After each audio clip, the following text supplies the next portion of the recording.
Love and Liberty ******.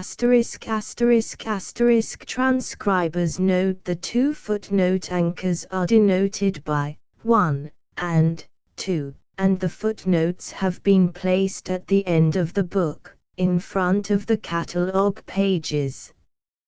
Many minor changes to the text are noted at the end of the book. Love and Liberty. A thrilling narrative of the French Revolution of 1792. By Alexandre Dumas. Author of The Count of Monte Cristo, The Three Guardsmen 20 years after Bragelonne, The Son of Athos, The Chevalier, The Memoirs of a Physician, Adventures of a Marquise Camille, or The Fate of a Coquette, 4 to 5 Guardsmen, Louise La Valliere, Countess of Charny, Queen's Necklace, The Iron Hand, The Iron Mask, André de Taverny, Edmond Dance, 6 years later, etc., etc., etc. March on, march on. O children of the land, the day, the hour of glory, is at hand. Philadelphia, T.B. Peterson and Brothers, 306 Chestnut Street. Entered according to Act of Congress, in the year 1869, by T.B. Peterson and Brothers, in the Clerk's Office of the District Court of the United States, in and for the Eastern District of Pennsylvania. Alexandre Dumas. Great Works. Count of Monte Cristo, $1.50. Memoirs of a Physician, 100. The Iron Mask, 100. The Queen's Necklace, 100. Louise La Valliere, 100. 6 years later, 100. Adventures of Marquise, 100. Countess de Charny, 100. Diana of Merida, 100. André de Taverny, 100. The Three Guardsmen, 75. 4 to 5 Guardsmen, 75. 20 years after 75. The Iron Hand, 75. Bragelonne, son of Athos, 75. The Chevalier, 100. Camille, Camellia Lady, 150. The Conscript, 150. Above are in paper cover, or in cloth, at $1.75 each.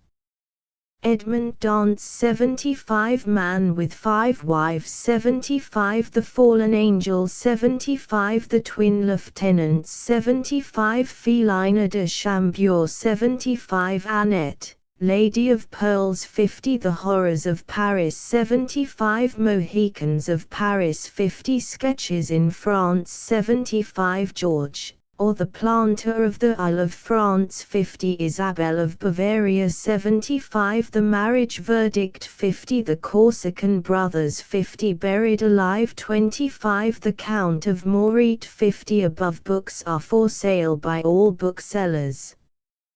Copies of any or all of the above books will be sent to anyone, to any place, postage prepaid, on receipt of their price by the publishers, T.B. Peterson and Brothers, 306 Chestnut Street, Philadelphia, PA. Contents. Decorative separator. Prologue. Chapter. Page I. How M. Dumas came to write these memoirs. 23. A man of the people. René Besson. I. Concerning his parentage and his early youth. 27. 2. The first seeds of a political faith. 32. 3. A stranger of influence turns up. 34. 4.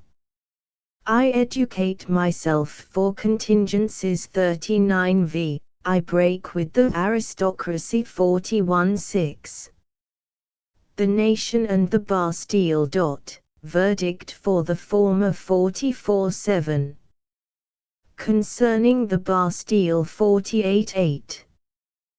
The Duc d'Enghien's last day's sport. 51. 9. I go to make captives and am taken captive myself 56x, touching Mademoiselle Sophie 6611. What brotherhood meant 7012. What passed in the forest 7513. The people in council 7914. My new Parisian friends 8315. I go to the Jacobins Club 8816. Paris before the Revolution 9317. I attend a meeting at the Cordeliers 9618. The female element in politics 10219. The field of the Federation 106xx. I go back again 110xxi. I exchange my gun for the plane 115xxii. My new life under Sophie's father 11723. The arrival of the dragoons 122 Xiv.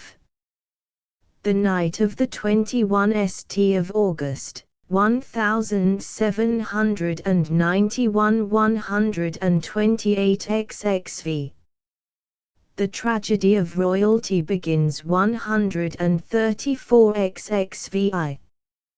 What happened at Paris before the departure 145 xxi. How they set out 148 xxviii. The road 155 xx. Still in flight 166 xxx. What happened in the grocer's little shop 175 xxxi. The return of royalty in arrest 180 xxyi. What M. de Bouille did in the meantime 187 xxxii. An old acquaintance turns up 189 xxiv. The critics criticized 195 xxxv.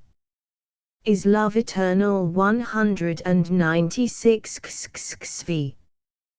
Barnave and Passion 202 xxxi. Paris 206 xxxviii. I resume my original profession 212 xxxix. Touching the Princess Lamballe 219 xl. The tide rises 224 xli. Concerning the bill of forfeiture 229 xlii. What took place between the hairdresser and the invalid 234 xlii. The red flag 239 xliv. The massacre of the Champ de Mars 245 xlv. Robespierre pays a visit to M. Duplay 249 xlvi. Installation 254 xlei. A break 259 xlate. The threat is louder 265 xlix. The king quits the Tuileries 274 l. The massacres of September 281 li. The king's trial proceeded with 297 lii. Near the block 307 lii. The sacrifice of blood 315 live. Execution of Louis XVI 323 lv. What follows 327 lvi. The Reign of Terror 330 lvii. Wholesale Massacre 336 late. Marie Antoinette 346 lix. Marie Antoinette finds peace at last 349 LX. The 22 356 LXI. The red flag 360 LXII. The blood of women 365 LXIT.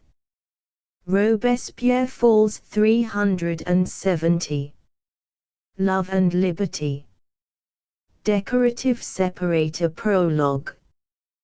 Chapter I. How M. Dumas came to write these memoirs.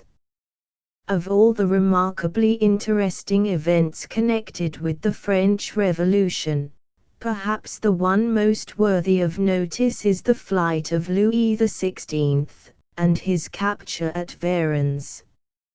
At the time when I determined to take the trip of which I will give you some details, and which put me in possession of the memoirs I am about to publish, that is to say, about the 19th of June, 1856, I had read almost all that had been written concerning the above-mentioned flight. I wish to start from Chalons, because from the fact of the king being recognized there, came the train of events which ended at Varennes on the evening of his arrest. The capture of Louis at Varennes was the culminating point of royalty.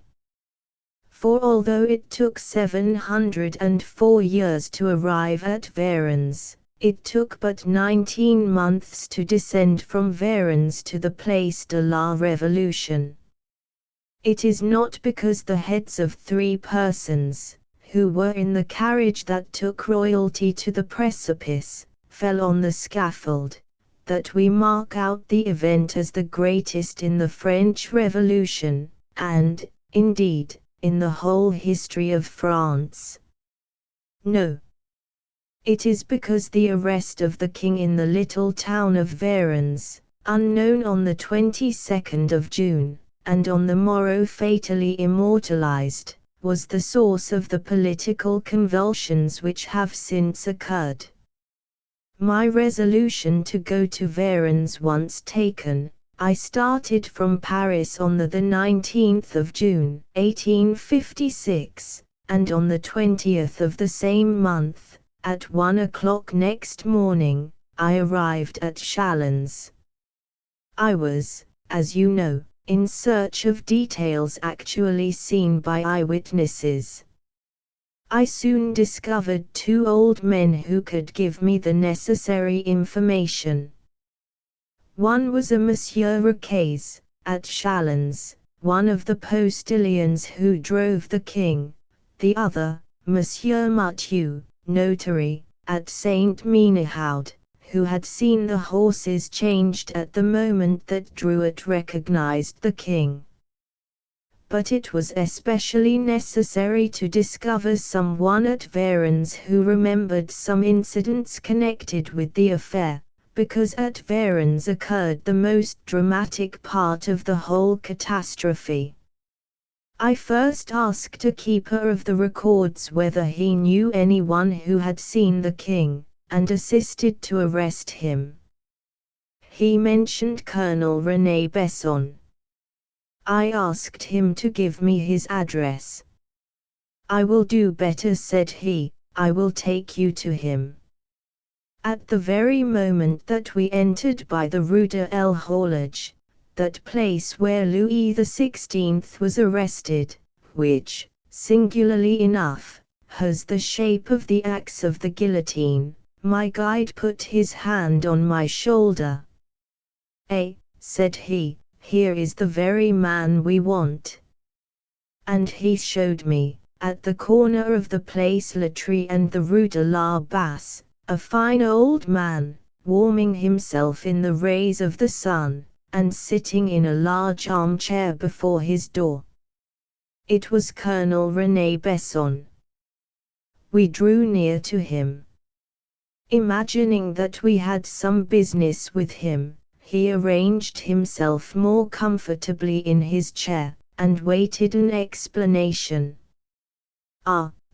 Is it you, Monsieur le Duc?" said he. Yes, Colonel, it is I, and in good company, too, as you may see, my companion replied. Colonel, I call on you in right of being the son of one of your old companions in arms, for you took a part in the Egyptian campaign, under General Desai. Yes, sir, I did, answered he. The fact of being the son of an old companion in arms, I continued, and of bearing the name of the conqueror of Murad Bay, induced me to take the liberty of calling on you, and asking for information on certain points. To commence. Were you at the Battle of Valmy? I was with my regiment 6 days before, on the 2nd of September, and I just missed leaving my bones at La Force, in trying to rescue a woman, a princess, I should say. The Princess Lamballe. Exactly so.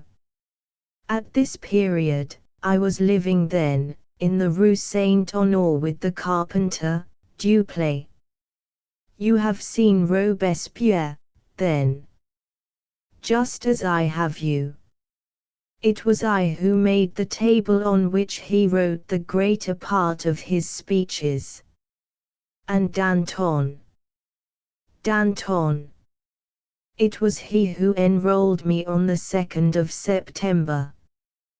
But I knew Danton, as you say, and Camille's Desmoulins, Saint Just, and afterwards, later on, the Duc d'Enghien, and even Marshal Ney. You have seen the Duc d'Enghien. I was secretary to the Minister of War who sentenced him. And also Marshal Ney. It was he who made me lieutenant colonel in the retreat from Moscow.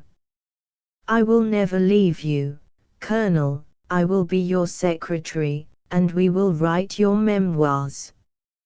You are too late, said he, laughing. My memoirs are already 3/4 finished. What? Do you mean to say you have written, oh, simply to amuse myself, and there is my secretary? Hush! At this moment the door opened, and a beautiful girl of 17 or 18 came towards us. Is that your secretary? I asked. Yes, Marie, my dear little granddaughter. Bow to monsieur. You ought to, after the sleepless nights you have passed through thinking of him. I, said the girl, blushing. I do not know the gentleman. But you know Monte Cristo and the Three Musketeers. Monsieur Dumas. Is it possible? Cried she. Yes, Monsieur Dumas. You see that you know him. Oh, sir, I am so glad to see you. You will be my accomplice, then, against the colonel. Against my grandfather. Yes. He has written some memoirs. I know that. It is I who write from his dictation. Ah, they are worth reading. Oh, grandpapa, Monsieur Dumas says that your memoirs are worth reading. If he wishes to read them, I shall not hinder him, said the colonel. Will you really permit me, sir? If I refused you, I should be attaching too much importance to them. Colonel, I am like the gamin of Paris of Monsieur Vandenberch, I should like to embrace you. Embrace my secretary, that will give more pleasure to both of you. I looked at Marie and she blushed as red as a cherry. Mademoiselle, I said, imploringly. She held up her cheeks to me.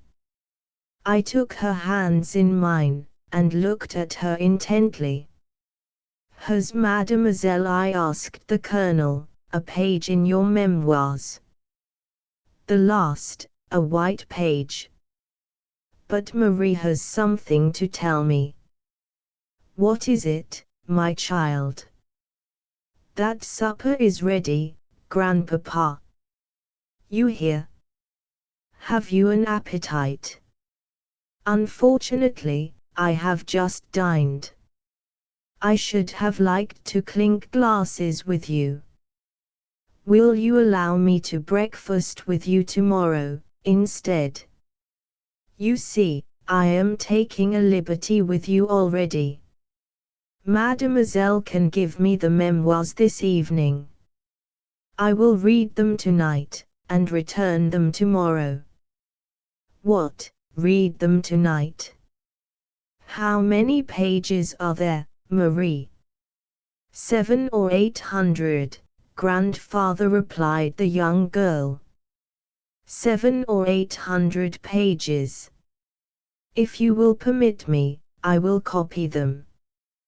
Well, the colonel allowed me to copy from his manuscript all that had reference to the arrest of the king at Varennes, and when he died, left me sole possessor of his memoirs. Colonel René Besson has been gathered to his fathers 3 months since, at the good old age of 87. He died, on a beautiful sunlit afternoon, when the mellow tints of autumn were melting into the snowy wreaths of winter. Peace be with him. 8 days after his death, I received the manuscript, with a letter from Marie, who has become one of the most charming girls I ever met with. The manuscript I now publish is that of Colonel René de Besson, and I give it the title that was chosen by him. Signed, Alexandre Dumas. Decorative separator, a man of the people. René Besson. Chapter I concerning his parentage and early youth. I was born in the village of Ilettes, on the banks of a little river called the Biesme, in the forest of Argonne, situated between Saint-Ménehould and Clermont, on the 14th of July, in the year 1775. I never had the happiness to experience a mother's love. She survived but a few days after my birth. My father, who was a poor carpenter, outstayed her loss but 5 years. At 5 years of age, therefore, I was an orphan, without a friend in the world. I am wrong and ungrateful to say that. I had one, my uncle, my mother's brother, who had the post of keeper in the forest of Argonne. His wife, on my mother's death, supplied her place, and he, on the death of my father, found me bread.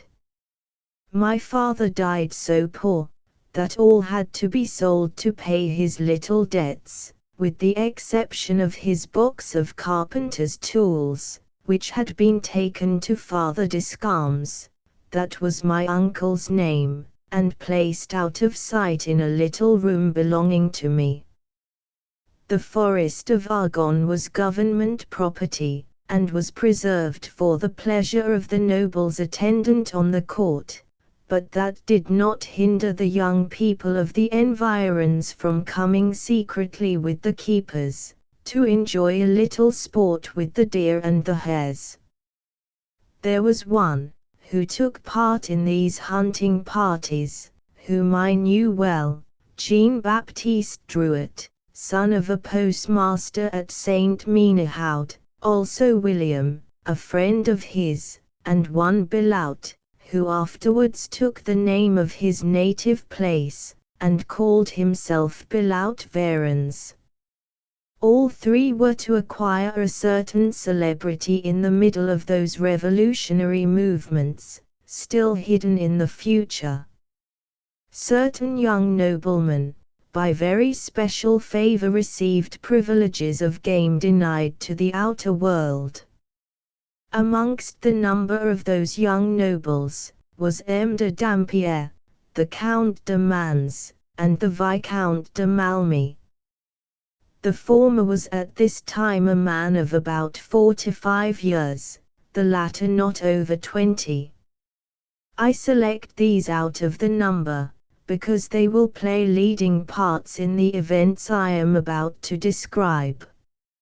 Even when I was quite a child, I learned the difference that subsisted in their characters. Every now and then, on hearing that a herd of wild boars had been seen in the forest, or that the snowstorm had driven out the wolves, a courier would arrive from Paris, and announce the gentlemen of the court. Then it was that the fun took place. If it were summer, a tent was pitched, in which the gentlemen took their meals. If it were winter, they stopped at Saint Menehoud, and put up at the Hôtel de Metz, making a rendezvous with the keepers at daybreak at a likely spot for wild boars or wolves. When there, the dogs were unleashed, and the sport commenced. When they went away, they would leave 20 or 25 louis to be divided among the keepers.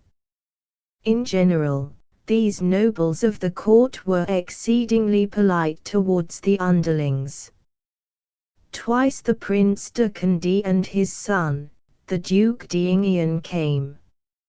On such occasions, being, as it were, high holiday, I would follow the sportsmen. Once when the Duc d'Enghien lost his way, I put him right, and he offered me a louis. I refused it. I was only 9 years old. He looked at me with astonishment, and asked my name. René Besson. I am the nephew of Father Descalmes, I replied. Good, my boy, said he, I won't forget thee. 2 years afterwards the prince came back. I was then 11, and thought that he must have lost all remembrance of me. But he had not, and he came to me. Ah, art thou not René Besson? He said. Nephew of Father Descalmes. Yes, Prince. Then here is something for thee, said he, giving me a gun. And this is for thy uncle, he continued, handing me a folded paper. This paper contained the appointment of my uncle to the vacant post of chief huntsman. As for the gun, it was a beautiful weapon, and I have carefully kept it through my career, in memory of the unfortunate prince who gave it. In the meantime I was growing up. I had learned to read and write indifferently well, and whilst my uncle was busy in his vocation, I used to occupy myself with carpentry, a calling for which I evinced much aptitude and taste. I was now 12 years of age. I knew every inch of the forest of Argonne, and I was as good a shot as any of the keepers, and my sole ambition was to take my uncle's place when he resigned, which he intended to do in 4 or 5 years. There was a place, however, left vacant by the resignation of a keeper, which I thought would just suit me for the time, and I determined to solicit the patronage of the Duc d'Enghien. Time passed on, and we arrived at the opening of the year 1788. For 5 years we had not seen M. Druet, for, after a quarrel with his father, he had enlisted in the Queen's Dragoons. One fine morning, however, we heard from his friend William that Father Druet had become reconciled to him, and had resigned to him his situation of postmaster. One day, we saw a dragoon stop in front of our house, get off his horse, fasten his bridle to a ring, and then come tramping up to the door. "Well, Father Descalmes," said the soldier, "haven't you a glass of wine in the house for an old friend?" My uncle looked at him amazed. "Ah," said I, "don't you recognize him, uncle? It is Monsieur Jean-Baptiste." "Well, I never, so it is," cried my uncle, coming forward with outstretched hands. But, stopping for a moment, he added, "I beg your pardon, Monsieur Druet." "Pardon for what?" "For remembering a friend. The fault would have been to forget him. Come, shake hands. Are not all Frenchmen brothers?" "They are, but, at the same time, there are great and small."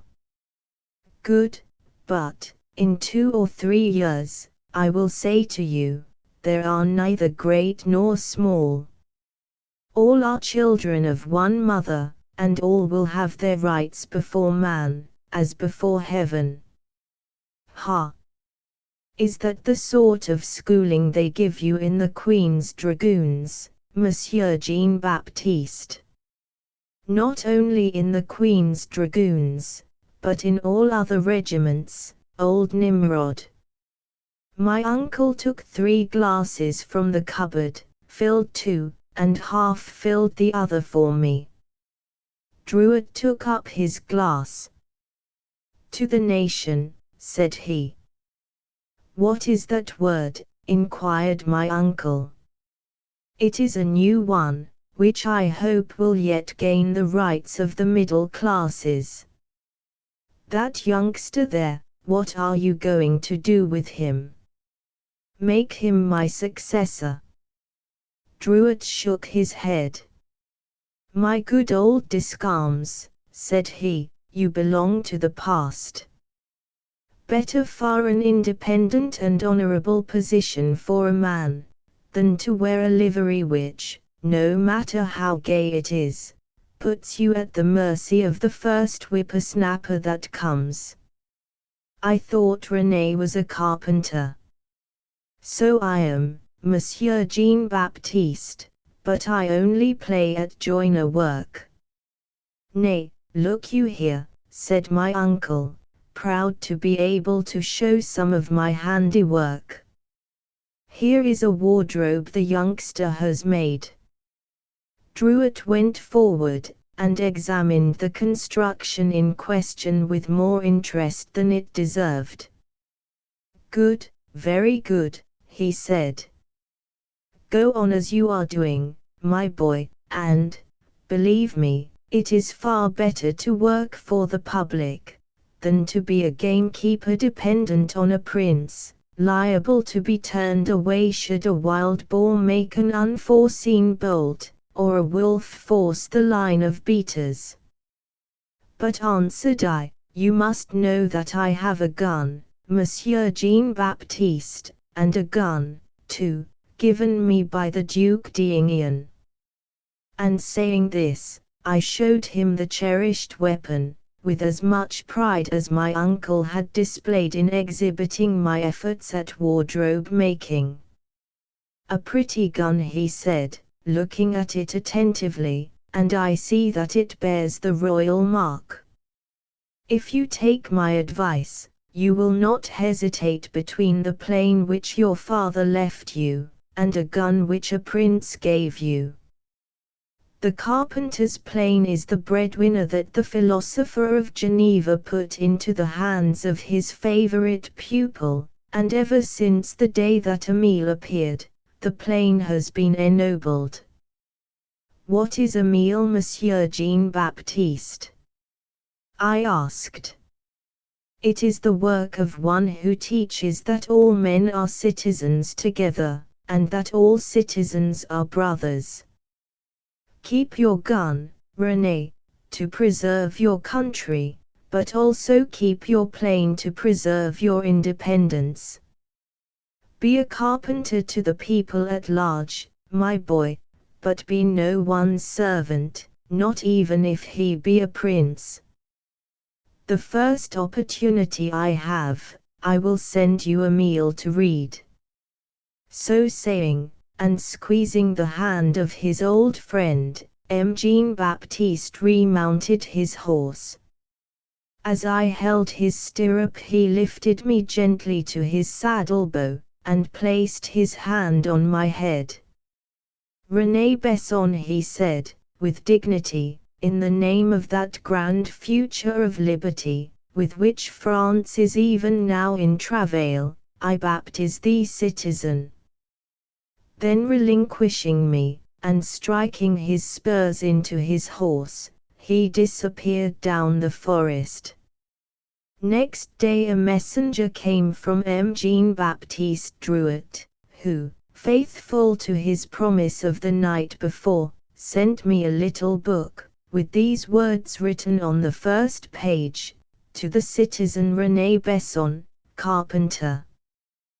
The little book in question was a meal. Decorative Separator Chapter 2.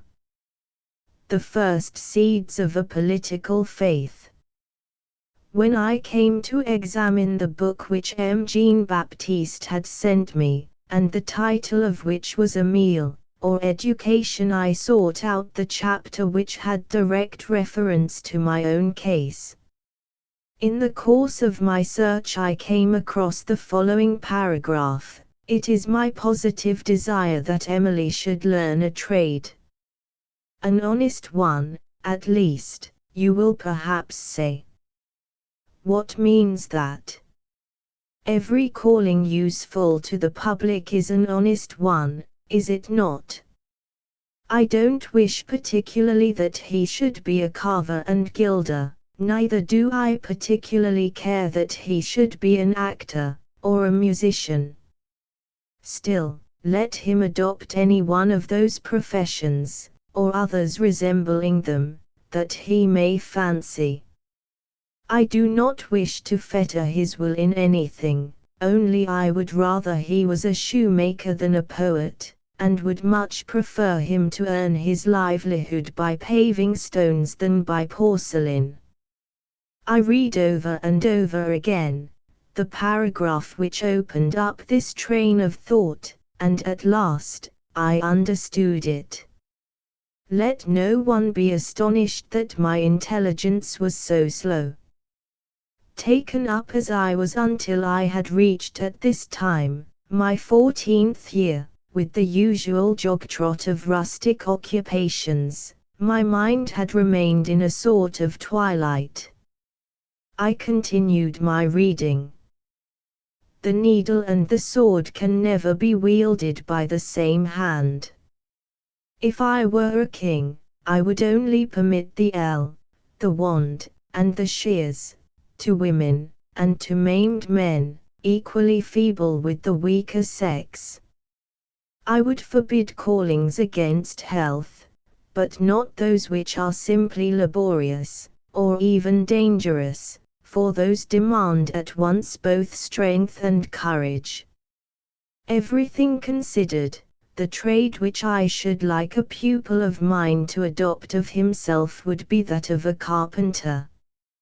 "Ah," said I, "what a good fellow this Monsieur Rossio is! How I do like him!" I tackled to my book again.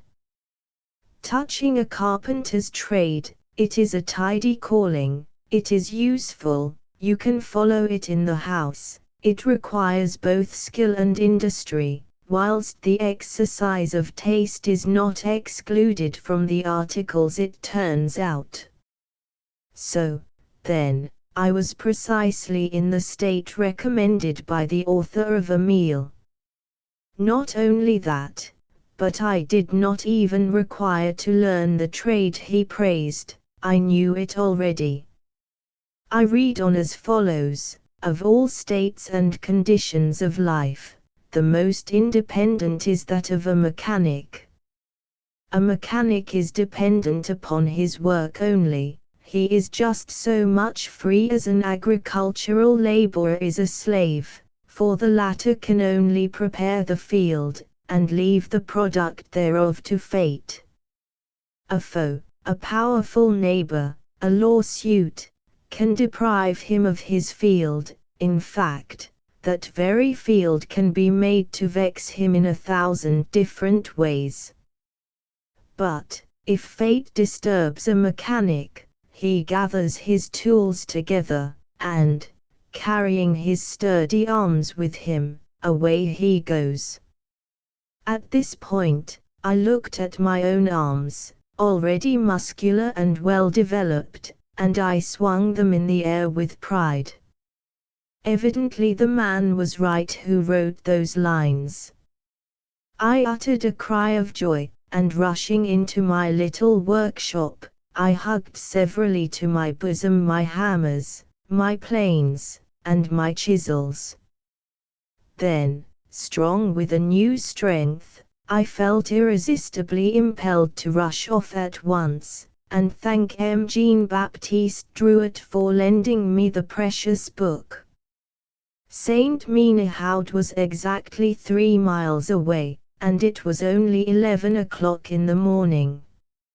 I could easily be home again by 5 or 6, and my good uncle would not make himself uneasy at my absence. Besides, I was quite sure that he would approve of my errand. Decorative Separator Chapter 3.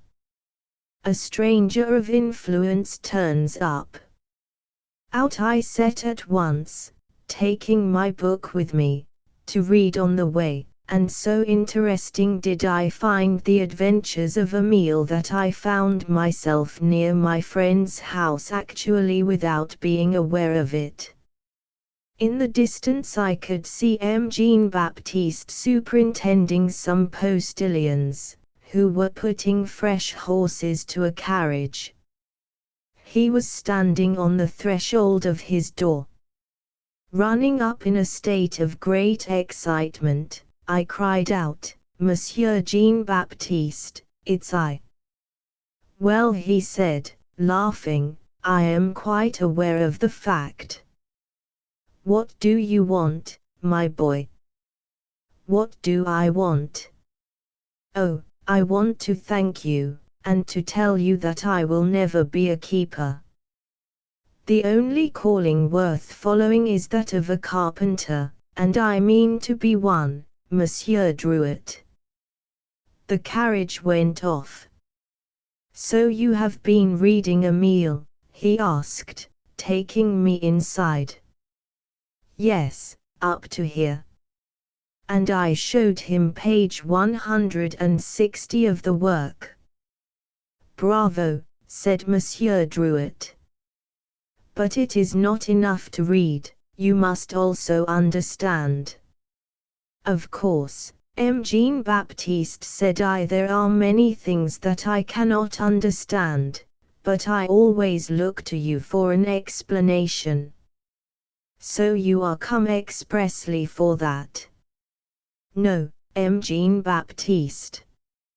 Not expressly for that, but to thank you for your kindness.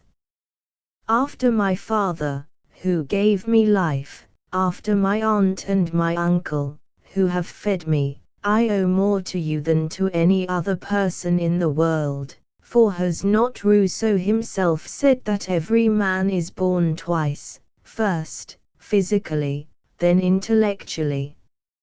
And it is you who have successfully brought me through this second birth.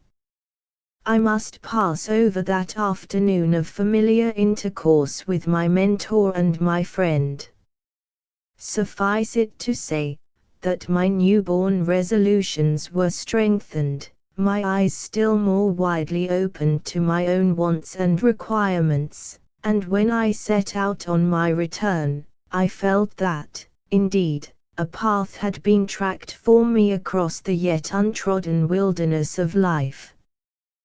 There are few landscapes so pretty in the middle of France as that which presents itself to the eye on arriving at the forest of Argonne.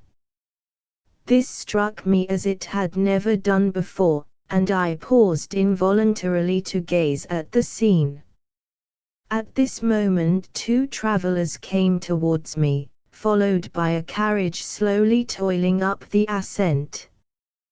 One of these strangers particularly attracted my attention. He might be about 50 years of age, of no great stature, but wiry and strongly built.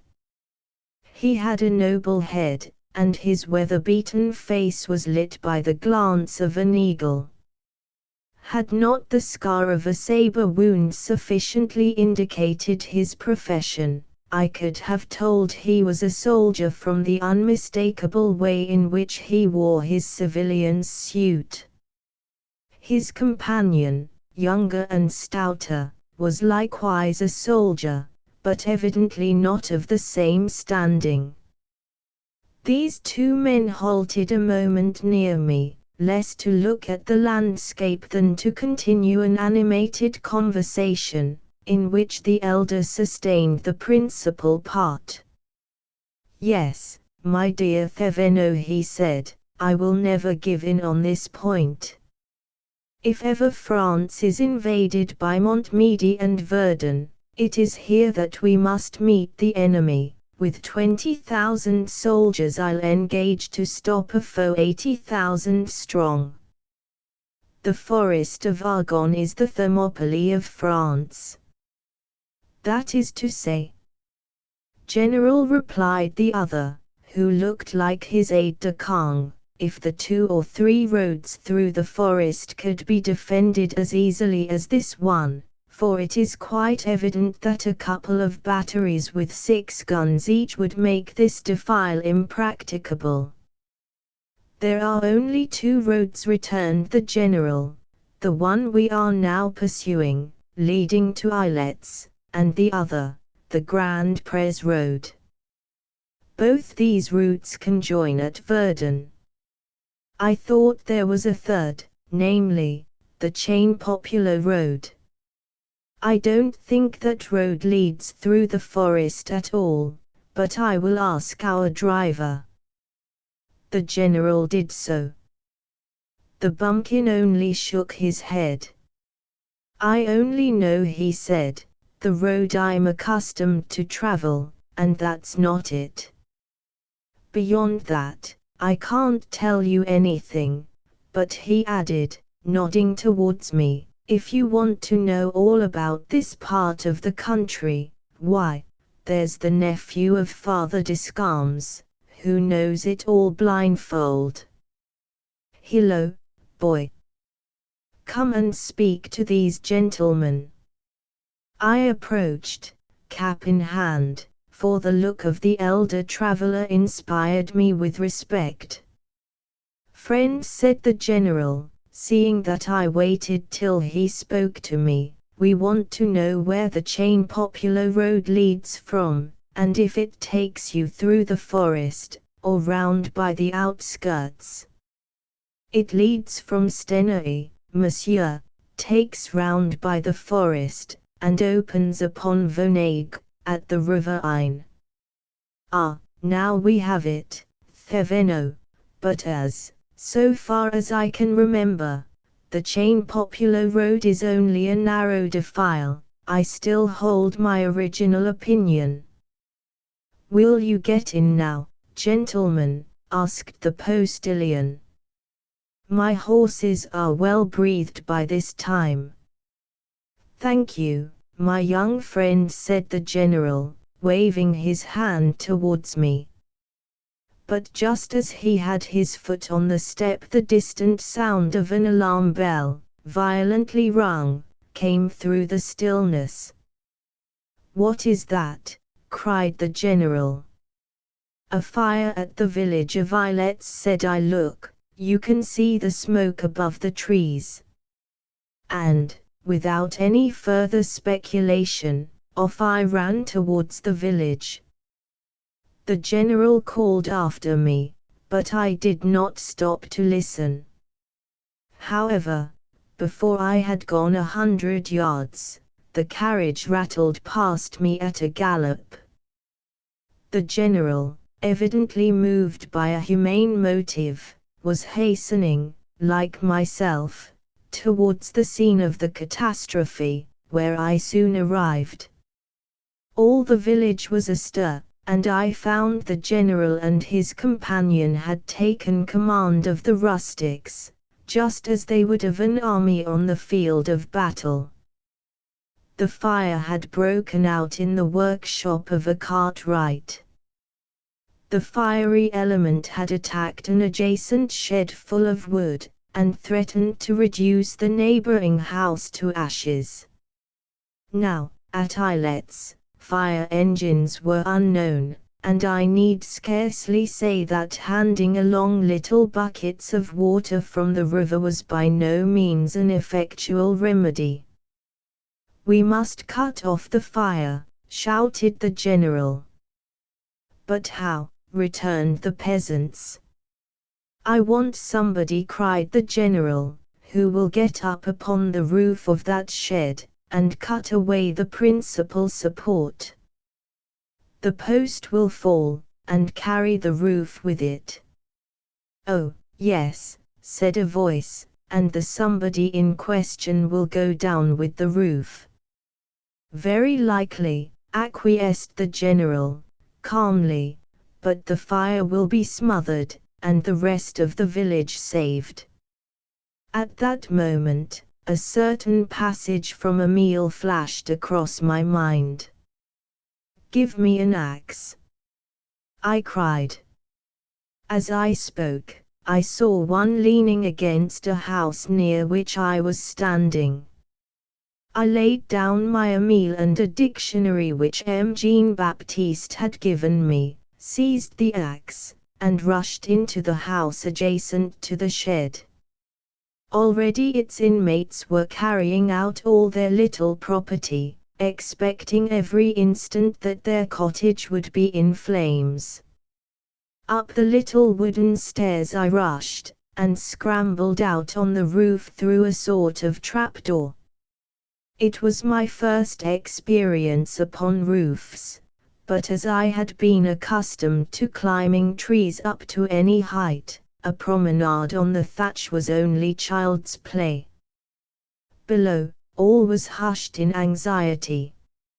I could only hear the peculiar billow-like sounds of the flames, and the fall of the burning fragments as they gave way under the fire. Presently I found myself in a dense atmosphere of smoke and sparks. I was nearly stifled, but I knew that all eyes and hearts were fixed upon me, and that gave me strength to succeed or to die, as it might be.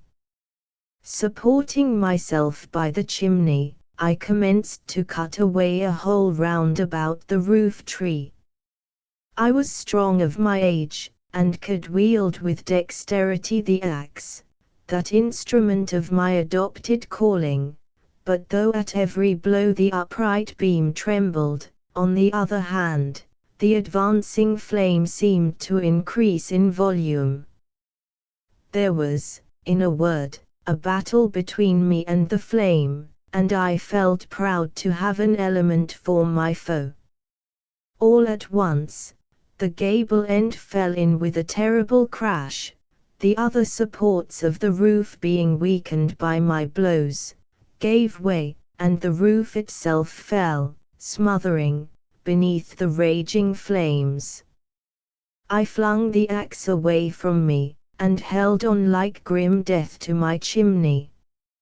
A whirlwind of smoke and fire blotted me from the crowd below, and, half suffocated as I was, I could still hear and understand their murmur of pain and anxiety. The crisis was over. With one last effort I struggled to my trapdoor, and in another moment, I know not how, found myself safe and sound in the open air. Friendly arms embraced me, and looking up, I saw it was the general, who held in one hand my precious books.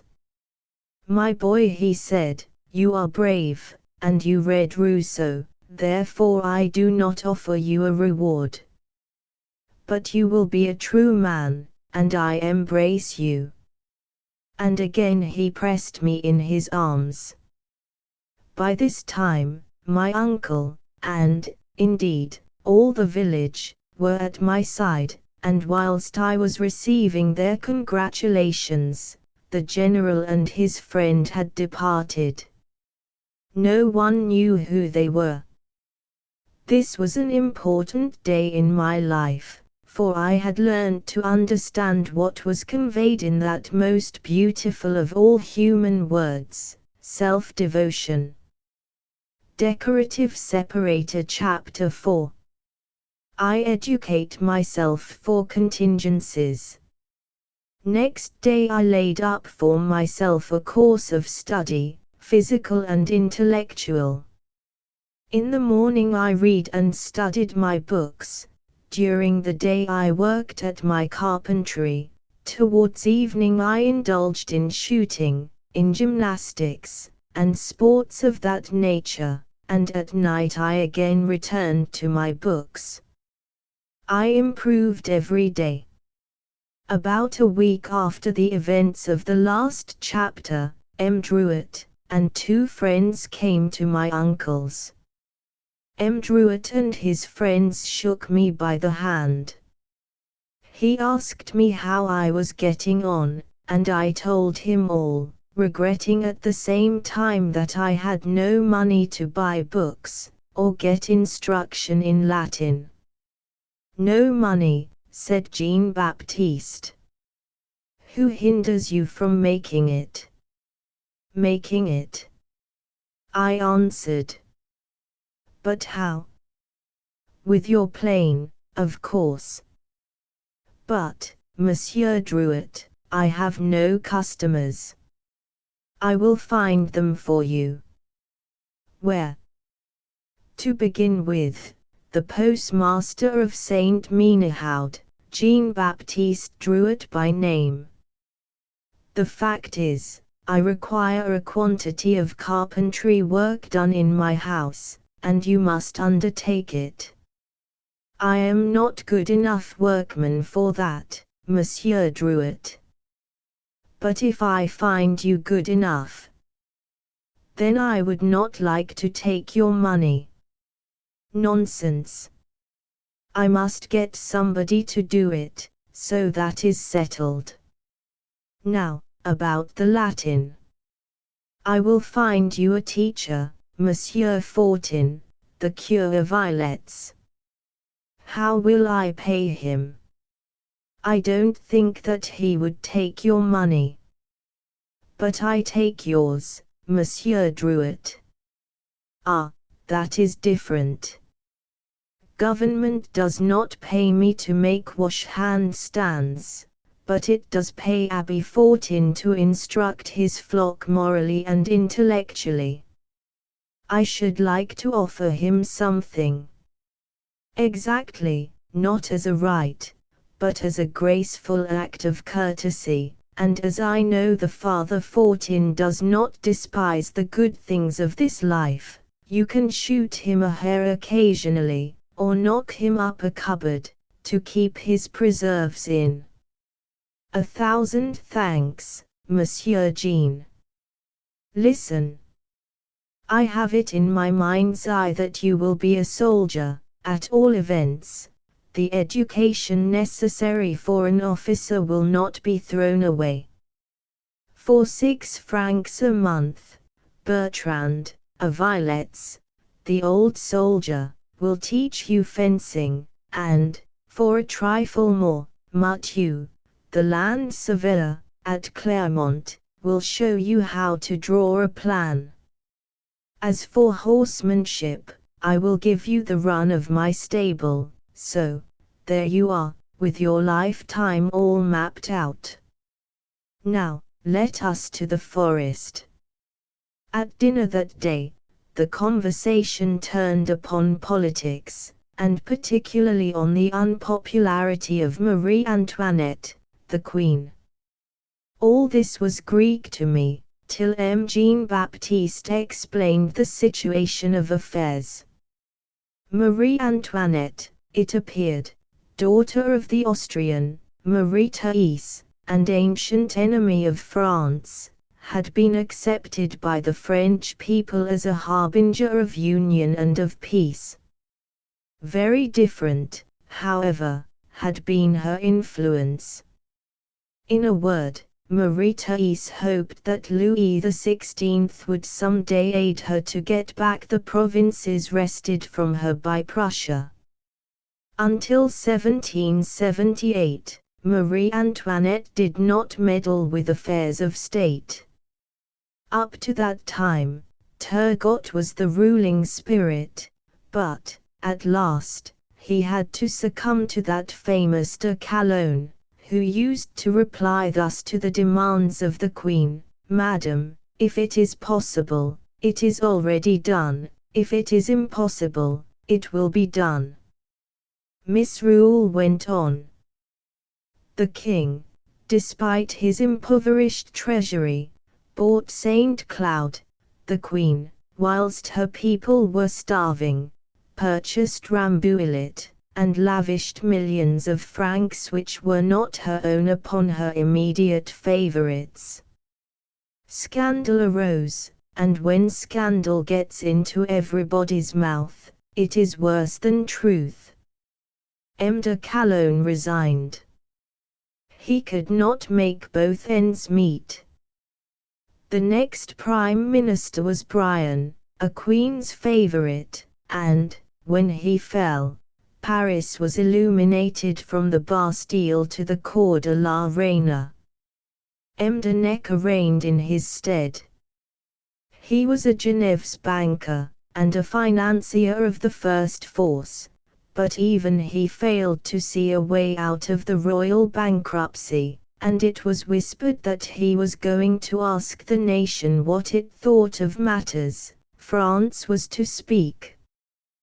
This was the great news at my uncle's dinner table that day, and our three guests were very merry over it, and pledged fidelity to each other however these events might turn out.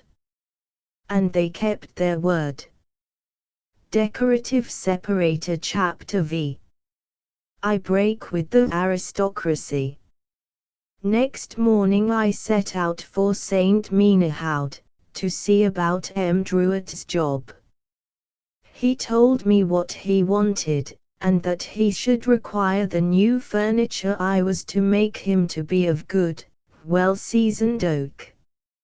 In order that I might set about it the more easily, he paid me 100 francs in advance, and with this prodigious sum in my pocket, I went off to select the necessary timber, when whom should I meet but Bertrand. The old soldier informed me that M. Drouet had spoken to him about giving me fencing lessons, and I arranged with him, on the spot, when I was to take them. In fact, I began that very day. I remember well how my hand trembled with pleasure, when I grasped the foil for the first time. At the end of an hour, I knew the 5 parades, and could disengage decently. "That will do for today," cried my master, more tired than I was myself. I recollected something. "Monsieur Bertrand," said I shall perhaps not be able to pay you till the end of the month." "Oh, that's all settled. Monsieur Drouet has paid me a month in advance. He said that he owed you money." I felt a glow of emotion at this new proof of my good friend's generosity. As I was crossing a field on my way home, I met the surveyor, M. Muthieu. My good genius had preceded me there, too. The surveyor was quite ready to impart to me the mysteries of the chain and level. Leaving him, I went home in great glee, took my gun, and sallied forth to slaughter partridges for my Latin master. I was fortunate enough to knock over a brace of birds and a hare, which I sent the same night to the Abbey Fortin. Next day, as I was planing away with great zeal, the abbé himself stood before me. "Well, my boy, you have sent me some game, and you must now help me to eat it. Dinner at 2, and I shall be glad to see your uncle, if he will come with you." "Oh, Monsieur l'Abbé, it is too much honor." "At 2 o'clock, mind. Marguerite, the housekeeper, does not like to be kept waiting." So saying, the worthy cure left me. My uncle, I found, would not be at home till the evening, so, at the hour appointed, I found myself alone, tapping at the abbé's door, and dressed out in all my Sunday splendor. The cure opened it himself. "Ah, monsieur, I am so sorry to trouble you." "Trouble? Nonsense. Only Marguerite cannot be at the door and at her kitchen stove at the same time. Talking of which, she tells me we will not have dinner till 3. Now, what do you say to a first Latin lesson, as my friend Druet tells me that you wish to learn that language?" I was only too glad to acquiesce, and, before dinner was served, I understood that there were 5 declensions in the Roman tongue. During the simple repast which followed, I surveyed the abbé's furniture with a critical eye, and a mental resolve to do it all up for him again. Then, after having arranged about my future hours with my kind preceptor, I returned home, one step further up the ladder of progress. That very evening, we were apprised of a visit of the Count de Dampierre, the Viscount de Malmy, and some other young nobles. Hitherto, I had been in the habit of accompanying them, dressed in regular keeper's costume, but now I stuck steadily to my carpentry work. "Hollo, René," said M. de Dampierre, "don't you go with us today?" "No, Monsieur le Comte," I replied, "I have a lesson in mathematics today." "What?" he exclaimed, with surprise. "Do you study mathematics?" "Yes, and history and Latin, also." "And is all this necessary in our days for a gamekeeper?" "I am not going to be one." "What then?" "I mean to be a carpenter, like Emile." "I don't know him." "No. It is the Emile of Monsieur Jean-Jacques Rousseau that I mean, but if the nation wants me, I shall be a soldier." "What do you mean by nation?" "I mean our country, France." "We call that the kingdom, do we not?" "Yes, Monsieur le Comte, but some think it high time that we should call it a nation." "Then the mathematics are to teach you military engineering." "Yes, every officer should know how to draw a plan." "Officer? But before you can be an officer, you must be an aristocrat." "At present, yes, but by the time I am ready, there may be changes in the system." "You heard that, Malmy," said M. de Dampierre, turning to the Viscount. "Yes," replied the other, shrugging his shoulders. "And what do you think of it all?" asked M. de Dampierre. "I think that the class to which he belongs are losing their heads altogether." I planed away vigorously, and affected not to hear. By and by they strolled off to the forest, laughing, whilst I got ready to go to M. Muthieu, for my first lesson in engineering. Decorative Separator Chapter 6. the nation and the Bastille. Verdict for the former. At the end of the 15th day the Abbé Fortin had his furniture retouched, and when 3 months had expired I had finished the carpentry work for M. Druet.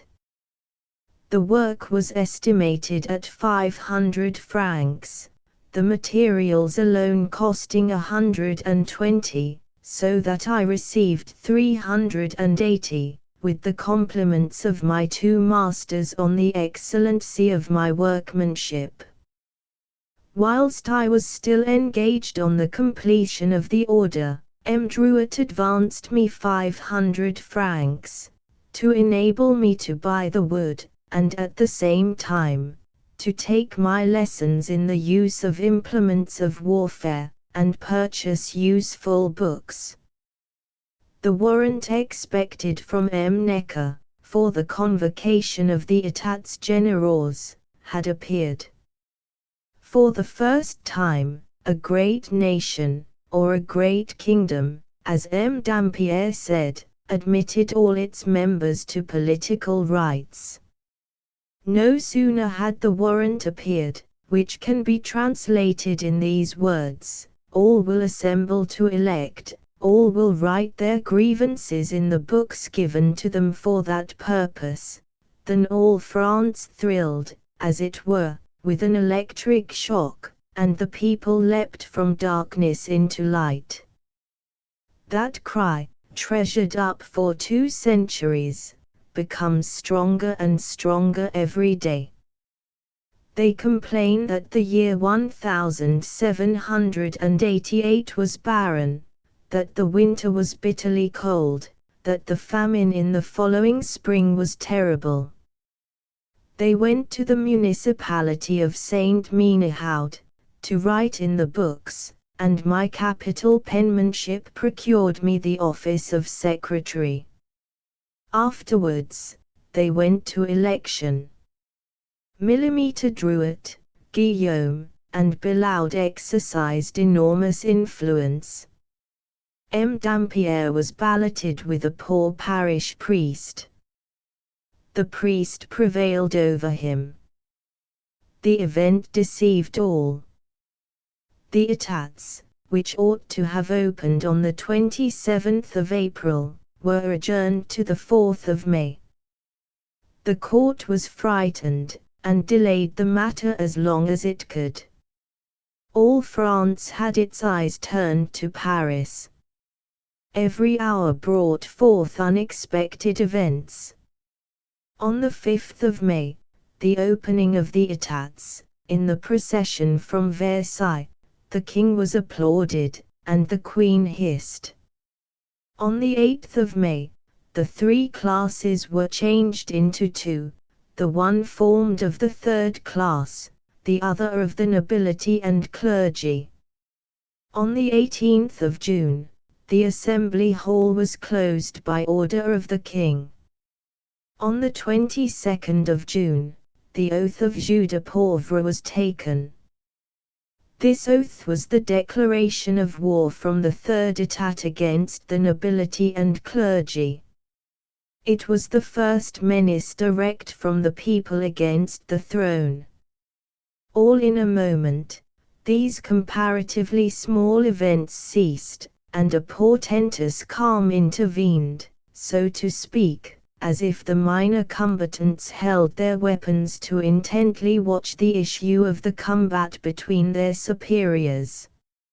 On the 12th of July, M. Druet started for Paris. It was the day of the dismissal of Necker. It was the day when Camille Desmoulins, jumping on a table in a café, drew his sword, and crying, "To arms!" placed the leaf of a tree in his hat. We had no news of M. Druet up to the 15th. On the morning of the 15th, Dampierre and de Valmy went out hunting, to which sport were invited 2 or 3 of their friends from Clermont and Varens, among others, a certain Chevalier de Courtimont, whom we shall come across later on. It was evident that the hunt was but a secondary affair, and that the real object was to meet and hear the news from Paris. M. Dampierre had heard, on the 13th, that Paris was on fire, and the court at Versailles guarded by German troops, Benzenval commanding, under the old Marshal de Broglie. The theatres were shut. The dismissal of Necker had, to a certain extent, paralyzed the public mind. Statues of him and of the Duke of Orleans were covered with crape, and paraded through the streets of Paris. The procession, armed with sticks, swords, and pistols, after having passed through the streets Saint Martin and Saint Honore, arrived at the Place Vendôme. Their one division stopped, and having dispersed the people, destroyed the bust of the Prince and the Duke of Orleans, and put to death a French guard who disdained to fly. That was not all. M. de Besenval had put a detachment of Swiss and 4 pieces of cannon in battery on the Champs-Élysées. The crowd retired to the Tuileries, and the Prince de Lambis, a German, charged upon them with his cavalry, inoffensive though they were, and was the first to enter, on horseback, the gardens of the Tuileries. A barricade stopped him. From the back of that barricade, stones and bottles were thrown at him. He perceived that a group of men were shutting the gate, to take him prisoner. He ordered a retreat, and, in flying, crushed one man under his steed, and severely wounded another with a blow from his sabre. The crowd now entered the armourers' shops, and ransacked them. The cannons were mounted on the Bastille, which was reinforced by another detachment of Swiss. They knew nothing more on the night of the 13th, nor on the next day. M. Dampierre ordered that if news came in the day, it was to be delivered to my uncle. At 4 o'clock the sport finished, and they returned to the house. A dinner, prepared as usual, awaited them. The companions remained at table, visibly preoccupied. The conversation was nothing but conjectures. They spoke in strong terms of the National Assembly. They wished to have been in the place of Embruz, of M. de Besenval, of M. de Lambis. They were sure that they could have done better than they did. The Queen was too good, not to have commanded the Swiss to exterminate the wretches. At 6 o'clock, M. Dampierre's servant brought a dispatch. It was dated the morning of the 14th. On the night of the 13th the people had forced the doors of the Invalides, and had taken 30,000 muskets. They had also forced the doors of the arsenal with sledgehammers, and had taken 7 or 8 tons of powder. That powder had been distributed under the lamplights. Each man bearing a musket received 50 cartridges. The court had ordered all the foreign regiments, useful to royalty, to be at hand, if wanted. M. de Launay, the governor of the Bastille, who knew his unpopularity, and upon whom they could count, because of that unpopularity, had pledged himself to blow the Bastille into the air, along with half Paris, before he would surrender. This news the companions thought good, as it promised a desperate resistance. On the other hand, who were the people who menaced royalty? Men ignorant of the use of firearms, undisciplined, and without leaders, who would retreat at the first cannon shot, and fly at the first charge. How could that rabble hold out against practiced soldiers, who feared not death, but disgrace? On mastering the dispatch, M. Dampierre told each guest to fill his glass, then, lifting his own, to the victory of the king, and the extermination of the rebels, he cried, "Drink with me, gentlemen." To the victory of the king, and the extermination of the rebels, cried all, with one voice. But before they had time to put the glasses to their lips, a furious gallop, coming from the direction of Paris, was heard, and, shouting with joy, a horseman, with a tricolour in his hat, shot past like a whirlwind, crying to M. Dampierre and his friends these words, not less terrible than those that Belshazzar read, in letters of fire, on the wall: "The Bastille is taken. Long live the people!" The horseman was Jean-Baptiste Drouet, who was riding at full speed to announce to his friends at Varennes the news of the victory that the people had obtained over their king. This news, which he proclaimed in every city and in every village that he passed, brightened his route with a flash vivid as lightning. Decorative Separator Chapter 7. Concerning the Bastille. All France gave one cry of joy when the news arrived that the Bastille was taken. All the world knew the Bastille, that prison which has given its name to others. From one end of France to the other, all shook hands, congratulating each other on the event. And, strange to say, the Bastille was taken by those who had never entered it. In fact, it was a place of imprisonment for nobles only. One would have thought, from the fact of their attacking it, that it was a place which they themselves had to dread. Ah! It was a horrible den. You were not dead there, but what was worse, you were forgotten. Your father, wife, or brother dared not speak of you, for fear they should be sent there likewise. Once there, you no longer had a name, but a number. You died, and they buried you under a false name. No, the king did not deprive you of your head, he was too good for that, he only forgot you. Instead of dying in a moment, you suffered unutterable tortures for perhaps 30 years. In the reign of Louis XVI all the rigors of prisons were softened, with the exception of the Bastille, the discipline of which was harsher than ever.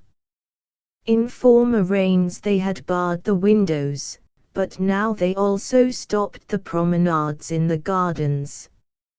It is true that Louis XVI did not actually do this himself, but he suffered it to be done, which is all the same. Louis XVI did not himself shut up the garden. No, it was Delaunay, who was as unpopular as he well could be. At the Bastille all bought the places that they occupied, from the governor down to the gaolers. Every situation was worth having, except that of the prisoners.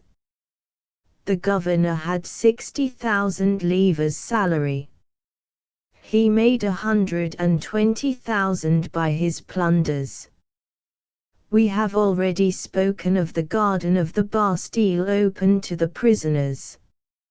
It was but a little plot of ground, planted, as it were, upon a bastion.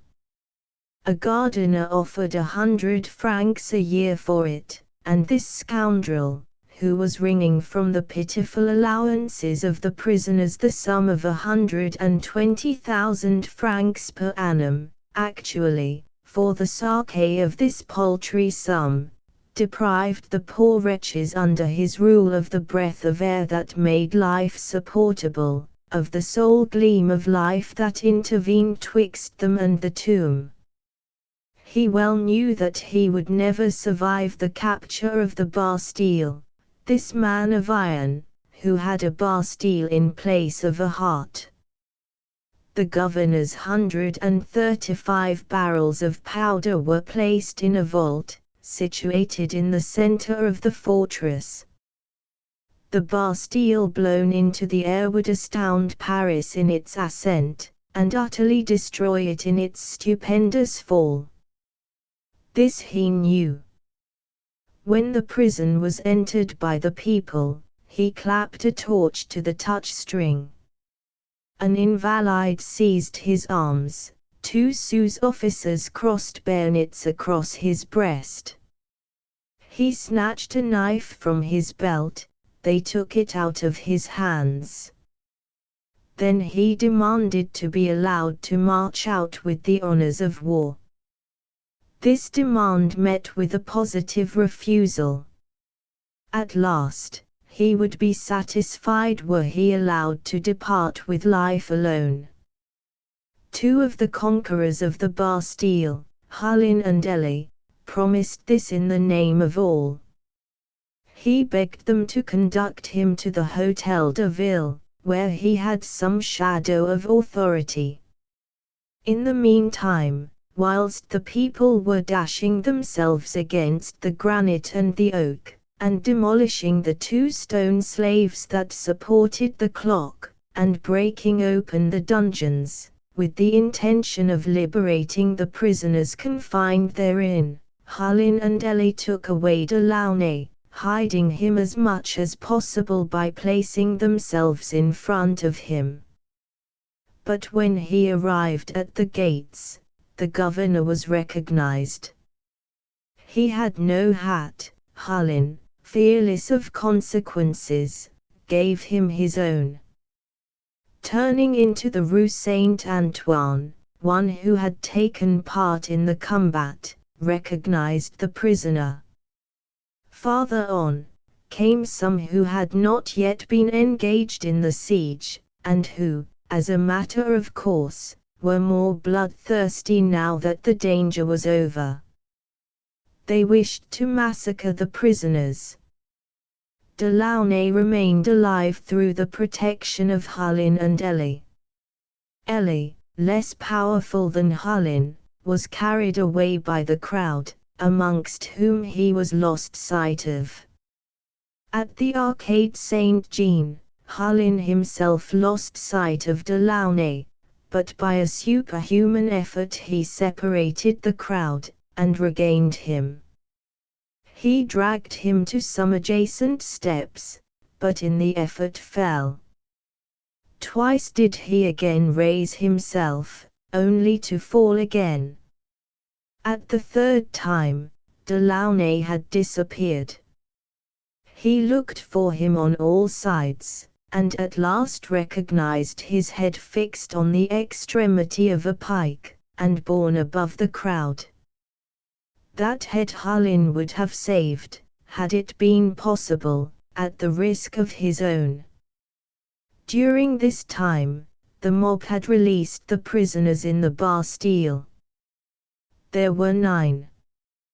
2 or 3, on seeing the door open, cried out that the people had come to slay them, and prepared to defend themselves with chairs, but the intruders cried out in a loud voice, "Free! Free!" One could not understand it, and fell suffocating, pressing his heart with his 2 hands. Another stood speechless, with his eyes fixed on space. A venerable man was he, with a white beard descending to his breast. They took him for a spectre. The conquerors told him that he was free. He understood them not. "How is Louis XV?" asked he. "He has been dead 15 years. How long had he been in the Bastille?" they asked him. I know nothing about it, he replied. Who are you? I am the elder born of space. He was mad. Under the staircase, in a sort of tomb, they found two skeletons. Who were they? No one knew. The workmen took them away, and buried them in the cemetery of St. Paul. All the world wished to see the Bastille. They showed Latude's ladder, that immense work of patience and of genius. For a month the old place was not emptied. They heard sighs. A report ran about that there were hidden dungeons known only to the government, in which the unhappy prisoners were suffered to die of hunger. The architect of the city, Citizen Palloy, was ordered to pull down the old fortress. Of the best stones, he made 86 models of the Bastille, which he sent to 86 different departments. With the others, he built the Pont de la Révolution, on which the head of Louis XVI was exposed after execution. Decorative Separator Chapter 8. The Duc d'Enghien's Last Day's Sport. For a long time, reports of hidden dungeons and forgotten prisoners agitated Paris. Paris had had a mountain on its breast, and could not accustom itself to the deliverance from it. To pity succeeded fear. Had they really escaped from that calamity with which Delaunay had threatened them? They reported that there were underground passages from the Bastille to Vincennes, and that in those passages the powder was concealed just under the Faubourg Saint-Antoine, which would one day blow up from one end to the other. These fears had a good effect. They, for a time, dissipated the feeling of famine which was gradually creeping over Paris.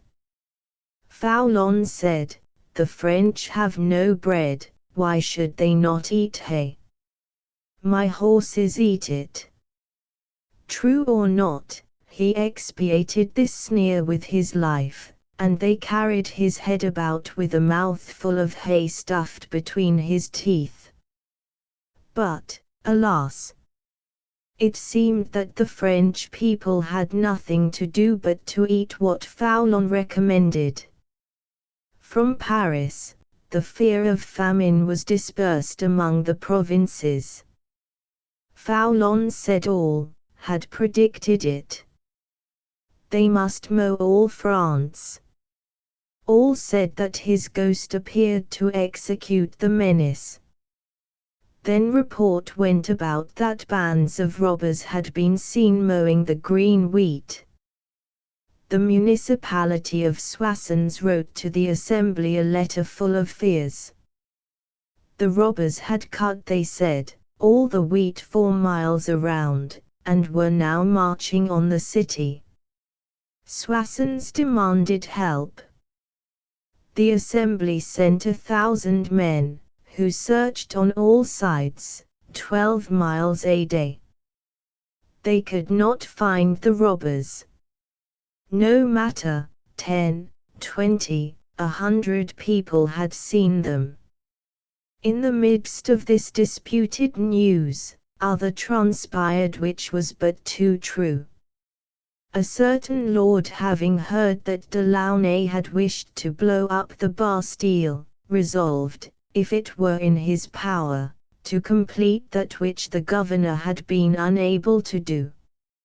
He announced that, in honor of the taking of the Bastille, he would give a grand entertainment, to which all were invited, workmen, artisans, tradesmen, countrymen, soldiers, women, old men, and children.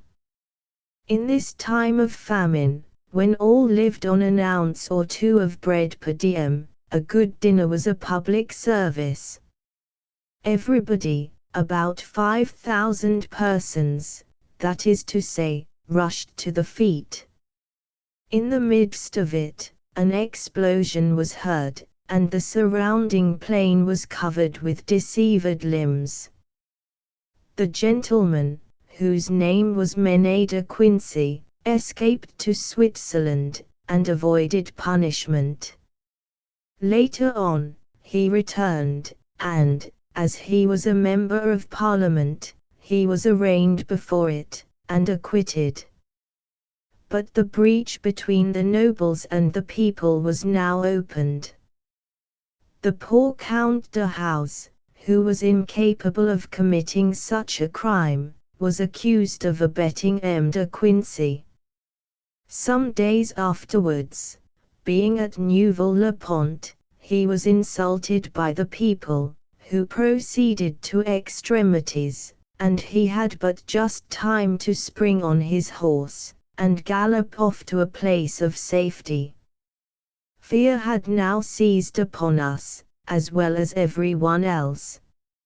On the 18th of July, 4 days after the taking of the Bastille, the Prince Condé, the Duc d'Enghien, M. Vaudreuil, and M. de Broglie were announced. Their arrival astonished my uncle, as it was not the hunting season, the wood being very thick, the shooting was difficult. The Prince de Condé replied that he only wished to hunt a stag, the king having commanded him, in the possibility of a war, to examine into the condition of the defences of Verdun. The courier was ordered to procure horses from Clermont, and to command the 2 carriages punctually at 5 o'clock. So, taking this view of the matter, there was nothing extraordinary in it at all. The princes, mindful of the sport they had had, were determined to enjoy another day of it, although it was not the proper season, but they could surely do as they liked.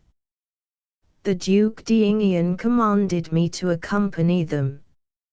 I said goodbye to my books for the day, took the gun which the Duke had given me, and followed them. The prince was then 18 years of age, not much older than I was. It was probably on account of the similarity of our ages, that I was favored by so much of his notice. I remarked that, though courteous as usual, he was profoundly sorrowful. He asked me what progress I was making in my education. I told him. When I mentioned M. Drouet, he asked if he were not the postmaster at Saint Menehould. On my response in the affirmative, a hot Republican, if I mistake not, he said. I replied that, through him, this part of the country had been apprised of the capture of the Bastille. He asked me some questions about the general disposition of the country, as much of the nobles as of the lower classes. I told him that the love of the people for their king was great, and that they equally hated the nobles, which was true. He covered his face with his handkerchief, and sighed. I looked at him with astonishment. Pardon me, Duke, said I, but I heard the Prince de Condé say that he was going to inspect the fortifications of Verdun, in case of war. He looked at me to see what I was driving at. Excuse my question, Duke, said I, but do you think it probable that we shall have war? Very probable, said he, looking at me in his turn. But why that question? Because, in that event, Your Grace, I shall not have lost my time. What would you do if there were war? If France be menaced, every one capable of bearing a musket should fly to its defense. He looked at my gun. It was the one which he had given me. So you can not only carry a gun, but you know how to use it. In fact, Your Grace, said I, laughing, thanks to your noble gift, I am such a capital shot, that if I had a Prussian or Austrian at the end of it, I fancy they would pass an uncomfortable quarter of an hour. You think so? I am certain of it. A Prussian or an Austrian would be bigger than that pigeon you see there. And I pointed to one perched about 300 paces off, on the dry branch of a tree. You are mad, said the prince. That bird is 3 times out of range. Certainly, Your Grace, for shot, but not for ball. Your gun is loaded, then, with ball. Yes, Your Grace, I seldom use anything else. What are you doing, Henry? The Prince de Condé said, as he appeared in view. Nothing, father, replied the Duke, I am only saying a few words to this boy here. He then bade me farewell, saying that he hoped I would always think of him kindly. And waving his hand, he resumed his seat by his father's side, and disappeared. I stood almost heartbroken on the spot where the prince addressed his last words to me. One would have thought that I had a presentiment of the awful circumstances under which I should meet him again. All the towns had organized national guards, after the example of Paris. Chalons had set the example, Saint Menehould had followed it. M. Druet was captain. He came to ask Bertrand to be his lieutenant, and to see how many men he could recruit at Ilettes. It was the report of bandits having been seen about which induced them to organize the National Guard. In 8 days, all France was armed. Each day the National Assembly gave audiences to 10 couriers. It had at its disposal 1 million of men. Druet and Bertrand took a stroll in the village of Ilettes. They enrolled 20 men. The keepers of the forest of Argonne enlisted themselves and formed that part of the brigade of which Father Descalmes was chief. I wished to be one of M. Bertrand's detachment, consequently in M. Druet's company.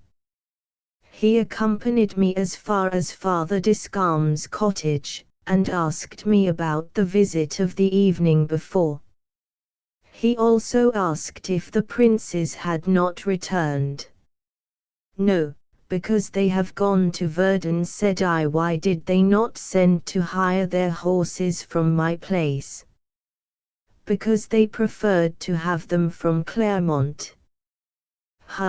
Said M. Jean-Baptiste. Do you know who they were who accompanied the Duc d'Enghien and the Prince de Condé? I heard them mention M. Vandrel and M. Broglie. Exactly, said he. René, they come not to inspect Verdun. They have abandoned the king, and quitted France. They have gone to intrigue with strangers.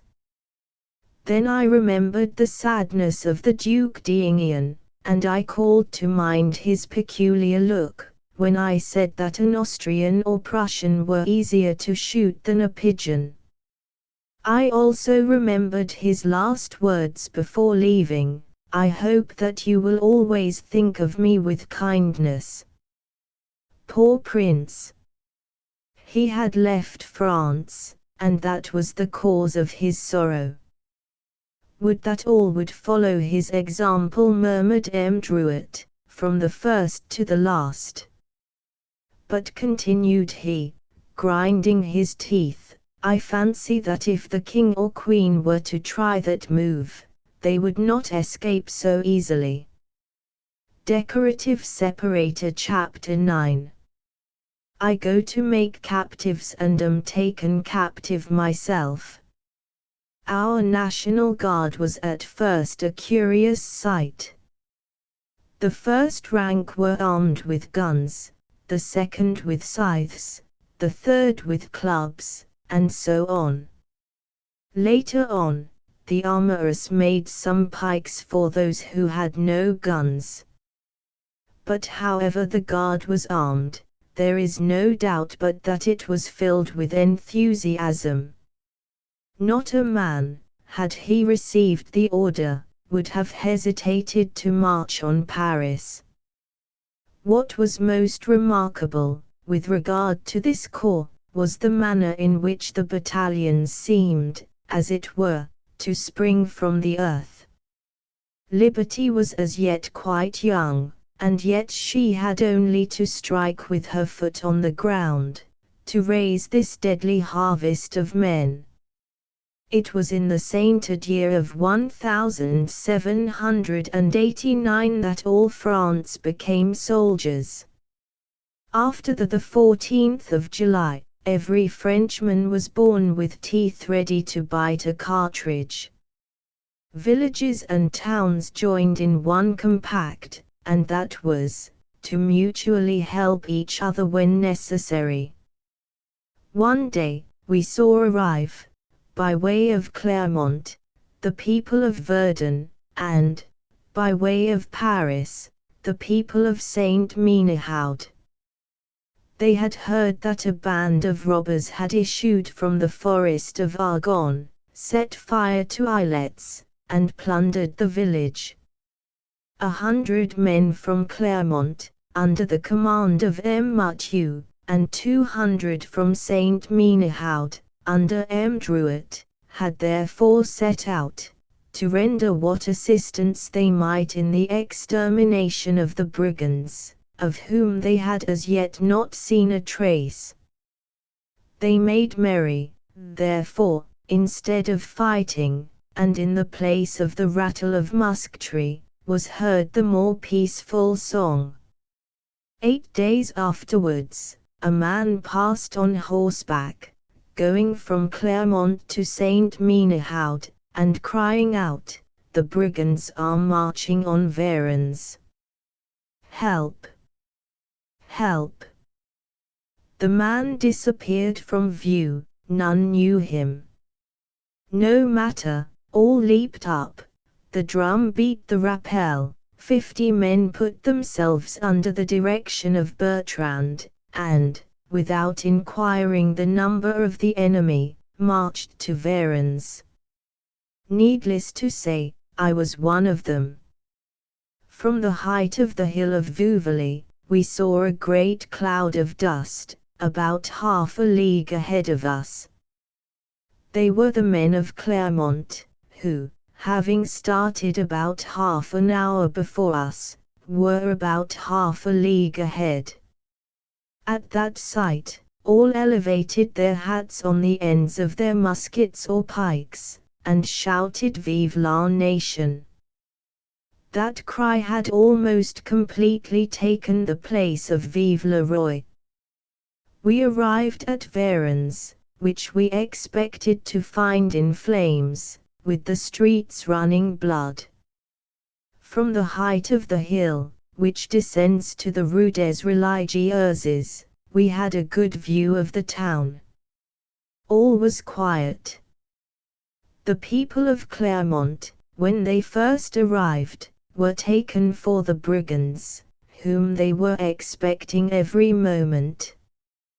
When they recognized them, there was a general embracing, and crying "Vive la Nation!" Then we arrived, in our turn, and 2 hours afterwards, the men of Montfaucon, de Buzance, and de Vauziers.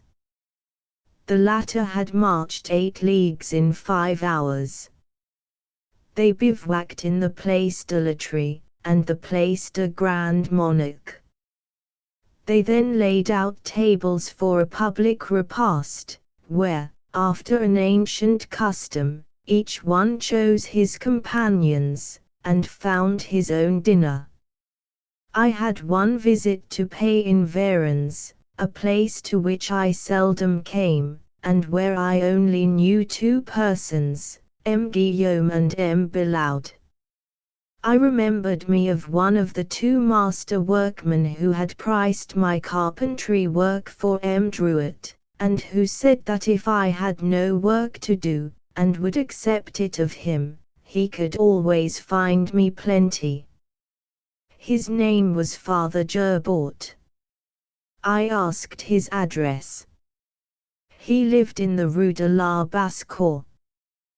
The houses were not numbered at that period. On the left, descending to the Place Laitry, next door to a large grocer's, his house was situated. I called. He was out, but expected home every moment. I was received by his daughter, a charming girl, a little younger than myself, that is to say, about 16 or 17 years of age. She asked me to wait till her father returned, or to give her my name if I feared becoming weary of staying with her.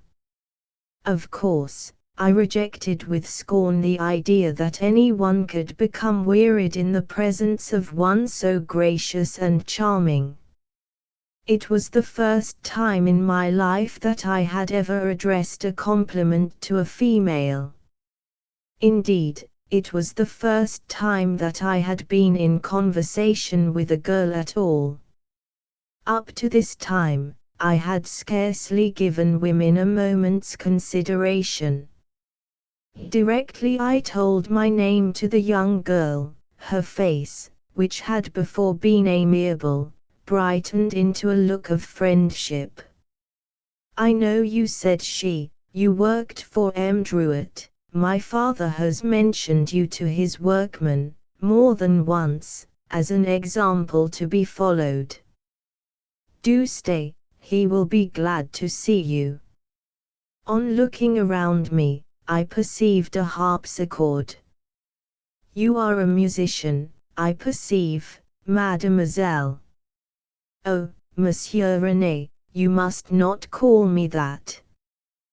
The organist of Saint Genguf has given me a few lessons, and, as he says I have some voice, I practice singing to amuse myself." "Mademoiselle," said I, "can you believe that I have never heard the sound of a harpsichord, or any song, but that of the washerwomen, as they beat their linen?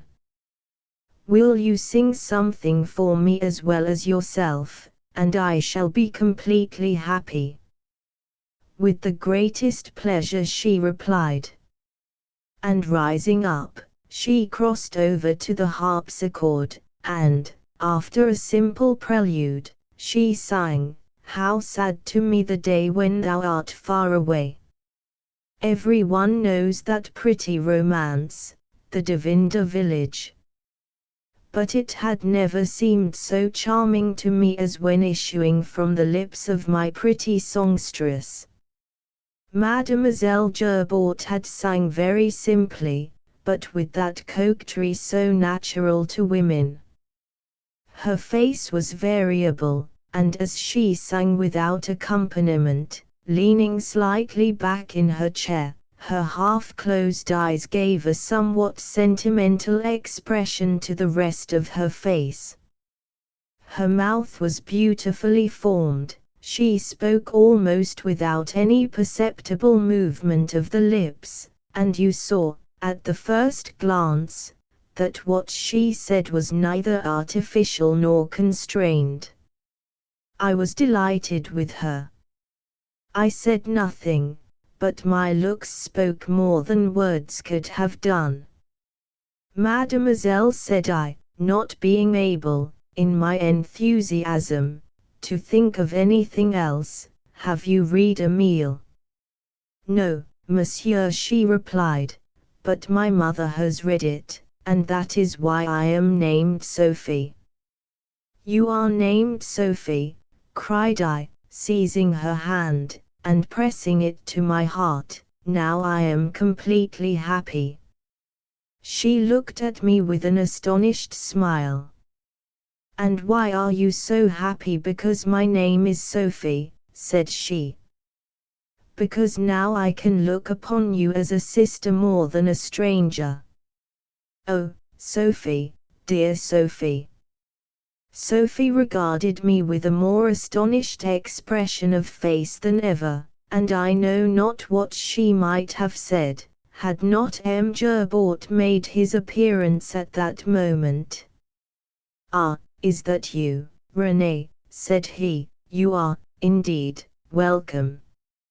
I asked the news from your friends on the place there, and when they told me that you were at Varennes, I knew you would not go without calling to see me." "Yes, M. Gerbaut," I answered, going up to him, and shaking his hand, "but I did not expect to find what I have found." "And, pray, what have you found?" "Mademoiselle Sophie, who has been kind enough to sing me an air from the Divine de Village de M. Rousseau." "Ah, indeed. She did not require much persuasion, did she?" "Only great men, or great fools, require to be asked twice," said Sophie, laughing, "and as I am not a genius or a dash." Here she paused, while a sweet smile played over her lips. "Fool," continued M. Gerbaut, "you sang to him." "Did I do wrong, father?" "Certainly not. As long as you sing to your equals, and without affectation, well and good. You know what I mean." Sophie bent her eyes, blushing. "We must change our quarters, I think," said Father Gerbaut, half smiling, half serious. "Wherefore?" said I, breaking into the conversation. "Because we are just opposite to the Hôtel de Bras d'Or, where many handsome young gentlemen put up, and who are fond of music as a vehicle for making love." "Oh, father," murmured Sophie, "say not so." "What would you have?" cried M. Gerbaut. "They are no friends of mine who would bring trouble into peaceful families." When I understood that the princes and great lords had left the country, I had hoped that these gentlemen would have gone in their train.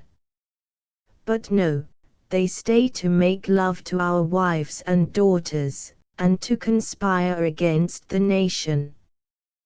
But this is not the time to speak of that. This is a fête day for Varennes. I must pay a visit to the cellar and larder. After dinner we will have a dance. "Will you be Sophie's partner?" said M. Gerbaut to me. "I should be only too happy," cried I, "but perhaps Mdlle. Sophie does not think a young apprentice worthy of offering her his arm." "Oh, M. René," said the young girl, "you listen to my father, and then do me a grievous wrong, without any foundation for it." Sophie and myself bounded down the staircase, and in a moment found ourselves under a bright sun in the street, as I could not help thinking, like two butterflies emerged from a chrysalis state. Whilst I had been waiting at M. Gerbaut's, and whilst I had been listening to Sophie's song, the streets of Varennes had undergone a great change. The city was holding high holiday, with which, however, was mingled a certain degree of solemnity. All the houses were hung with tapestry, and outside the doors tables were laid, covered with flowers, at which the inhabitants of the houses were seated, eating, waited upon by their servants, if they had any, if not, by themselves. As if they wished that the dead should participate in the joy of the living, garlands of green boughs, intermingled with flowers, were suspended from the gates of the cemetery, which stretched from the church to the side of the Rue de l'Horloge. In the middle of the place was erected a scaffolding, filled with amateur musicians, who wished to promote a dance after dinner. On the front of this temple of Terpsichore was written Vive le Roi! Vive la Nation!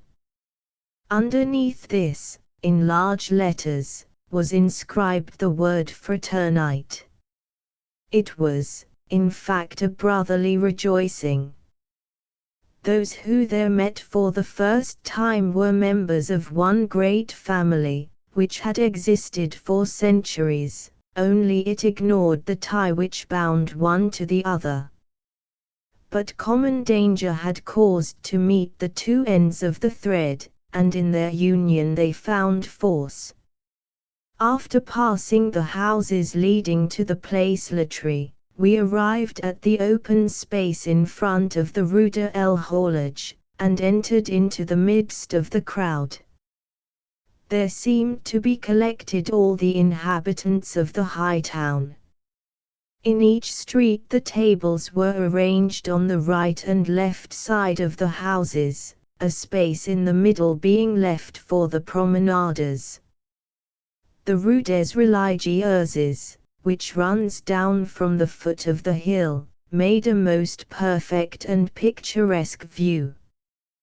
We got mixed up with a lot of other persons, when all of a sudden a crowd of horsemen, young gentlemen, apparently, appeared on the crest of the hill, and, putting their horses at full gallop, dashed into the Rue des Religieuses. There was a general cry of each one for himself, and we turned to fly, but as we had been in front before, we now naturally found ourselves in the rear. Thinking but of Sophie, I wished to put her under one of the tables, to be out of the way of danger, but curious to relate, she did not seem to know the peril she was in, and would not stir till it was too late, and I had just time to clasp her in my arms, and throw myself in front of her. I had scarcely accomplished this, than, on turning round, I discovered myself face to face with a horseman, whose steed was perfectly unmanageable, and turned round and round, threatening us with his hoofs as he did so. I had but one hope, and that was to preserve Sophie. I caught hold of the horse's bridle, the cavalier raised his whip, the horse gave a plunge, and, whether through accident or intention, the blow, instead of falling on the horse, struck me on the shoulder. The shame of being struck, more than the pain of the blow, caused the blood to rise to my head.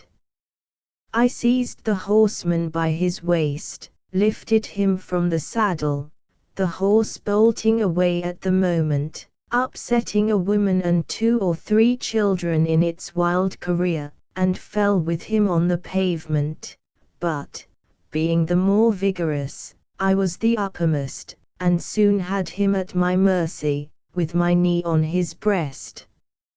It was only when his hat fell from his head, that I recognized who my adversary was. "M. de Malmy," cried I. And taking my knee from his breast, and releasing his arms, I stood a little on one side. "Ah, wretch," cried he, regaining his whip.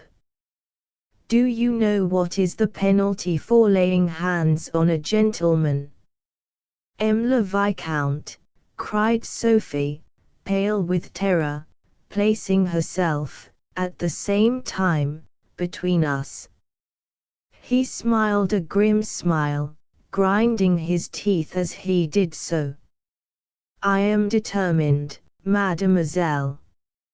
Had he been a gentleman, I would chastise him with a sword, but as he is not, I shall punish him with this whip.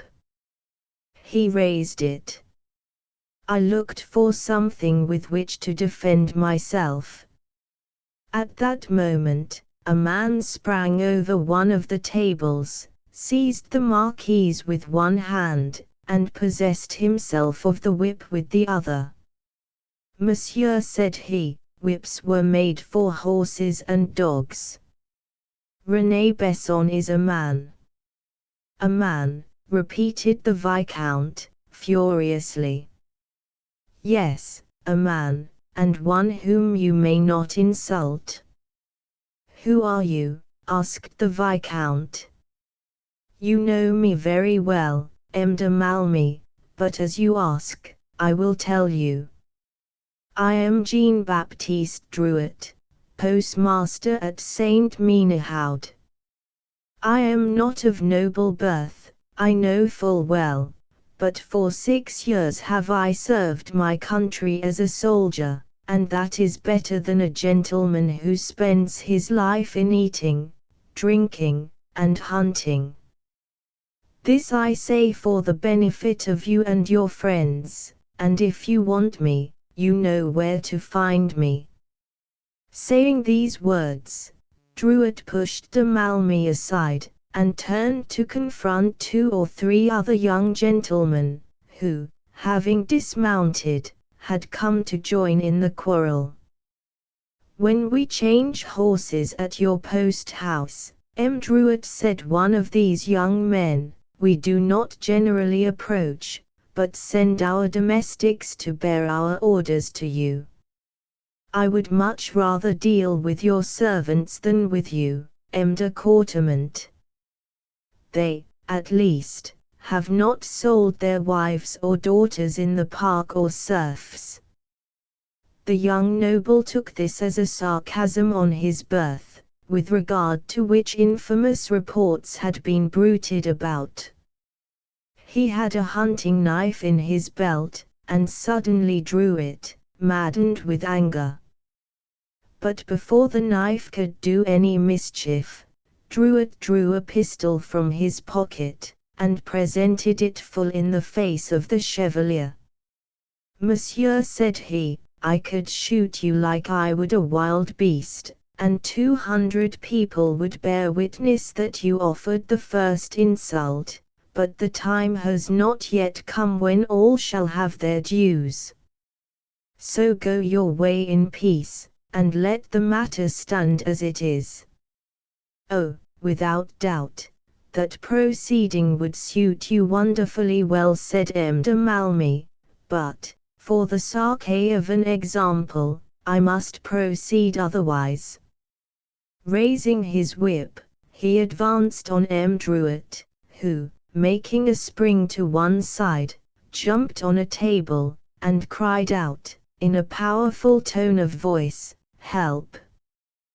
To my assistance, men of Saint Menehoud.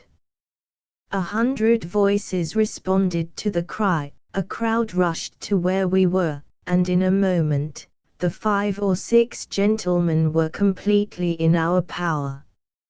Each had seized the arms that came nearest to hand, one a pike, another a musket, thus showing by their alacrity, their wish to be of service to their commander.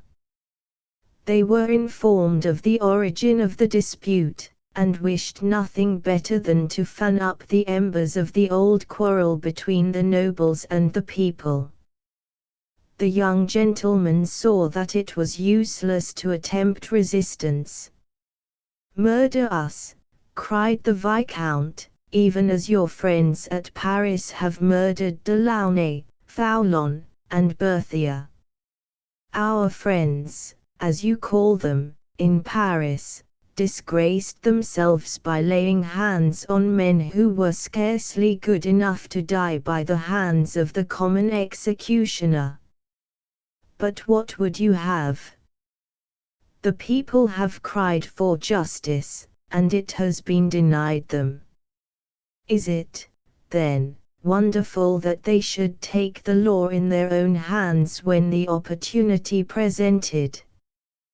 But as for you, gentlemen, as you are not gaolers, like Delaunay, or extortioners, like Foulon and Berthier, you have not merited death, but simply a little lesson, which I shall have great pleasure in giving you.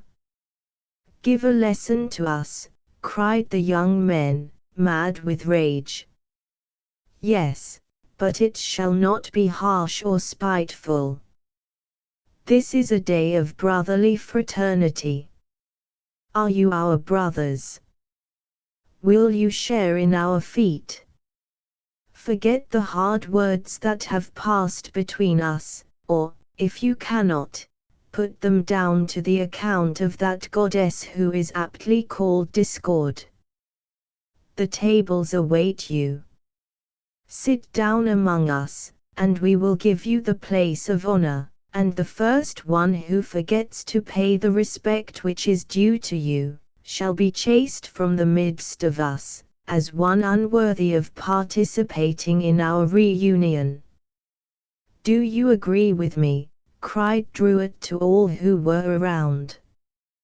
Yes, yes, replied all, with one voice, with the exception of the young nobles, who still continued silent.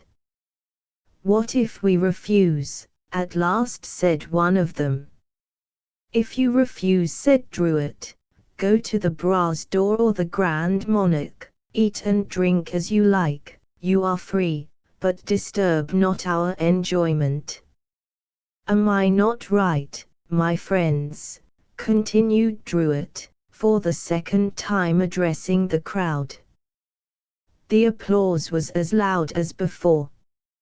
And if we do not promise to leave you in quiet enjoyment of your feat, what then? Asked another of the young nobles. As, by that act, you will prove that you are not good citizens, and that you are desirous of breaking the public peace, we shall ask you to leave the town quietly, and, if you refuse, we will expel you by force. Bravo, bravo, cried all.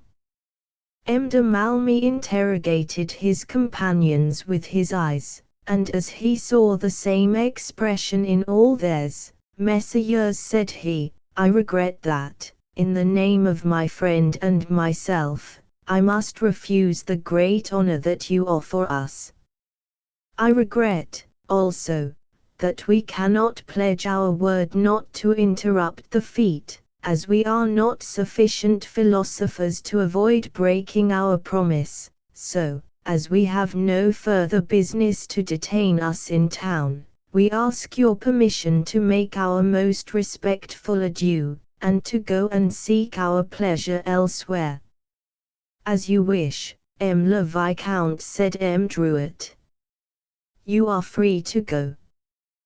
Then, assuming the tone of command which sat so well on him, he said, allow these gentlemen to pass, and preserve complete silence. The one who passes a remark, will have to answer for it to me. Not a sound could be heard. In the midst of this oppressive silence, the young nobles remounted their horses, and returned by the way that they had arrived. No word was spoken, no movement made, but the people followed the little party with their eyes until they finally disappeared from view on turning into the road leading to Clermont. Then a voice was heard, calm, but commanding in its tones. It was Druitt's. Lieutenant Bertrand, said he, place sentinels at the gates and see that the young nobles do not re-enter the town, during the continuance of the feat. Then, turning to the crowd, am I not right, my friends, said he. Vive M. Druitt! Vive la nation! Cried the people, with one voice. A few cries of "Down with the nobles" were heard, but they had no response. In fact, Druid turned to whence those cries proceeded, and made a gesture of disapprobation. The feat then continued as happily as if nothing had happened. Decorative separator Chapter X touching Mademoiselle Sophie. I have said how much my encounter with de Malmy seemed to affect my companion, but that might have been accounted for in three ways. First, her fear for herself; second, her fear for me; and lastly, perhaps, her fear for my adversary. I had not forgotten what Father Gerbaut had said with regard to his daughter's looking higher than her position warranted, and to the attention which she drew from the young gentlemen who put up at the brass door, some of whom were, no doubt, those with whom we had been in contest. I had naturally followed, with my eyes, the little cavalcade, until it finally disappeared. On withdrawing my looks from it, I perceived that Sophie was half fainting. I offered her my arm, which she took, trembling at the same time all over. "Oh, Renée," said she, "I was so frightened. How glad I am that it ended as it did." For whom was she frightened? And for whose sake was she so glad that all was over? Was it for our sakes, or for that of the young lords? I did not like to ask her. Druid walked along the place with us. We passed under the arch, and entered the Rue de la Basse-Cour. Billaud lived some distance away, and Guillaume almost in the country, so those three young men went to the Hôtel du Bras d'Or, and although the brothers Leblanc wished to give them a dinner for nothing, they insisted on paying for everything that they had. The table at which they dined was on the other side of the street, just opposite to ours. The clock of Saint Genguf gave the signal for dinner. The two first toasts proposed were the king, and the nation. They then drank another to the health of those who, believing them to be in danger, had flown to their succor. Sophie ate but little, in spite of my remonstrances. Now and then, her father broke out into violent abuse against the young nobles, and I saw the tears trembling on her eyelashes every time that he did so. We crossed the bridge thrown over the River Aire. Two streams of promenaders were continually passing, the one set mounting up, the other coming down. The Place du Grand Monarque was splendidly illuminated. The tables were not in anyone's way, being, for the most part, piled in front of the door of the church. The Place du Grand Monarque being smoother and better paved than the Place Lautry and, besides, not having the dispiriting influence of a cemetery, was chosen for the ballroom. The signal for the dance was given by a joyous peal from the church bells, to which violins and clarinets replied, and a quadrille was speedily formed. My partner took my arm for the second dance, but suddenly complaining of illness, she implored me to take her home. I was not an experienced dancer, but under Sophie's tuition I got on so well, that I tried all I could to dissuade her from retiring, but she said, with a sad smile, "Do not ask me to remain, Renée," and so I was obliged to comply with her request. I gave her my arm, and we retraced our steps to the house. M. Gerbort had heard all about the fracas in the Rue des Religieuses, and was very well pleased that we had given the young gentleman a lesson. Sophie, who had her arm in mine, heard all that he said to me, with downcast eyes, and gave no sign of approbation or otherwise, but I felt her shudder under her father's words. As I was leaving, Mademoiselle said I go back tomorrow, with my friends, probably before you awake, so permit me to say goodbye this evening, and to tell you before M. Gerbort, what pleasure I feel in having made your acquaintance. And I, M. Renee, said she, like you as a friend, and am well disposed to love you as a brother. Very well, my children, said Father Gerbort, embrace each other and say goodbye. Sophie turned to me both cheeks, which I kissed with a feeling of ineffable pleasure. She then retired to her own room. I followed her with my eyes to the door, when she turned, and gave me a parting glance, and a parting smile. She is a good girl, after all, said her father. A good girl, M. Gerbort. Say, rather, an angel. Angels are not so common as all that, my boy. But, continued he, leading me along the corridor, and opening a door, here is your room, not only for tonight, but forever, if you will enter into my service. You shall have board and lodging, and 25 crowns a month. Do you hear me? I shook him by the hand, and thanked him for his kindness. He then wished me to come downstairs again, to drink a glass to the health of the nation. But I pleaded fatigue, and want of sleep, and entered my chamber.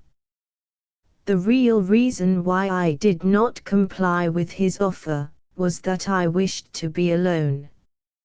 I shut the door, for I was afraid that anyone might come and look for me. But there was no fear of that. Everyone was so busy enjoying himself, that they had no time to think of aught else. I threw myself on the bed, and thought of Sophie. M. Druitt had given me a sincere liking for intellectual existence, but Sophie awakened in me another kind of existence, that of love, and I felt, for the first time, that indescribable, but pleasurable sensation, which predicts the dawning of that passion. A new future opened before me. This was the scene. A happy, though, perhaps, a humble home, with a careful and a beloved wife. I could see myself, at set of sun, walking by the river's side, her heart beating against mine. I could fancy delaying under the tall trees, to hear the blackbird's song.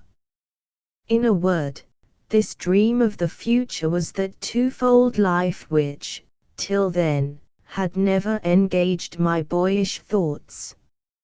Now, I seemed to have taken one step into this fairyland, and, although I trembled still, I would fain go on. What, then, prevented me, I asked myself, from making this dream a reality?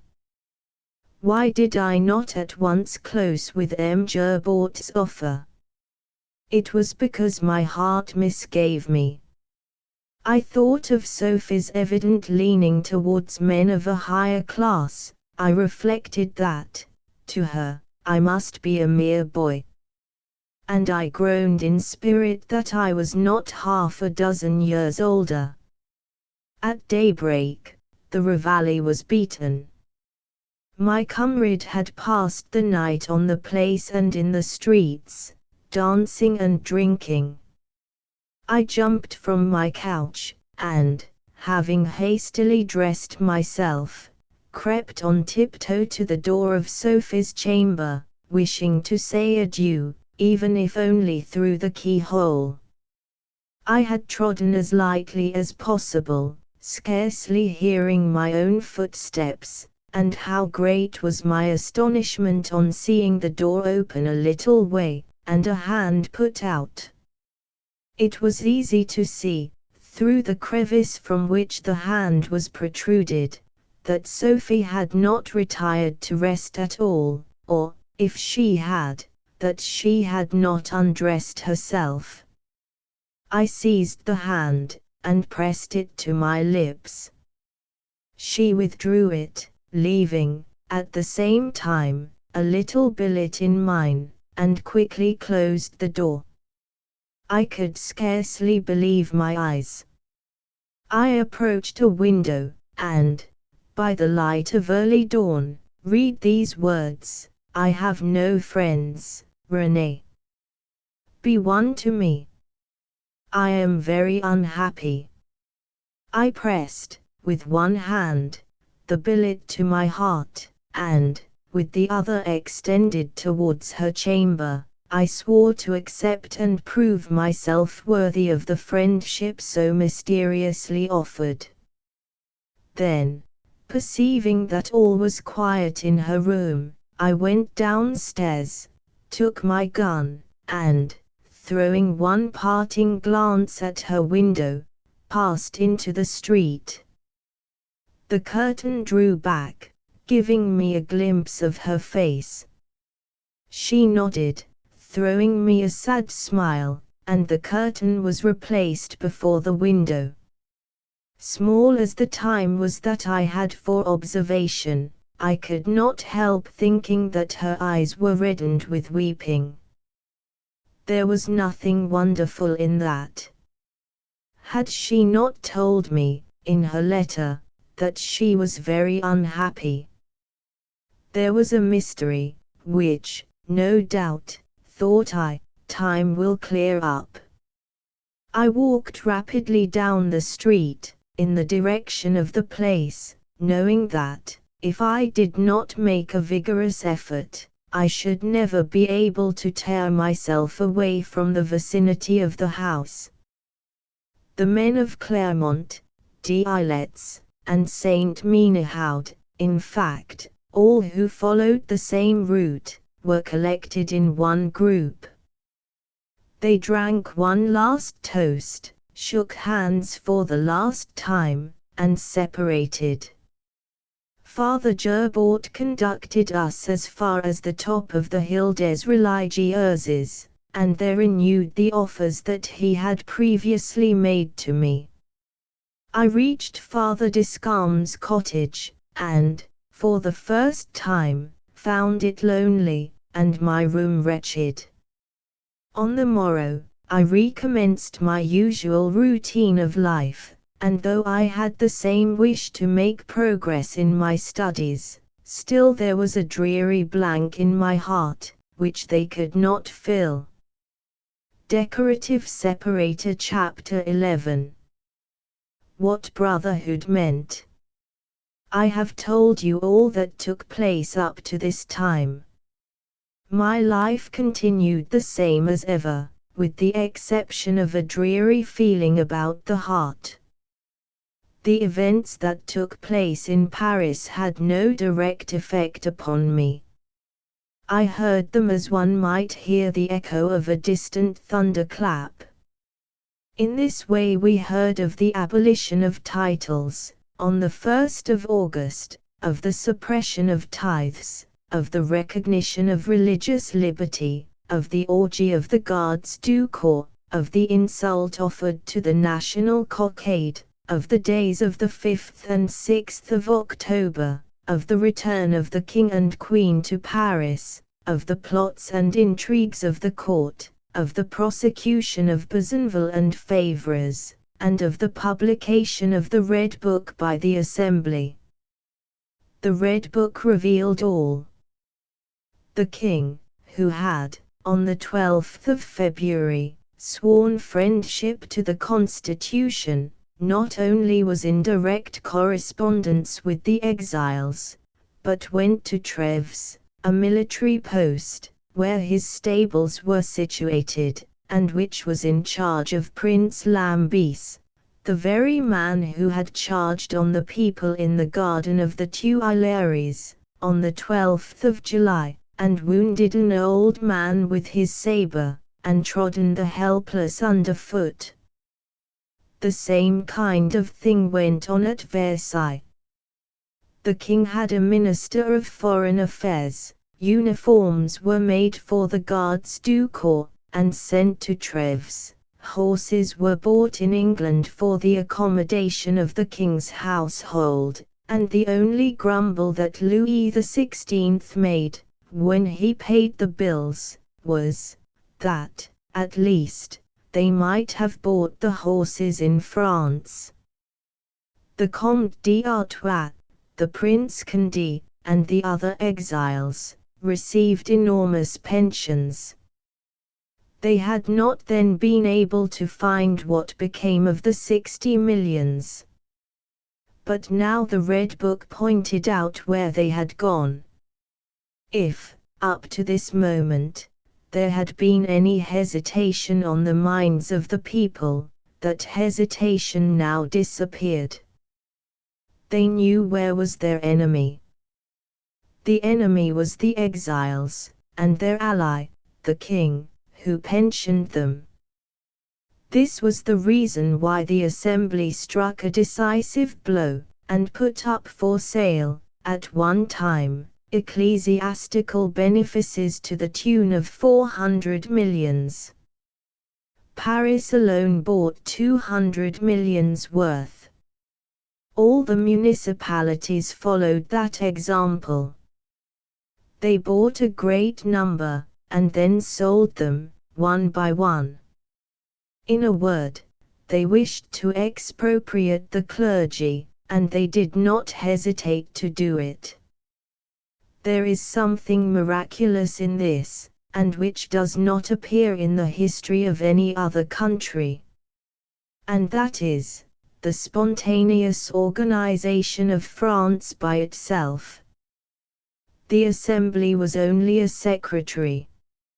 France did the deed, the Assembly registered it. Before that, the division of old France into provinces was abolished, the boundaries had been already changed, there were no longer Provençals, Bretons, Alsaciens, Picards, or French. The Champ de Mars was Mount Tabor, transfigured by the sun of June. Valence gave, on the 29th of November, 1789, the example of the first federation, and each strove to follow the example given by the zealous Dauphin, our vanguard against the great enemy, the Savoyard king. From anterior ages, the eldest man has always presided, whether noble or not. His age makes his right, his white locks his crown. Rouen searched for an old chevalier of Malta, 85 years of age, to preside at its federation. In Saint Odile, there were two old men, respectively 93 and 94 years of age, the one a noble, and the other a plebeian, the one a colonel, the other a laborer. These two embraced at the altar, and the spectators embraced each other, crying, "There is no longer an aristocracy, no longer a working class, there are only Frenchmen." At Luz-la-Laure, a citizen, whose name is forgotten, gave this toast, "To all men, equally to our enemies, let us swear to love and protect them." Open the book of royalty, and see if you can find a sentiment equal to that inscribed on the first page of the Book of the People. From all places, provincial and isolated, one cry arose, "To Paris! To Paris!" to Paris. As this cry burst from the throat of France, Royalists and Jacobins trembled. The Jacobins said, "The king, with his smile, and the queen, with her white lips, will fascinate the credulous people from the provinces, and will cause them to turn against us, and the revolution will be at an end." The Royalists said, "To bring these provincials, already ripe for tumult, to Paris, the center of agitation, is but bringing oil to feed the lamp of revolution. Who can say what will be the effect of this immense concourse, and what fearful events may come to pass through the incursions of 250,000 souls, from all quarters of France, into Paris?" But the impulse was given, and the movement could not be stayed. France wished, with that powerful will which nothing could arrest, to know itself. The Corporation of Paris demanded of the Assembly the General Federation. The Assembly, pretending to accord to their wish, named the 14th of July, the anniversary of the taking of the Bastille. The news was propagated among all the provinces of the kingdom, but as they feared so great an assemblage in Paris, and wished to put all possible obstacles in their way, all expenses were put down to the charge of the localities. All our department clubbed together. I was comparatively rich, having in my possession 300 or 400 crowns, gained by my own labor, and saved by my own economy. Father Descamps had offered to give me what sum I wanted, but I refused to accept anything. For some time, the poor old man had been declining in health. He had served princes all his life, and now missed them. One thing greatly perplexed him, and that was, whether France had the right to act as it was acting. They had offered him a deputyship to the Federation, but he shook his head, saying, "I am too old, René will go in my place." Afterwards, he had a long conversation with M. Drouet, in the course of which he gave him some papers, which he sorted with care, put in his portfolio, and took to Saint Menehoud. On the eve of departure, a carriage drove up to the door of my uncle's cottage, and, to my astonishment, I saw Sophie and her father alight from it. I rushed out with a cry of joy, but suddenly stopped myself. What would Sophie, what would her father think? Father Gerbaut smiled. Sophie made a step in advance, and gave me her hand. "Well, how is old Nimrod getting on?" said Father Gerbaut to my uncle, who had just come out of his room. "As well as can be expected at my age, M. Gerbaut. It is necessary for the violet to blossom in spring, and the beech tree to put forth its buds in May. He is just 16½ years old. When I was at that age, I already had a sweetheart. I felt myself blushing to the very tips of my ears. Ah! I never had but one love." "But where are you going to in this fashion?" asked my uncle, "for I cannot think that you came all this way on purpose to pay me a visit." "No, my old friend, though I am delighted to see you. I am on my way to Saint Menehoud, to put a few little affairs of mine in order. I have been appointed a member of the Federation, and I do not know how long we may be compelled to stay in Paris. What a pity that you have not got a third seat in your carriage. I also have business at St. Menehoud, and I would have asked you to give me a lift. Good, said M. Gerbort, all can be arranged. Sophie does not much care to go to St. Menehoud. Do you, Sophie? I only care to go, so as to be with you, father. Well, then, stay here with Renee.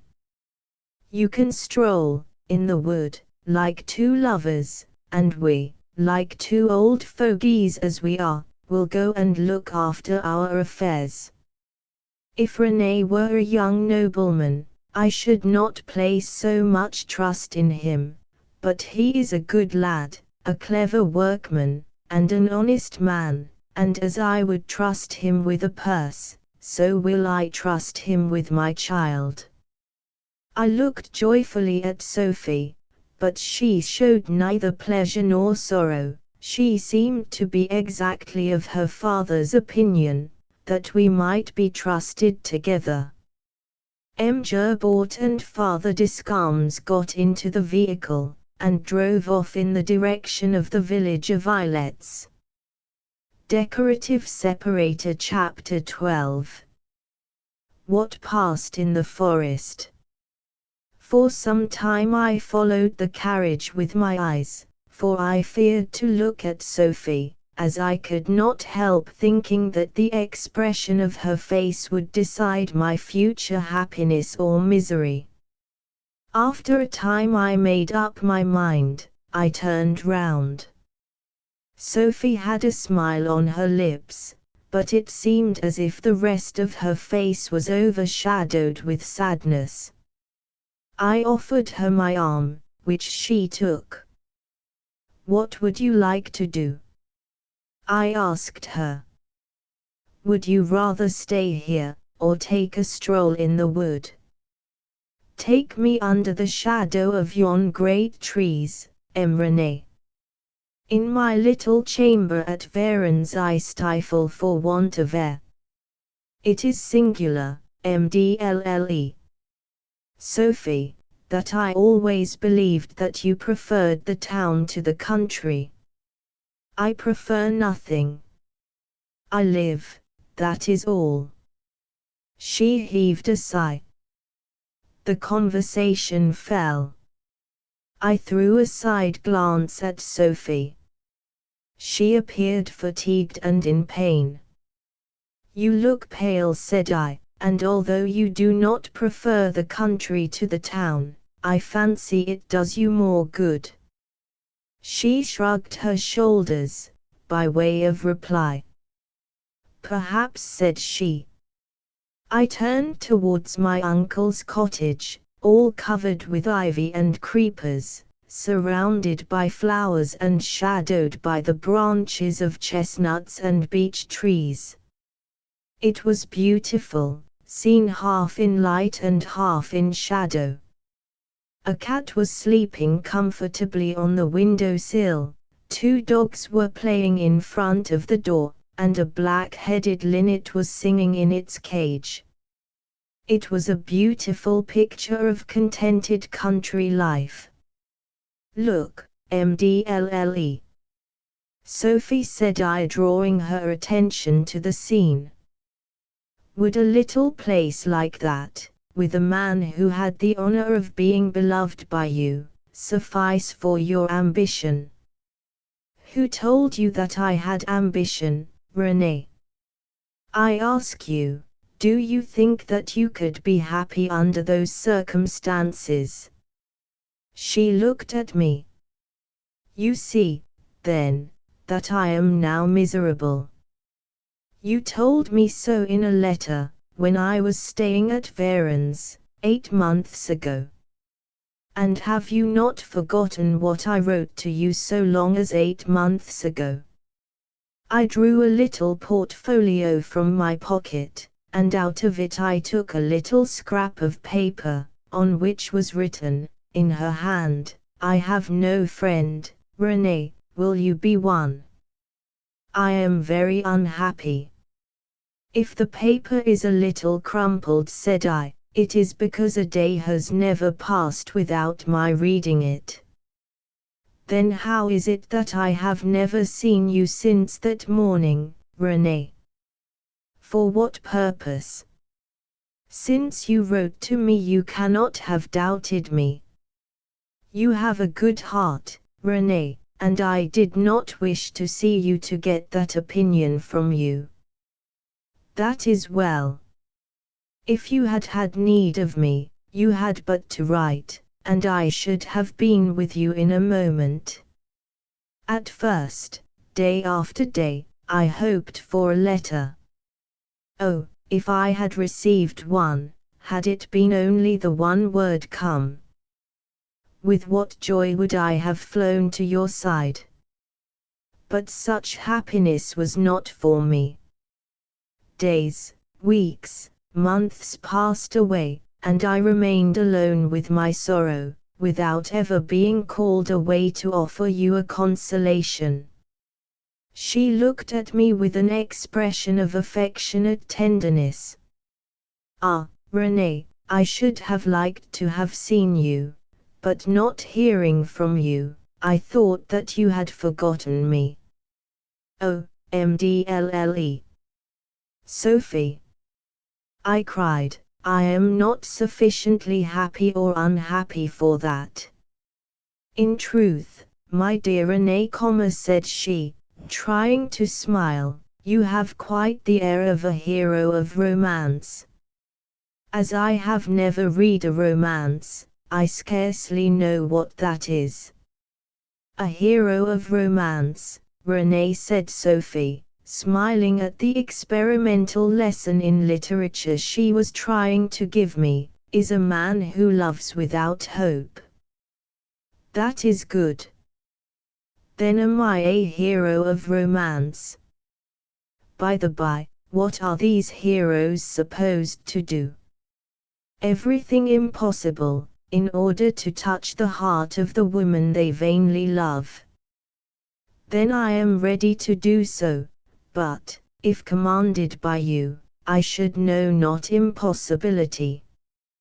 Do not put your life in danger, Renee, said Sophie, sighing, for that would not benefit either of us. Now it was her turn to stop, and, having turned the corner of the road, she pointed out to me my uncle's house under a different aspect, but still how beautiful. You just now asked me, Renee, if that house, in company with a man whom I loved, would not satisfy my ambition. Well, Renee, in my turn, I adjure you, in the name of that friendship that I have avowed towards you, wish for nothing more than that calm and peaceful existence that Providence has placed in your way. Follow the example of your uncle, who, for 80 years, has lived in peace with himself and with all mankind, without seeking to better his condition, and without ever wishing for a larger house, or a greater extent of land. In fact, this forest before us, is it not his? Do not its trees give him shelter? Do not the birds which inhabit it sing for his gratification, and do not the animals that make it their home serve for his food? In name, it belongs to the king, but, in reality, it is his. Renee, find a woman who loves you. That, I am sure, will not be difficult. My father tells me that you are one of the best carpenters that he knows. Ask the consent of your uncle, he will not refuse it, and live, as he has done, on the little spot where the happiest years of your life have passed away. In my turn, I shook my head. You will not, said Sophie. What, then, do you intend to do? Mademoiselle Sophie, said I I purpose being a man. Has not your uncle been also a man, René? Yes, but a man useless to his country. The times in which he lived, and the times in which we live, are different. The tranquility which existed in his generation is not permitted in this. You are ambitious, René? Asked Sophie. It is not ambition, mademoiselle, it is obedience to the designs of heaven. There are times when every man, great or small, carries his mission in himself. What, then? He must keep that mission till it is fulfilled. Who knows but that even I, insignificant as I am, have one? You have already drawn me from the crowd of my equals, because you condescended to take my arm. It was not all that I could have wished. Oh, Sophie, I ask you, here, under the shelter of these great trees, the most sacred temple that I know of, will you promise to be mine? Will you give me all the love that you can, and the happiest day of my life will be that on which I can prove my devotion to you? Oh, Sophie, give me hope. I believe you, René. In fact, from the first moment I saw you, I never doubted you. Ah!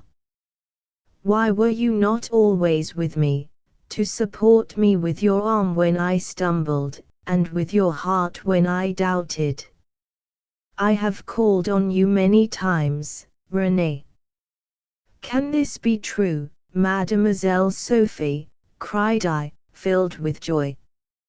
Yes, said she, but do not misunderstand me. I do not love you. I never shall love you, René, continued she, looking me full in the face. I feel instinctively that I have need of your friendship. Why I should implore it, how it can be useful to me, I know not, but still I feel sure I shall have recourse to it some day, and if you are away from me, René, on that day, whose help shall I implore? If you are near to me, I can rely on you, can I not? Again I say to you, as I wrote once before, I am truly unhappy.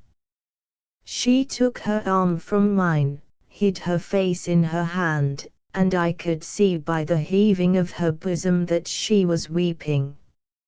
Mademoiselle Sophie, said I, leave me, my friend, leave me. I do not like to weep before you, and I feel that I must weep. And, with one hand, she made me a sign to go. I obeyed. She sat down by the side of a little brook, which fell into the Bresme, and taking off her hat, which she placed by her side, began to pluck flowers, and throw them into the water. 60 years have passed since that day, and I fancy that I can still see the poor child with her golden hair floating in the breeze, the tears coursing down her cheeks, throwing the flowers into the current of the Bresme, which would carry them to the Ain to the Oise to the Seine, and the Seine to the sea. After about an hour had passed, she got up silently, came towards me, and smilingly took my arm. We retraced our steps to my uncle's house. We had scarcely arrived, when we heard the sound of wheels. It was Father Gerbaut's carriage. Sophie, who had not spoken one word all the way home, seized my hand. René, she said, do not forget that you have given me your word, I trust you. Mademoiselle Sophie, said I, pressing her hand to my heart, one call alone can be stronger than yours, that of my country. M. Gerbort stayed about an hour to rest his horse, and then, with Sophie, mounted into his vehicle. The poor girl waved her hand. Father Gerbort cried farewell, and the carriage disappeared behind a clump of trees, which hid the road to Moverley. I returned to where Sophie had been sitting down. I picked up the flowers she had let fall, and placed them in my little portfolio, together with the letter which she had written to me at Varennes, and in which she had poured forth all her soul. Decorative Separator Chapter 13. The People in Council. On the morrow, the 9th of July, 90, we were en route at daybreak, drums beating in front of us, to assist in the celebration of the grand fête of the General Federation. Father Descamps embraced me, with an expression of sorrow which wounded me to the heart. "Perhaps you youngsters are in the right," said he, "and we old men are in the wrong. But what will you, my child? One cannot give up in 2 days the creed of 60 years. I know not what may come of all this, but I hope that my eyes will be closed in death before it does come." "But uncle," said I, "although it would be a great treat to me to go to Paris and see the fête, still, if you wish it, I will not go." "No, my boy, go, and Heaven grant that I may live to see your return, and that we may meet again in this world." I embraced him as I wept, for I loved him dearly. Had he not fed and clothed me and brought me up, and watched the infant become, under his roof, a man? "Bring my armchair to the door," said he, "I do not wish to lose the last glimpse of the setting sun." I obeyed. Leaning on my shoulder he reached the door, and sitting down in the chair, took my hand, and kissed me, saying, "Go." I departed, returning in time to see this good old servitor of royalty die. With kingcraft he suffered, and with its death he died. When I lost sight of him, it seemed as if I had left him forever, and I felt half inclined to return at once, never to leave him, but the temptation of seeing Paris was too much for me, and in another moment we were in sight of the houses of Ilettes. A surprise awaited me there. The inhabitants, not wishing to be separated from their cure, had put him into a little carriage drawn by a horse, and the good priest, his eyes overflowing with tears, was bidding farewell to Mademoiselle Marguerite, who wept on the steps in front of the door of the presbytery. In those days, a journey of 40 leagues was no small matter, and the poor girl believed that the good Abbé Fortin had departed forever. We continued our route, the drums beating, and the carriage rolling ahead of us. Some of our party pressed on in front, to form an escort of honor for the worthy priest. We found M. Drouet awaiting us at the head of the deputation, on the place of Saint Menehoud. Amongst the deputation, was an old soldier of the 7 Years' War, who had served under Marshal Saxe, and who was present at the Battle of Fontenoy, and a sailor, who was in active service at the time of the birth of the Baillie de Suffren. Both, living ruins of an ancient regime, wished to witness the dawn of a new era. M. Drouet had placed a carriage at their service, but they would not use it. It therefore proceeded empty in the midst of the cortege, in the front rank of which the 2 veterans marched with heads erect, a benediction, as it were, bestowed by the dead era on the age which was just about to dawn. All the high roads of France were filled with processions like ours, all hastening to one great focus, Paris. Never since the Crusade had so great a number, of their own will, bent their steps in one direction. All along the road, deputations came to greet the travelers. They offered hospitality to the old men and priests. It was impossible to provide for all, so the main body bivouacked in the open air.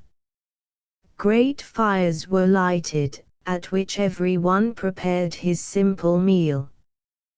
There was no lack of wine in a country which particularly cultivated grapes. On the morrow, at daybreak, all started at beat of drum. When the noise of the drum ceased, all joined in the chorus of the CAIA of 90, which has nothing in common with the menacing and bloodthirsty CAIA of 93. This song kept up the energies of those men on the march, who were toiling along under a hot July sun, to the end of the journey. It supported those laborers who were making the arena, so to speak, where great deeds were to be done. We have said that it was with an unwilling heart that the Assembly decreed the Federation, that it was with an unwilling heart that the city had sent its workmen to the Champ de Mars, to prepare for that great and solemn reunion. The time approached, the work did not proceed. What happened? All Paris rose, and proceeded to the Champ de Mars carrying various implements of labor, one a pickaxe, another a shovel, and so on. And not only did the people, not only did the bourgeoisie do this, but old men and children, lords and laborers, ladies of rank and women of shame, actors and actresses, priests and soldiers, all joined in the work, which did not even close when night fell like a shroud over the city of Paris. The invalids, who could not work on account of their being maimed, held the torches, to lighten them at their labors. Begun in the morning of the 9th of July, this stupendous work was completed in the night of the 13th, 2 hours before sunrise. We arrived on the 12th, in the evening. Paris was crowded, but, strange to say, the hotel keepers and letters of lodgings, instead of raising their prices, lowered them considerably. This spoke well for the disposition of Paris towards us. Truly this was not the Federation of France, but the fraternal greeting of the world. A Prussian baron, Jean-Baptiste de Clootz, better known by the name of Anacharsis, presented himself before the National Assembly with 20 men of different nations, Russians, Poles, men of the North, men of the West, men of the East, and men of the South, all habited in the costume of their country. He came to ask permission for them to appear at the Federation of the Champ de Mars, as they wished to represent the Federation of the world.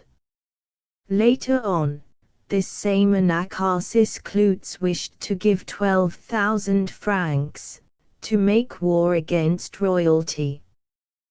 One may imagine my astonishment on finding myself in Paris, on the boulevards, gazing at the ruins of the Bastille.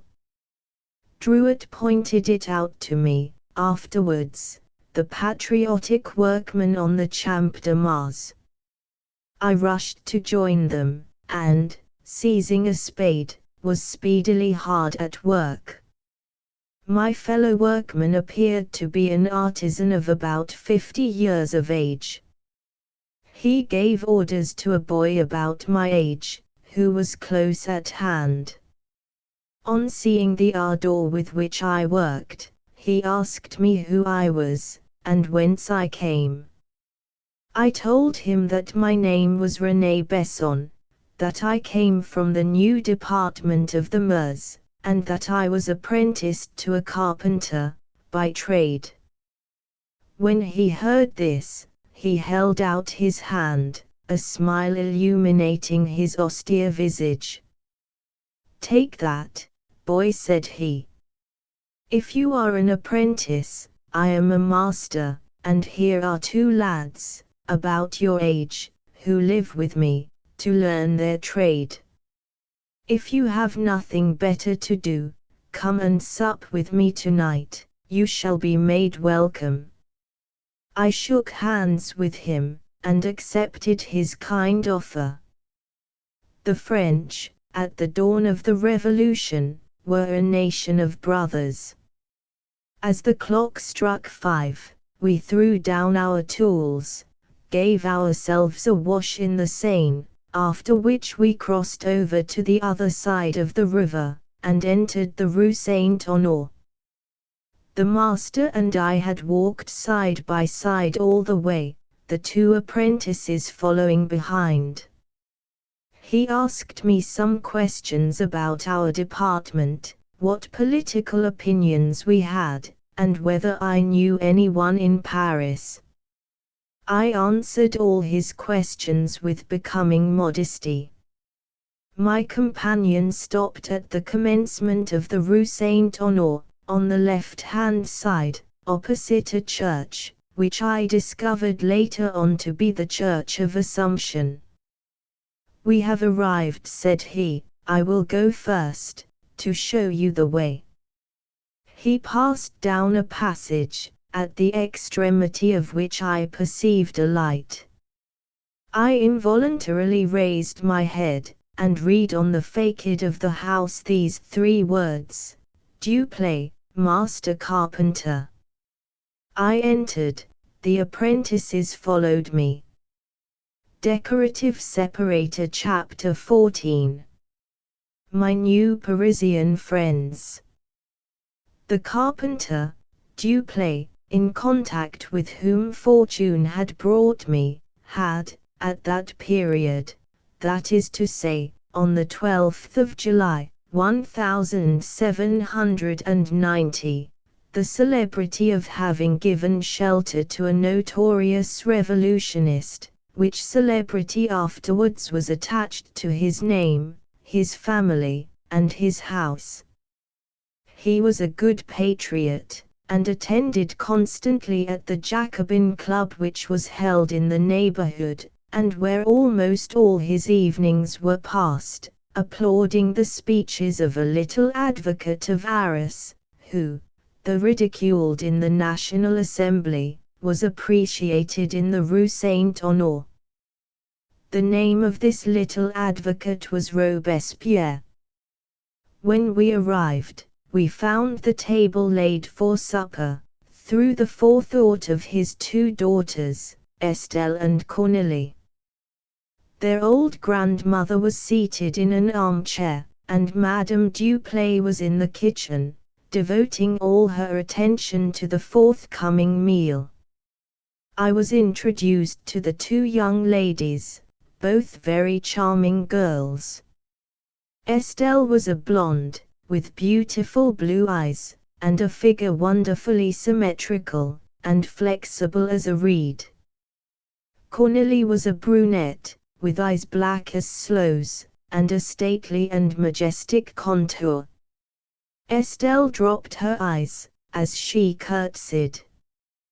Cornélie smiled, and looked me full in the face. Neither, however, paid much attention to me after the first salutation. I was younger than the youngest of them, that is to say, in their eyes, almost a child. As to the apprentices, one appeared to be about 18, and the other a month or 2 older than I. The elder was called Jacques Denant. I don't know what has since become of him. The other was Felician Hadar, afterwards a celebrity in the Revolution. This latter was a young man, fair, of a light complexion, a regular child of Paris, irritable, and as nervous as a woman. The nickname which his comrades gave him, as his irritability was always dragging him into controversy, and as he used always to say no to every theory, was Citizen Veto. Need I say that the veto was the prerogative of the king, and that it was through his wrong use of this privilege on 2 occasions that he alienated his people? Madame Duplay appeared from the kitchen, with the first course. I was presented to her, but she paid even less attention to me than her 2 daughters had done. She was about 38 or 40 years of age, and must, at one time, have been beautiful, but with those coarse and too matured charms common to the lower orders of the people. She shared all the patriotic opinions of her husband, and was, like him, an ardent admirer of Robespierre. There was a discussion during supper concerning the relative merits of the Jacobin leaders, in which the apprentices took part as equals of their master. I fancied, somehow, that Felician Hadar regarded me with an evil eye. As the stranger, I had the seat of honor next to Mademoiselle Cornélie, and I think he must have looked upon it as an encroachment on his privileges.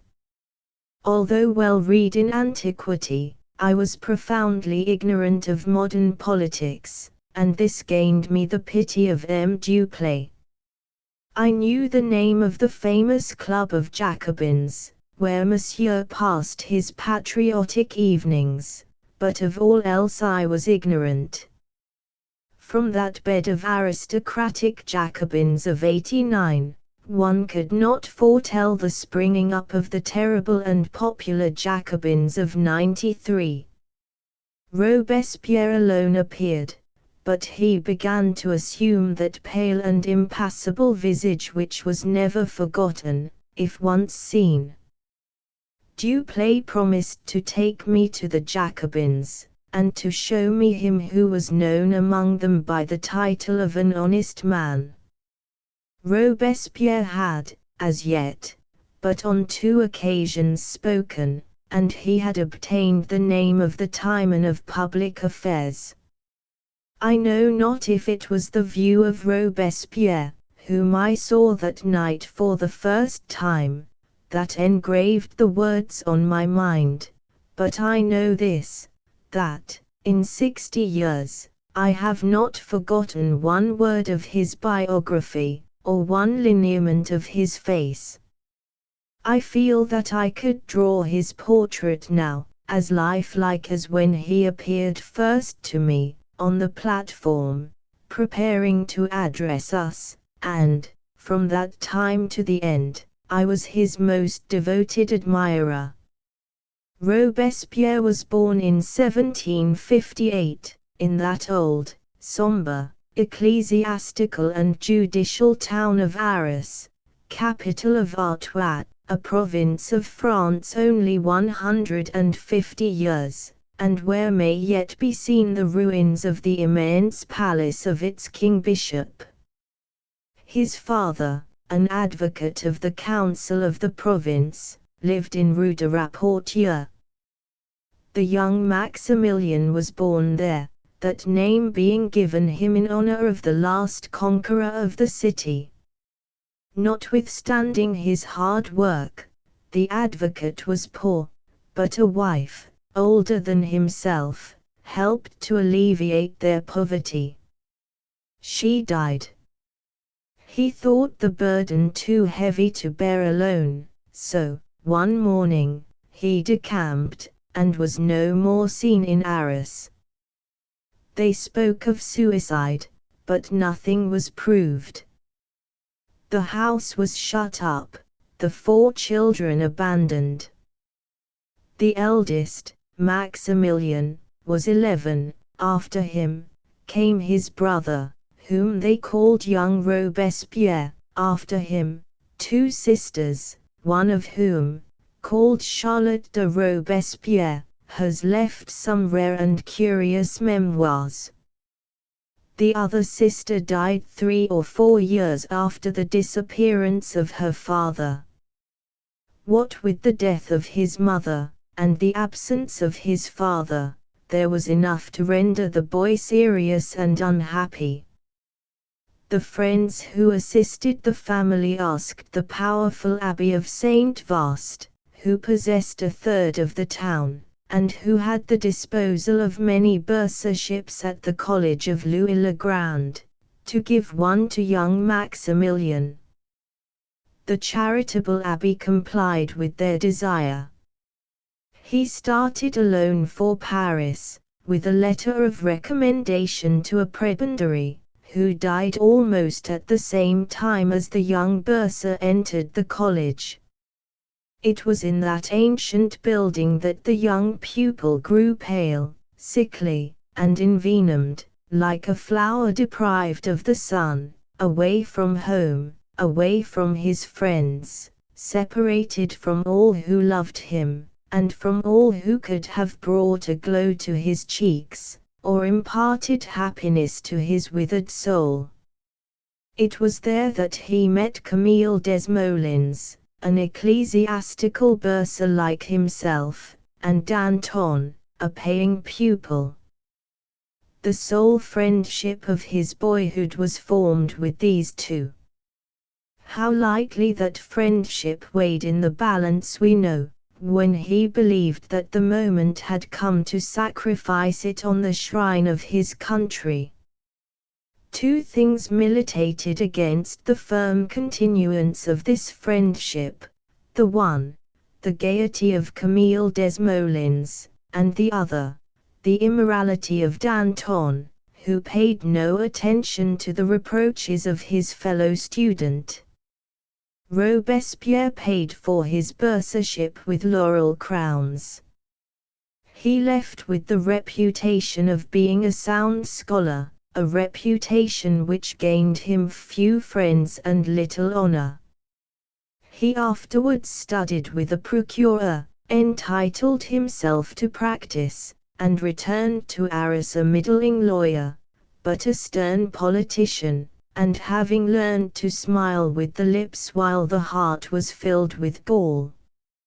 His younger brother took his place at college, while Maximilian, through the kindness of the Abbé de Saint Vaast, was nominated a member of the criminal tribunal. One of the first cases that he had to judge was that of an assassin. The crime was not only patent, but avowed. It fell to Robespierre to pronounce sentence of death. The next day he sent in his resignation, not wishing to be put to a like test again. That is how it was that he became an advocate. His philanthropy made him the defender, in place of the condemner of men. Duplay pretended to know, from certain sources, that Robespierre had never undertaken to defend a cause that was not just, but even were it just, he had to uphold it against all. He examined the cause of the peasants who brought a complaint against the Bishop of Arras, found it just, pleaded against his benefactor, and gained the day. This rectitude, although it had no material influence on his fortunes, increased greatly his reputation. The province sent him to the Etats Généraux, where he had for his adversaries all the nobility and clergy of his native state. For adversaries, we say too much. The priest and nobles thought too little of him to regard him in such a light. This contempt, which had followed Maximilian to college, pursued him with greater violence now that he had attained a seat in the National Assembly. He was poor and they knew it. They ridiculed his poverty, he thought it an honor. Having nothing, receiving nothing, but his salary as a member of the Assembly, a third of which went to his sister, he still lived. When the Assembly put on mourning for the death of Franklin, Robespierre, too poor to purchase a suit of black, borrowed a coat for 4 francs, which, being too long for him, excited, throughout the time of mourning, the irrepressible mirth of the Assembly. The only consolation left him among all this ridicule was, that no one doubted his honesty. "Had I not confidence," said he, in one of his speeches, "I should be one of the most wretched men in the world." Yet, notwithstanding this, the man was not popular. Some few, indeed, through a species of instinct, saw that he was capable of great things, and among these were Duplay, his wife, and his 2 daughters. All these details were given me during supper with the persistence of conviction. It was, therefore, with the liveliest satisfaction that I hailed M. Duplay's offer to take me to the Jacobins' Club, and looked forward with curiosity to see him whom they called honest, and afterwards stamped incorruptible. Decorative Separator Chapter 15. I go to the Jacobins' Club. At 9 o'clock, we left the house, and walked up the Rue Saint-Honore towards the Palais Royal. A current of people pointed the way, stopping at the little door of the Jacobin convent, which exists to this day. I knew not that this was the place where the aristocratic and literary assembly held their meetings until told so by Duplay. The entry was as difficult as that of a sanctuary. By special favor, as chief carpenter to the Duke of Orleans, Duplay had a card of admission. At the door, Cornélie, Estelle, and the 2 apprentices left us, plunging down a staircase veritably built in the thickness of the wall. I asked M. Duplay where they were going. He told me that there was, under the church, a smaller hall, a sort of crypt, where the workmen and their wives held a club, the workmen attending in the day, their wives at night. They there explained to each other the constitution. 2 ushers kept guard on each side of the door. One, small and fat, with a bass voice, was the famous singer, Lays, whom the habitués of the opera applauded up to 1825. The other, a handsome young man with wavy hair, undisfigured by powder, and a generally aristocratic air, was a pupil of Madame de Genlis, the son of the Duke of Orleans, the Duke of Chartres, the conqueror of Gemops, and the future King of France. By his side was his young brother, the Duke of Montpensier, for whom, with great trouble, he had obtained admittance, notwithstanding his extreme youth. On entering, at sight of the orator, who occupied the tribune, I cried out, "Ah, there is M. Robespierre." In fact, after the portrait M. Duplay had given me, it was impossible not to recognize him. The impression he produced upon me was profound. Yes, it was he, although his face had not yet assumed the grim and fantastic appearance that it did later on. There he was, with that primly brushed olive-colored coat, and that waistcoat of snowy whiteness, with his hair powdered, and thrown back from his brow, the skin of which, in its hideous wrinkles, reminded one of the parchment on a death's head. It was that wrinkled face, sullen and acute, that eye, with its tawny yellow pupil, which shot between its retracted lids a glance replete with malice, that seemed to wound aught it fell upon. It was that mouth, broad and stern, with its compressed lips. It was that voice, harsh in all its notes, and resembling the laugh of a hyena, or the scream of a jackal. It was the whole figure of the man, quivering with a nervous spasm, which caused his fingers to be continually drumming on the ledge of the rostrum, like a pianist on the keys of a spinet. It was, in short, the revolution incarnate, with his implacable good faith, his freshness of blood, his mind determined, bloodthirsty, and cruel. As we entered, he finished his speech, and descended amid shouts of applause. I followed him with my eyes, in spite of myself, into the midst of the crowd, through which, small and thin as he was, he easily passed. Not a hand but was stretched out to grasp his, not a voice that did not address him.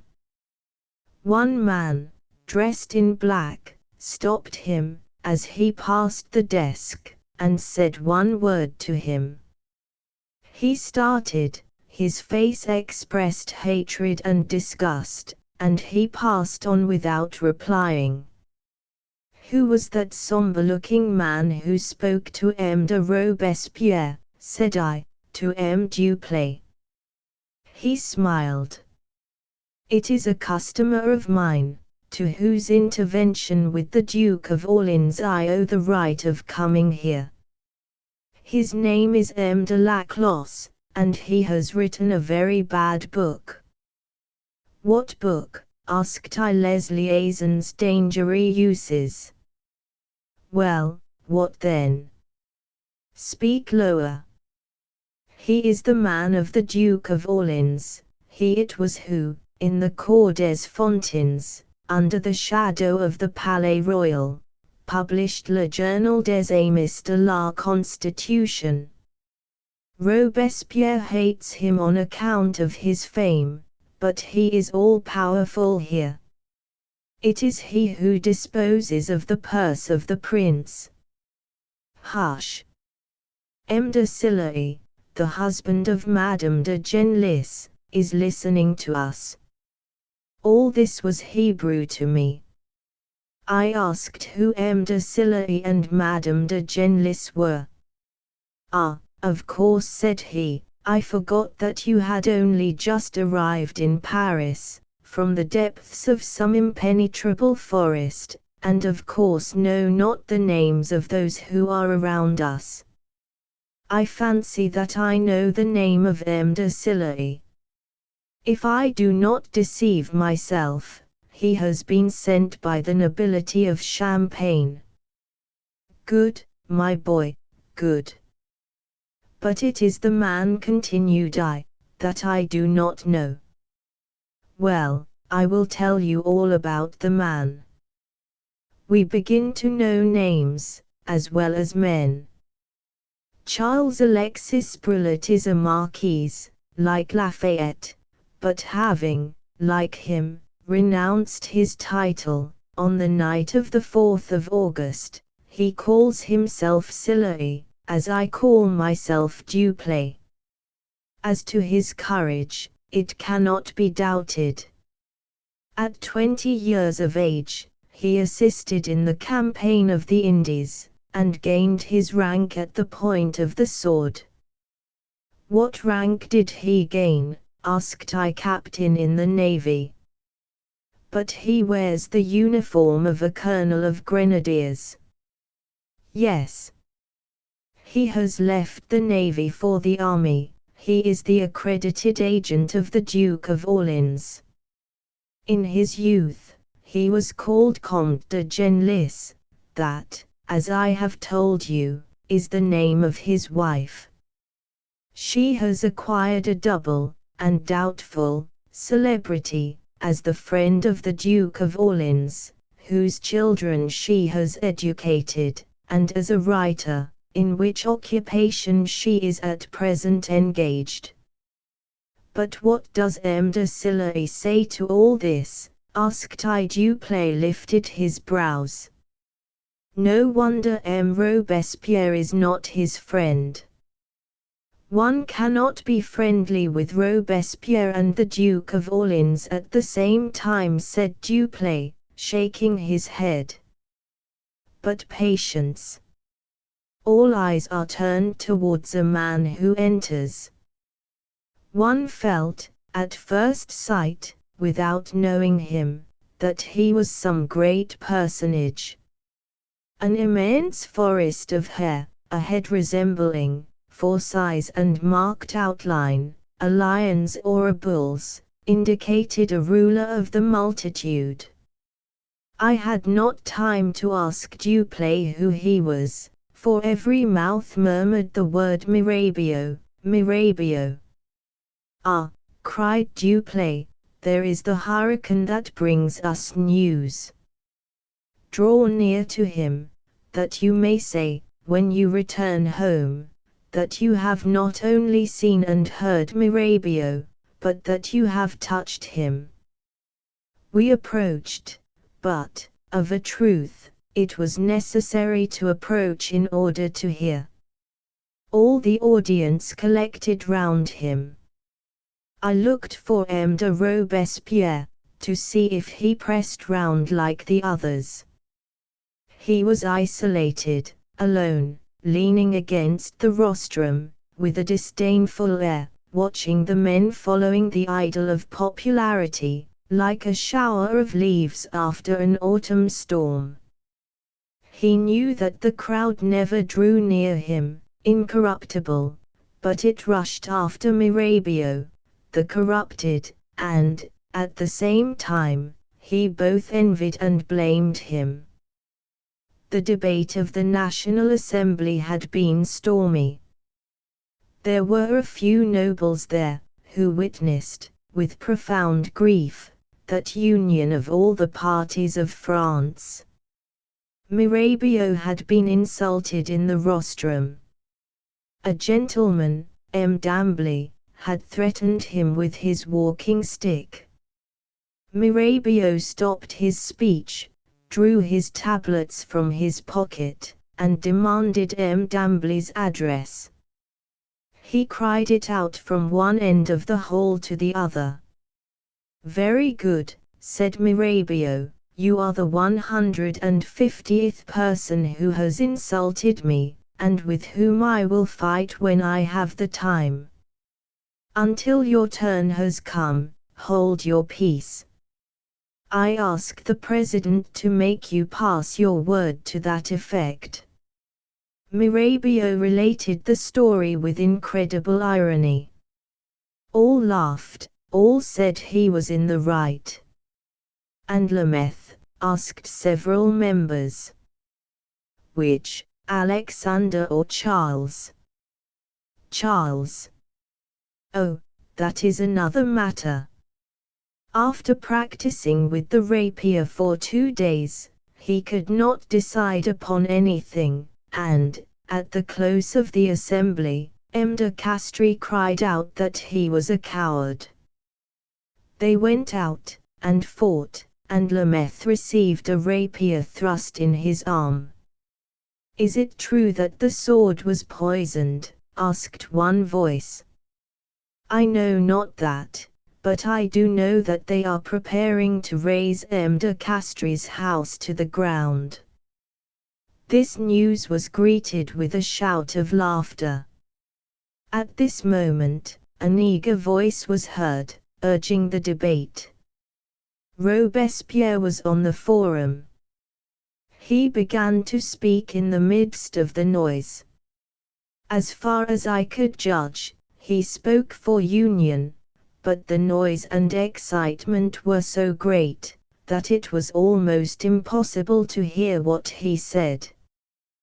But, accustomed to noise and interruptions, Robespierre continued, with that indefatigable perseverance, and that indomitable stubbornness which made his greatness, and, finally, his triumph. Robespierre had spoken for 10 minutes, and would, probably, have eventually succeeded in gaining silence, had not all attention been distracted from him by another arrival. This was one of the heroes of the duel which Mirabeau had spoken of, Charles Lemaitre. He carried his right arm in a sling, but, with that exception, looked and walked wonderfully well. All crowded round him, as they had done round Mirabeau, but with a different sentiment. Charles Lemaitre was the friend of all the intelligent young men who composed the majority of the Jacobin Club. Duplay pointed out to me, successively, Le Harpe, the poet, Chenille, the painter, David, the tragedian, Talma, Audrien, Ledane, Larive, Vernet, Chenfort, all men of intellect. Then I returned to the rostrum. Completely abandoned, Robespierre had descended, after throwing upon that gathering of life, hope, and activity, a glance that seemed to presage evil to come. No one knew that he had ascended the rostrum, all were equally ignorant of his descent. Perhaps I was the only one who noticed the look of malignant hatred with which he regarded that knot of literary and scientific men, who had utterly disregarded, whether wilfully or not, himself and his discourse. Presently, Duplay took my arm, and led me out of the hall. "Return in a year," he said, "and your eyes will be opened. There will be fewer plumes, fewer epaulettes, less embroidery, but more men." Decorative Separator Chapter 16. Paris before the Revolution. I wished to go to the Rue Grange-Batelier, where M. Drouet lived, and where he had appointed a rendezvous at the Hôtel des Postes, but M. Duplay insisting that I should partake of the hospitality of a bed, as I had already done of the table, I felt that I could not well refuse. It was arranged that I should share Felicien's room, in which they made me up a bed. On the morrow, at daybreak, I should be at liberty to seek out M. Drouet, after my hair had been arranged according to the new fashion. As that was an operation which must be performed sooner or later, on entering the house I seized upon a pair of scissors, handed them to Mademoiselle Cornélie, and asked her to perform on me the same feat that Delalat performed on Samson, viz., to cut off my flowing locks. The sacrifice was consummated amid the laughter of the two girls. One person alone did not join in the merriment thus provoked, and that person was he whose room I was going to share for the night. It was evident to me that he loved Cornélie, and was jealous of me. Absurd idea, but the first stage of jealousy is absurdity. The operation was over. They led me to a mirror to see if I were satisfied with the change worked in my personal appearance. At the first glance I felt inclined to laugh myself. I was more than clipped, I was almost shorn. My ridiculous appearance restored Felicien to good humor with Mademoiselle Cornélie, and, as the servant appeared to announce that the room was prepared, he asked me to follow him, and he would show the way. The first things that I remarked on entering the room were a pair of fencing foils, and a couple of masks to protect the face. I thought these rather strange ornaments for the bedchamber of an apprenticed carpenter. "Do you know what those are for?" asked he with a braggart air. "Yes," replied I. "Can you use them?" "Not particularly well at present, but another month or two in the salle d'armes will improve me, I hope." "Tomorrow," said he, "if you like, we will have a bout." "I am not sure whether I shall be able to. I fear that M. Druitt will be anxious about me." "Will you have a bout now?" said he. "Certainly," I replied, "if you wish it, but we have plenty of time before us. I shall not leave Paris without returning to thank M. Duplay, and then we shall have a better opportunity." These evasive answers made Felicien think that I was not particularly anxious to cross foils with him, so he commenced a recital of his prowess and so kindly lulled me to sleep. I awoke, as usual, at daybreak, and slipping quietly out of bed, I dressed myself with as little noise as possible, so as not to awaken Felicien, and when ready, I left the room, and descended into the court. All of M. Duplay's household were asleep, but the door was left open, so that I did not waste an instant. The clock of the Church of Assumption sounded the half after 4 o'clock as I left the house. I was utterly incapable of finding my way about Paris, in which I had arrived only the evening before, but the solemnity to be observed on the morrow had early drawn crowds abroad, so the streets were pretty full notwithstanding the untimely hour. I asked my nearest route. They pointed out to me the boulevards. Arrived there, I had only to follow that by no means despicable portion of my body, my nose, and, in a very short time, I discovered the Rue Grange Batelier. 10 minutes after, I entered the Hôtel des Postes and discovered, to my great joy, that M. Druitt was within. I rushed to his chamber, and opened the door gently. He was not only awake, but on his feet. "Ah, there you are," said he, after having looked at me for an instant without having recognized me, on account of the disappearance of my hair. "Where have you been, you vagabond?" "I have been in a nice state of mind, I can assure you. It appears that you have been taken in a trap, like a fox, and been compelled to leave your tail behind you. But you also have acquiesced in the mode." "Yes, but not with the same enthusiasm as you. You have been foolish enough to cross the Pont Neuf, my boy." Not knowing what happened on the Pont Neuf, I could not appreciate M. Druitt's pleasantry.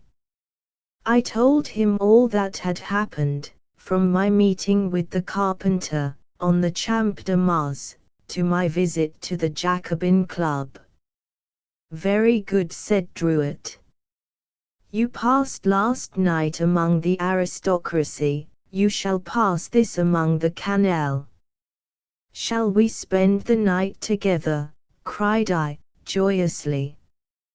"Yes, I will take you to the Cordeliers, where you will meet neither dukes, nor princes, nor marquises, but 3 citizens, whom you tell me you have often thought of, to wit, Marat, Danton, and Camille Desmoulins. In the meantime, we will take a stroll round Paris. What I wish most to see, M. Druitt, is the Bastille." "You mean to say, the place where it stood?" "Yes." "Come along, then, we will breakfast at the first restaurant we find, and then, hey, for the Place de la Bastille. M. Druet knew Paris very well, having been there about 20 times. We were not long before we arrived at a wall, on which was written, in large letters, "Here was the Bastille." Why did the germs of the Revolution suffocate themselves under those dismal arches? Why, in 1300, did they discourse the Holy Gospel? Why, during the captivity of King John, did the Provost of Paris, Etienne Marcel, making himself a dictator, establish a popular club there, equal to that of the 18th century? Why were the Cordeliers, especially, of all the minor orders of Saint Francis, republican in their tendencies, so much so, that, 3 centuries before Barbeuf and Prudhomme, they had dreamt the abolition of the rights of property? The 13th of July was Vesuvius, with its fire-ejecting crater, threatening to destroy Naples, and overturn the world. Today, all has ended in smoke, with, perhaps, a few cinders as a memorial. Decorative Separator Chapter 17. I attend a meeting at the Cordeliers. We were engulfed, so to speak, M. Druet and I, in the cave of the Cordeliers. The hall was deep and broad, and lighted with smoky lamps, a cloud formed by their smoke, and the breath of the audience, floated over our heads, and seemed to weigh heavily upon our chests. There were no cards of admission, anyone might come who liked. The consequence was that the hall was crowded to excess, and everyone ran a chance of suffocation. At the end of a minute, by means of vigorous pressure, we managed to force a passage into the body of the hall. At first, we were obliged to keep our eyes shut, on account of the smoky atmosphere, but when we got accustomed to it, we could see objects, as it were, through a dense fog. I raised myself up on tiptoe, to see the popular man, par excellence. All cried out, "Vive Lafayette!" We passed the Tuileries, and the door of the clock tower, and gained a bridge. A sort of sympathy drew us to the Champ de Mars. There was the same amount of bustle as on the day before. 100,000 workmen were throwing up the earth, and forming a valley between 2 hills. The work progressed as if under the wave of an enchanter's rod. There was no doubt but that all would be ready for the morrow, so that in 7 days the gigantic undertaking would have been completed. The middle of the place was entirely clear. Here they erected the altar of the country, and in front of the École Militaire, built up seats for the king and the assembly. At the end of a wooden bridge thrown over the river, near Chaillot, they erected a triumphal arch. It was impossible not to become maddened amid this confusion. We could resist no longer, but seizing the nearest implements that lay nearest at hand, we, with a shout of "Vive la Nation," set ourselves to work with the rest. At 6 o'clock we ceased, heated with our exertions. We were hungry. It was useless to look for a restaurant. At 8 o'clock we left the Champ de Mars, and passing through the Boulevards des Invalides, and the Rue Plumet, we shaped our course to the Cordeliers. An immense crowd of people, some 50 or 60,000, perhaps, filled the place and the adjacent streets. Those who had been unable to find lodgings had encamped there, or on the boulevards. Being anxious to see historical localities, I asked M. Druitt to take me to the Hôtel de Ville.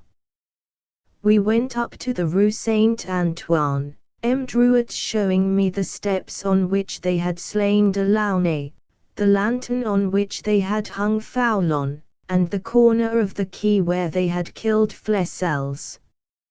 Everywhere, on the boulevards, in the places, in the churches, on the bridges, all was gaiety, everyone was shaking hands with everybody, strangers in a moment became old friends. A shout of Vive le Roi surrounded you with friends, a shout of Vive la Nation, with brothers.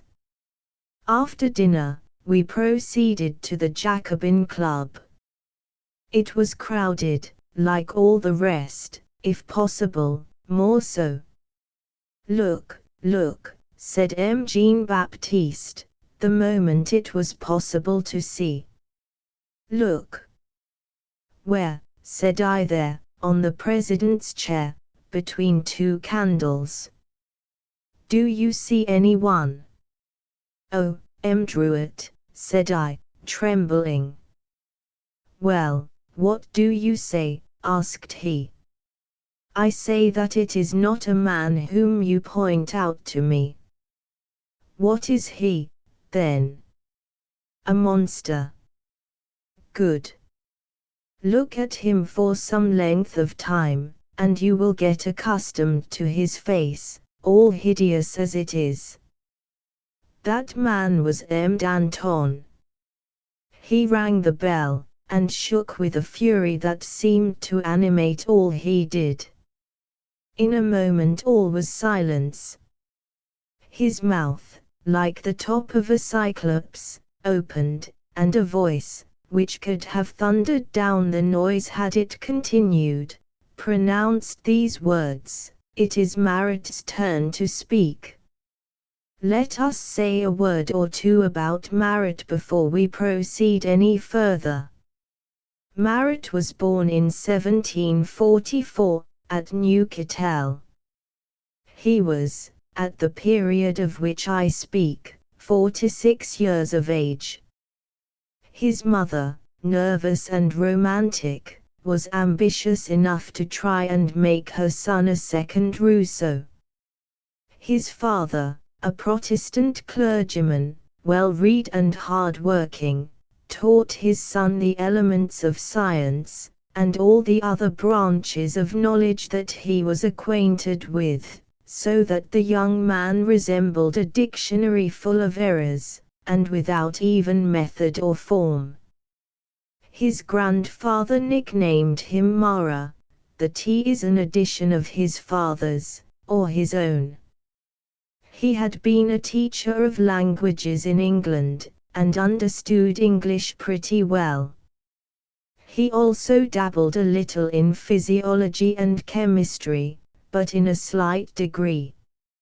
In 1809 he became veterinary surgeon to the Comte d'Artois. On the 14th of July, the day of the taking the Bastille, he found himself on the Pont Neuf, and escaping being crushed to death by a detachment of hussars. Marat ordered them, in the name of the people, to throw down their arms, so he said, at least, but no one believed it. Marat was not brave. He hid himself all day for the flight. He said that the satellites of Lafayette and de Bailly were looking for him, whereas, in fact, they never thought of him.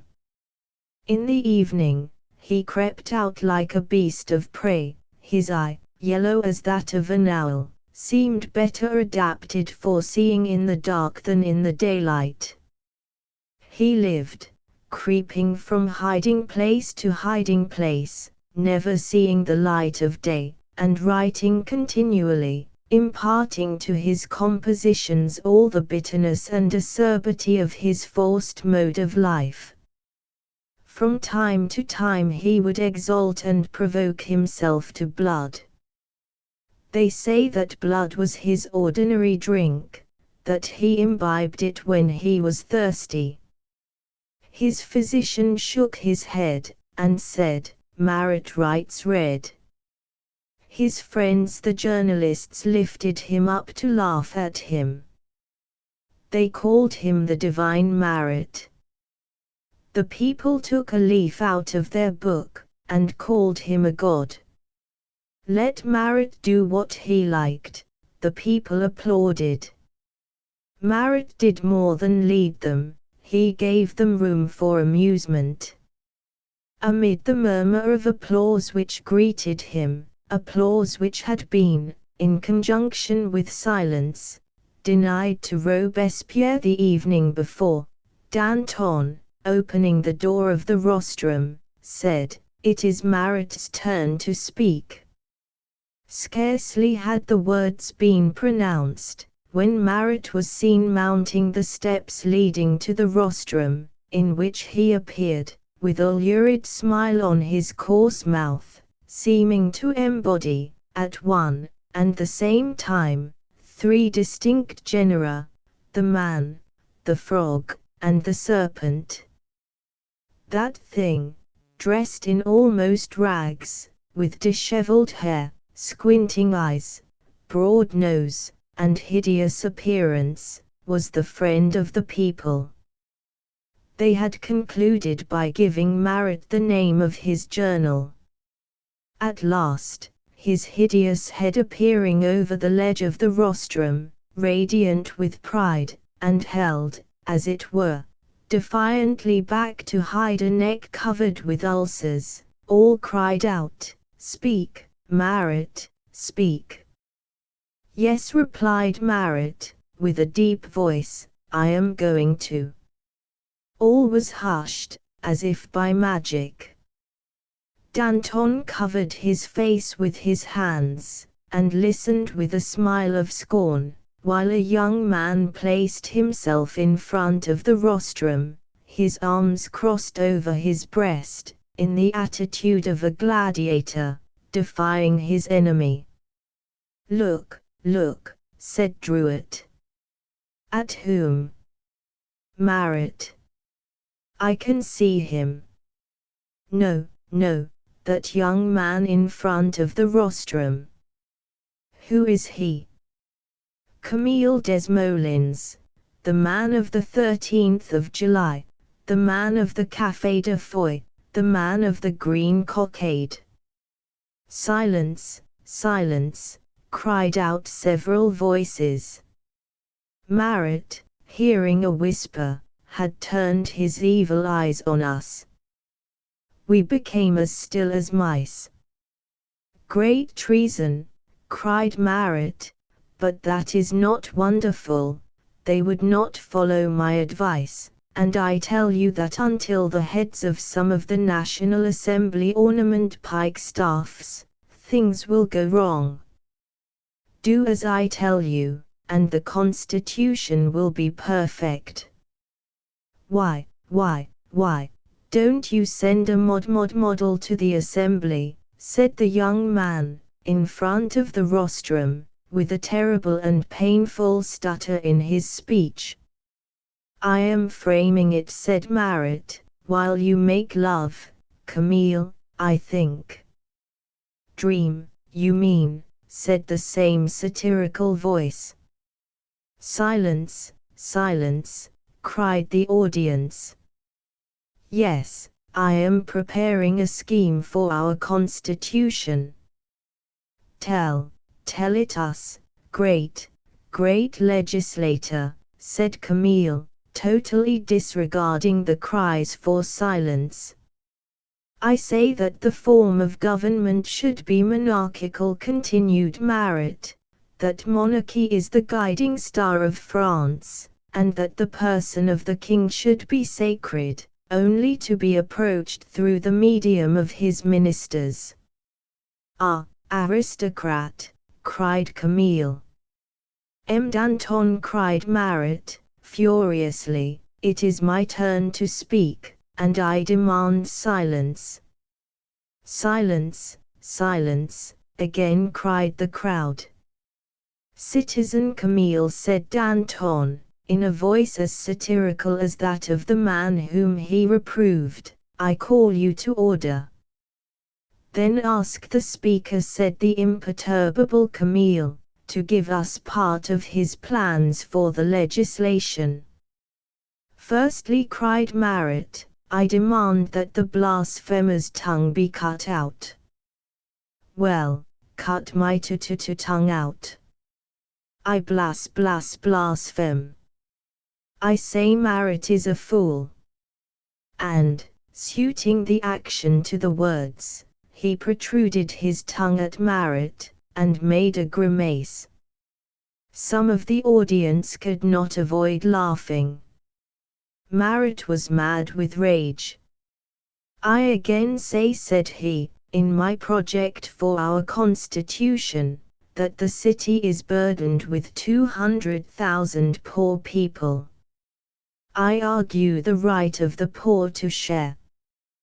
Good, said Camille.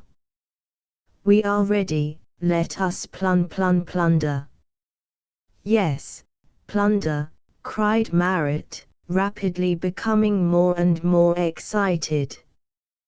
When one has nothing, he has a right to take the superfluities of the rich, rather than starve. He has the right to take and devour their palpitating flesh. Let man commit what outrage he likes on his fellow men, it is no worse than a wolf killing a sheep. Marat has asked for me to be called to order, I ask that he may be called to reason. Why should I have pity on men? Yelled Marat. Firstly, pity is only a folly, acquired in society. In nature, neither man nor inferior animals know pity. Does Bailey, who tracks me, or Lafayette, who hunts me down, or the National Guards, who seek to slay me, know pity? Who prevents your eating them? Said Camille. No, no, said Marat, sneering at Camille in his turn. No, I will not eat them, I will leave Lafayette to the women, and will cry unto them, make him an Abelard. I will leave Bailey to the people, and will cry unto them, hang him, as you have hanged Foulon, as you have hanged Flesselles. I will ask for the heads of the National Guards, I will ask for the heads of the aristocrats, I will ask, not for 600 heads as I did yesterday, but for 19,400. Make it 20,000, round numbers. The admirers of Marat chafed. Marat's mouth shut, his eyes darted fire, his head was drawn back, he looked as if he could have swallowed his adversary at one mouthful. The friends of Camille, Freron, and Danton, the enemies of Marat, took the part of Camille Desmoulins. They would have come to blows, despite Danton's continuously ringing the bell for order, and his terrible voice sounding far above the din, and crying, silence, silence. I passed with M. Drouet to the side of Camille Desmoulins, for whom I felt a sympathy as strong as my hatred of Marat. The attention of all, however, was now drawn to the entrance of a new personage, on whom all eyes were fixed. Decorative Separator Chapter 18. The female element in politics. This newcomer was a woman. But a strange one, having a good deal of the masculine in her composition, a perfect Amazon, one might say a virago. She was habited in a long dress of red stuff, Surmounted by a cape, she wore a plumed hat, and a large sword at her side. I touched M. Druitt's arm. "Oh," said I, "who is that?" "I am no wiser at present than yourself," said he, "unless it is, yes, it is the famous Thoreau de Maricourt." I had once or twice heard the name of the heroine of the 5th and 8th of October, the impetuous Ligos, beautiful, but terrible, who, at Versailles, with a smile and soft voice, had ordered the regiments of Flanders to lay down their arms. An unhappy affection, the treason of an unfaithful one, had thrust her out from woman's life. She had embraced the cause of the Revolution with transport. It was her last love. The unhappy woman was whipped by the Royalists in the garden of the Tuileries, became insane, and died in Bicester, or Charenton, I forget which, after 20 years of agony. But at present she was young, pretty, proud, if not happy. Alas! Her misplaced love had seared her heart. Her entrance was great. "There is the Queen of Sheba," cried Camille Desmoulins, stammering more than ever. Then, turning to Danton, "Rise up, Solomon," said he, "and go and receive her Majesty." She stood boldly in front of Danton, put her hands on the hilt of her saber, and said, "If thou art Solomon, build the temple. We have space enough on the site of the Bastille, or better on the field of the Federation. I will head the subscription." She took a gold chain from off her neck, and threw it to Danton. "I ask to speak," said a tall, fair man, with a strong German accent, "to support the proposition of the citizen Thoreau." "Citizen Anacharsis Clootz will address the meeting," said Danton. "Place to the orator of the human race." The Prussian baron mounted the rostrum. "Look," said Druitt, "there is a Republican who has 100,000 crowns a year, and yet they say that only the bootless and stockingless are revolutionists."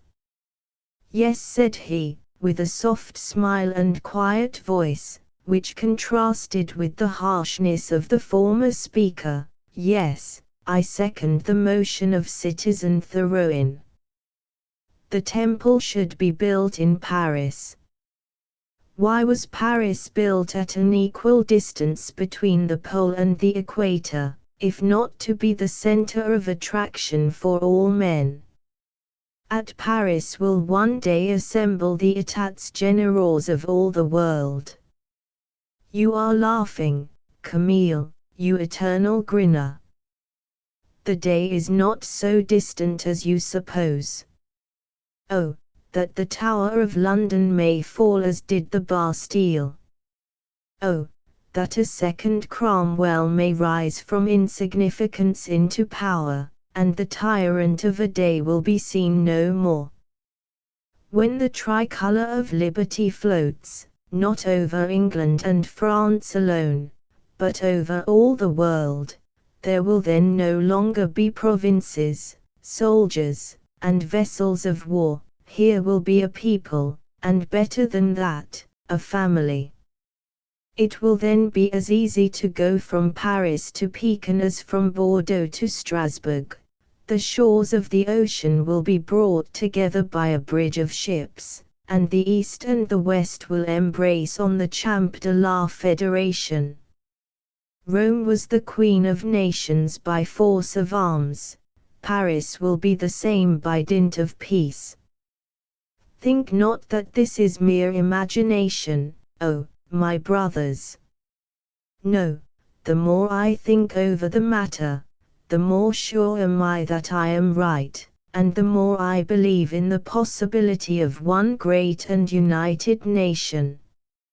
Oh, listen to the voice of reason. May patriotism warm your hearts to build up a temple which will hold all the representatives of the human race. Then 10,000 men will suffice to represent the universe. Bravo, bravo, cried all from all sides. There are plenty of heads to chop off here and there, said Marat.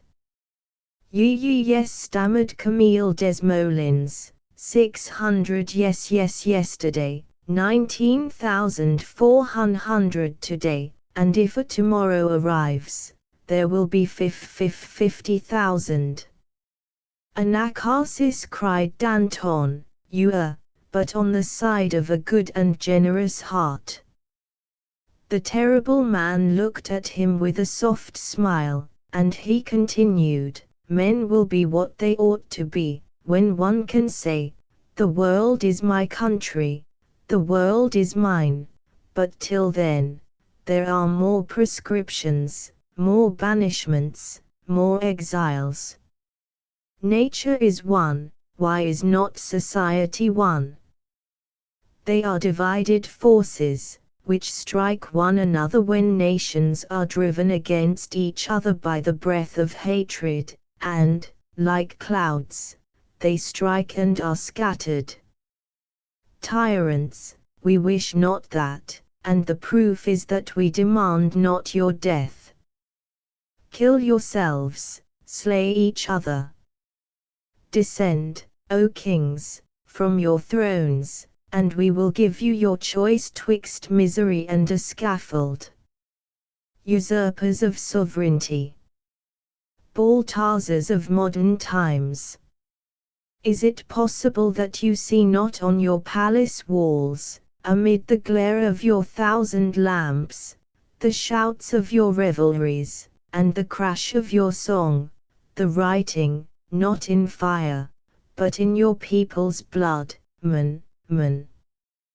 Tekel up Harsin. Lay down your scepters and your crowns, and head a revolution which delivers kings from the grasp of kings, and the people from the rivalry of the people. Amen, stammered Camille Desmoulins. Anacharsis wishes to carry me away by the hair of my head, as the angel did Habakkuk. Long live Camille Desmoulins, said Thoreau, while the friends of the true son of Voltaire tendered him their hands. If ever I have love, it shall be for you, I promise you. By the by, you are fond of sea eyes. Yes, truly, replied Thoreau. Between you and me, he is the only one who gives me the idea of a man. What am I, then? Said Danton. What are you? Said Thoreau, scanning him from head to foot. You are only a bull.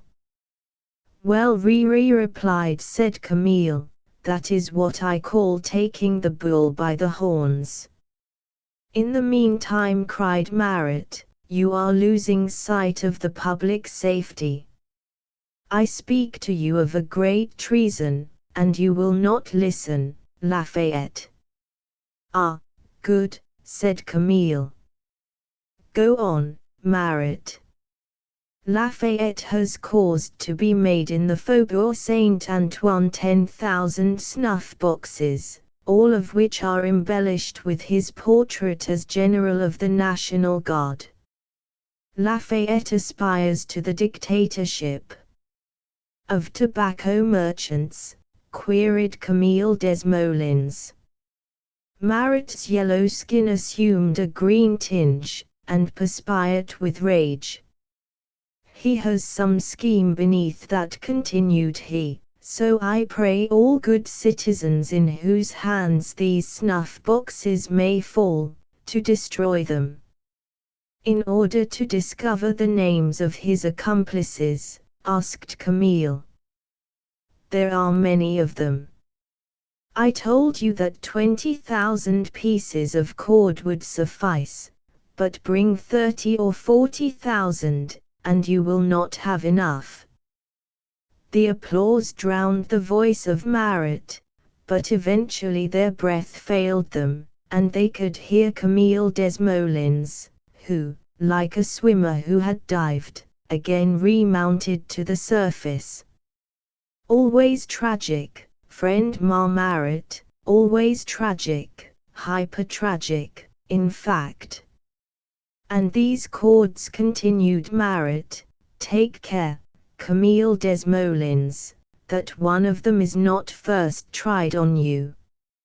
In that case, replied the incorrigible railer, I have a chance, if they take me, of growing ugly.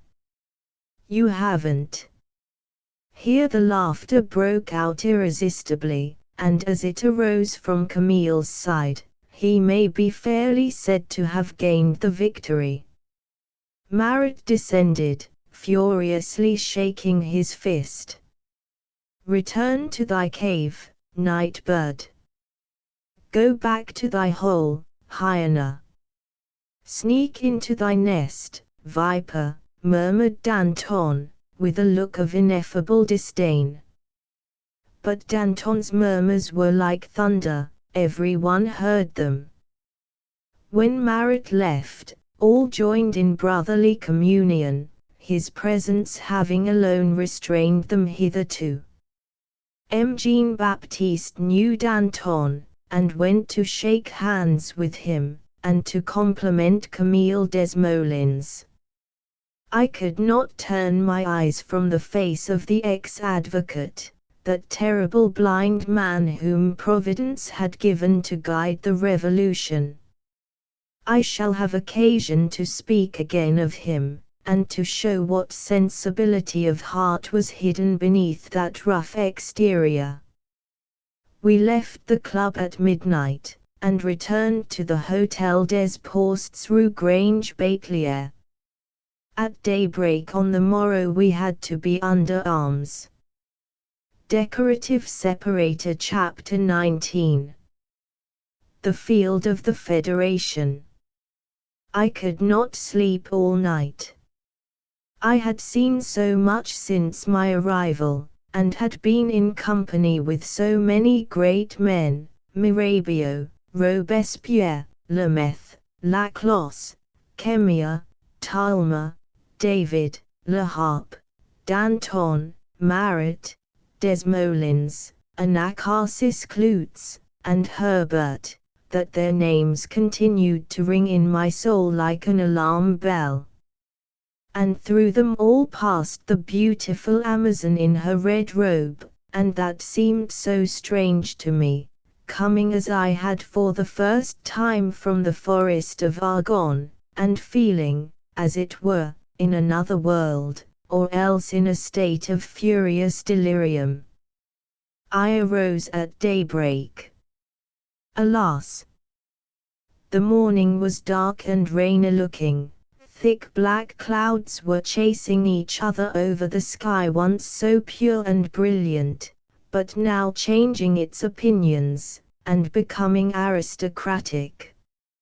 I awoke M. Druet. I was astonished that anyone could sleep on the night heralding in such a day. He jumped up and dressed himself. We took our guns, and descended. We soon joined our friends of Saint Menehould and Ilettes, formed rank, and marched to the Champ de Mars. At the door of Saint Honore, we met the orator of the human race, who had passed the night at the Cordeliers. He had with him a body of men, Poles, Russians, Turks, Persians, all in their national costumes. He took them to the Federation of France before he took them to the Federation of the world. We marched by the river's side, and soon arrived at the Champ de Mars. 160,000 people were seated on the slopes, 150,000 on the plain itself, and yet there was sufficient space left to accommodate 50,000 of the National Guard. A second amphitheatre in a semicircle formed in the space between Chaillot and Passy accommodated more than 100,000 people. Anacharsis Clootz was right. This looked well for a federation of the world. We crossed the river by the wooden bridge thrown over it at Chaillot, and passing under the Arc de Triomphe, entered the Champ de Mars, and arranged ourselves in front of the altar of the country. The honors were for the Provincial National Guard. We were removed only 100 paces from the raised seats destined for the King, the Queen, and the National Assembly. All in a moment it began to rain. It was now 8 o'clock, and as the King and Queen were not expected till 10, there was plenty of time to get both wet and cold. Some of the National Guards began to dance a farandole to keep the warmth in them. The example was contagious. The muskets were stacked, and each man choosing a partner from among the female spectators. The extraordinary spectacle of 2,000 people dancing at one time commenced. At 10:30 the cannon announced the arrival of the King, and the drum recalled each man to his post. The female dancers were reconducted to their friends, and the guard presented arms. The carriages of the King, Queen, and other dignitaries of the realm came at a foot pace. They stopped at the raised benches. The King, descending first, gave his hand to the Queen, and they took their respective places, accompanied by the assembly. Now, not only had the day, but the moment arrived.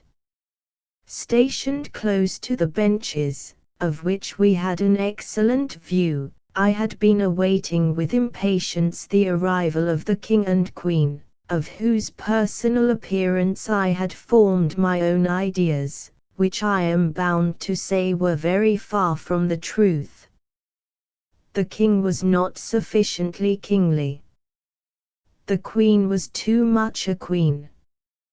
While the King was bowing to the people, and seating himself in the midst of the cries of Vive le Roi, M. de Talleyrand, the lame bishop, the Mephistopheles to another Faust, whose name was Napoleon, proceeded, attended by 200 priests, to the altar of the country. All wore tricolored sashes. The regimental bands strike up, but are scarcely heard. But 40 pieces of cannon, discharged at the same time, command silence. The taking of the oath followed. 300,000 hands are uplifted at one and the same time on the Champ de Mars. The rest of France was joined in spirit to those who swore in the name of all. They had hoped that the King would descend from his seat, mount the altar, and there, holding up his hand, swear in the sight of all his people. They were mistaken. The King swore from his seat, placed in the shadow, in fact, almost hidden. The idea that struck the hearts of all, was that the King swore with regret, and without intending to keep the oath that he had taken. This was the oath that all knew beforehand, but which few could hear, thanks to the fashion in which the King spoke. I, King of the French, swear to the nation to employ all the power which has been delegated to me by constitutional law, in maintaining the Constitution and executing the laws. Ah, King, King! It is with greater heart and better faith that your people have sworn. The Queen did not swear, She sat in a reserved seat, with the Dauphin and the princesses. On hearing the king's voice trembling and hesitating, she smiled, a singular light gleaming in her eyes the while. Druet, as well as myself, remarked that smile, and he frowned. "Ah, Druet," said I like not that smile. And I never could have believed that that beautiful queen could have smiled in such a fashion. "The queen's smile matters little," replied Druet. "The king has sworn, that is the great point. The oath is registered at this moment in the hearts of 25 millions of Frenchmen. It will be worse for him if the oath be not kept. Every time that I have been to Paris since that day, I have paid a visit to the Champ de Mars, the only monument left of the Revolution. The last time I made the pilgrimage was in 1853. I had come to buy the History of the French Revolution, by Michelet. I seated myself on a hillock, and much in the same way as Chateaubriand on the ruins of Sparta, cried out in a loud voice, 3 times, "Leonidas! Leonidas! Leonidas!" I read aloud the following lines of the eloquent historian, which chimed in so well with my own thoughts: "The Champ de Mars is the sole monument left of the Revolution. The Empire has the Arc de Triomphe. Royalty has its Louvre and its Invalides. The feudal church of 1200 has its throne in Notre Dame. But the Revolution has alone for its monument an empty space. This monument is sand, and desert as the plains of Arabia. A mound to the right, a mound to the left, like those which the Gauls erected in memory of their fallen heroes. Though the plain be dry, and the grass be withered, still a day will come when it shall be again clothed in green. For mingled with this earth is the sweat of the brow of those who on a sacred day raised these hills, on a day when, awakened by the cannon of the Bastille, France poured in from the north and south, on a day when 3 millions as one man swore eternal peace. Ah, poor Revolution, so confiding in the first blush of thy youth, thou hast invited the world to love and peace. Oh, my enemies, saidst thou, there are no longer enemies. Thou heldest out thine hand to all, thou hast offered the cup to drink to the peace of nations, but they would not. Decorative separator chapter XX. I go back again. We arranged to leave Paris on the following morning. It was 3 hours after noontide when the ceremony was over. I made a rendezvous with Druet for 5 o'clock at the Hôtel des Postes and left him to give my thanks and bid adieu to Maître Duplay and his family. All the household had been to the fête of the Federation. I met the group, consisting of and Madame Duplay, the 2 daughters, and the 2 apprentices, at the top of the Rue Saint-Honore. I went up to and saluted them.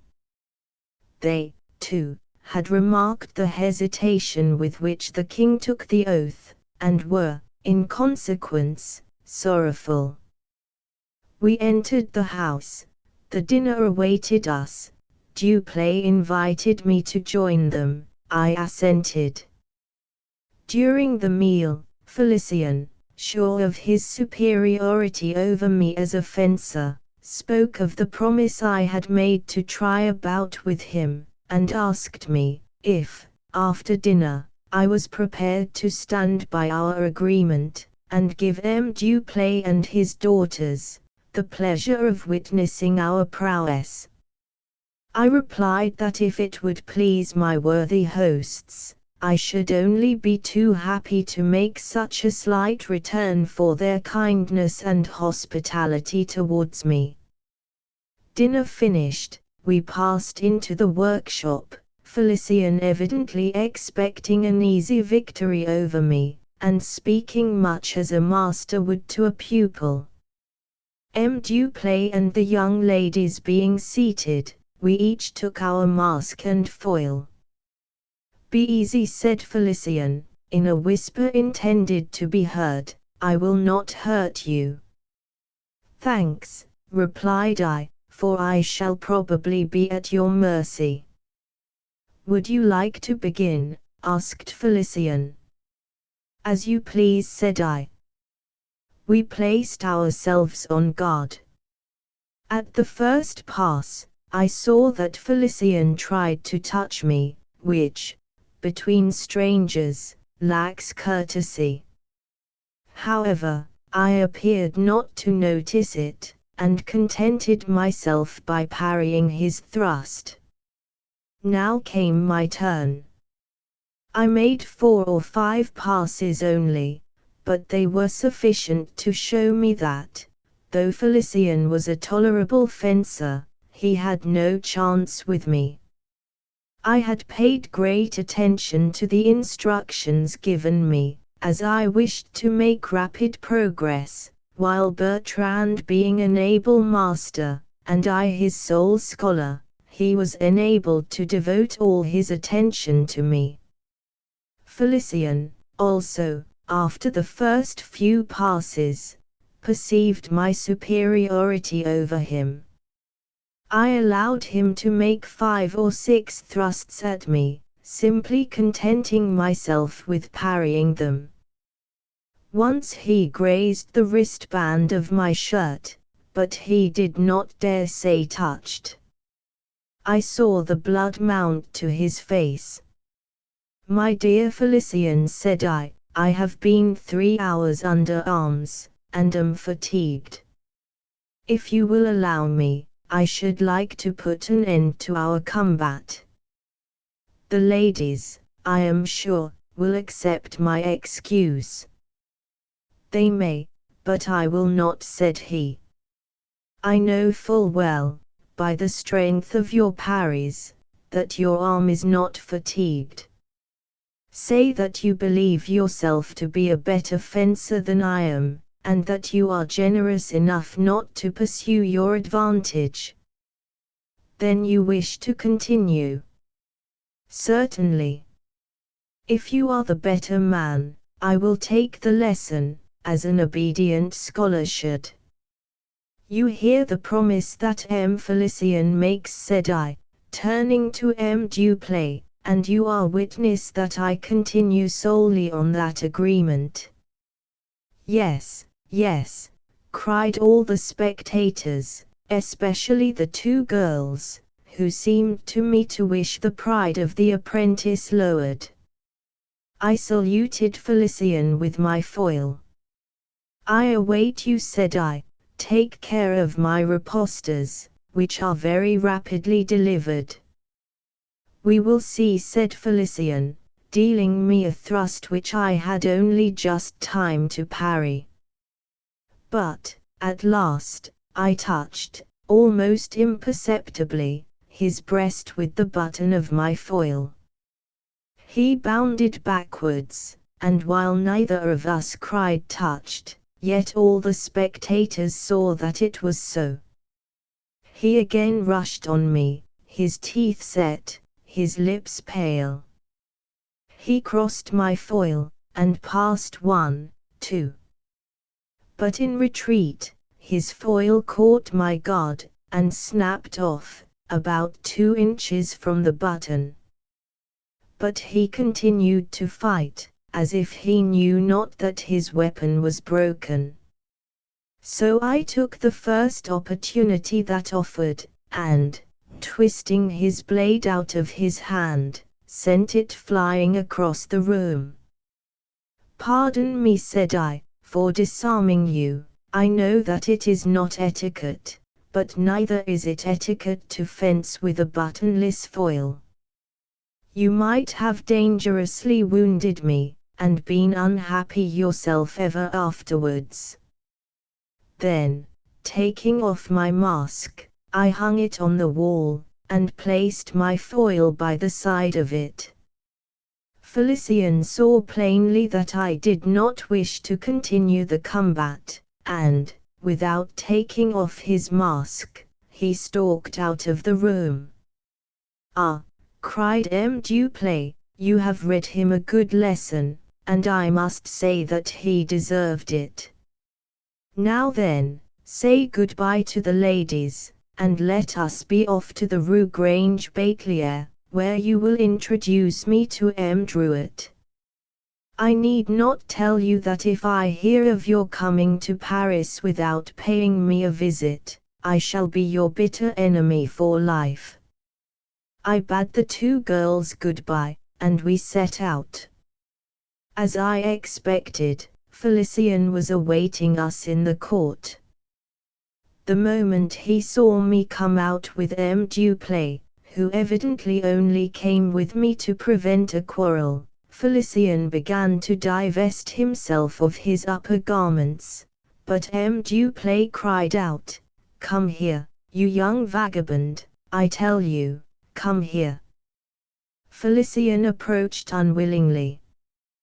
"Give your hand to my young friend here, he has a right to it." "Has what?" asked Felicien. "Nothing," I hastened to reply. "M. Duplay believes that you knew your foil to be unbuttoned, but I have told him no. Come, shake hands, and be friends." I held out my hand. Felicien took it with rather a bad grace. "There," said M. Duplay, "you have said adieu. We go our way, you can go yours." And he dismissed him with a wave of his hand. We went our way. "You see, I was right in coming out with you," said M. Duplay. "The little scoundrel was waiting there to pick a quarrel with you. He would not be a bad carpenter if he would work, but he thinks the trade beneath him. He loves, and is jealous of Cornélie. One can easily see that, but he is 18 months younger than she. I don't think that Cornélie is very fond of him, but you have given a lesson to M. Vito, and you have done well." I did not reply, as I agreed in every respect with M. Duplay. As the clock struck 5, we arrived at the Rue Grange Batelier. We found M. Druet punctual. I introduced M. Duplay, whom he already knew through my speaking of him. We spent the evening fraternizing with the Parisians. We each of us received a medal in commemoration of the occasion. At 5 o'clock in the morning, the drum beat the recall. We formed ranks, and set out for the Barrier Pantin. Millau was fixed upon as our first halting place. 4 days after our departure from Paris, we arrived at Menehoud about 3 hours after midday. We had, on an average, marched about 12 leagues a day. M. Druet wished me to dine with him, but I knew that my uncle would be uneasy if I returned not with the others, and, somehow or other, I had a presentiment that I must hasten, if I wished to see him alive. I was a quick walker. I ran down the slope of the mountain, and traversed the village at a quick trot. On passing the priest's house, I saw Mademoiselle Marguerite in the doorway. When she saw me, she came forward. I feared what she was going to ask, so I at once said, "M. le Cure is in capital health, and will be here in an hour. What news of my uncle? Good, my dear Renee, good, but you have mentioned to him your arrival. No, I have not. Why should I? Well, he told me that you would arrive at 7:30 this evening, and he said, thank heaven, I shall be able to see and bless him before I die. He said that. Well, I must hurry on, for I have no time to lose. On leaving the village, and turning the first angle of the forest, one could see the cottage of Father Descalmes. I turned the corner in a moment. Father Descalmes was at the door, seated in his armchair, in the same place I had left him, enjoying the rays of the setting sun. I waved my hat on the end of my musket. I thought that he feebly waved his hand in return. I ran quicker than ever, and the nearer I came the more his face brightened up. When I was not more than 10 paces distant, he lifted himself from the chair, and, raising his eyes to heaven, he said, I knew well that I should see my child again. Now let thy servant depart in peace, according to thy word. I heard these words, and threw myself on my knees. Bless me, oh, my uncle! I cried.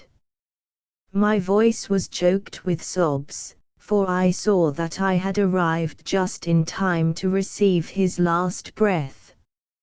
I felt the old man's hands placed upon my forehead, and I fancied that I heard his voice murmuring feebly a prayer. When the prayer was finished, he cried, "Oh, heaven, receive my spirit." I felt his hand slowly slipping from my brow. I stayed a moment immovable, and then, taking his hands in mine, I raised myself gently, and looked at him. He had fallen backwards, his head resting on his breast, and his eyes and mouth open. But the mouth no longer had breath, and the light had departed from the eyes. He was dead. Decorative separator chapter XXI. I exchange my gun for the plane. I will not exaggerate my grief, I will simply say that I loved my uncle as a father, and my sorrow for his loss was full and sincere. In my absence, the two keepers, the one named Flaubert, and the other, La Fuille, had taken it in turns to minister to his little wants. When he died, Flaubert was in the house. I called, and he came to me. The name of Druitt filled my heart, and rested on my lips. At that moment a post-chaise passed, going in the direction of Saint Menehoud. I ran after the postilion, my eyes filled with tears. Tell M. Jean-Baptiste, cried I to him, that my uncle died at the moment of my arrival. Is it possible? Poor Descalmes! I spoke to him yesterday.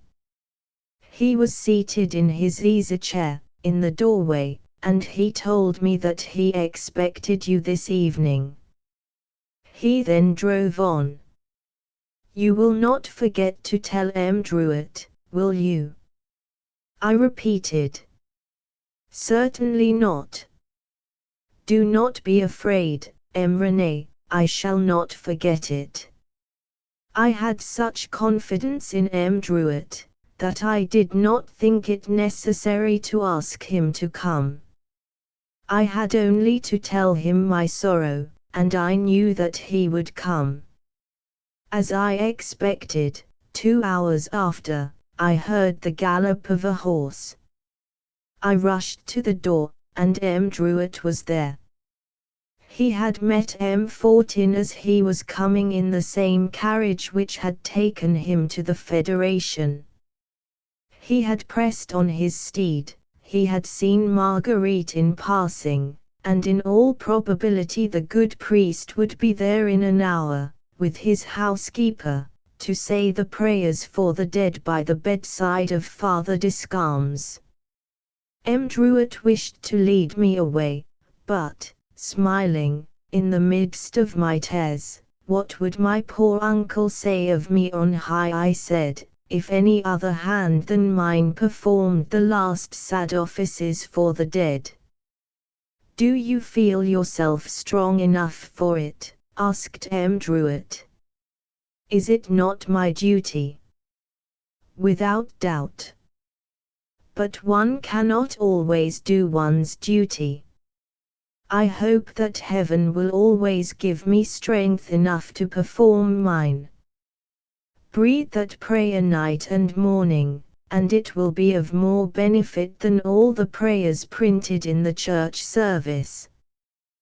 The burial was to take place at 4 o'clock in the cemetery of Islets. After it was over, he proposed that I should go with him to St. Menehoud, to pass the night, and in the following morning with a notary, who would arrange the deceased man's papers and see. In the afternoon, at 4 o'clock, my uncle's corpse, accompanied by the whole village of Islets, followed by me, his sole relative, and by Druet, Billard, Guillaume, Mathieu, and Bertrand, his friends, was placed in its last resting place, accompanied by the blessings of the Abbé Fortin, and all those who knew his upright and irreproachable life. The funeral over, M. Druet put the key of the cottage in his own pocket. Then we mounted into M. Druet's cabriolet, and drove off to St. Menehoud. In the evening, M. Druet went to seek the notary, who promised to run over the following day, after breakfast, to open the will, and make an inventory. On the morrow, at midday, in the presence of Millimeter Fortin, Druet, Bertrand, and Mathieu, the will was opened. It appointed me his sole heir, and at the same time indicated a cupboard in which would be found, in a bag, 260 louis d'or, which comprised his whole fortune. It also charged me to give all the little things he had collected, and which were of no use to me, to the poor of the village of Islets, also to give all the implements of the chase, with the exception of those which pleased me, to his old friends, Flaurbert and La Fuille. On no account was anything to be sold. As I was under age, M. Druet, by my uncle's wish, became my guardian. As a matter of course, I immediately handed over to him the 260 louis which my uncle had left me, telling him to keep them till I came of age. All being thus arranged, I placed on a wheelbarrow, which Bertrand lent me, all my carpentry tools, my compasses, my plane, and so on. 2 hours after, I arrived at M. Gerbaut's. On my entrance, I found the whole family at supper. M. Gerbaut said you offered me, if at any time I desired to work under a master, an apprenticeship, are you inclined to stand by your agreement? Thanks, my boy, for having thought first of me. But sit down and eat, it will be time enough to think of work tomorrow. Sit down by my side, my friend, said Sophie, with a sweet smile, holding out her hand. She drew her chair a little nearer to her father's, and I accepted the place thus offered. Decorative separator chapter XXII. My new life under Sophie's father. The changes made by death accepted, there is this strange and touching peculiarity of country life, that, whilst kingdoms are rent, hedgerows, and fields, and rustics, apparently remain ever the same. Nearly a year had passed since I last set foot in Father Gerbaut's house, and on entering I found everything the same as when I had last left it, the covers laid in the same places, on the same table, and for the same number of persons.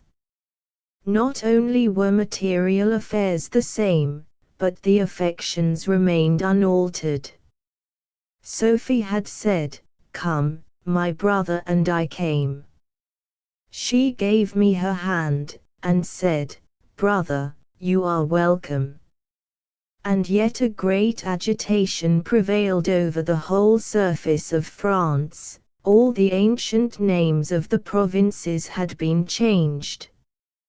France was divided into 83 departments. One part of Champagne had taken the names of the department of the Meuse, the part neighboring was now the department of the Marne.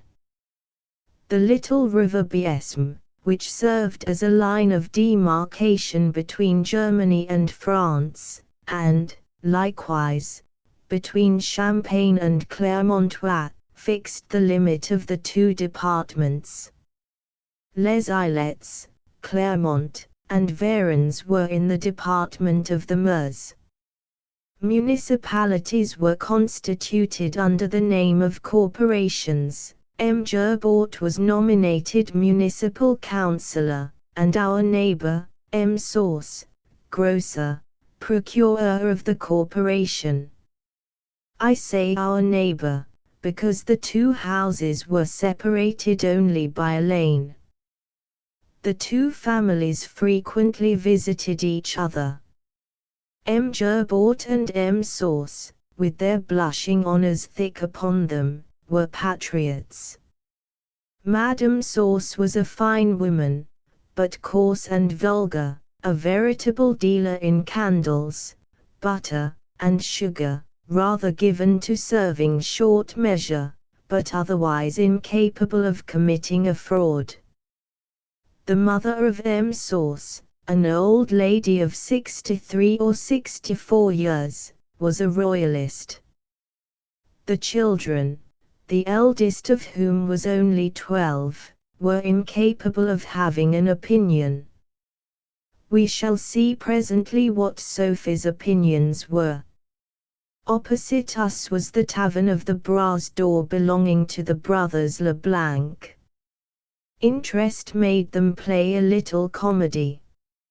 As they had the patronage both of the patriotic young men in the town, and the royalist young nobles from the vicinity, the one brother was a patriot, and the other a royalist. The elder cried "Vive la nation" with the young tradesmen, while the younger shouted "Vive le roi" with the noblesse. In the midst of all this, a national decree was propagated, which caused some uneasiness in the province. It was the civil constitution of the clergy. It created an episcopal chair in each department. It ordered the election of bishops and priests to be conducted after the fashion of the primitive church, that is to say, that they were to be elected by a majority of votes. All the salaries of the clergy were to be paid from the king's treasury. Perquisites were abolished. The clergy were desired to take an oath to maintain that constitution. Those who would not, were compelled to resign their benefices in favor of those who would.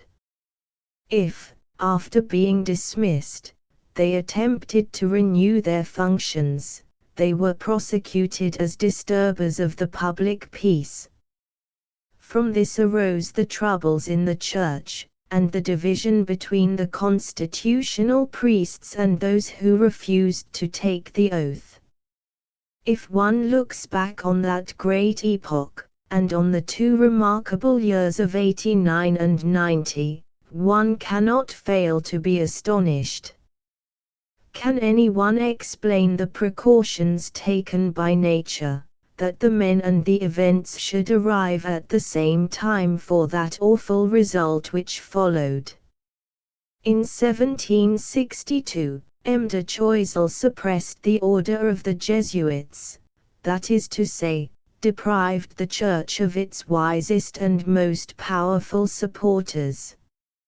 Afterwards, in the years 68, 69, and 70, the Revolution produced Chateaubriand, Bonaparte, Hoc, Marceau, Joubert, Cuvier, Saint Martin, Saint Simon, Lesnier, Les Cheniers, Geoffroy Saint Hilaire, Bicourt, Lainancourt, all of whom, in 1792, were in the bloom of life and genius. Whence came those births sublime and terrible, produced in the space of 3 or 4 years? Whence came that burst of genius prepared 24 or 25 years before to second political eruption? Whence came that body of superior men who closed the 18th and opened the 19th century? Whence came that phalanx more than human, and who raised the hand to swear to the Constitution before the altar of their country? Let us forget the death of Mirabeau, the last upholder of the monarchy, whom heaven struck in an unexpected manner, at the moment he forsook the cause of the people, and who, in dying, counselled the flight of the king, a flight which, had it succeeded, would have saved the life of His Majesty, but successful or unsuccessful, must inevitably have brought the monarchy to the ground. All knew not the cause of that reason or corruption on the part of Mirabeau, whether it was that his aristocratic instincts, kept under for a time by his father's severity, had sprung into light on contact with royalty, or not, seemed to be doubtful. The Queen was a great enchantress. She was a Circe, fatal to those who stopped not their ears, to avoid listening to the blandishments of her sweet voice. She had the fatal gift, which Mary Stuart possessed, of leading all her friends to death. The end of Mirabeau was announced in the provinces almost at the same time as his illness. It was on the 20th of March that the news of his illness was bruited about in Paris. It appeared that on the 27th, 2 days previous, being at his house at Argenteuil, he was seized with a violent colic, accompanied with almost unendurable agony. He sent for his friend and physician, the famous Cabanis, and distinctly refused to see any other. This was wrong. Perhaps a hospital surgeon or a practiced physician might have saved him. As soon as the news was received, the crowd pressed to the door of the sick man's house. Barnave, his enemy, almost his rival, who would have died, slain by the Queen, for an interview like that which Mirabeau had had with her, came to see him conducting a deputation of Jacobins. The priest came, and would not be denied. This was exactly what Mirabeau feared, the influence of priests upon his dying volition. They refused admission to the sick man's chamber, saying that Mirabeau wished only to see his friend M. Talleyrand, to whom, he said, he could confess, without any great fear of virtuous indignation. For some months he had been suffering, he believed, from the effects of poison. Administered by whom? He would have been puzzled to tell that himself.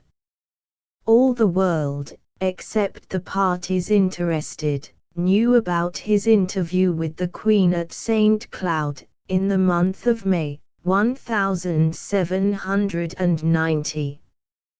Whether his malady was natural, or the effects of a crime, he took no measures whatever to arrest its progress. Vigorous of body, perhaps more vigorous in imagination, he had passed the night of the 15th of March in an orgy, the component parts of which were women and flowers, perhaps the sole two things that he loved. He used money simply to gratify his tastes in those respects.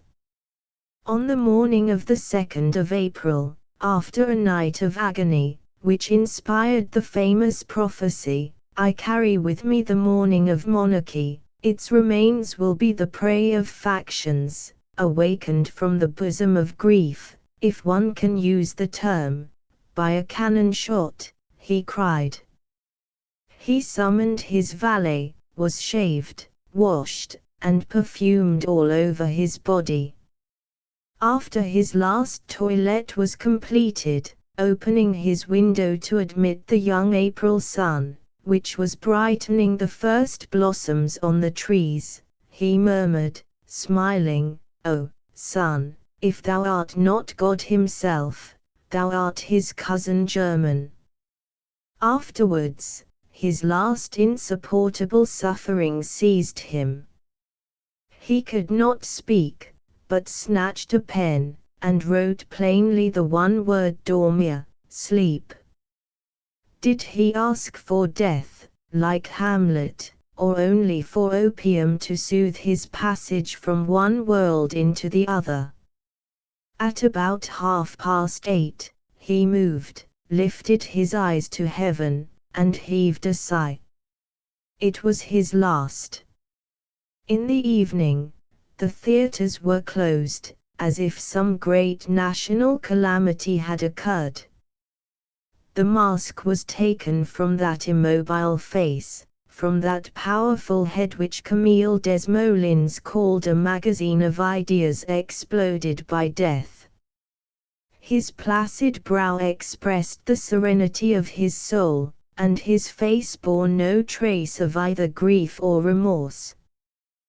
There is no doubt but that Mirabeau, when he promised the Queen all his support, fully intended to keep that promise, not only as a gentleman but as a citizen.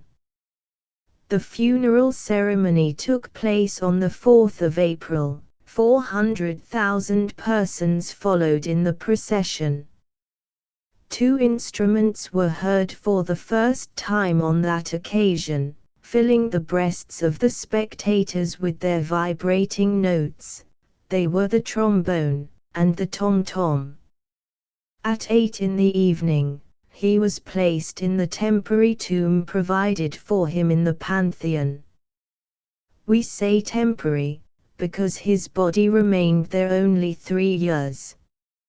It was removed at the time when the Convention, having slain the Jacobins, and slain itself, having no more living to slay, determined to dishonor the dead.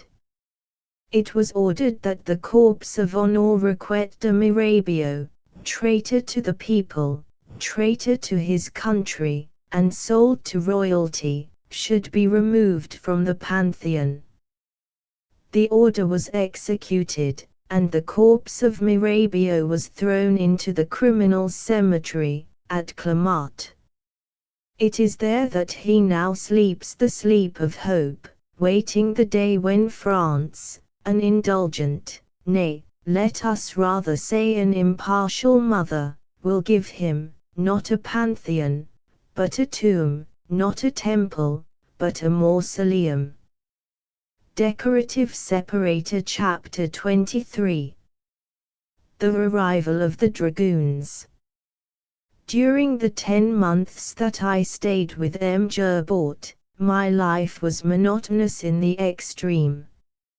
As I was an excellent workman, he gave me, as well as board and lodging, a salary of 30 francs a month, and often gave me to understand that he wished that I were a few years older, that he might give me his daughter in marriage, and surrender to me his business. But the fact was, I was a year younger than Sophie.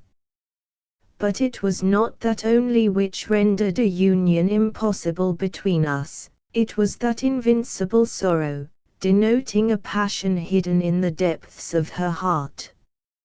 My opinion was, that the young man for whom she entertained this hidden feeling was the Viscount de Malmy. Sophie gave me all that she had promised, sisterly love. It was impossible to be kinder or more affectionate to me than she was. On Sunday, I invariably took her out for a walk, and she never would accept any other arm than mine, but this friendship did not induce her to confide to me the cause of the sorrow which I could plainly see was preying upon her constitution. Sometimes the young nobles came, and, as I have told you, put up at the brothers Leblanc. On those days, Sophie always found a pretext for not going out with me, taking care that the pretext was plausible. She shut herself up in her chamber, the window of which was exactly opposite the window of the brass door, and stayed there the whole time that the young nobles were at Varennes. More than once, under these circumstances, I had half a mind to get up in the night, and see if the darkness hid any mystery with regard to Sophie and the Viscount, but I always had strength enough to resist the temptation. I thought to myself I had no right to surprise any of her secrets, which, notwithstanding our friendship, she had not thought fit to confide in me. One night, whilst passing along the corridor, I fancied I heard two voices in Sophie's room, but instead of stopping to listen, I felt ashamed of the action which jealousy prompted me to commit, and I determined, notwithstanding the pangs I suffered, that Sophie should have no reason to suppose that I suspected anything. My grief, undoubtedly, was great, but my pity for her was greater, and I felt that strong as my anguish was, she was preparing for herself an after day of sorrow and remorse. From the 1st to the 15th of June, the visits of M. Malmy and M. Dampierre were more frequent than usual. An instinctive hatred made me keep aloof from M. de Malmy, but the Count, in memory of Father Descamps, never met me without speaking. But, for the most part, they did not come as far as the Rue de la Basse-Cour. M. de Malmy alone, and his friend the Viscount de Courtimont, went to the Brass door. The Count de House stayed on the top of the Hill des Religieuses with one of his friends, an old chevalier of Saint Louis, named the Baron de Prefontaine. On the 20th of June, about 3 o'clock in the afternoon, M. Jean-Baptiste arrived. In the course of the 10 months since I had last been at Varennes, he had paid 2 or 3 visits to his friends Billaud and Guillaume, and had never failed to come and see me, and to invite me to take breakfast with him, as the case might be. This time he had a more mysterious air than usual. He engaged a private room at the brothers Leblanc, ordered dinner for 4, and asked his 2 friends to come and join us immediately at the Brass door. For some time the horizon had been lowering. It was evident that there was some counterplot hatching. On the 1st of March we had heard of the affair of the gentleman of the dagger. On the 20th of April, we had heard that the king, intending to go to St. Cloud, had been stopped by the people, and was afraid to leave the Tuileries. We knew, vaguely, what was going on in Italy. The Count d'Artois was at Mantua with the Emperor Leopold, asking for an invasion of France. The king did not ask that invasion, but d'Artois knew well that he would be glad of it. A year before, everybody saw, from the letter from the Count de Provence to M. de Favres, how little place the king held in the calculations of his brothers.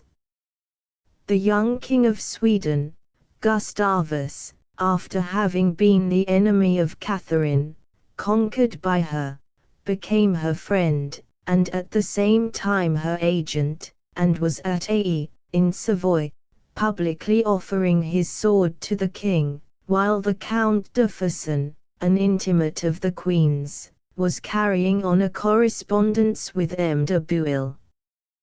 People said that for the last 3 months the Queen had caused to be made a trousseau for herself and children. They said, likewise, that she had caused to be made a magnificent travelling outfit, sufficient for at least an absence of 6 months. Her friend, M. de Fersen, they said, was superintending the construction of an English chaise, capable of holding from 10 to 12 persons. All these rumors tended to one end, and caused the 2 last appearances of M. Druat at Varennes. His post house was situated on one of the short cuts to the frontier, and by the road many nobles had emigrated, as if to point out the proper route for the king. A new event had taken place, which had appeared to M. Druat of sufficient importance to warrant a consultation with his friends. This was the event I speak of. On the 20th of June, in the morning, a detachment of hussars, with brown dolmans, some said that they were a part of de Lauzun's regiment, others that they were a part of Esterhazy's, had entered St. Menehould by the Clermont road. At that time, when the troops were billeted on the tradespeople, the authorities were generally informed of their arrival 2 or 3 days in advance. In this case, the authorities had received no advice. M. Druat had spoken to the officer commanding the detachment. This officer, whom he remembered to have seen 2 months before passing between St. Menehould, Chalons, and Varennes, was called M. Gagelet. Recognized by M. Druat, this officer had no hesitation in chatting with him. He said he had been sent with his 40 men to form an escort for a treasure. While M. Jean-Baptiste was talking with him, a messenger arrived from the municipality, asking the reason of his coming unannounced and unexpected. "Don't trouble yourself about nothing," replied the officer, "myself and my men will sleep here, but as we set off in a hurry on a particular service, we are utterly without rations. We will pay all our expenses, so as not to be a burden on the tradespeople. Tomorrow, at daybreak, we start for Pont de Somvicels." The messenger took this response to the authorities, but they, not being satisfied with it, sent him back with a request that M. Gagelet would step up to the mayor's house. He accordingly went there, M. Druat following. When asked the reason of his march, the officer exhibited an order from M. de Bouille, commanding him to be at Pont de Somvissels on the 21st of June, to take charge of, and escort some treasure which was there, to Saint Menehoud, where he was to surrender his trust to Colonel Danduin, of the 1st Regiment of Dragoons. They then asked where were M. Danduin's dragoons. He follows me, he replied, and will arrive here tomorrow morning.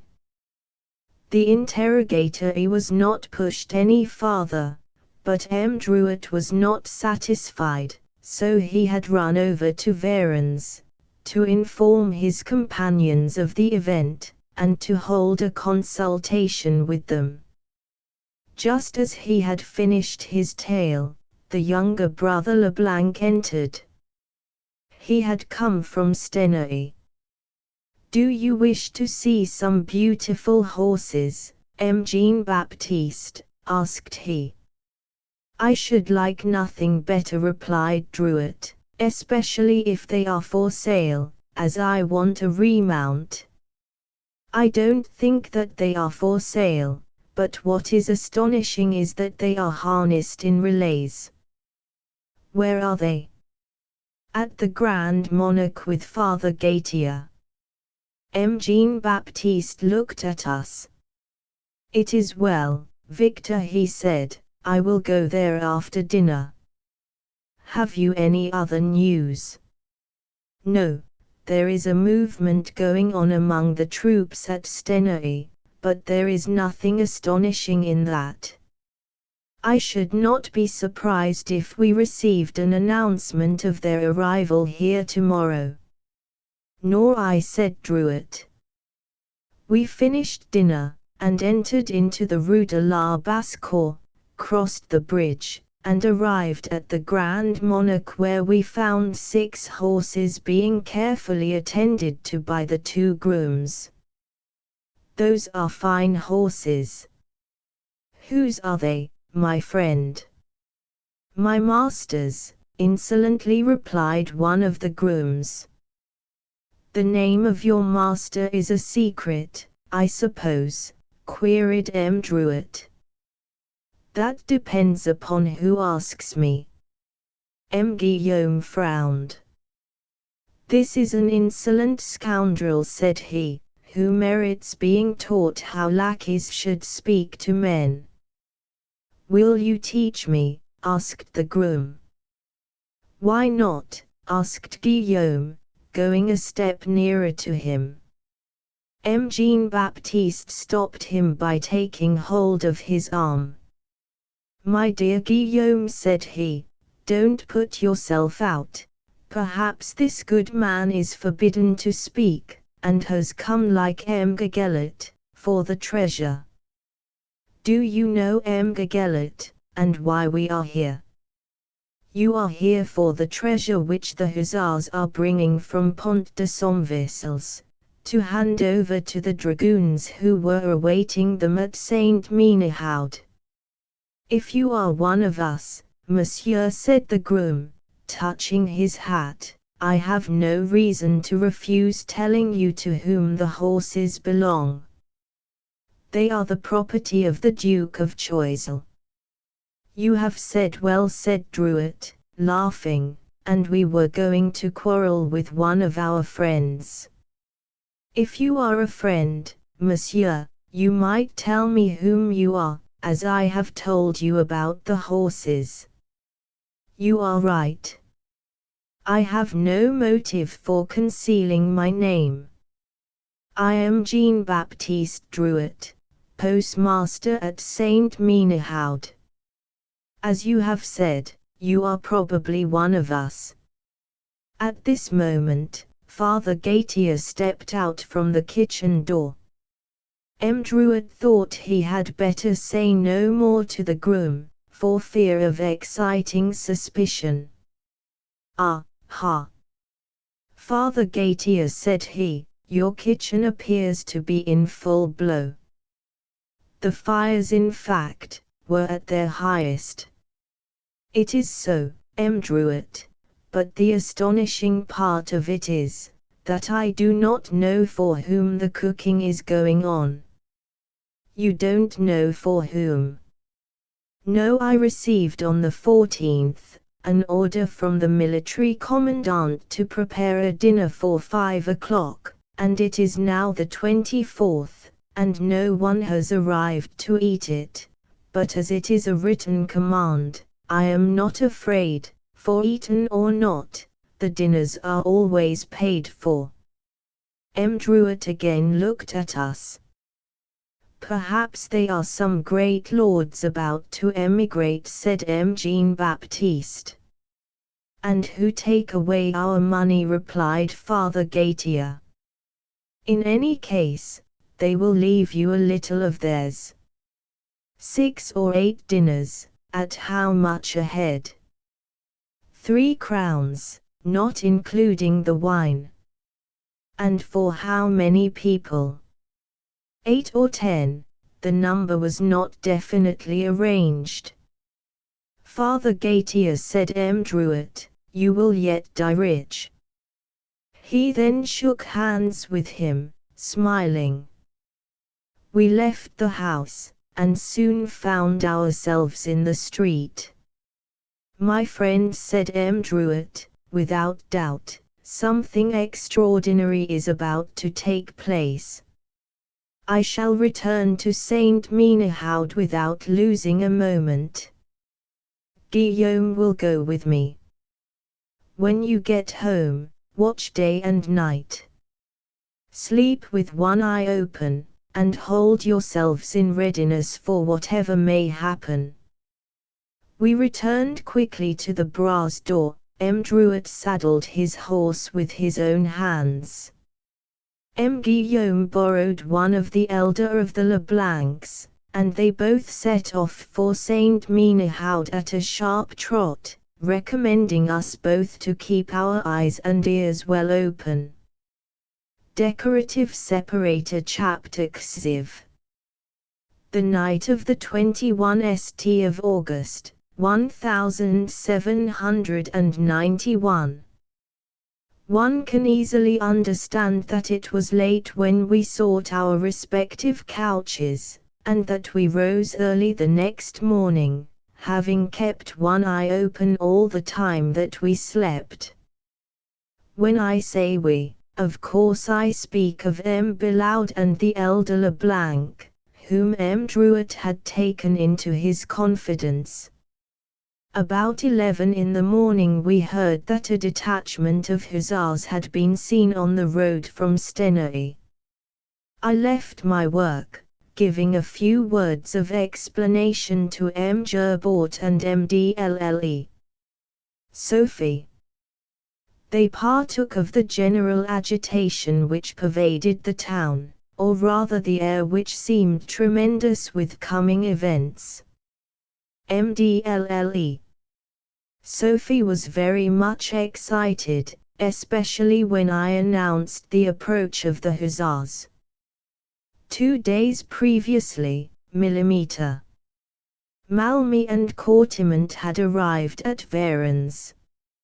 I crossed the bridge and entered the Grand Place on one side, at the same moment as the hussars entered it at the other. They stopped a moment on the place, spoke to the groom, who had arrived the evening before with the relays, which, by superior orders, they had stabled in the old convent of the Cordeliers.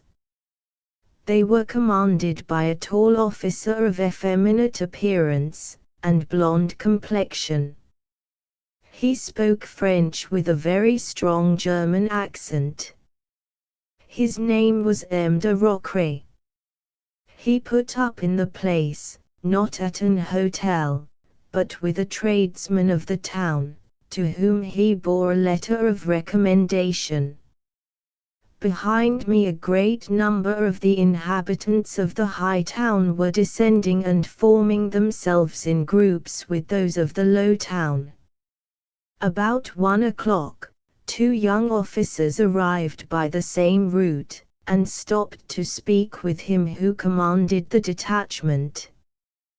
One of them approached me, and asked if I knew the whereabouts of Newverley.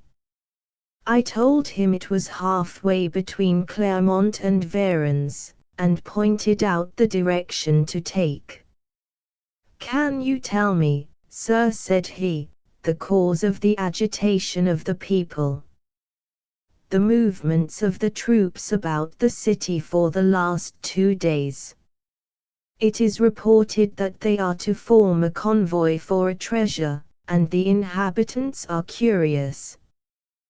The 2 officers looked at each other. "Can one get to Newverley?" asked one of the 2, "without passing through the town?"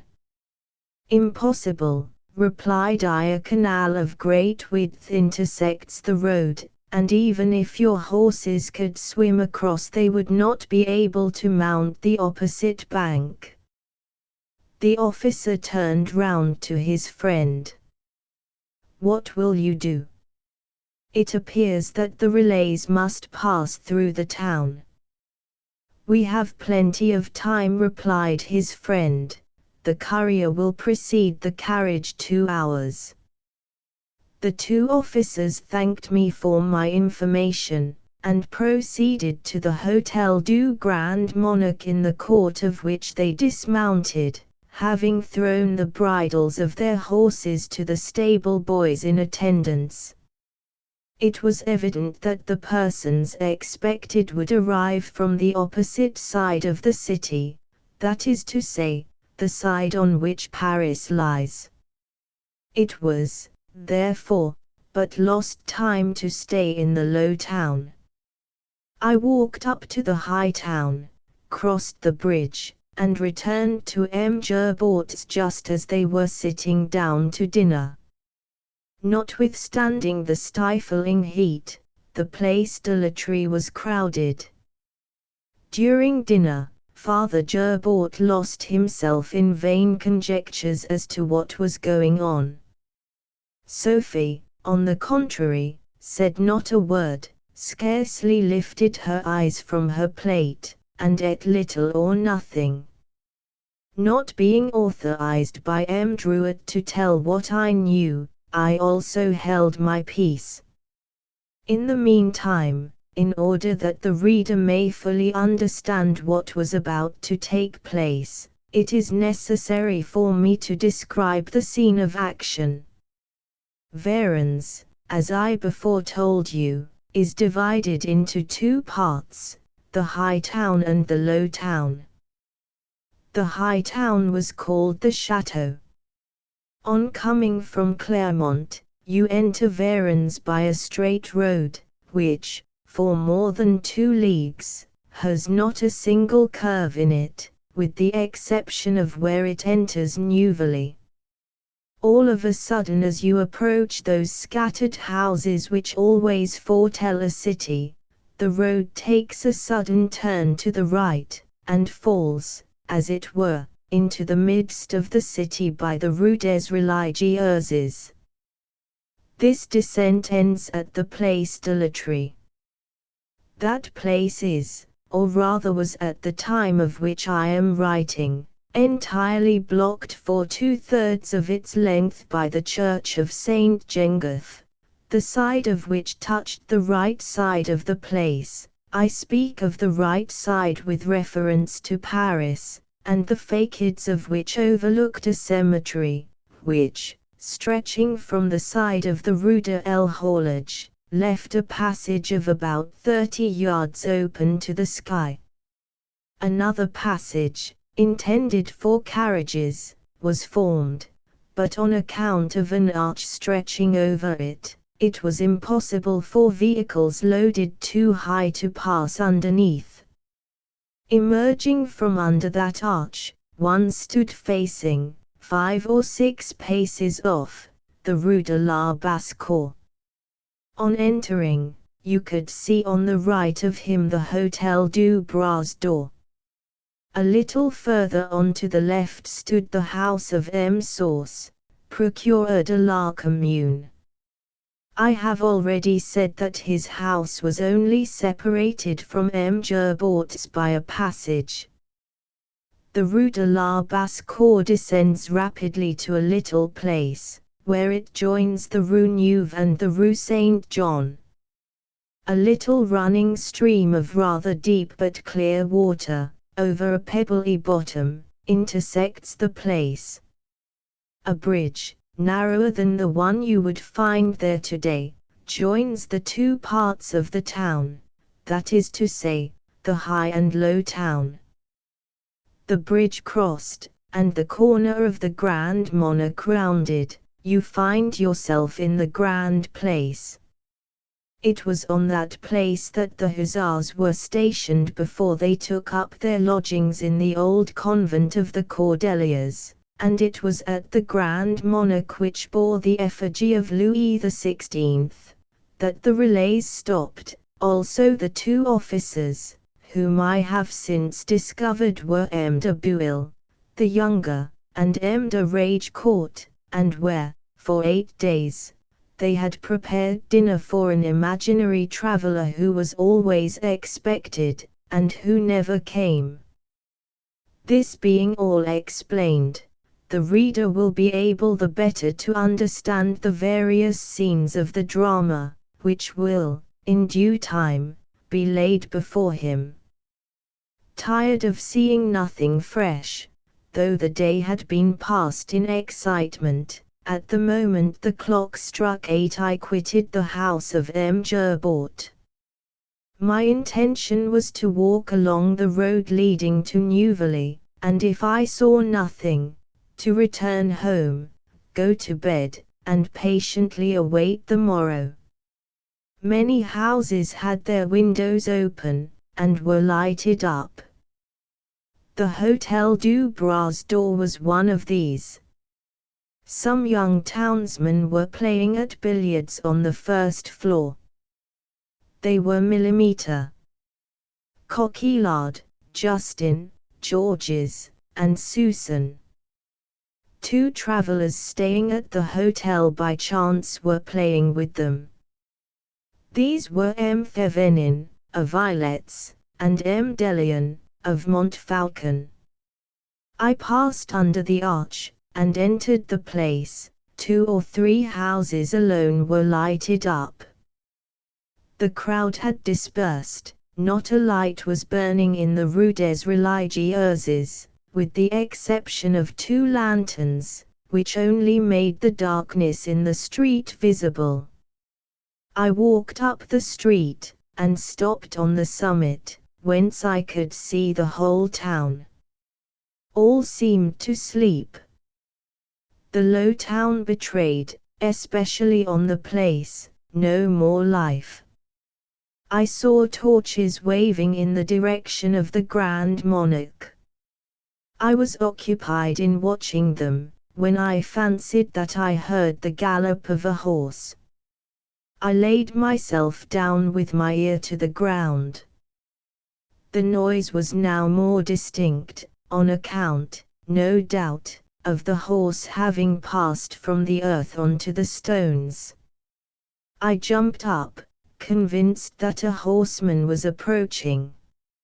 And not only that, I fancied that I heard in the distance the rumble of the wheels of a carriage. The event expected all day, and watched for by night, was about to happen. I hid myself in the angle of the wall. The gallop approached rapidly. Presently I distinguished, in the midst of the road, a horseman. When the straggling houses came in view, the horseman stopped indecisively. It was evident that he knew not whether to stop or continue his route. For the moment, I thought of showing myself, and offering to guide them, but, on second thoughts, I considered it the least likely mode by which to gain information. I therefore stayed where I was, doubly hidden by the night and the wall. The horseman dismounted, passed the bridle of his horse over his arm, and walked on a few paces, knocking at the doors of the different houses to see if they would open. At last he knocked at number 4. That opened. It was the property of a small householder, called Jordan.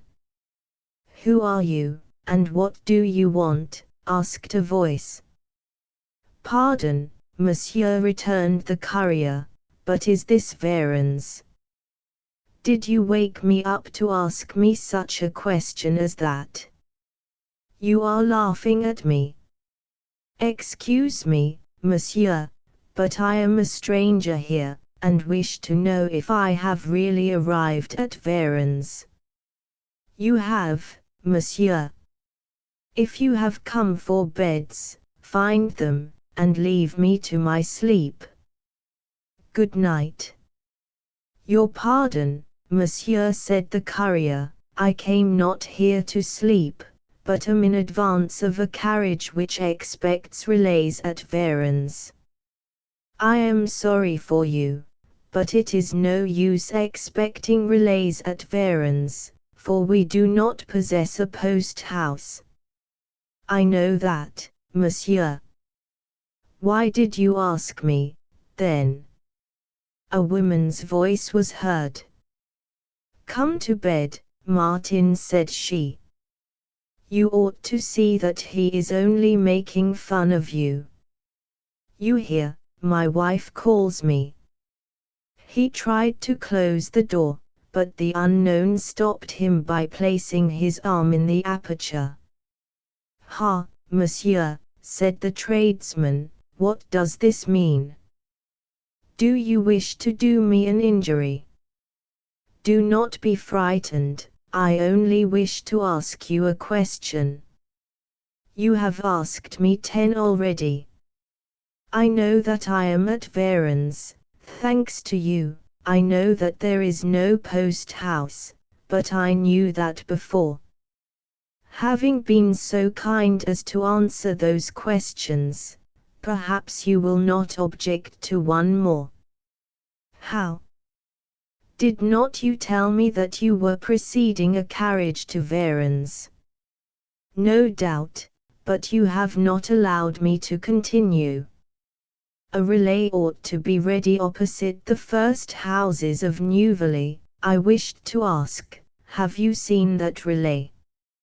"Oh, that is another thing, you should have begun to speak in that manner. Have you seen them?" "The relay?" "Yes, the relay." "No, monsieur, I have not." "You must tell me all that you know," at once cried the impatient courier. "I have told you about the relay, but you did not ask me till just now." The same woman's voice was again heard, crying out afresh. "Make him go, husband," she said, "he is only making a fool of you, he is doing it for a wager." "You hear, sir," said the man, "my wife says you are doing it for a wager." "Nothing of the kind, I assure you, monsieur." "Thank you for your information. You can now shut your door, and resick your wife." The tradesman slammed his door in a rage. "Shall I wait here?" soliloquized the unknown. He was not long kept waiting. During the dialogue on the doorstep, the carriage was rapidly drawing nigh. Not only did he hear the wheels, but the neighing of the horses. The courier, placing himself in the midst of the road, awaited its arrival. Decorative separator chapter XXV. The tragedy of royalty begins. Scarcely 5 minutes had passed, when I began to distinguish a black phantom, and soon after I saw the sparks flying from under the horses' hoofs. As the mass approached, I saw that it was composed of 2 carriages. The first was an ordinary cabriolet, the second, an immense travelling carriage. On seeing the road blocked by one man, on foot, Holding a horse by the bridle, the postilion cracked his whip, and shouted to the horses to go on. But the unknown, in an imperative voice, cried out stop, lifting his hand at the same time. I wish to speak to the travelers in the second carriage. Oh, Valerie, cried a voice from the first, is anything wrong? No, madam, only a slight mistake. Then approaching the second carriage, pardon, said he, we have arrived at Varennes, and there is no relay. How, no relay? What is the reason of it? Replied a female voice. I know not, but I am very nervous about it. Wake up, monsieur, said the same voice, with an impatient gesture. Do you not hear what M. Valery says? What does he say? Replied a masculine voice. He says that we are at Varennes, and that there are no relays. Has he asked? For a quarter of an hour I knocked, for another quarter, I talked, I asked, and commanded fruitlessly. Let us get out, said the masculine voice, and take a look about for ourselves. The door opened. No, said the female voice, let me get down, I will manage it, and she leaped nimbly to the earth. Madam, madam, said the voice of a child, let me get out with you. No, Louis, said the lady, stay in the carriage with your papa, I shall come back in a moment. Give me your arm, M. de Valery. The courier approached, respectfully, his hat in his hand, and offered his arm to the lady who asked it. Here, said she, just here is a door opening. But as she spoke the words, though in the slightest degree open, it was shut again. M. de Valery jumped forward, and, at the risk of cutting his hand, seized the door on his side, and pulled it violently backward. The door yielded to the force used, and showed a man of 50 or 55 years, holding a candle in his hand. He was attired in a dressing gown, and had his naked feet thrust into slippers. This was the same M. Prefontaine whom I have already spoken of, and with whom M. Dampierre stayed when he came to Varennes. What do you want, monsieur? Asked the astonished old chevalier, and why do you break open my door? Monsieur, replied the courier, we do not know Varennes, we are en route for Stenay. Will you be kind enough to point out the road we ought to follow?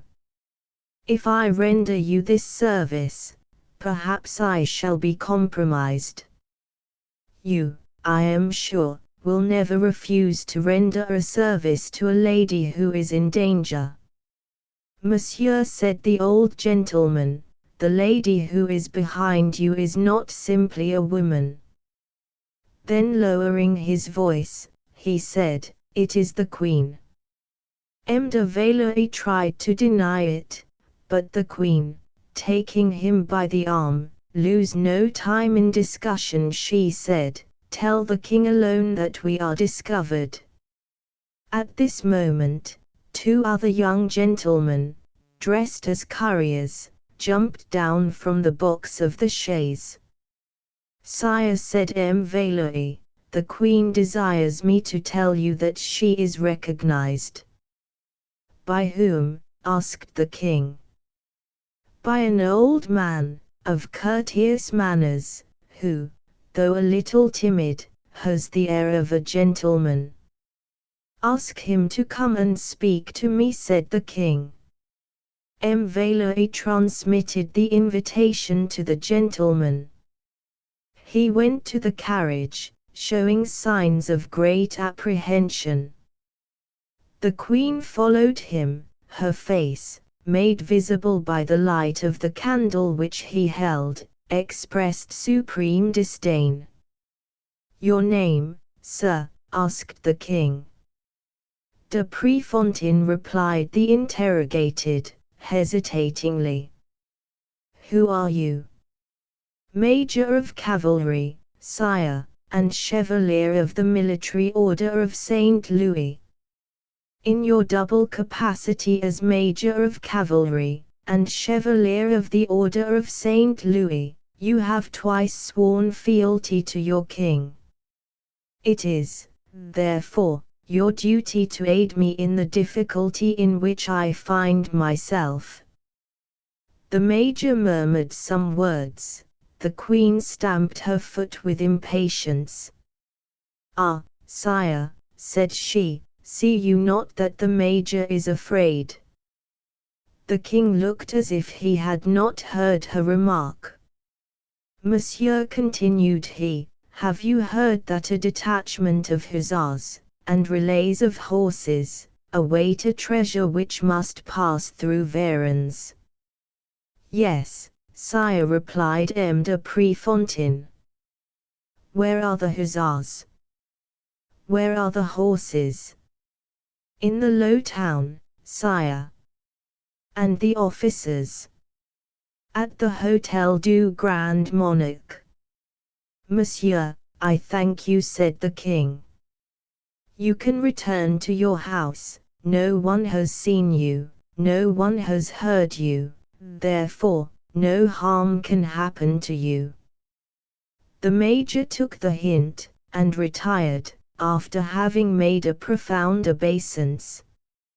"Messieurs," said the king, addressing the two young gentlemen who had dismounted from the box seat, "take your places. You, M. de Valois, jump on your horse, and gallop on to the Grand Monarque. You hear that our escort is there." The two young gentlemen took their places, and M. de Valois vaulted into his saddle. The king and queen re-entered the carriage, the door of which was shut by one of the postilions. "Postilions!" cried all three gentlemen, with one voice, "to the Hôtel du Grand Monarque." The men whipped up their horses, but at the same instant, a man, covered with dust, on a horse flecked with foam, seemed to spring from the ground, and rushing diagonally across the road, cried out, in a voice of thunder, "Stop, postilions! You drive the king!" I uttered a cry of astonishment, for I recognized the voice of M. Drouet. The postilions, who had hitherto been lashing their horses, stopped, as if stricken by a cannon shot. The queen felt, without doubt, that it was a moment for decisive action. "Order them! Command them!" she cried, to the king. The king put his head out of the carriage window. "Who are you, sir," said he, "that you dare to give orders here?" "A simple citizen, sire," replied M. Drouet, "but," continued he, raising himself in his stirrups, and stretching out his arm, "I speak in the name of the nation and of the law." Postilions! Not a step farther, on your lives! Postilions! cried the king, to the Grand Monarque. "It is I who command you." "To the Grand Monarque!" cried the three gentlemen. "Postilions!" cried M. Drouet, "you know me well, and are accustomed to obey me. I am Jean-Baptiste Drouet, postmaster at Saint Menehoud." M. de Valois saw the indecision of the postilions, 10 men stopped by one. He saw that it was necessary to slay that one, and, drawing his couteau de chasse, he went at him. In a moment, I jumped out of my hiding place, and seized the bridle of his horse. The horse, being frightened, reared, and threw its rider. Druet recognized me. "Ah, is it you, René?" he exclaimed. "Follow me." Sticking his spurs into his horse, he seemed to sink into the ground, so quickly did he disappear down the declivity of the Rue des Religieuses. "Here I am! Here I am, Druet!" cried I, following quickly behind him. Druet dashed down the Rue des Religieuses, crossed, like a flash of lightning, the Place Lautry, plunged under the arch, and reappeared in a moment on the other side, in front of the Hotel Bras door, running up against another cavalier as he did so. "Is it thou, Druet?" said the cavalier. "Is it thou, Guillaume?" cried Druet. "Yes. Yes," each replied simultaneously. Both dismounted, that they might pass under the entrance of the inn. In the meantime, the billiard players, hearing a noise, rushed to the window, to see what it meant. "Be on your guard," cried Druet. "The king, with his family, are trying to escape. They are traveling in 2 carriages. Wake up, Sauce, cry fire, fire. Guillaume and I will guard the bridge." At this moment, I arrived, and dashed against the door of the Procureur de la Commune, crying as loud as I could, "Fire, fire," as Druet had recommended. In the meantime, he and Guillaume had disappeared down the Rue Neuve. At the end of the bridge, they encountered a cart filled with furniture. "Whose cart is that?" cried Druet. "Mine," replied the driver. "Ah, is it yours, Regnier?" said Guillaume. "You, I know, are a good patriot. Turn your cart across the bridge, it will stop the passage of the king." "The king?" "Yes, the king. He wishes to get to the place of the Grand Monarch where the hussars await him." "I have seen them," said Guillaume. "And I also," said Regnier. "Now to work," said the 2 young men. "Yes, to work," replied the proprietor of the furniture. And all 3, with their united efforts, managed to upset the cart across the bridge. When the operation was finished, they listened. They heard the rumble of the carriages, which descended the Rue des Religieuses at full speed. At the same time the cry of "Fire, fire," burst upon their ears.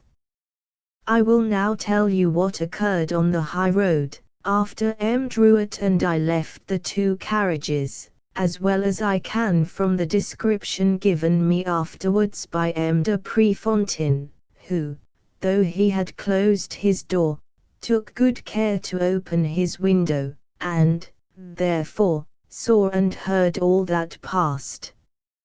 de Valois, when he fell, did not abandon his hold on the bridle of his horse, and as he tumbled on soft ground, he escaped with a few bruises.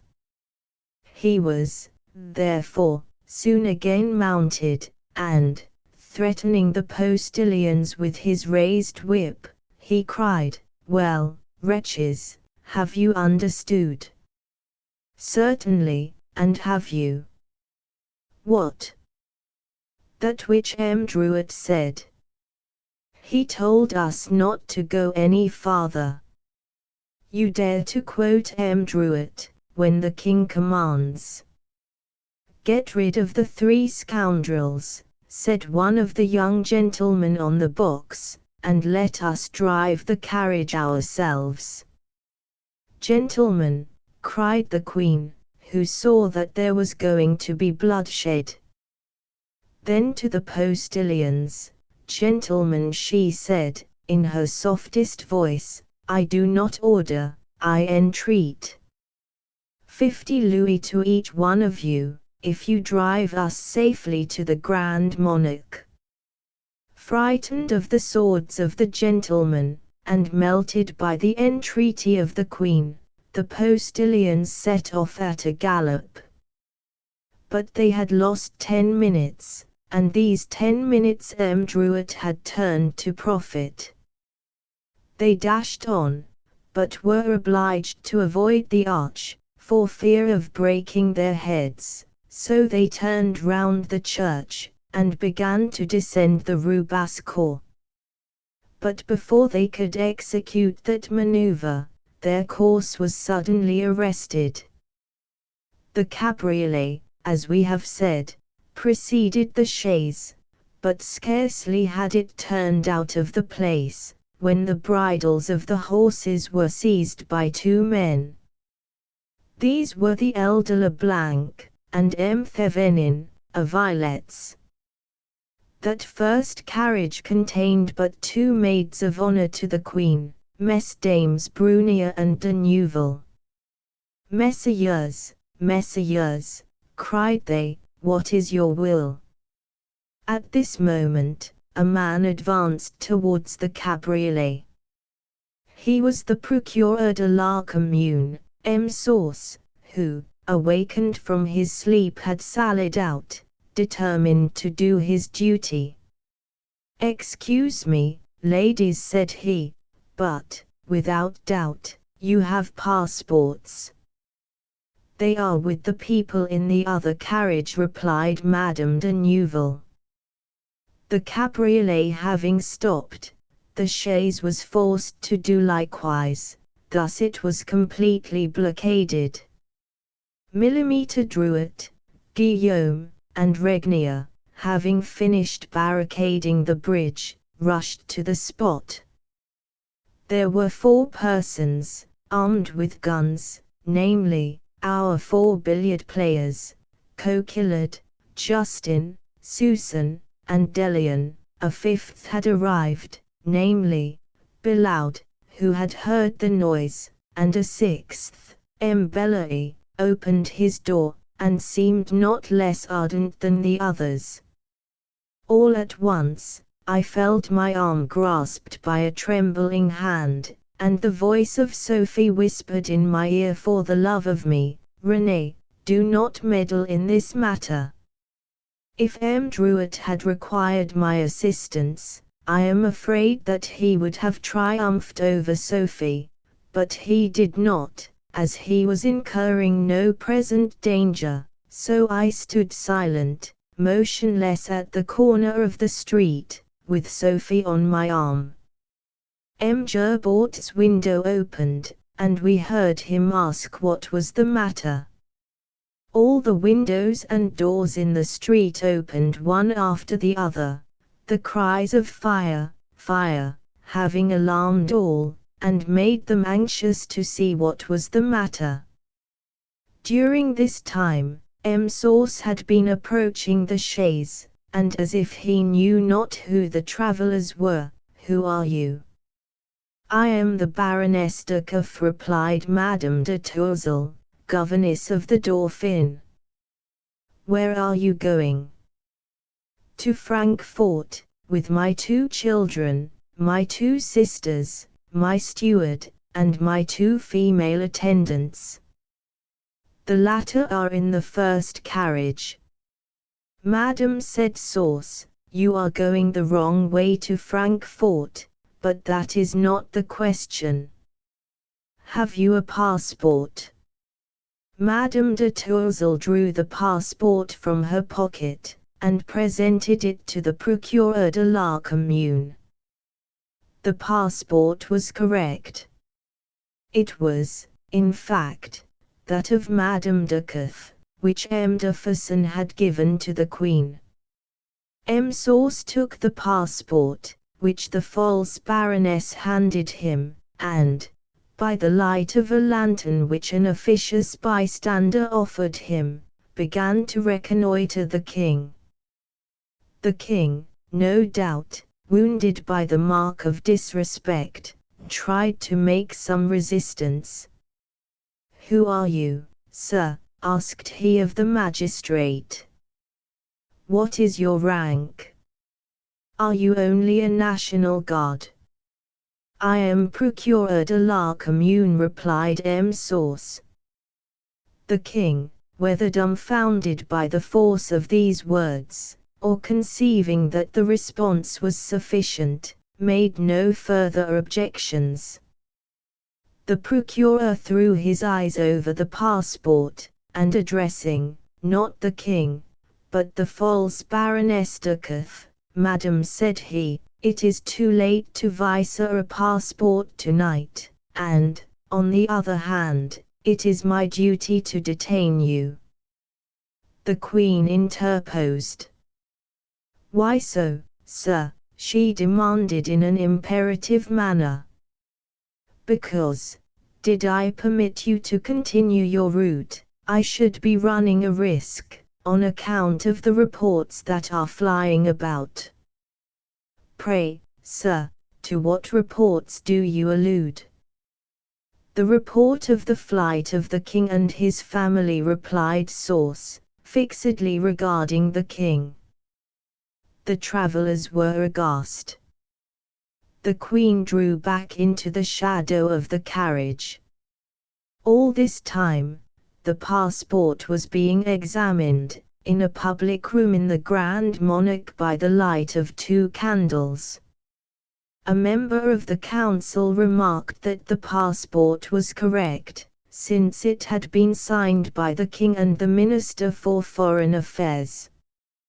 "Yes," remarked Druet, who had arrived with Guillaume and Regnier during the discussion, "but it is not signed by the President of the National Assembly."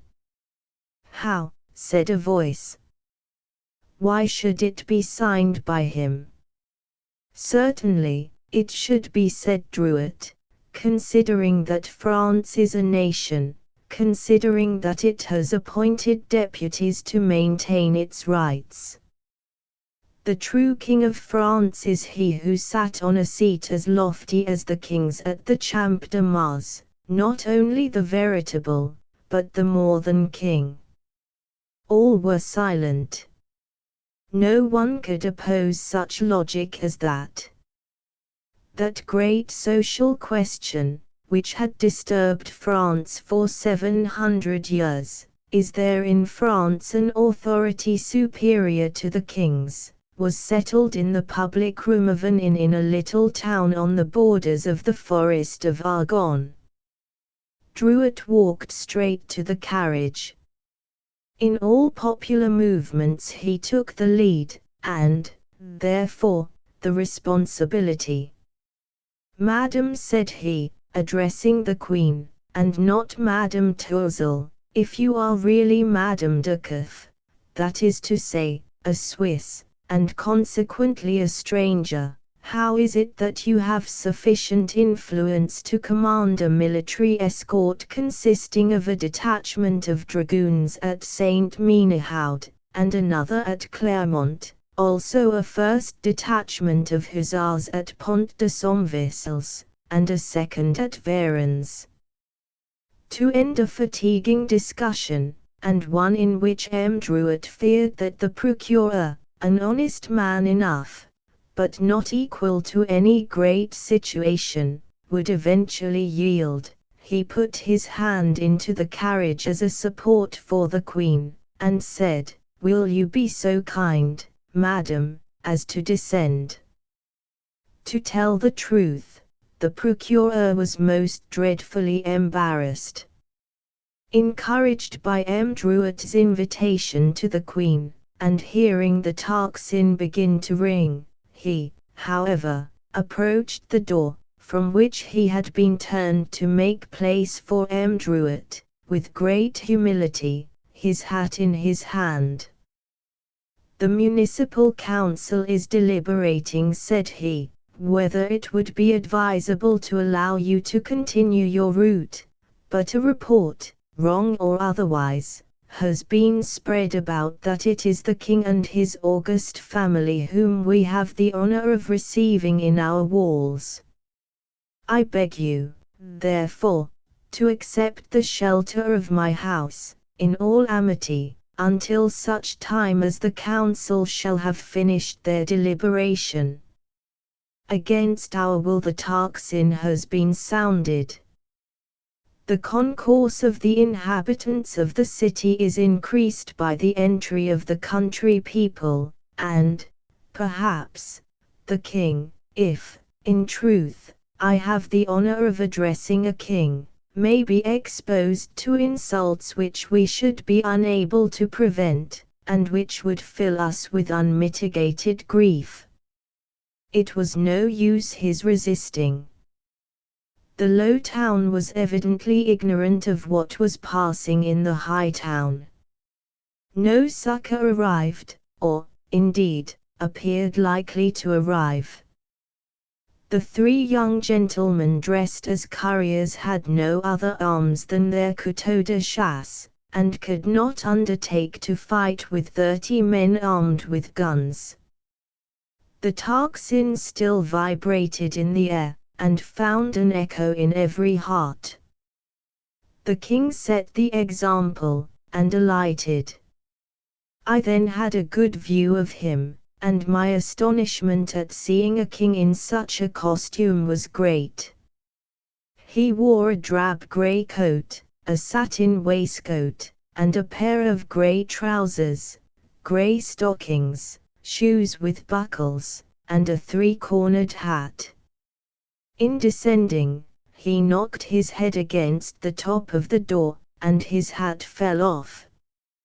His hair was in tresses on the top of his head, and was fixed there with an ivory comb. In a word, his costume corresponded with the title of a steward, which he bore in the passport of Madame Cuth. I picked up the hat, and handed it to him. The Queen descended next, and after her, Madame Royale and the Dauphin, who was disguised as a little girl, then came Madame Elizabeth, and, last, Madame de Tourzel. Sauce had opened wide the door of his shop, and passed all sorts of compliments on the king, whom he persisted in calling Your Majesty, though the king equally persisted that his name was M. Durand.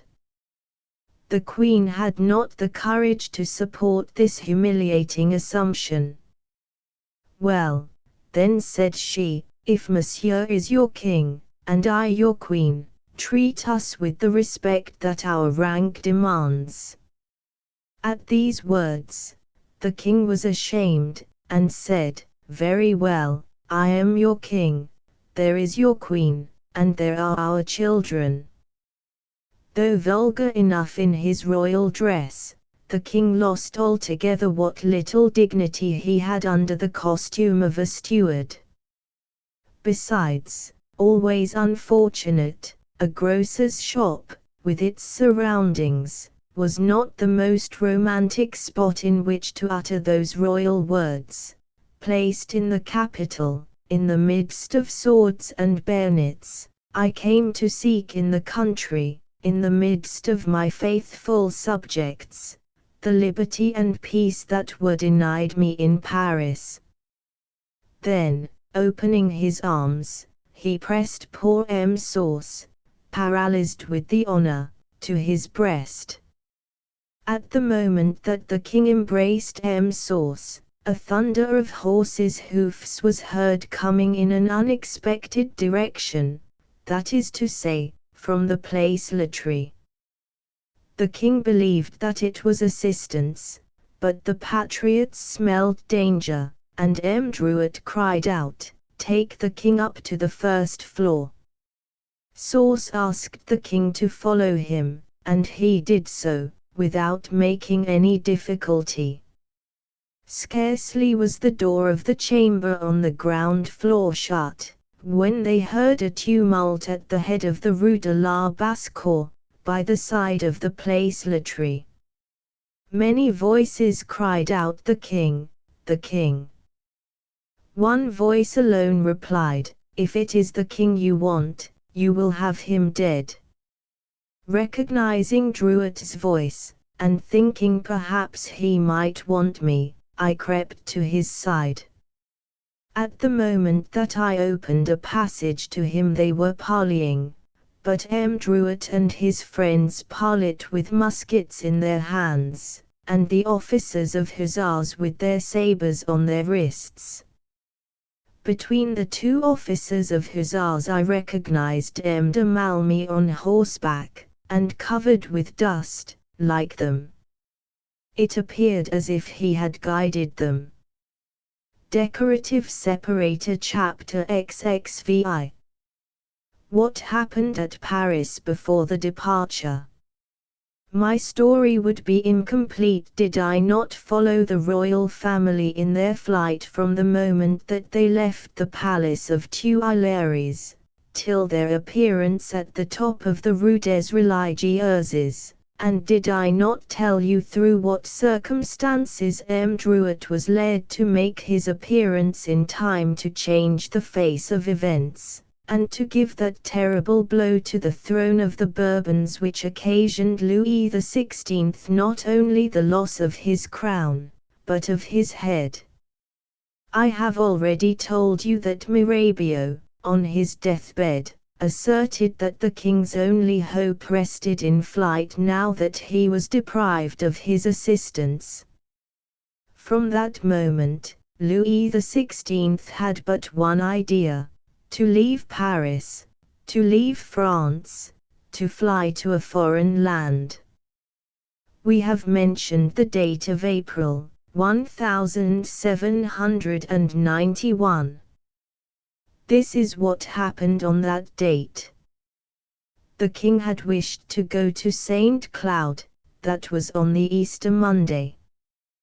The king, the queen, the bishops, the servants, filled the carriages in which they were to make the short travel of 2 leagues, but the people prevented the king from leaving the Tuileries. The king insisted. The tocsin of Saint Roch began to sound an alarm. He leaned back in his carriage. Thousands of voices cried, "No, no! He is going to fly." "I love you too well to leave you," said the king.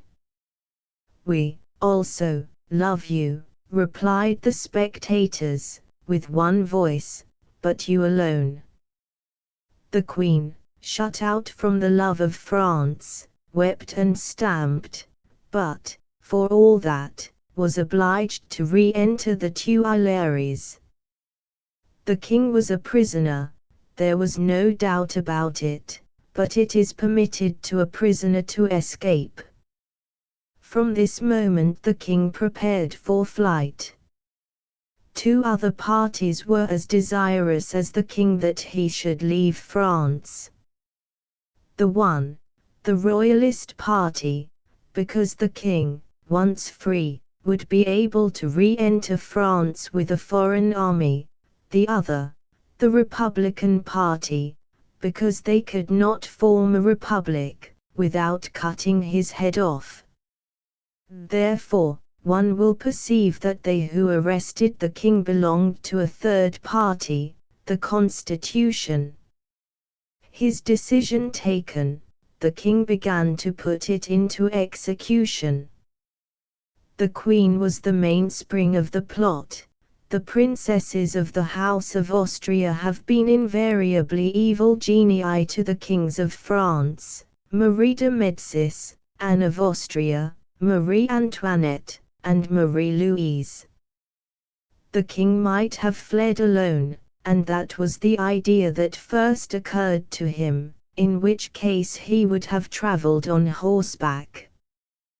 But, during the terrible night of the 5th of October, the queen became so frightened, that she made the king swear never to leave France without her and their children, It was then resolved that they should all, king, queen, and children, fly together. That doubled, trebled, and quadrupled the difficulty, and made escape almost an impossibility. The Queen undertook the deception. The Queen had more interest than the King in leaving France. Hear you that cry of the 18th of April, 1791, which interpreted the feelings of a nation, and which said, "We, also, sire. We love you, but you alone." In January 1791, the flight was resolved upon. In February, the King wrote to M. de Bouille, "I have overtures to make to you on the part of M. Mirabeau. The Count de la Marque will be our intermediate." He added, "Although these people are not very estimable, still I have paid M. Mirabeau a good sum of money. I think that he will be useful." M. de Bouille replied, "Cover with gold the defection of Mirabeau. He is an accomplished scoundrel, who will repair, through cupidity, the evil that he has worked through vengeance, but defy Lafayette, enthusiastic, chimerical, capable, perhaps, of being the chief of a party, but incapable of supporting a monarchy." Remark that de Bouille was the cousin of Lafayette. He was not, as one can see, blinded by the relationship. About the end of April, the King wrote again to M. de Bouille. "I go out almost incessantly in my carriage with all my family, a carriage made expressly to hold all." M. de Bouille replied, "In the place of that Berlin expressly made, and which will naturally draw attention, it will be more prudent for your Majesty to use 2 English coaches."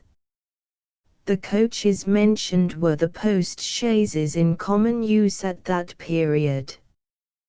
The counsel was good, but the Queen combated the idea.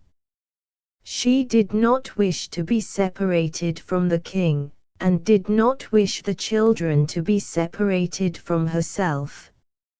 M. de Bouille continued, "Have with you in your perilous journey a man with the head of a Solon, and the arm of a Hercules, one who can plan and execute. I can point such a man out to you. He is the Marquis d'Agat, Major of the French Guards." The King adopted this counsel. We will see, later on, how it was that M. d'Agat did not arrive at Varennes. The King, in a third letter, asked M. de Bouille to establish relays from Chalons to Montmedy, his intention being to avoid Reims, where he had been consecrated, and might be recognized, and pass through Varennes.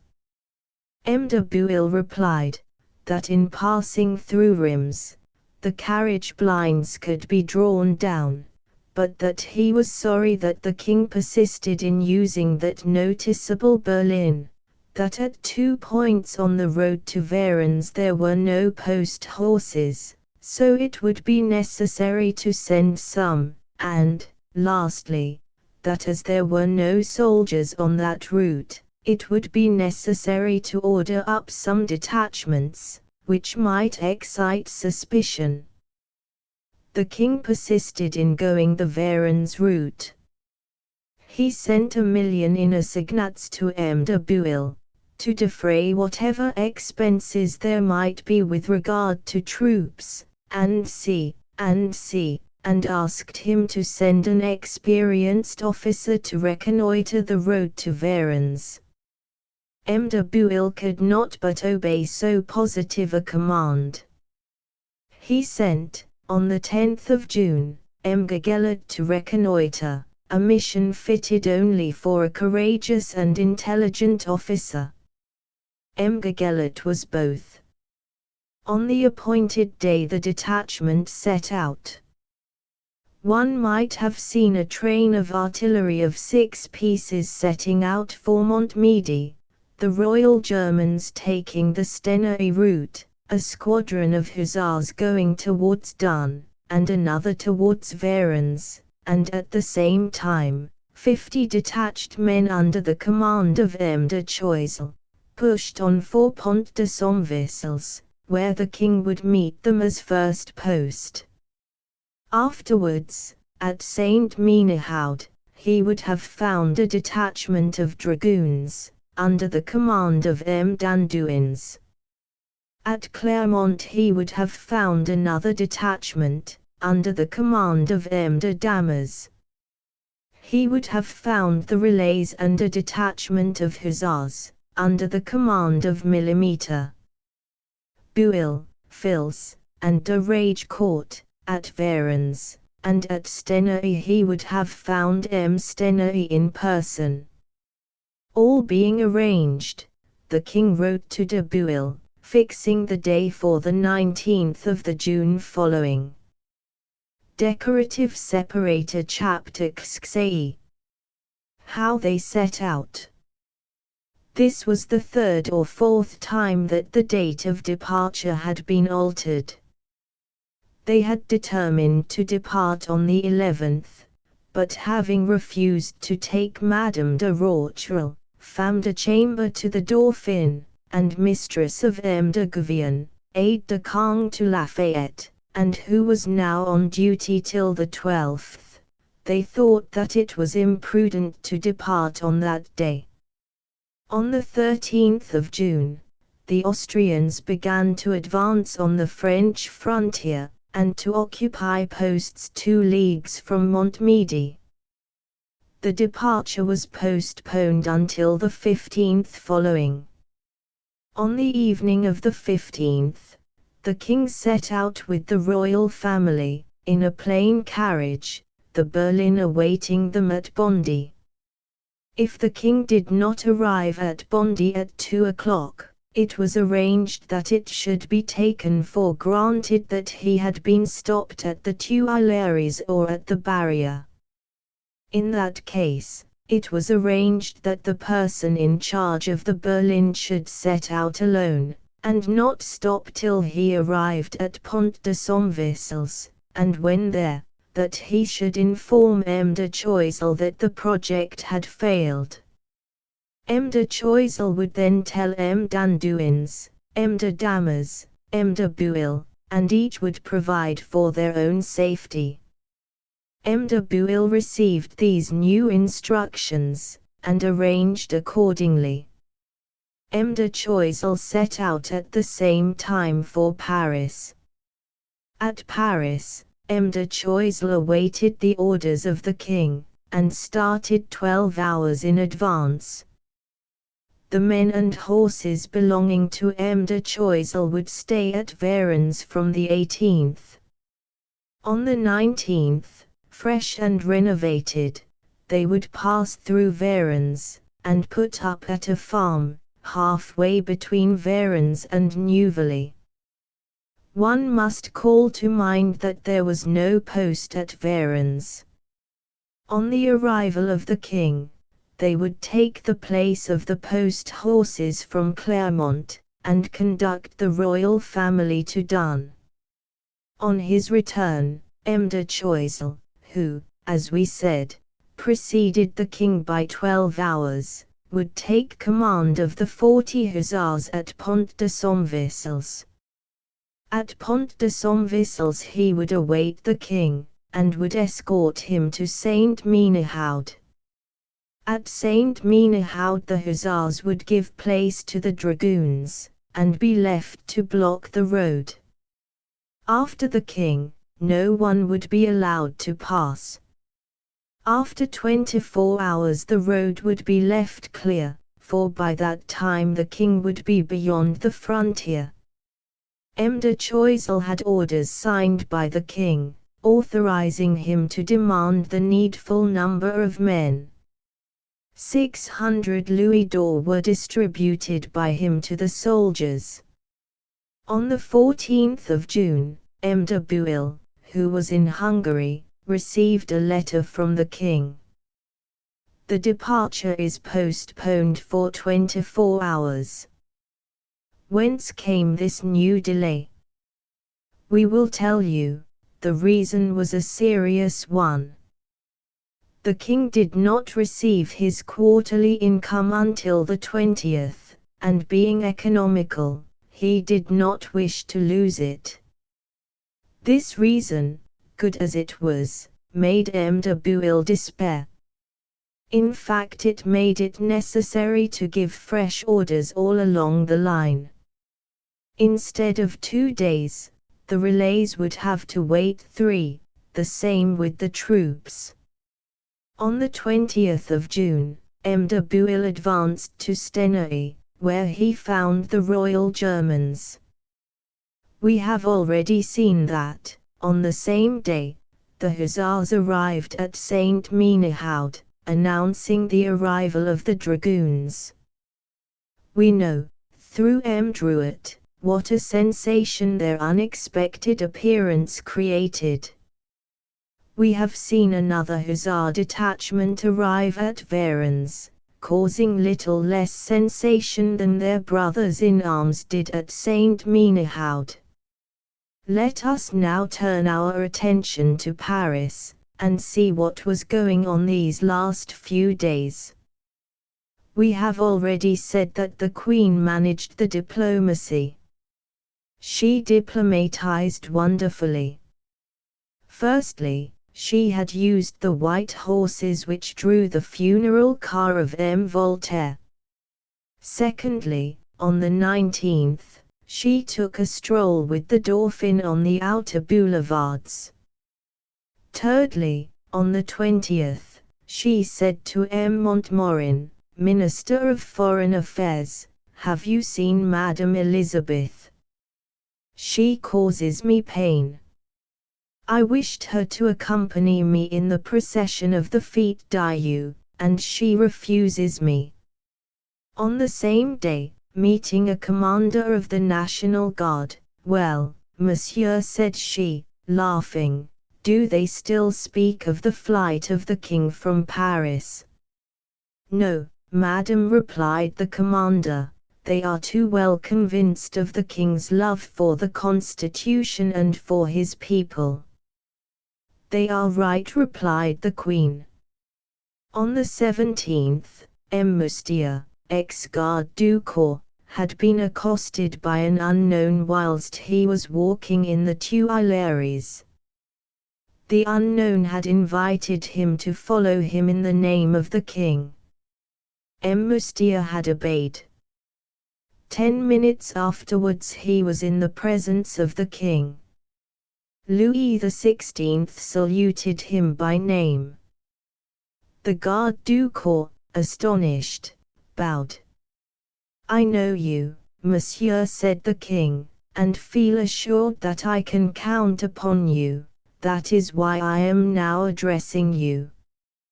Whatever your wishes may be, I hope I shall prove myself worthy of your confidence, sire.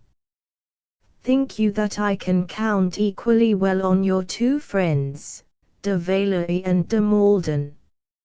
"I am assured of it, sire." "Well, tell them to have made vests of chamois leather, trousers of hide, jack boots, and velvet caps." The choice of chamois leather was most imprudent, as it was the color of the Prince de Condé, when he emigrated. M. de Moustier was then asked to walk every evening on the Pont Royal. There, a confidential servant, who knew him by sight, would bring him the last orders of the king. On the evening of the 19th, M. Moustier received the following order: M. de Moustier and his companions are desired to be in the court of the château tomorrow, at 9 o'clock in the evening. They will then learn what is required of them. Now, about the passport. We know that the Queen travelled under the name of the Baroness Ducas. The two children were the Dauphin and Madame Royal, the intendant was the King, and the two femmes de chambre mesdames de Neuville and Brunier. That did not comprise, it is true, Madame Elizabeth, or M. d'Agat, whom M. de Bouillé had recommended the King to take with him, but they were obliged to trust something to chance. On the morning of the 20th, M. Moustier presented his two companions to the King. M. Malden was to take the name of Jean, M. de Moustier the name of Melchior, and M. Valois the name of François. As for M. de Choiseul, he awaited the orders of the King at his house, Rue d'Artois, on the 20th. Up to 3 o'clock, he had heard nothing, and he ought to start 12 hours in advance of the King. He began to despair, when a servant entered to say that a messenger had arrived from the Queen. He ordered the messenger to be shown up. The fellow entered. He had a great hat thrust over his eyes, and was wrapped in an immense cloak. It was the Queen's hairdresser, the famous Leonard, who has left his memoirs to posterity. He was a personage of the utmost importance. What, Leonard? It was not you whom I expected, but, since you are come, make yourself at home. It is not my fault if I have kept you waiting, M. le Comte, but it is but 10 minutes since I left the Queen to come here.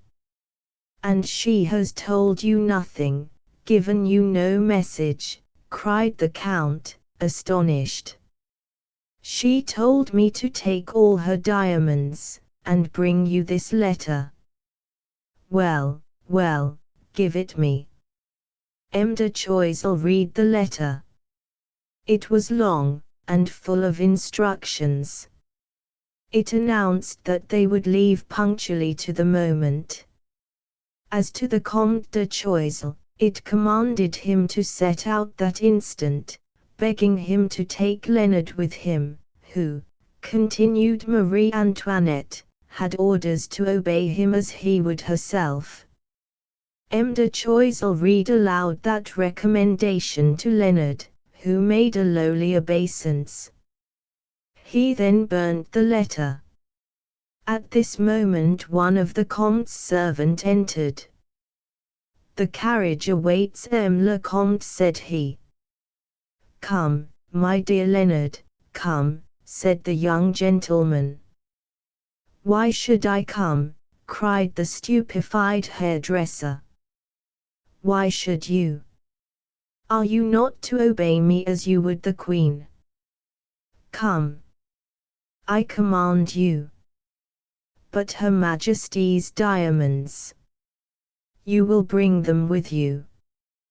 Where? Where we are going. But where are we going?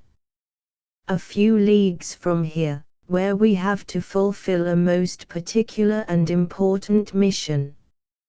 Impossible, M. le Comte, cried Leonard, drawing himself back with affright. Leonard, you forget that Her Majesty said that you were to obey me as you would herself. He then assisted the despairing hairdresser to mount into the cabriolet, and lashed the horse into full speed in the direction of the Petite Villette. At the same hour that M. de Choiseul passed the barrier, the 3 guards were admitted to the presence of the King, and then shut up in an antechamber. At 10 o'clock M. de Lafayette was announced. He was attended by Millimeter, de Gouvion and de Romeuf, his aides de camp. Madame de Rochelle, his mistress, had told him that the flight was arranged for the same night. The Queen and Madame Elizabeth had gone in the evening, without an escort, to promenade in the Bois de Boulogne. M. de Lafayette, with the exquisite politeness which was one of his characteristics, asked the Queen if she had enjoyed her stroll, and added, "Your Majesty was wrong to stay out so late." "Why so, sir?" asked the Queen. "Because the evening fog might do you an injury." "What, a fog in the middle of June?" said she. "In truth, unless I manufactured one on purpose to hide our flight, which people talk so much about, I do not know where I should find one." "The fact is, madam," replied the general, "people not only talk about your flight, but I have received information that it will take place this evening." "Ah," said the Queen, "I engage that it is M. de Gouvion who has given you that good news." "Why, madam," said the young officer, blushing. "I do not know," replied the Queen, "except that, perhaps, you hear a great deal more than is true at the chateau." "Wait. Here is M. Romeuf, who hears no news. I am sure he will contradict the rumor." "There is no great credit in doing that, madam," said the young man, "when the king has given his word to the assembly not to leave Paris." At 10 o'clock, General Lafayette and his aides-de-camp retired. When they were gone, the Queen and Madame Elizabeth summoned their domestics to perform the necessary offices of their toilettes, and at 11, as was their custom, they retired for the night. The doors shut, each commenced to dress. The Queen and Madame Elizabeth assisted each other. They had some plain dresses, and hats, with hoods, to hide the face. They had scarcely finished their disguise, when the king entered, in his costume of intendant. For the last 8 days, the king's valet, Hugh, had been in the habit of going out in the costume the king now wore, and by the same door the king intended to depart from. This was done in order to accustom the sentinel to a man dressed in grey. On arriving, he released the 3 guards from their hiding place. Madame Royale was ready, but the Dauphin was not. He had been awakened from his first sleep, and so, for the sake of disguise, it had been arranged to dress him like a girl. He made all sorts of objections to the humiliating costume. He asked if he were intended to act in a comedy. They replied yes.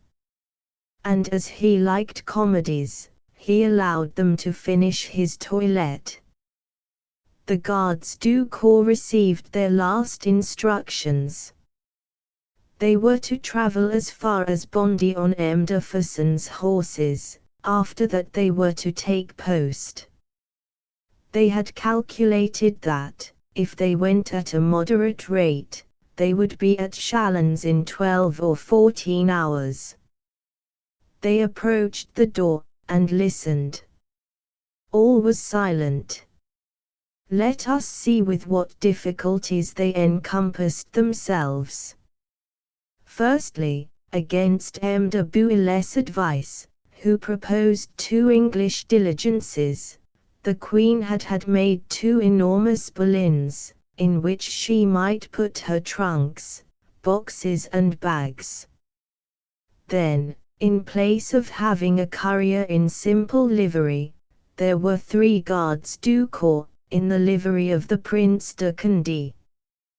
Then, in place of choosing 3 men who knew the route, they chose 3 who had never travelled that way before. Then, in place of hiding the king, who was supposed to be Madame de Couff's steward, in the other carriage, he was placed face to face and knee to knee, with his pretended mistress, in the principal conveyance. Then, in place of having the carriages drawn by 2, or even 4, horses, they must needs have 6, not remembering that the king alone is allowed to have that number. Then, in place of arming the guards du corps to the teeth, they give them small hunting knives for use, and locked up the pistols and other implements of warfare in the trunk, covered with red, bordered with gold, the same as the king used at Cherbourg. Then, in place of taking M.D. Agat, that resolute man who knew the route, and whom M. de Bouille had recommended, they take Madame Tourzel, the children's governess, who claimed the place by etiquette that D'Agat would have won by devotion. Taking all in all, every precaution was taken. Quos vult perdere Jupiter prius dementat. Decorative separator chapter 8. The road. In a moment, the clock struck 11. Every stroke penetrated the hearts of the fugitives, and caused them to tremble. They went out, one by one. But how were they able to make a passage to the court, you will ask? This is how it was. Madame de Rochelle, whose duties had finished on the 12th, occupied a little chamber which opened into another, which had not been used for 6 months. The empty apartment was M. Villequier's, first gentleman of the bedchamber.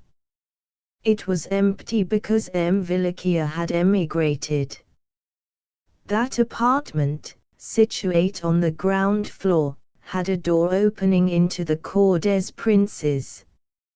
On one side, the chamber of Madame de Rochelle opened both into one belonging to M. Villequier and Madame Royale. On the 11th, the moment that Madame Rochelle quitted the chateau, the king and queen visited her apartment. Under the pretext of enlarging Madame Royale's suite of rooms, the queen kept these apartments, and said that the femme de chambre of the Dauphin could share those of Madame de Chinaille, maid of honor. When in the apartment of M. Villequier, the king demanded the key of M. Renaud, inspector of buildings. It was sent to him on the 13th of June. Numerous as were the sentinels, they had neglected to place one at the door of that chamber, which had been unoccupied for the space of 3 months. At 11 o'clock in the evening, the services in the chateau being finished, the sentinels were accustomed to witness the departure of a great number of people at one time. So that once in the apartment of M. Villequier, and as the clock struck 11, they had every chance of escaping unobserved. It was M. de Fersen's business to smuggle the royal family out of Paris, unobserved. He was waiting with a fiacre, disguised as a coachman, at the Wicket de l'Echelle. Thence he was to take the fugitives to the barrier at Clichy, where the berlin was in waiting, under the charge of an Englishman, Mr. Crawford. The 3 gardes du corps were to follow, in another fiacre. The 2 femmes de chambre, Madame Brunier and Madame de Neuville, went on foot to the Pont Royal, where they found a 2-horsed carriage stationed, in which they started for Clay, where they were to await the Queen. Madame Elizabeth stepped out first, with Madame Royale, then came Madame de Tourzel, and the Dauphin, accompanied by one of the gardes du corps. The 2 parties were separated one from the other by about 20 paces. One of the sentinels crossed the road, and on seeing the first party, stopped them. "Oh, aunt," cried Madame Royale, "we are lost. That man recognizes us." Madame Elizabeth made no reply, but continued to advance. Madame Royale was deceived. They were not recognized, or, if they were, it was by a friend. The sentinel turned his back on them, and allowed them to pass. At the expiration of 5 minutes, Madame de Tourzel, the 2 princesses, and the Dauphin were in the carriage, which was awaiting them at the corner of the Rue de l'Echelle. M. de Fersen was so well disguised, that the princesses did not recognize him. It was he who knew them. He leapt from his box, opened the door, and assisted them in. At the moment that M. de Fersen shut the door, an empty fiacre passed by. Seeing a brother cabman stopping, he stopped likewise, and began to enter into a conversation about the times.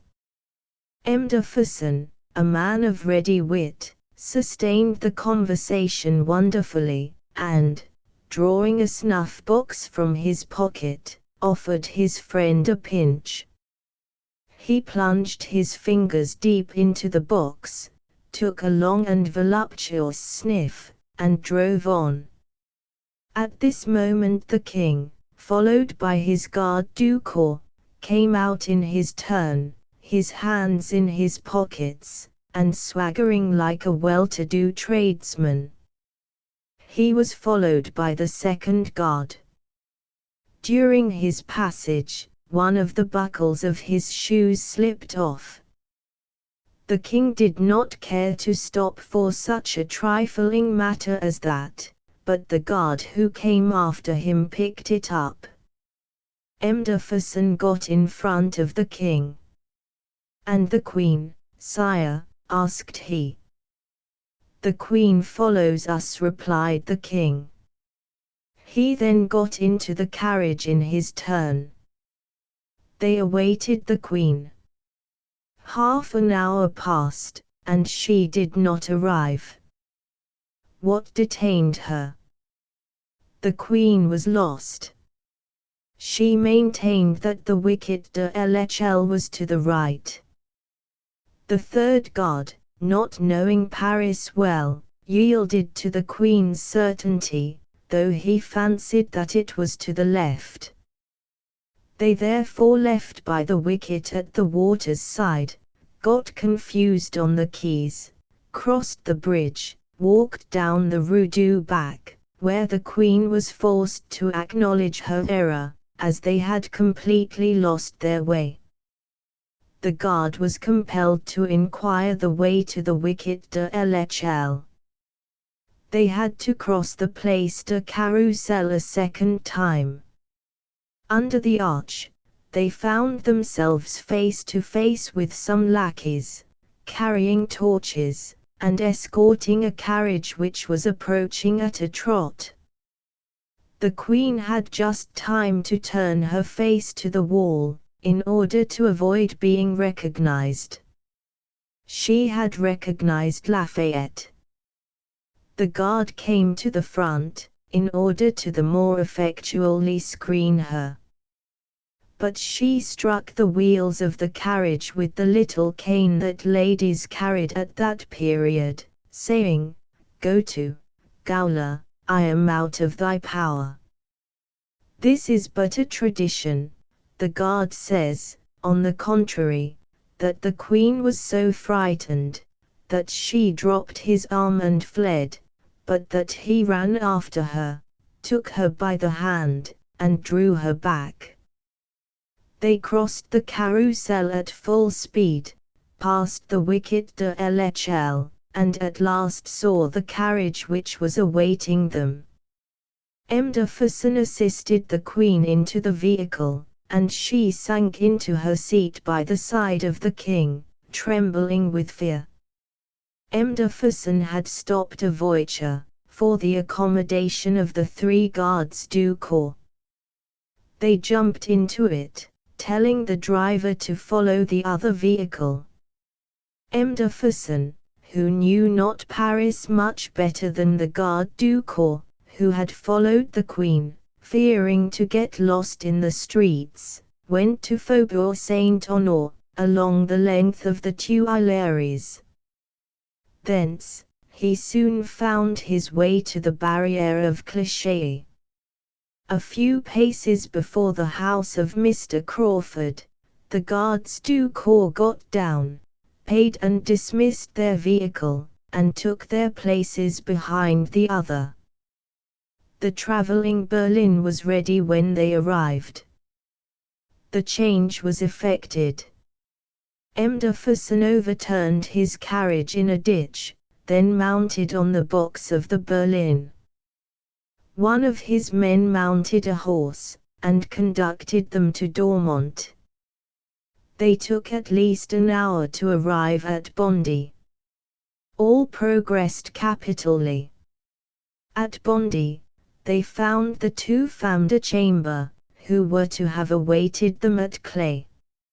It appeared that they came in a cabriolet, expecting to find at Bondy a post-chaise, but there were none, so they had struck a bargain with the postmaster for a cabriolet, the price of which was 1,000 francs. The driver of the other cabriolet was brushing down his horse previously to returning to Paris. At this place, Mdefferson was to leave their Majesties. He kissed the King's hand, in order that he might be able to kiss the Queen's. Mdefferson would rejoin them in Austria.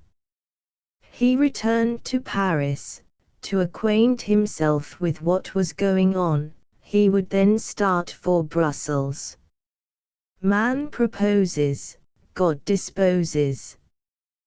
The Queen, 2 years later, was executed in the Place de la Révolution, and Mdefferson perished at Stockholm, where he was slain in a riot, stricken to death by blows from umbrellas, administered by drunken women. But, mercifully, the future was not known to them. They parted full of hope. De Valois borrowed a post horse, and galloped on in advance, to command the relays.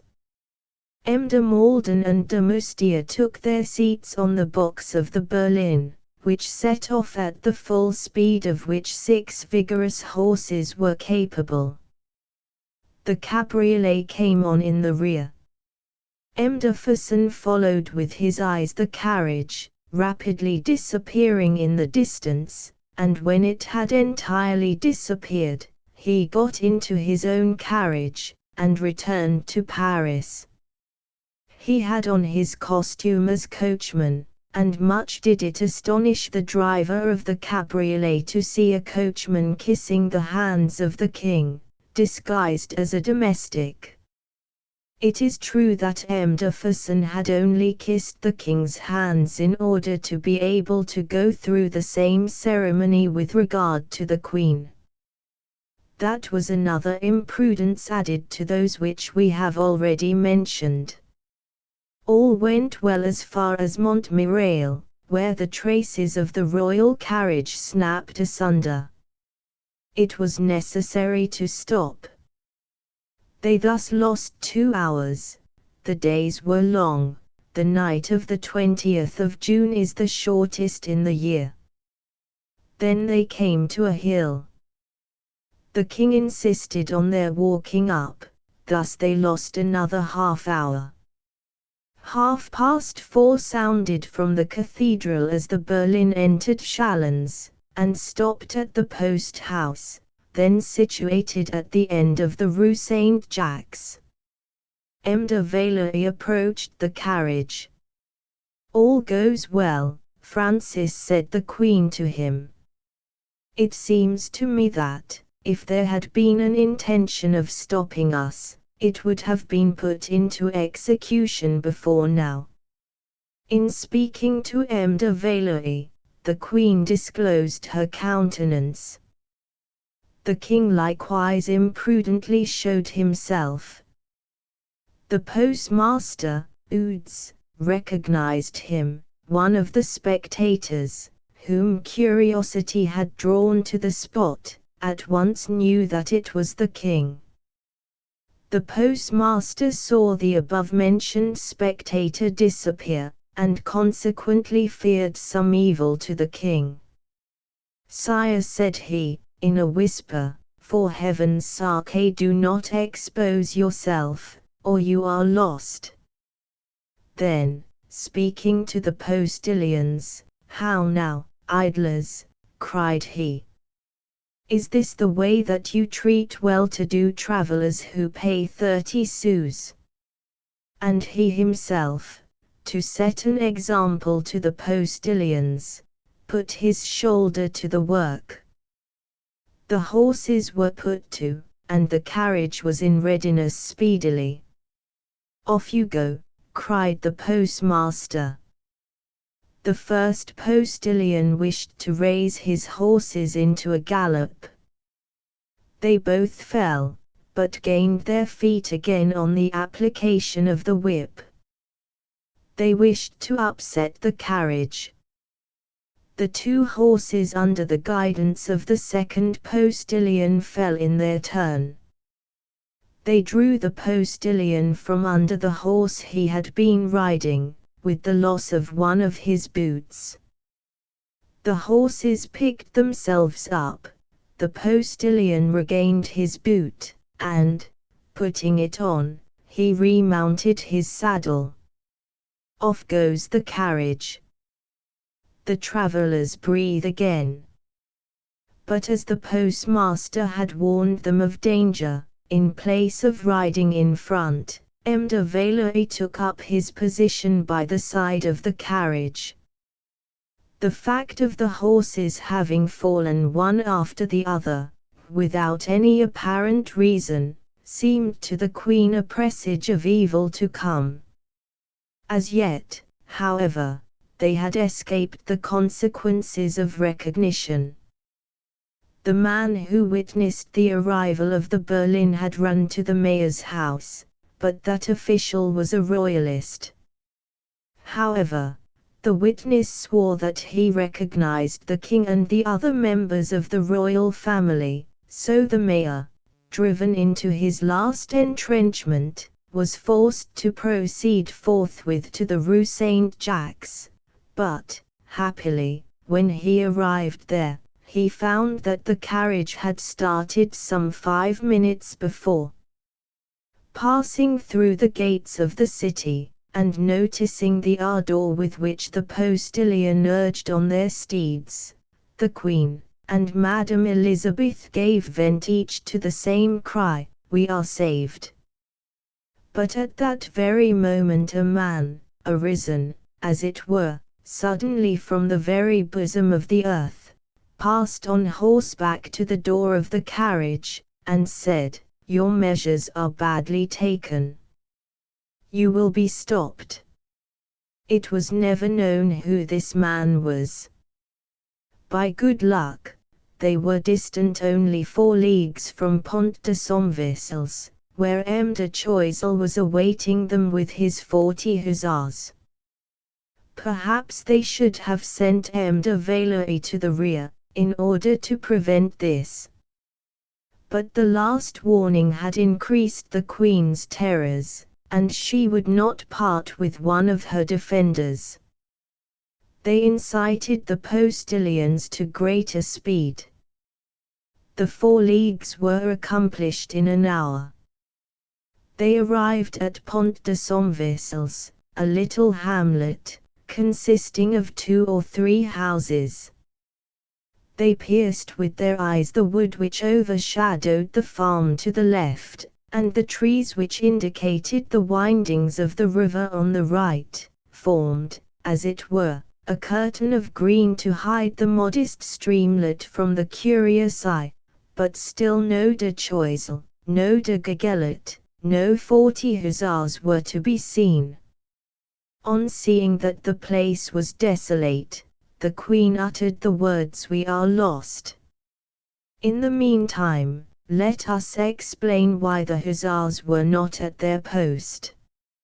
At 11 o'clock M. de Choiseul, still accompanied by Leonard, in tears, who knew not where they were taking him, and who believed himself to be the victim of some unjustifiable violence, arrived at Pont de Sombrefeuilles. The hussars, as yet, were not at their posts. All around was tranquil. He alighted at the post-house, his example being followed by Leonard, who had the diamonds still concealed in his bosom, and asked for a private chamber in which to don his uniform. Leonard watched him. His cup of misery was filled to the brim. Now that M. de Choiseul had, as he believed, nothing to fear, he found time to pity him. "My dear Leonard," said he, "it is time that you knew the whole truth." "How the truth? Do I not, then, already know the truth?" "You know a portion. It is now my duty to tell you the rest. You are devoted to your customers, are you not, my dear Leonard? In life and death, M. le Comte. Well, in 2 hours they will be here, in 2 hours they will be saved." The hot tears coursed down poor Leonard's cheeks, but this time they were tears of joy. "In 2 hours, cried he, at last. "Are you sure of it?" Yes, they were to have left the Tuileries at 11 or half past, in the evening. They were to arrive at Chalons at midday, and an hour, or, at most, an hour and a half, is sufficient to cover the 4 leagues from Chalons to this place. They will be here in an hour at the latest. I am awaiting a detachment of hussars, which should arrive here under the command of M. Gagelet." Hearing a rumbling sound, M. de Choiseul put his head out of the window. "Ah, there they are, coming from the direction of Saloy." And, in fact, the hussars were, at the moment, on the point of entering the village. "Come on, all is well," said M. de Choiseul. And he waved his hat, making signs out of the window. A horseman approached at a gallop. M. de Choiseul went downstairs to meet him. The 2 gentlemen met in the high road. The horseman, who was M. Gagelet, gave M. de Choiseul a packet from M. de Bouille. This packet contained 6 blank signatures, and a copy of the order which had been given by the king to every officer of the army whatsoever his grade, commanding them in all things to obey M. de Choiseul. The hussars rode up. M. de Choiseul ordered them to picket their horses, and caused rations of bread and wine to be served out to them. The news which M. Gagelet brought was bad. All along his route, everybody had been in a state of expectation. The reports of the king's flight, which had been disseminated about for more than a year, had spread from Paris to the provinces, and the sight of the different bodies of men arriving at Dun, Varens, Clermont, and Saint Menehould, had awakened suspicion. The tocsin had been sounded in a village by the side of the road. M. de Choiseul had ordered dinner for M. de Gagelet and himself. The 2 young men drew up to the table, leaving the detachment under the command of M. de Boudet. At the expiration of half an hour, M. de Choiseul fancied that he heard a noise outside the door. he went out. The peasants from the neighboring villages had begun to crowd round the soldiers. Whence came these peasants, in a country which was almost a desert? It was surmised that some days before the inhabitants of a tract of land, near Pont de Somvissels, belonging to Madame d'Elbeuf, had refused the payment of irredeemable rights, on the strength of which they had been threatened with military law. But the Federation of 1790 had made France one great family, and the peasants of the villages had promised the tenants of Madame d'Elbeuf to use their arms if any soldiers showed themselves in the vicinity. As we know, 40 had arrived. On seeing them, Madame d'Elbeuf's tenants believed that they had come with hostile intentions against them, so they sent messages to all the neighboring villages, imploring them to keep their promise. Those situate nearest arrived first, and that is how M. de Choiseul, on arising from table, found a turbulent throng of peasants surrounding the hussars. He believed that curiosity alone had drawn them thither, and, without paying any further attention to them, gained the most elevated part of the road, which runs in a straight line through the plain of Chalons to Saint Menehoud. A little further on than could be seen with the naked eye was the village itself.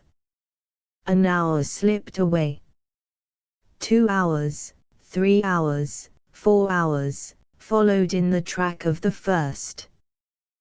The fugitives ought to have arrived in 1 hour at Pont de Somvissels, and the time they had lost on the road made it 4:30, as we have said, before they arrived at Chalons.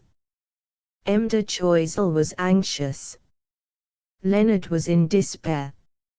About 3 o'clock, the numbers of peasants increased, their intentions became more hostile, and the tocsin began to sound.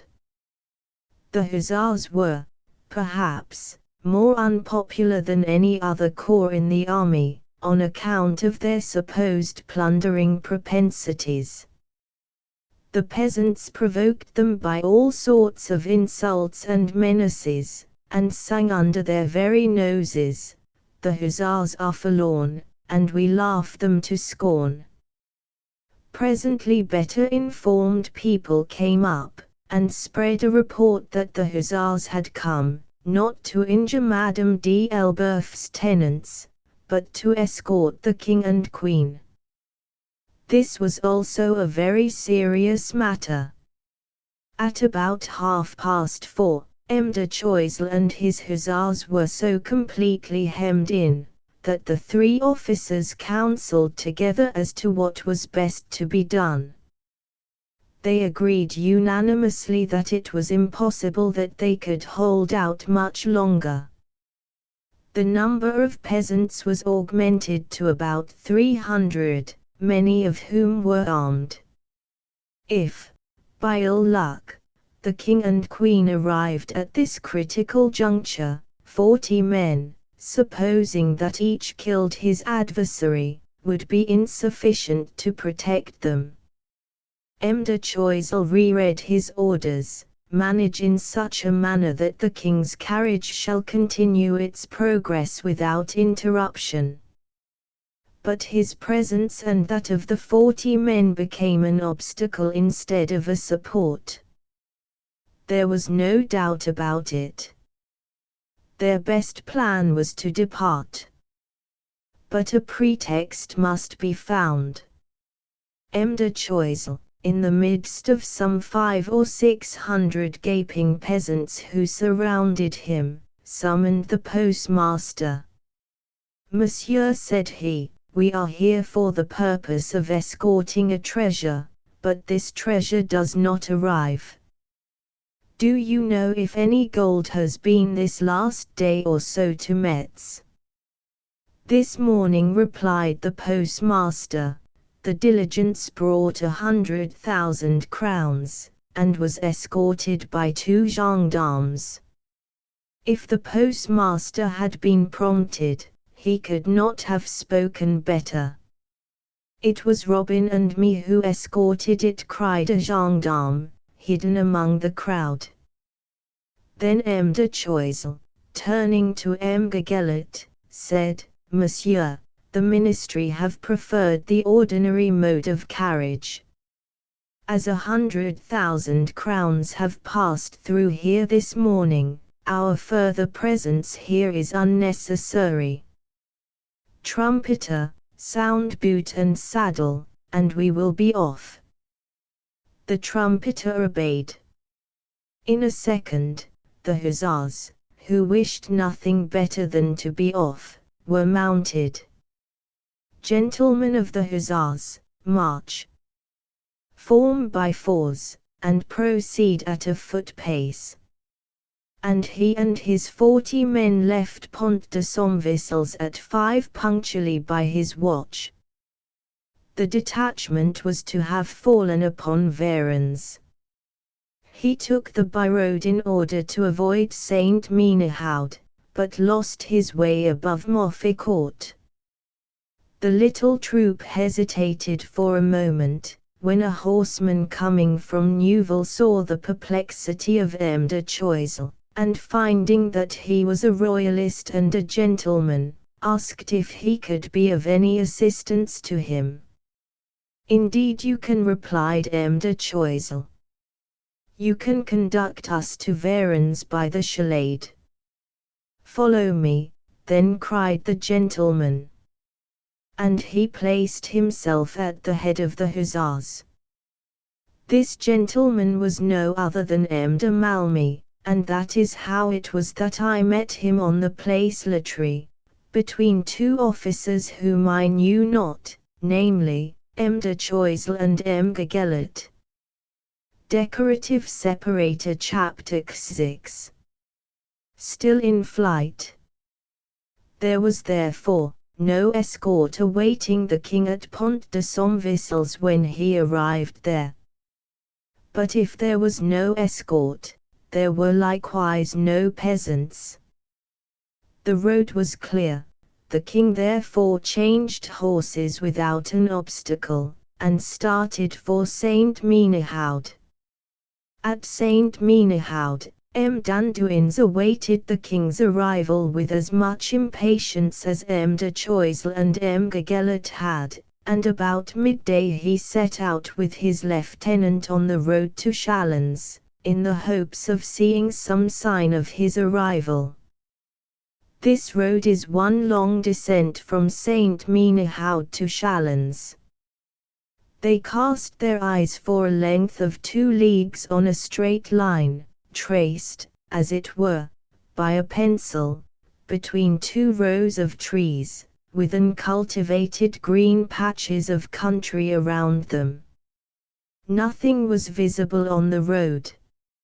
M. d'Anduins and his lieutenant returned to Saint Menehoud. 2 hours afterward they again strolled along that same road. To get to the barracks situated at the bottom of the Faubourg Fleurien, it was necessary to pass right through the town. They returned, as on the former occasion, without having seen anything. These incomings and outgoings excited the attention of a population already alarmed. They perceived that the 2 officers had the appearance of being restless and uneasy. To the queries put them on the subject, they replied that they were awaiting a treasure which apparently was delayed, and that this delay gave rise to uneasiness. About 7 o'clock in the evening, a courier, dressed in a chamois leather vest, arrived, drew up at the post house, and commanded horses for 2 carriages. The postmaster was Jean-Baptiste Drouet. M. de d'Anduins approached M. de Valois. "Monsieur," said he, in a whisper, You are preceding the king's carriage, are you not? Yes, monsieur, replied the courier, and let me add, that I am astonished to see you and your men in policemen's hats. We did not know the exact hour of the king's arrival. Our presence annoys the people. Demonstrations of the most menacing character with regard to us have been made, and they have tried to entice away my men. Silence, said M. de Valois, they hear what we are saying. Rejoin your men, sir, and try to keep them to their duty. Millimetre de Valois and de Danduins then separated. At the same moment the crackings of a whip were heard, and the two carriages crossed the Place de l'Hôtel de Ville. They drew up in front of the post house. One can easily recognize the house, then built about 3 years, and which bears upon its face the date 1788.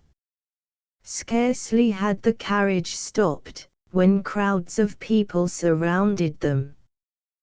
One of the lookers-on asked M. Malden, who was descending from the box, "Who are the travelers who journey in this style?" "Madame the Baronne de Cuff," replied de Malden. "What, another of the exiles who are sucking at the vitals of France?" murmured the spectator, discontentedly. "No. This lady is a Russian, and, consequently, a stranger." During this, M. de Danduins, his policeman's hat in his hand, approached the carriage door, before which he stood, respectfully. "Sir officer," said the king, "how is it that I found no one at Pont de Somvicels? I was asking myself, sire, how it was that you arrived without escort." The sight of a commander of dragoons talking with the deepest respect to a sort of valet de chamber, seated in the front seat of the carriage, redoubled the astonishment of the people, and began to change that astonishment rapidly into suspicion. Still, the king took no precaution to hide himself. At this moment, M. Drouet came out from the door of his house, and seeing the man who was talking to the commander of the dragoons, he cried, "Just heavens, the king!" He had much the same expression of face as he had at the Federation, and his general appearance was such that he was not easily disguised. A municipal officer was there. His name was Farcy. Drouet touched him on the elbow. "Do you recognize that man?" said he, pointing to the king. "Yes," replied the other. "It is the king. Call together the municipal council." Then, running to the door of the house, "Guillaume, Guillaume," he cried. Guillaume, who was within, ran out to him. Drouet pointed out to him the king. "That is he whom we have been expecting," said he.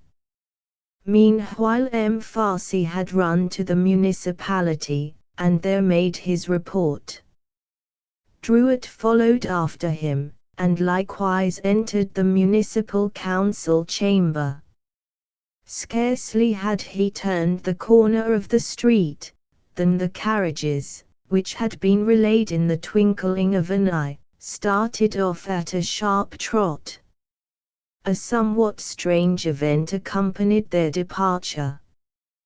Behind the carriage a sous officer of dragoons, whom we have seen speaking to the king, notwithstanding his inferior rank, pushed on at a gallop, firing, as he did so, a pistol in the air. Without doubt, it was a signal, but the citizens took it as a sign for hostilities, especially as, on hearing it, the dragoons rushed to their horses. At this pistol shot, cries were heard. A man who was threshing in a barn on the left-hand side of the road, a little above the small bridge thrown over the Ain, left the barn, and tried to stop the Sioux officer with his flail. The officer drew his saber, cut the flail in half, and passed on. During this time the municipal council had decided that someone should run after the royal carriages, and stop them. "But who will do it?" asked the mayor. "I will," replied M. Druitt. Other young men offered to accompany him, but he had not at the post house more than one horse of his own, with the exception of a little pony, which was for his friend Guillaume, on which he could count as well as he could on himself. 2 other citizens seized horses, and determining not to leave them, set out with them, or, at least, behind them. They started, amid shouts of encouragement from the whole town. 2 hours after, the 2 citizens returned on their poultry hacks. They had not been able to keep up the pace. But M. Jean-Baptiste Druitt, bearer of a warrant from the municipality to arrest the king, and citizen Guillaume, continued the chase.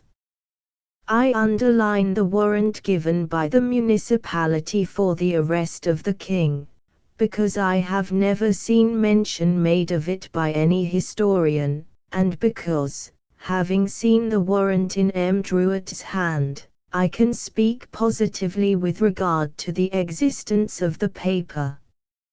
I wish you to understand why I lay so much stress on the fact of the existence of a warrant.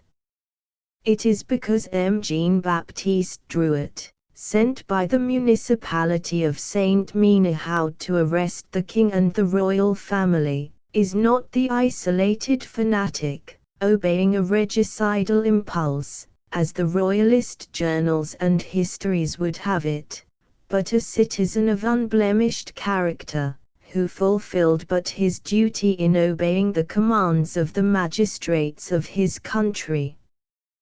But to return to our tale. The royal carriage started, and Millimeter Druitt and Guillaume in pursuit. M. d'Anduins ordered his dragoons to mount, and follow. But the order was more easily given than executed. The pistol shot fired by the Sioux officer had found an echo in the hearts, or, rather, the imaginations of those who heard it.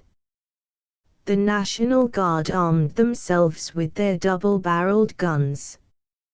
A tumultuous and noisy mob gathered in front of the post house, that is to say, on the very road that the dragoons would be obliged to follow, in order to come up with the royal carriages. M. d'Anduins was about to spring into his saddle, when the municipal council commanded him to surrender on the spot at the Hôtel de Ville. He did so, and was then ordered to give his name and to show his orders. "I am named d'Anduins," replied he. "I am a Chevalier of St. Louis, a captain in the 1st Regiment of Dragoon Guards, and there are the orders which I have received." Suiting the action to the word, he placed on the table the following order: "On behalf of the King, I, François Claude Amour de Bouille, Lieutenant General of the King's Armies, and c. The captain of the 1st Regiment of Dragoons is ordered to march, with 40 men of his regiment, on the 19th, from Clermont to Saint Menehould, where, on the 20th and 21st, he will await a convoy of money, which will be escorted by a detachment of the 6th Regiment of Hussars from Pont de Somvicels, on the Chalons road. The dragoons and their horses will be lodged equally among the hotel keepers. The captain will be reimbursed for all expenses incurred for the provender for the horses, and each dragoon will receive increased pay in place of his rations. De Bouille. Metz, the 14th of June, 1791. At this moment the cries of the people mounted to the chamber in which the council were assembled, interrogating M. d'Anduins. These cries demanded that the dragoons should be disarmed. "You hear, Captain," said the mayor. "It is needful, in order to tranquilize the people, that your men lay down their arms. Go down, and order them to do so." "I will do so, if you will give me a written authority," replied M. d'Anduins. The order was given, and at the command of M. d'Anduins the arms of the dragoons, and the accoutrements of the horses, were carried into the Hôtel de Ville. At the moment M. d'Anduins and his lieutenant M. Larcourt reappeared at the door of the Hôtel de Ville opening on the place. The exasperation of the multitude reached a culminating point. Every voice cried, "He is a traitor! He knew all! He has imposed upon the municipality!" They conducted the two officers to the town prison. "Let us now follow the royal carriages, and, as a matter of course, millimeter." Guillaume and Drouet, their pursuers. They had seen them start at full gallop by the Clermont route. At 8 o'clock a courier arrived from M. de Choiseul. This courier was poor Leonard, with his cabriolet. He came to tell M. Damas that he had left M. de Choiseul at Pont de Somvicels, at 4:30, and that up to that time no courier had arrived. Leonard told him also the danger that M. Gorgelot, M. Boudet, and their 40 hussars, had incurred. M. Damas ran no less risk. The same excitement prevailed everywhere. The sight of his soldiers had provoked murmurs. The hour for retreat approached, and he knew that it would be difficult to keep the men under arms, and the horses saddled, during the whole night, so manifest had the hostile demonstrations become. In this interval the cracking of postilions' whips announced from afar the arrival of the carriages. M. Bouillet's orders were to mount half an hour after the passage of the carriages, and to fall back upon Montmedy, in passing by Varennes. M. de Damas rushed to the door, told the king what orders he had received from de Bouille, and asked him what his orders were. "Let the carriages pass without making any remark," replied the king, "and follow with your dragoons." During this time, incredible as it may appear, a discussion arose between the person charged with the payment of the postilion and the postmaster. "It is a double post from Saint Menehould to Varennes.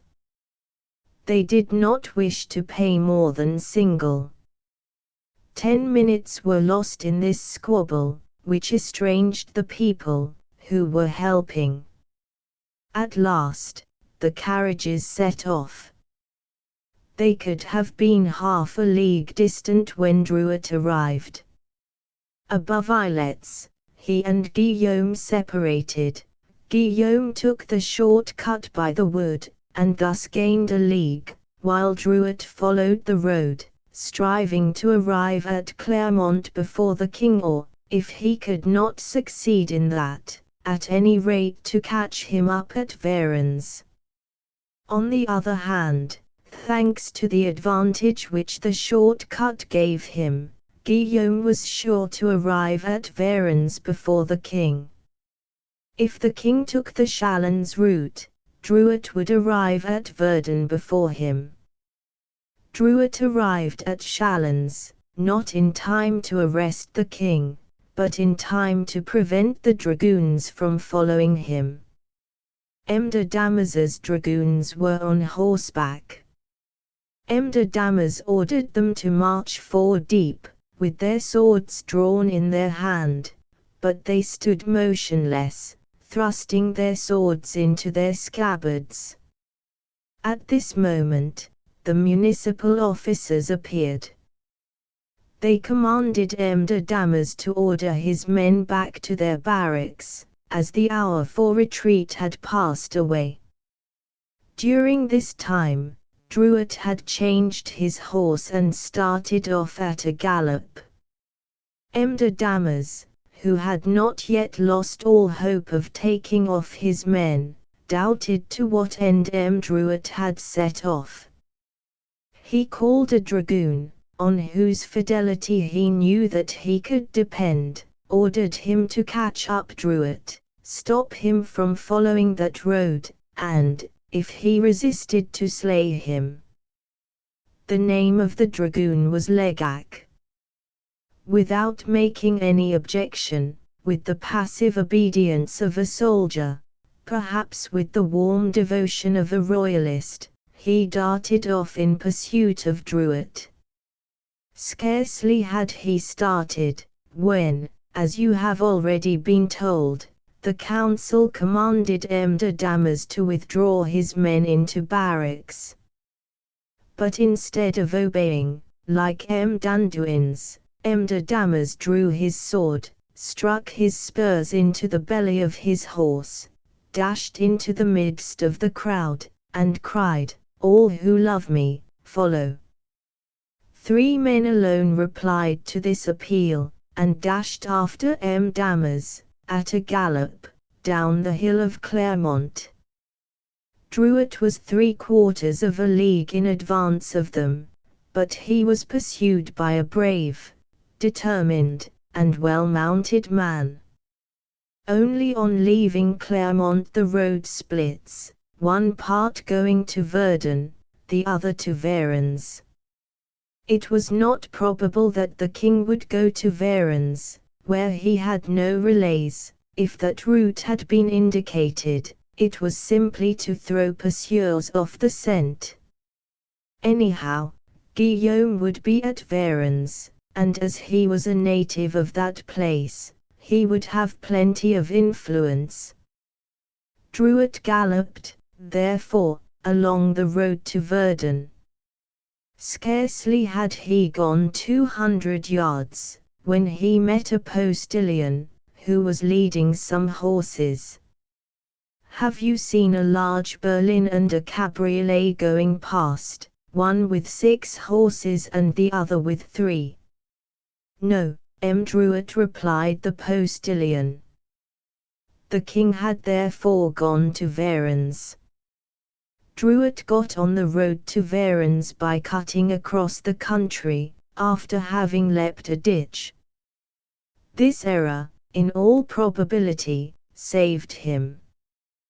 The dragoon, Lagac, who knew that the king had gone to Varennes, and not to Verdun, and who saw Druat take the road to Verdun, did not think it worthwhile to pursue him much longer, and when he saw him change his route, it was too late. He was a good half-hour in advance of him. In the midst of all this, the king, continuing his route, had left M. d'Anduin's and his dragoons behind him, at Saint Menehoud, and M. de Damas and his at Clermont. The one and the other ought to be pushing on behind him, and in all probability there was nothing to fear in the localities through which he was now travelling. This reflection brought tranquillity to the travellers, who, between Neuville and Varennes, find oblivion in sleep. We have seen how M. Valois, not finding relays at his post, had thought fit to await the illustrious travelers, in order to consult with them. We have seen the Queen descend from the berlin, take the arm of M. Valois, and interrogate M. Prefontaine.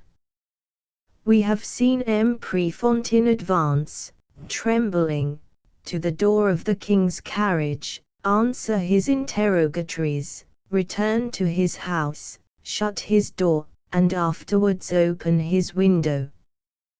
We have seen M. Drouet appear like a phantom from the midst of the shadow, forbidding the postilions to proceed, and rushing through the Rue des Religieuses onto the Place de la Tree.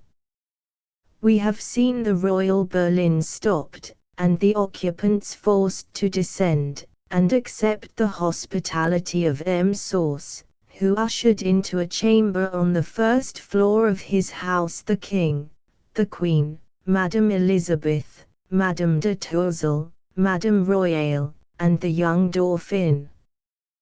The windows of this chamber were separated from the windows of mine by a passage, some 7 or 8 feet in breadth only.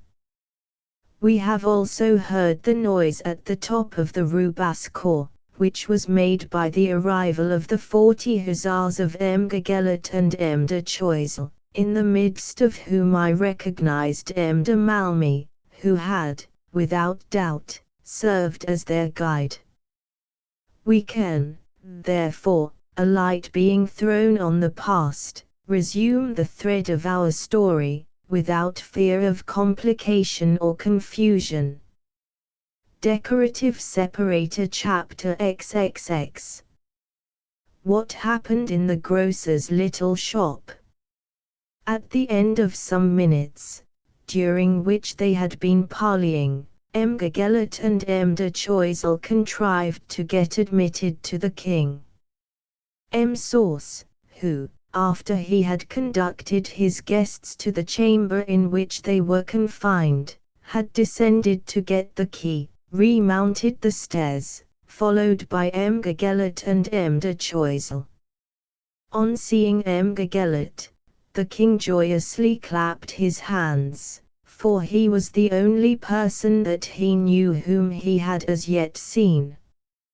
He was, without doubt, the precursor of assistance. Behind M. Gagelet, he recognized M. de Choiseul. Other footsteps were heard on the staircase, they were those of M. de Damas.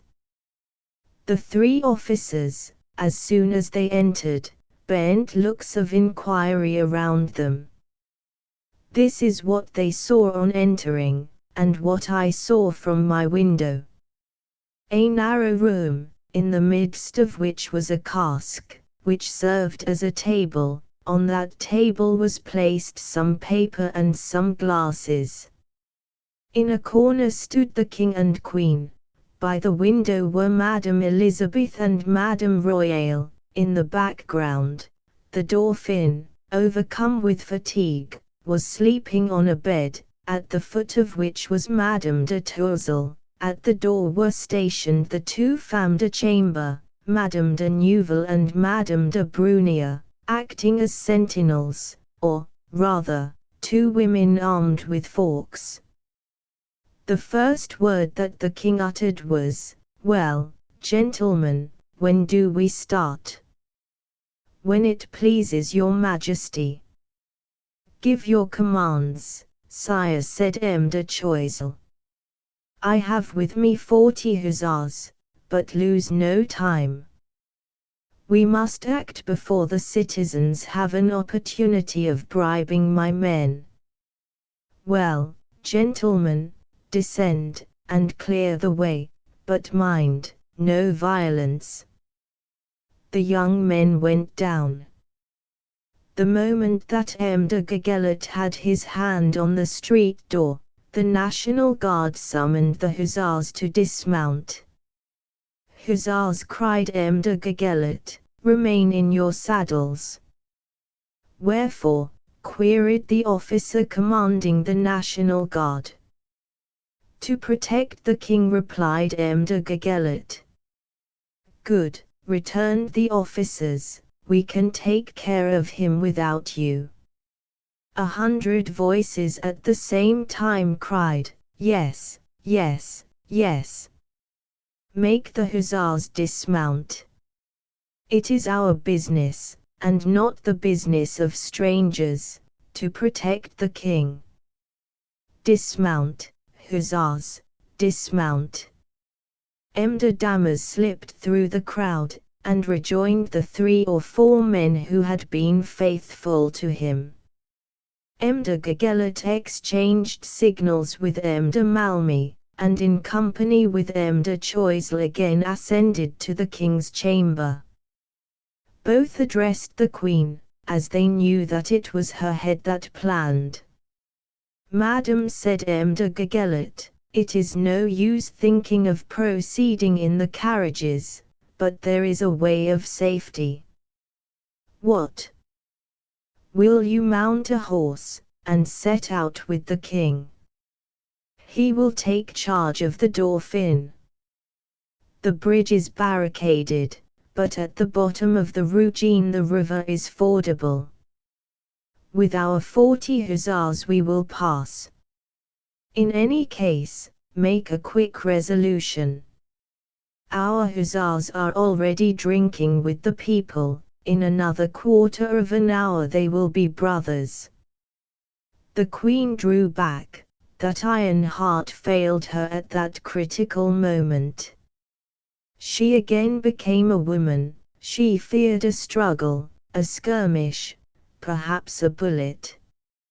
Speak to the king, messieurs, said she, it is he who should decide on this plan, it is he who should command, it is for me but to follow. She then added, timidly, after all, it cannot be long before M. de Bouille arrives.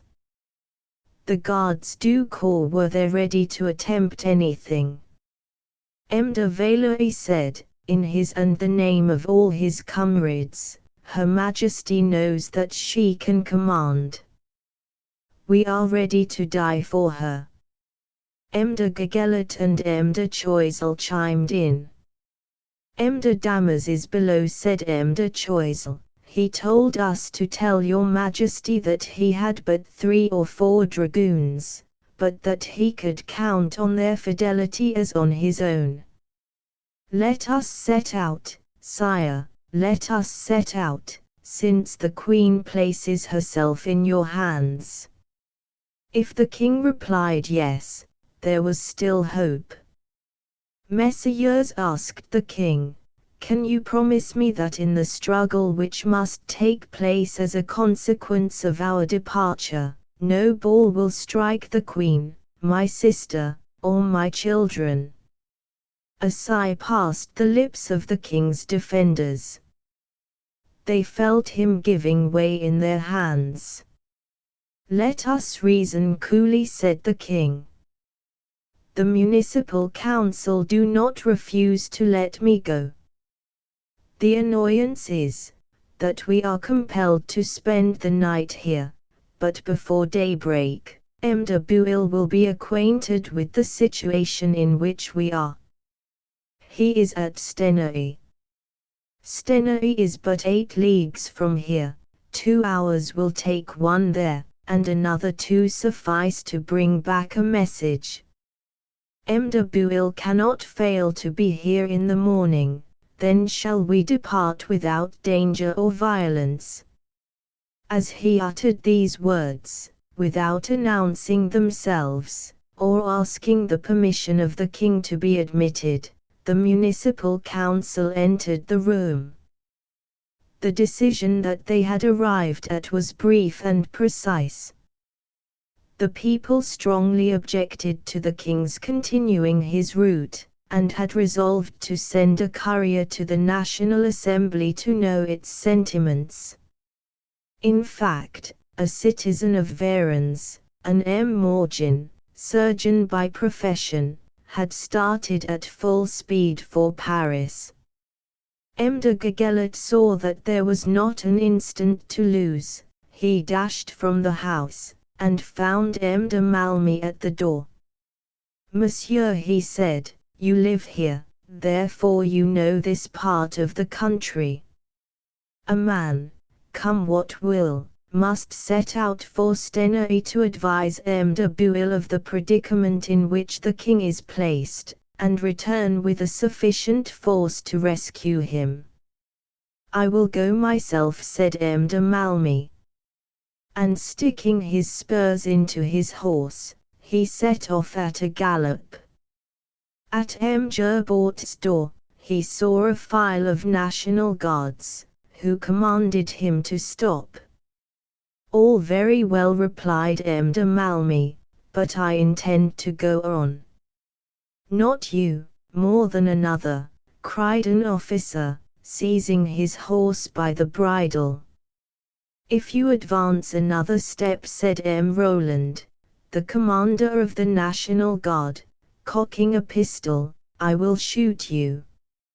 M. de Malmy, without reply, spurred his horse right onto him. M. Roland fired off the pistol so close that the flame blinded M. de Malmy's horse, at the same time as the bullet passed through the fleshy part of the horseman's arm. The frightened animal reared, and fell back upon his master. From the chamber where I was engaged in watching the king, I heard the pistol shot, the fall of the horse and man, and the scream of a woman. I recognized the voice of Mdlle. Sophie. I dashed downstairs, and arrived in time to see her throw herself on the breathless, and, as she thought, dead body of M. de Malmy. "René, René," she cried. "Help me, oh, help me." I rushed out of the house, took M. de Malmy in my arms, and, at the moment when he tried to stand, I took him into the house, and laid him on M. Gerhardt's bed. "He is dead, he is dead. They have killed him, the wretches," cried the unhappy and despairing girl, who was covered with the blood which had flowed from his wound. At this moment, M. de Malmy opened his eyes. "He is not dead, Mdlle. Sophie," cried I. Said she. And she threw herself prostrate on the bed.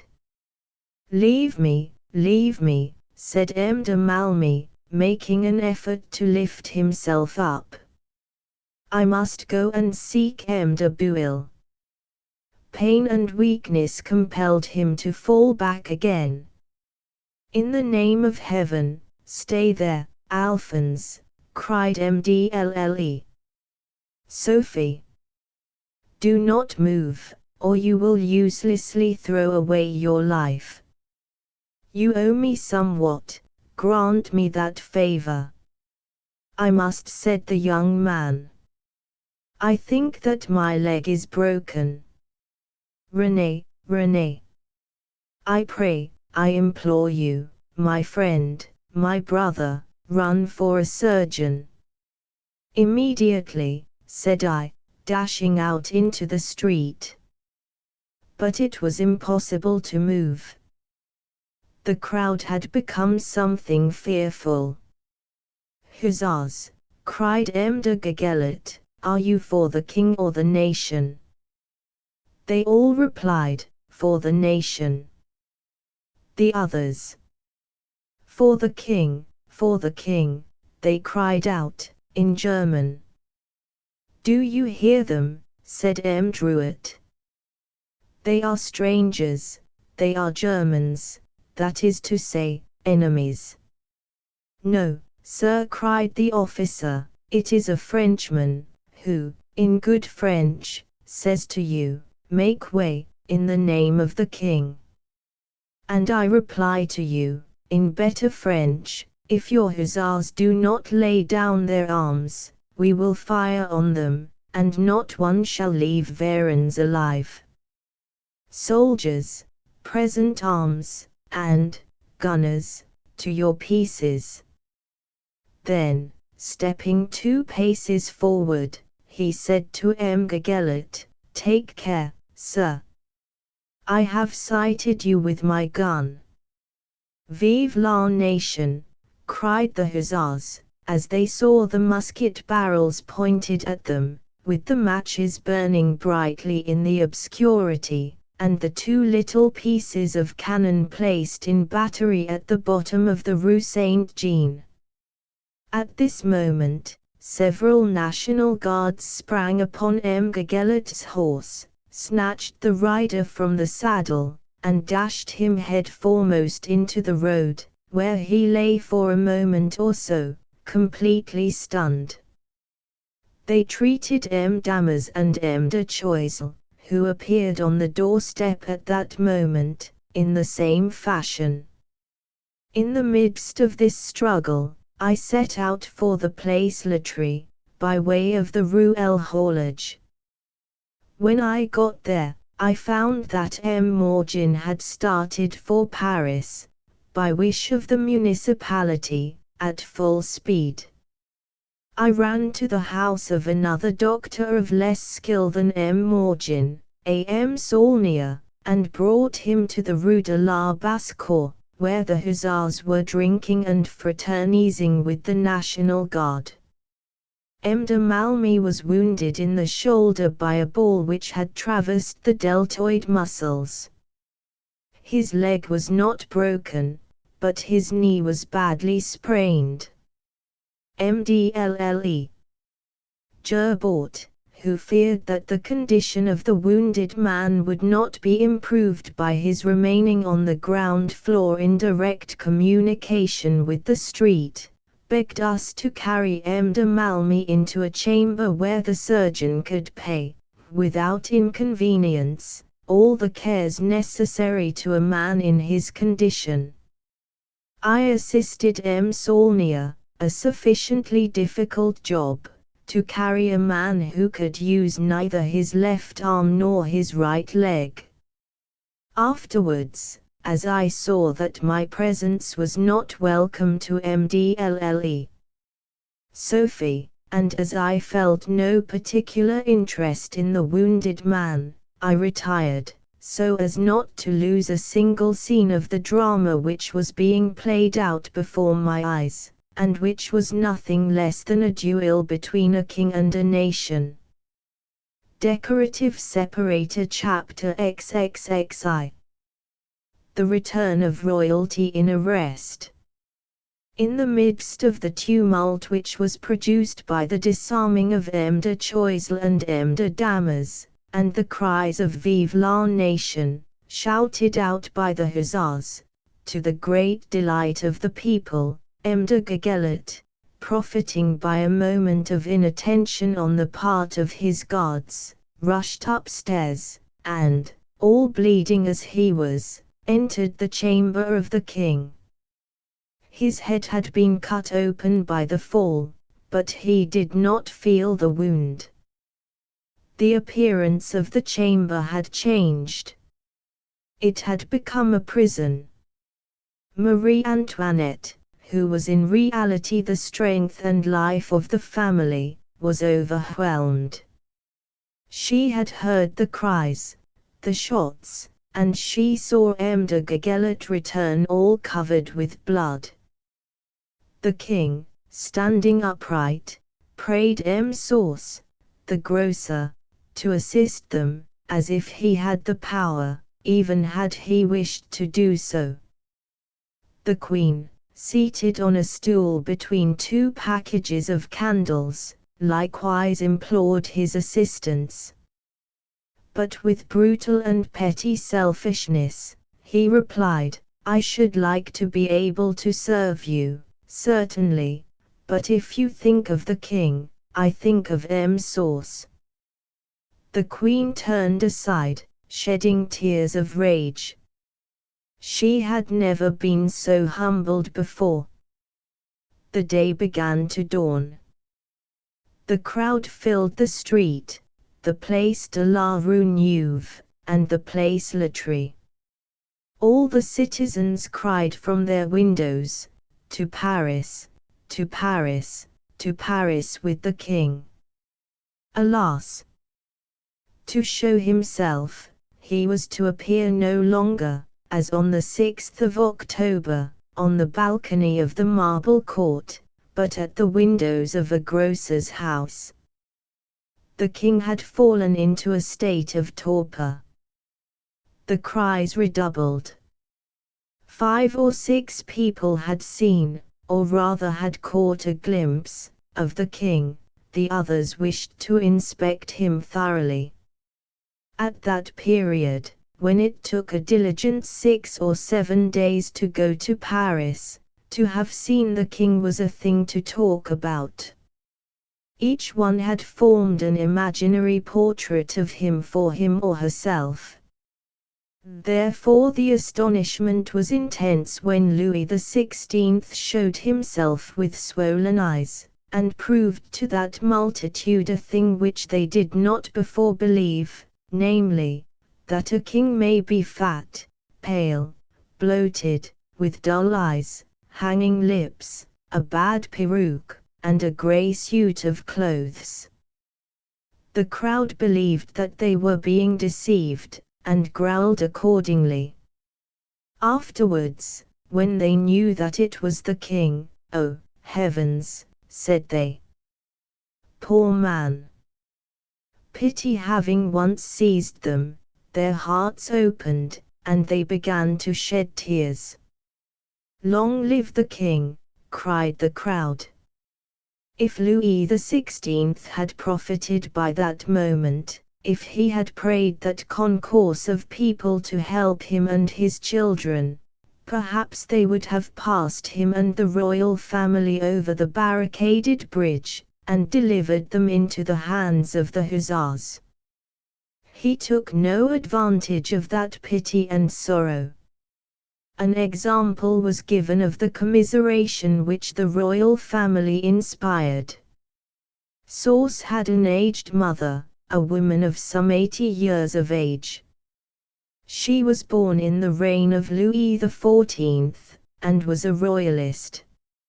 She entered the chamber, and seeing the king and queen bowed down with sorrow, and the children sleeping on the bed, which had never been destined for such a mournful honor, she fell on her knees beside it, repeated a prayer, and, turning towards the queen, "Madam," said she, "will you allow me to kiss the hands of the 2 innocents?" The queen bowed her head, in token of assent. The good woman kissed their hands, and left the room, sobbing, as if her heart would break. The queen was the only one who did not sleep. The king, who had need, whatever his preoccupation of mind might be, to eat and sleep well, having neither ate nor slept to his satisfaction, was distracted. About 6:30, M. Deslong was announced. M. Deslong had arrived from Dun with about 100 men. He had found the Rue de l'Hôpital barricaded, had held a parley, and demanding admission to the presence of the king, was accorded permission to visit him. He informed them how, at the sound of the tocsin, he had hurried on, and that M. de Bouille, warned by his son and M. de Ragecourt, would, without doubt, arrive in a short time. The king, however, seemed as if he did not hear him. 3 times M. Deslong repeated the same thing, and rather impatiently the last time. "Sire," said he, "do you not hear me?" "What do you wish, monsieur?" said the king, as if starting from a reverie. "I ask your commands for M. de Bouille, sire." "I have no more commands to give, monsieur, I am a prisoner." "But, at least, sir, that he does what he can for me." M. Deslong retired, without being able to obtain another answer. In fact, the king was indeed a prisoner. The Tarxin had completed its dismal task.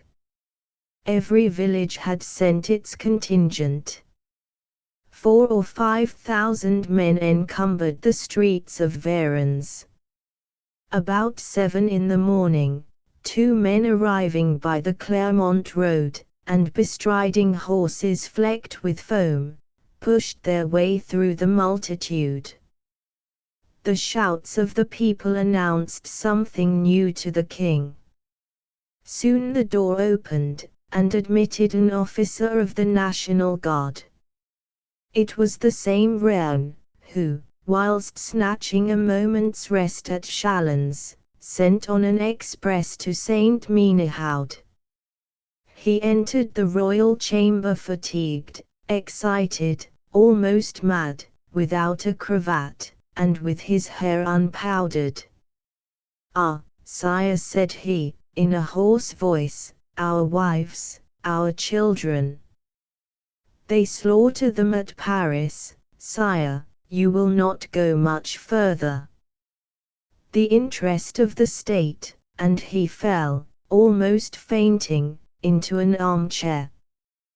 "Well, sir," said the queen, taking his hand, and showing him the Dauphin and Madame Royale sleeping on the bed, "am I not a mother, too?" "In short, sir," said the king, "what have you to announce to me?" "Sire, a decree of the Assembly." "Where is it?" "My comrade has it." "Your comrade?" The officer made a sign to open the door. One of the gardes du corps opened it, and they saw M. de Romeuf leaning against the window of the antechamber, and weeping. He came forward, with downcast eyes. The queen started at sight of him. It was the same young man who had accompanied M. Lafayette in the visit he had paid the king just a quarter of an hour before he started. "Ah, monsieur, is it you?" said the queen. "I could never have believed it." It was she who should have blushed before him, and she tried to make him blush. M. de Romeuf held in his hands the decree of the Assembly. The king snatched it from him, cast his eyes over it, and cried, "There is no longer a king in France." The queen took it in her turn, read it, and returned it to the king. The king reread it, and then placed it on the bed where his children slept. "No, no," cried the queen, exasperated, furious, mad with hate and anger, "I do not wish that infamous paper to defile my children." "Madam," at last said Romeuf, "you have just reproached me for being charged with this mission. Is it not better that I should have undertaken the task than one who would have borne witness with regard to transports of passion?" There was, in fact, at this action of the queen's, a terrible murmur among the spectators. The queen had crumpled up the decree, and dashed it on the floor. M. de Choiseul, who had regained his liberty, and who, at the moment, entered the chamber, accompanied by 2 messengers, picked up the decree, and placed it on the table. The queen appreciated his intention, and thanked him with a look. "At least, sir," said she, addressing M. de Romeuf, "I hope that you will do all you can for M. de Choiseul, M. de Damas, and M. de Gueguelat when we are gone." In fact, the queen well understood that go she must. It was 7 o'clock in the morning, and M. de Bouille had not put in an appearance. The peasants of the villages round Varens continued to pour into the town, armed with guns, pitchforks, and scythes, and each cried louder than the other, "To Paris, to Paris!" The carriage was in readiness. The king made the most of each little obstacle, counting each moment, awaiting Buell. At last, it was necessary to make a move. The king rose first. The queen followed his example. One of her women, whether naturally, or whether as an artifice, to gain time, fainted. "They may cut me into pieces if they will," said the queen, "but I will not leave without one who has the misfortune to be my friend." "As you will, stay if you like," said a man of the people, "at any rate, I will take the Dauphin." He took the royal child in his arms, and stepped towards the door. The queen seized the Dauphin from him, and descended the stairs, blushing. All the family were filled with poignant anxiety. On arriving in the street, Madame Elizabeth perceived that half of the queen's hair had turned grey, the other half was to grow grey at the conciergerie in a second night of agony, which was not, perhaps, more terrible than that which we have recounted. They got into the carriage, the 3 gardes du corps mounted on the box. M. de Gueguelet, in the hope of bringing succor, had found means of escaping through the little passage situate at the back of the house of M. Sauce. M. de Choiseul and M. de Damas were conducted to the city prison, where M. de Romeuf caused himself to be imprisoned with them, for the sake of protecting them more efficiently. At last, after having exhausted every possible means of delay, the carriage started, escorted by the National Guard, under the command of M. Sinement, by the hussars of M. de Choiseul, which had been sent to protect his flight, and by more than 4,000 citizens of Varennes and its suburbs, armed with guns, pitchforks, and scythes. The carriage of the king did not, as some historians say, pass the house of the grocer, Sauce. That was the historical limit of the fatal journey. The moment that the carriage moved, I felt great doubt, or, rather, great remorse. The catastrophe of the arrest of the king had brought in its train an event which, though I have but mentioned it in the place it occupied relatively to that arrest, influenced in a strange manner the whole of my life. One can readily understand that I speak of M. de Malmy's wound, of the impression that that wound produced on Mdlle.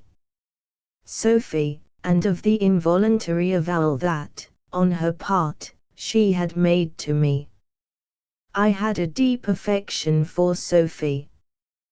This affection, more than fraternal, had a spice of jealousy in it, although I must do the poor girl the justice to say that from the moment that she perceived my nascent love, she had done all she could to nip it in the bud, by telling me that she could never be anything more than a sister to me. I always had the suspicion, I will not say that my rival, for there was no real rivalry, was M. de Malmy. This time I could no longer doubt it, and I felt it impossible to remain under the same roof with him. Not only because Sophie loved him and he loved Sophie, but because I knew that he was the origin of all the misery and unhappiness that was gradually wearing her away. As soon as I saw the king ready to set out, and the carriage about to move on to Paris, I bade adieu to M. Gerbaut, without telling him that I did not think of returning to Varennes, and started off without having the courage to see Sophie, whom however, I unexpectedly found in my road, barring up the corridor. What, MDLLE? Sophie. She threw herself, weeping, onto my neck. Each one has his destiny, my good Renee, said she. Mine is to suffer. I shall accomplish it. Shall I always be your brother? Asked I, weeping myself. Ah, yes. And if ever I have need of you, I will show you that I am your sister, by coming to you for assistance.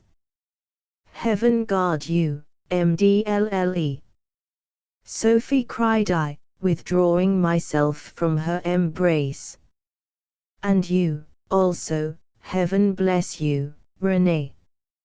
And I heard the sobs which followed these words even as far as the door which opened into the street. I took my place at the door of the king's carriage, making a signal to Millimeter.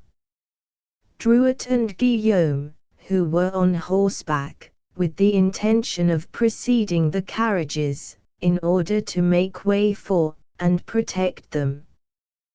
What was M. de Bouille doing at this time? We will tell you in the following chapter. Decorative separator chapter XXY. What M. de Bouille did in the meantime. M. de Bouille was at Dun, where he had passed the night in a state of mortal disquietude. It was the advanced post of his watch. At 3 o'clock, having received no news, he proceeded to Stenay. At Stenay he was in the center of his forces, and was able to act with greater facility, having at his disposal a great number of men. From 4 to 5 o'clock he was successively joined by M. de Rorig, M. de Ragecourt, and by his son. He then knew all. But M. de Bouille could but little depend on his men. He was surrounded by hostile villagers, as he called them, that is to say, patriotic. He was menaced by Metz, by Verdun, and by Stenay. It was his fear of Stenay that had caused him to quit Dun. The Royal German was the sole regiment on which he could depend.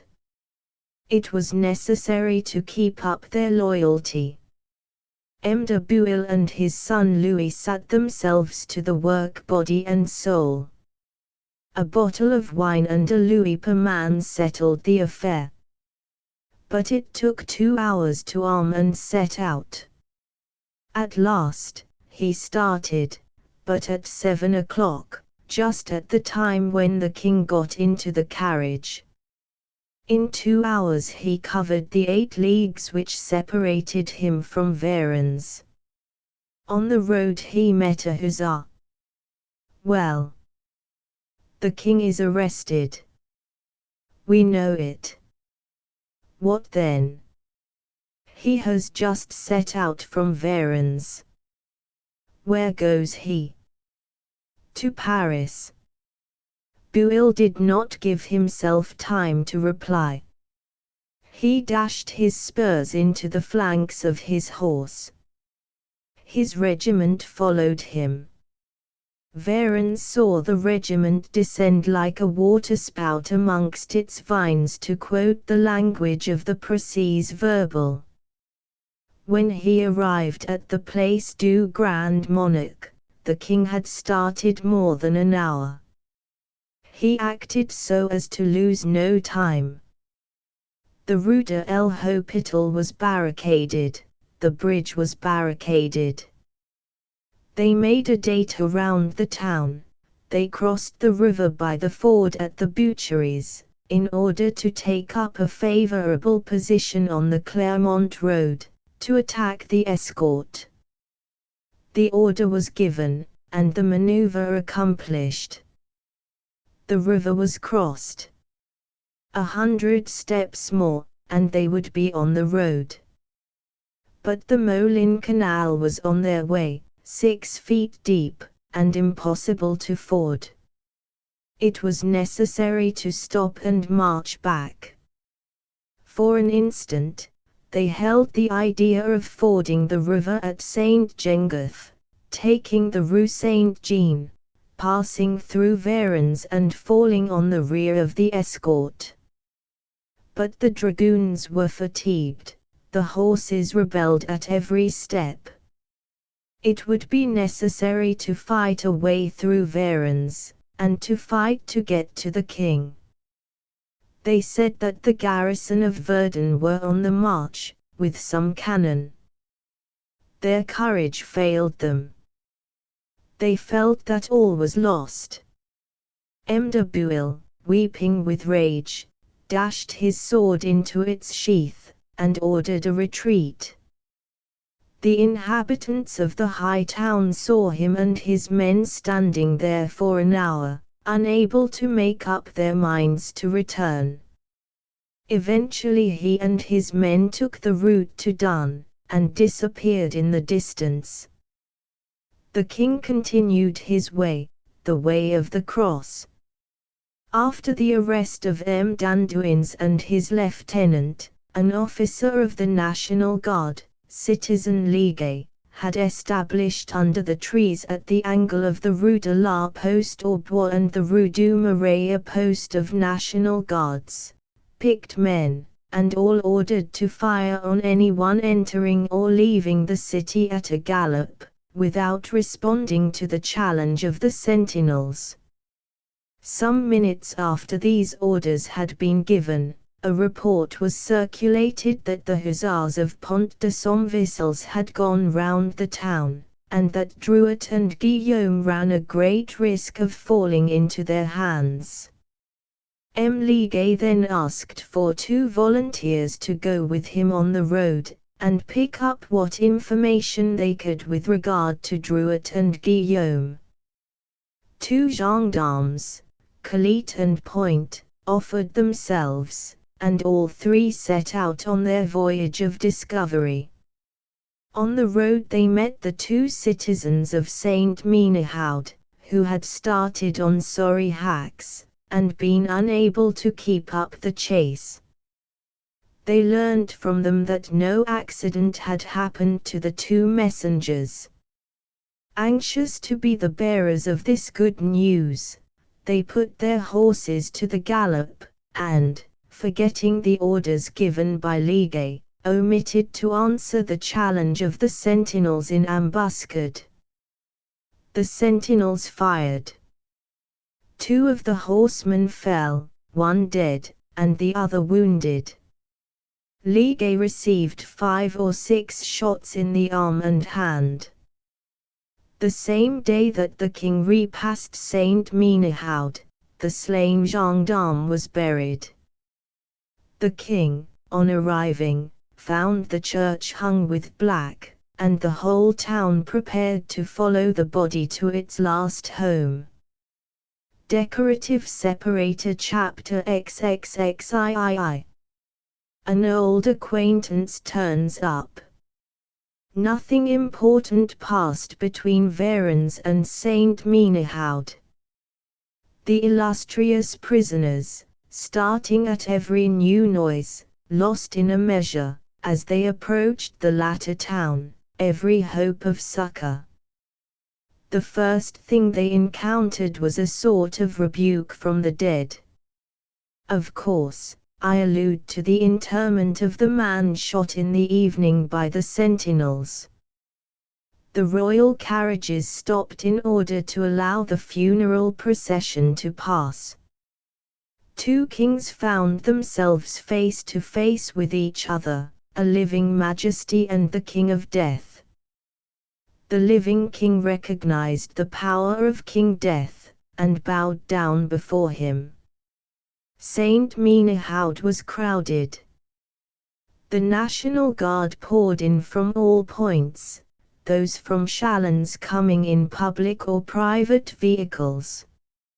In fact, the affluence of people was such that they feared a lack of provisions. In the midst of all these people coming and going, I recognized, mounted on a little pony, M. Dampier, our old chasseur of the forest of Argonne. He knew me, and came to me, trying to force the line of guards on duty at the side of the gates. It was I who repulsed him, because he did not count on my resistance. "Pardon, M. le Comte," said I, "you cannot pass." "Why can I not pass?" asked he. "Because it is ordered that none shall be allowed to approach the king's carriage." "Who gave that order?" "Our captain, M. Druet." "A revolutionist." "Possibly so, M. le Comte, but he is our commander, and we are bound to obey him." "Is it forbidden to cry Vive le Roi?" "No, M. le Comte, we are all royalists." M. de Dampierre lifted his hat as high as his length of arm would permit him, raised himself in his stirrups, and cried Vive le Roi. The king put his head out of the window, and without any expression of gratitude or remembrance, bowed to him. M. de Dampierre retreated out of the crowd with trouble, being obliged to make his horse go backwards. I remember him as well as if the events occurred but yesterday. He wore grey trousers, long riding boots, a white waistcoat, a three-cornered hat, trimmed with gold lace. As usual with him, he carried, slung over his shoulder, a little single-barreled gun. I lost sight of him. I fancied that he took the direction of the Rue de l'Abreuvoir. During this time, the mayor and members of the municipality had advanced as far as the bridge of the Aisne, situate at the extremity of the Porte aux Bois, to meet the royal family. A municipal officer then took occasion to speak, and to tell the king what alarms his flight had caused in France. Louis XVI was contented to reply, with an ill-tempered air, "I never intended to leave my kingdom." The crowd was so great that we took half an hour to go 500 yards. About 11:30, the king mounted the steps of the Hôtel de Ville, his garments covered with dust, and his face altered and careworn.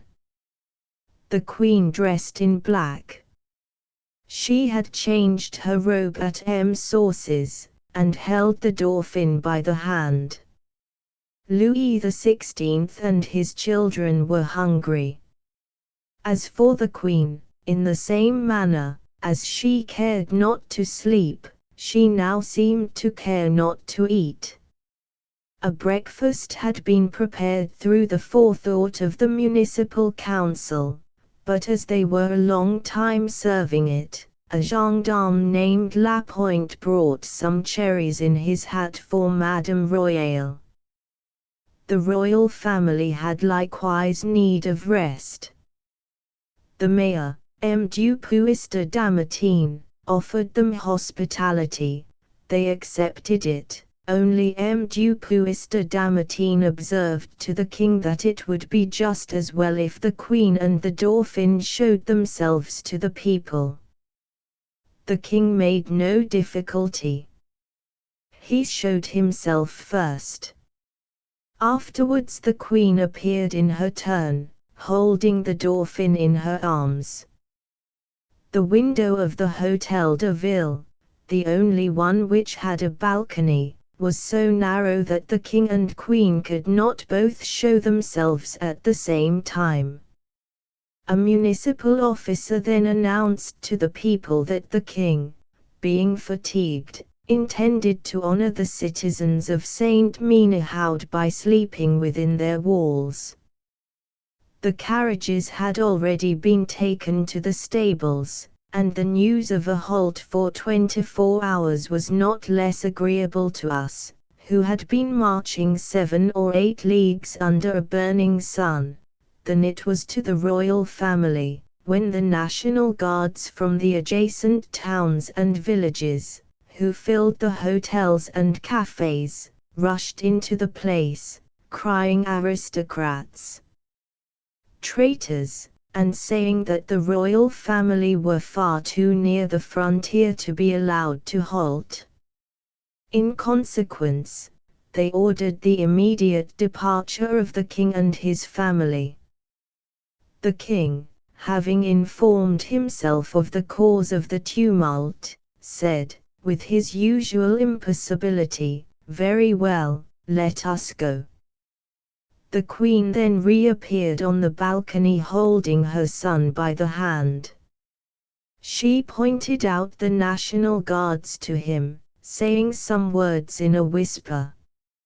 An inhabitant of St. Menehoud, who was at an adjoining window, assured me that the following were the words that she spoke. "Do you see those blue toads? It is they who wish us to set out." It is needless to say that the National Guards wore the blue uniform. As the royal family crossed the hall of the Hôtel de Ville, into which opened the door of the chapel, where the prisoners had heard mass, the queen, perceiving the captives, distributed among them 5 louis, the king 10. At 2 o'clock the carriages started for Chalons. From the time that the king had been recognized, he took the place of honor in the vehicle. Millimetre de Malden, de Moustier, and de Valois sat on the box, but they were not strapped to it as some people have said. Not a single shout for the king, except that which Dampierre uttered, as we have before mentioned, was used at either his arrival or departure. The only shouts raised were "Vive la nation!" "Vivent les patriots!" About 9 or 10 in the morning the Comte de House arrived at St. Menehoud, exasperated by the news of the arrest of the king. Many persons had heard him say, "The king is arrested. We are all lost."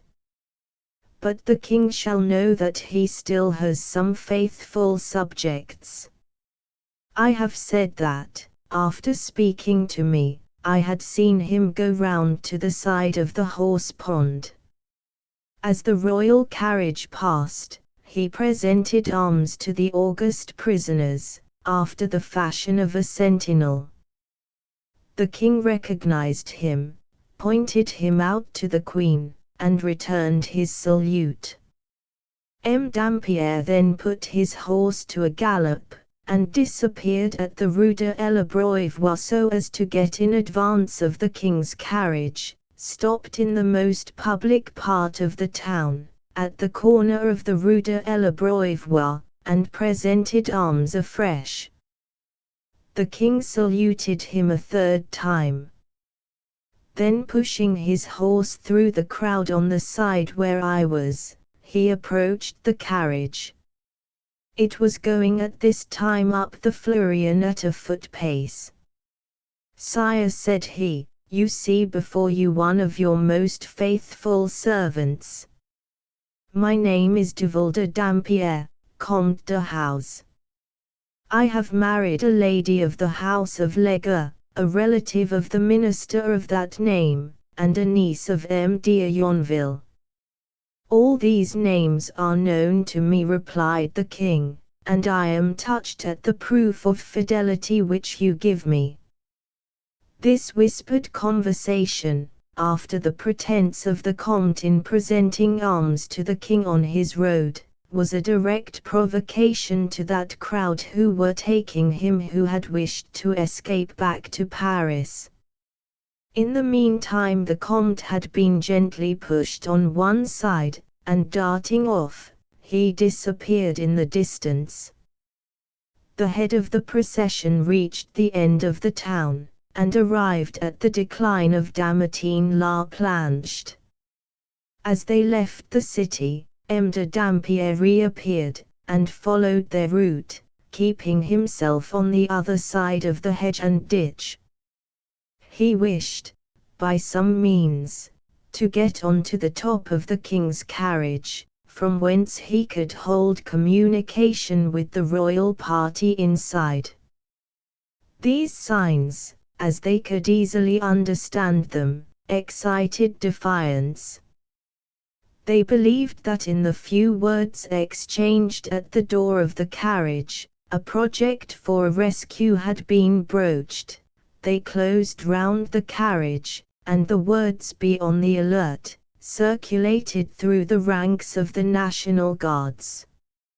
M. de Dampierre tried to approach the carriage once again, and was repulsed, not only with murmurs, but with menaces, the guards crossing their muskets across the door to prevent his holding any communication with the king. This almost insolent persistence on his part had exasperated even the most temperate. Seeing that his efforts were useless, M. de Dampierre resolved to finish with an act of bravado. Having accomplished 2/3 of the descent, at a spot called La Grivieuse, M. de Dampierre called out a second time "Vive le Roi," fired off his gun in the air, and plunging his rowels into his steed, darted off at a gallop. A wood was situated about half a league from the road. They believed that some troops were in ambuscade there, and that the discharge of the gun was a preconcerted signal for them. 5 or 6 horsemen dashed off in pursuit of M. de Dampierre. 10 or 12 shots were fired at him at the same time, but none of the bullets touched him. M. de Dampierre, still at a gallop, waved his arm in a triumphant manner in the air. I rushed off like the others, though on foot, not to capture M. de Dampierre, heaven forbid, but, on the contrary, to help him if needful. M. de Dampierre had already galloped more than 500 yards, and he had almost escaped from his pursuers, when his horse, in leaping a ditch, stumbled, and fell. But, with the aid of the bit and bridle, he managed to raise him up again, and once more set off at a gallop. His gun was left in the ditch. At this moment a solitary gun was discharged. It was fired by a peasant, mounted on a horse belonging to one of the hussars, which he had captured the evening before. It was easy to see that M. de Dampierre was wounded. He fell backwards on the croup of his horse, which reared. Then, in a moment, with the rapidity of lightning, on the little bridge of St. Catherine, by the borders of the ditch, the waters of which pass under the bridge, a horrible scene took place, which I saw in all its dreadful details, but was unable to oppose. The peasant who had fired the shot, followed by about 40 men, caught up the Comte de House, dealt him a blow with his sabre, and then unhorsed him. I saw no more. I heard the report of about 20 guns, into the suffocating smoke of which I dashed. They were firing at M. de Dampierre. I arrived too late. Had I reached the mob sooner, it would have been to have died with him, for I could not have saved him. His body was riddled with bullets, and gashed with bayonets. His face, scratched by the peasant's hobnailed boots, was unrecognizable. His watch was dashed to pieces by a ball which had penetrated his fob. There was nothing to be done. I threw my gun over my shoulder, and, with tears in my eyes and sweat on my brow, I rejoined my rank.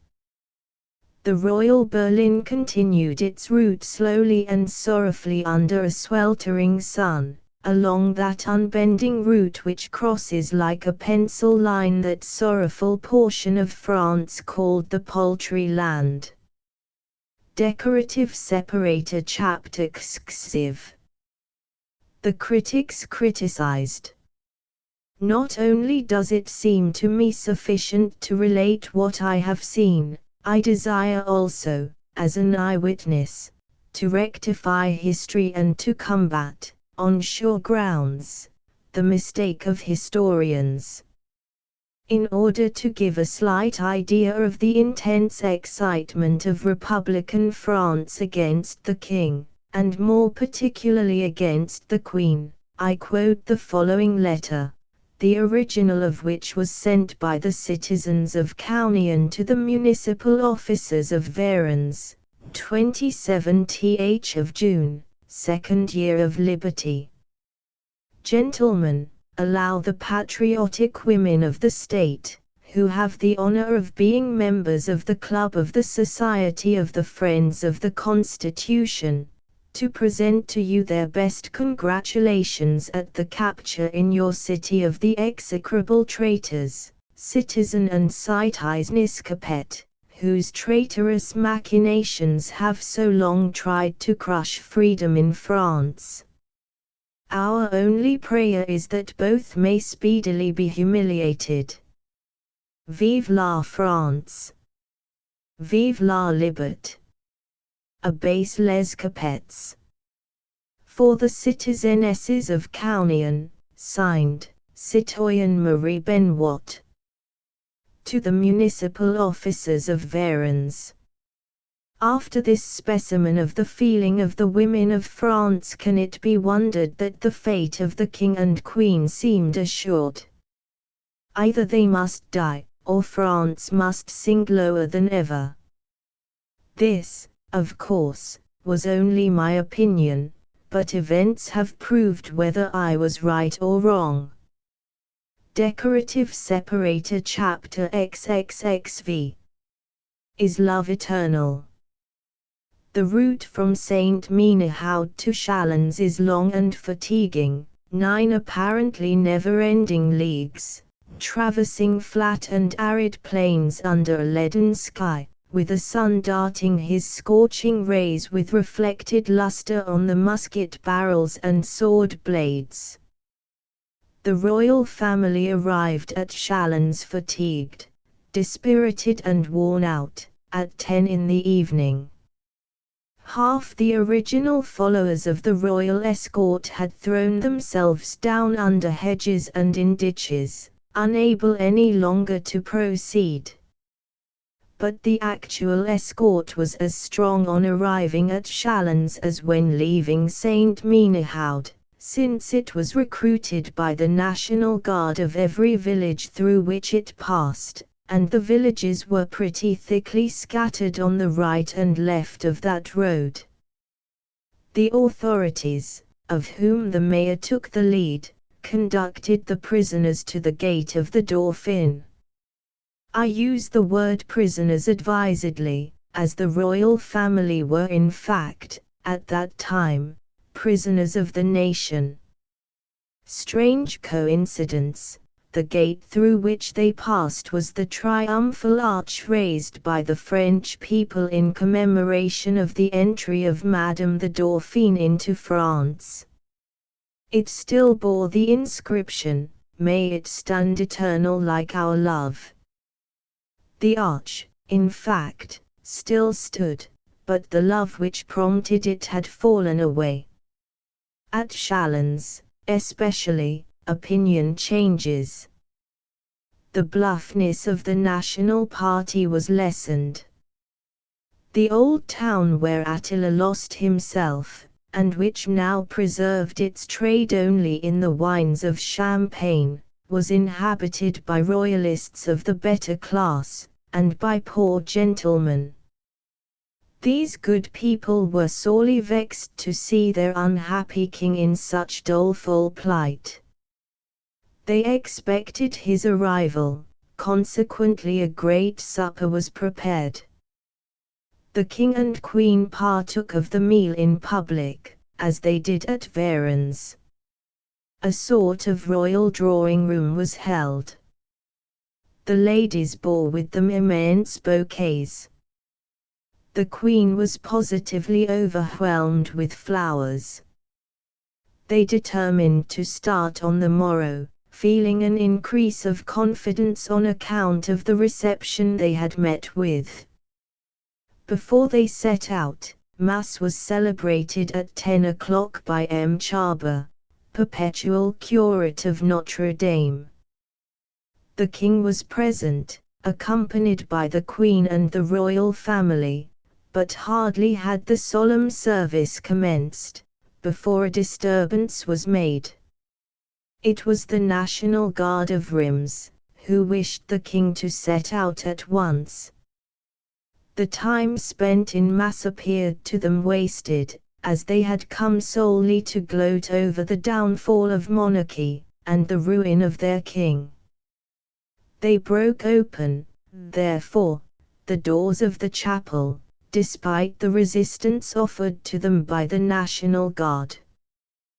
The king and queen were advised to show themselves at the balcony. They did so, but the sight of their august persons exasperated, in place of calming, the turbulence of the excited populace, who shouted for the royal family to leave their city, and actually drew the carriages to the door, harnessed the horses, and did, in fact, all they could do to accelerate the departure of the king. The king appeared again at the balcony, and pronounced the following words: "Since you oblige me to leave you, I go." Although this was a reproach more than anything else, it satisfied the people. At 11 exactly, the royal family re-entered their carriage, and put themselves en route. The heat was dreadfully oppressive. Their journey was made, as it were, through a blast furnace, and their eyes were incessantly tormented by a penetrating dust. I happened to know the situation of a cool spring. I approached the royal carriage, and demanded respectfully of Her Majesty the Queen if she desired a glass of fresh water, as we were near to some of a most excellent quality. "Thank you," replied the Queen. "Oh, do have some, mamma, do have some." "I am so thirsty," said the Dauphin. "I wish it not, but give me some for my children," said the Queen. Madame de Tourzel handed me a silver cup. "Fill this up for me," also said Madame Elizabeth. She handed me another cup. In fancy, after a lapse of 60 years, I can still see her angelic face, still hear that charming voice, whose entreaties were more than commands. I leant my gun against the trunk of a tree, rushed to the fountain, and brought back the 2 cups filled with the sparkling water, which, through my rapidity, had not had time to lose its freshness. The Dauphin and Madame Royale shared 1 cup between them. Madame Elizabeth, after offering the other cup to the Queen, who refused it, drank it herself. "Oh, what delicious water it is!" cried the Dauphin. "Why does the world drink aught else?" "Because they have drinks they like better," replied the King. "My son thanks you, sir," said the Queen. "I also thank you," said Madame Elizabeth, with her sweet smile. I seized my gun, which had been left at the foot of a tree. "I saw you once run after M. de Dampierre," said the Queen. "With what intention?" "With the hope of saving him, if possible, madam." "You have the same opinions, then, as M. de Dampierre said the Queen. I agree with him in the respect which he feels towards your enemies. Do you know that you give an ambiguous answer, young man, said the king. Yes, sire, I replied. Ha, ha, said he. Then to the Queen, the minds of these people are poisoned against us, from their very childhood.